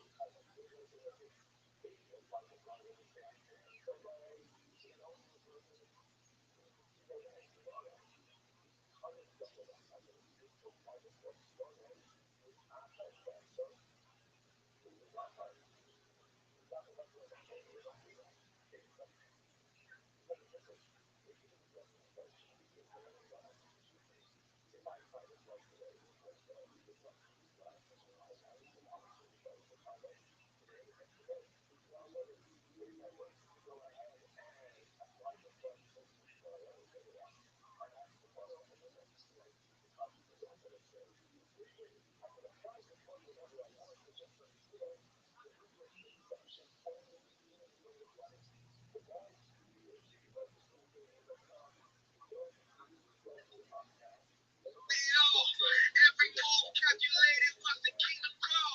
From the bottom to the top, witness how we climb. Domination move, conquering every time. Spaces and spaces, spaces and spaces. We winning races, we going places. Spaces and spaces, spaces and spaces. Never straight chasing.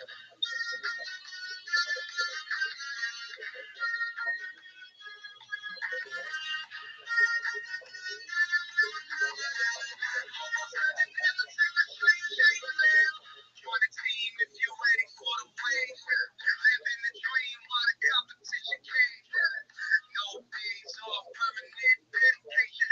Building monuments, creating elevation. They put the blueprint down, now we execute. Power in the name, can't dispute the truth. Every win another notch, legacy cemented. Space is taking over, can't be prevented. Spaces and spaces, spaces and spaces. We win races, we go places. Spaces and spaces, spaces and spaces. We prepare and never sleeping, straight chasing.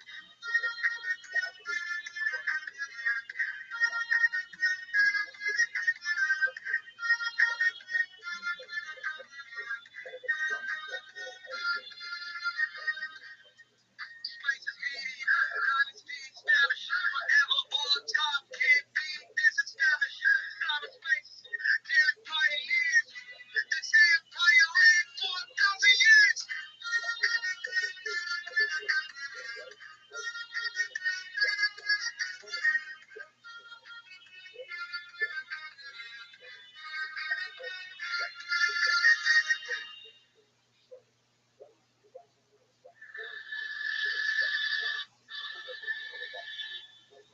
Everybody, let's take it over and do it. We'll see you all. See you all tomorrow. See you all tomorrow, everybody. I'm gonna go with the family, enjoy myself, touch some grass, maybe smoke some grass. Smoke some grass, everybody. So here we go.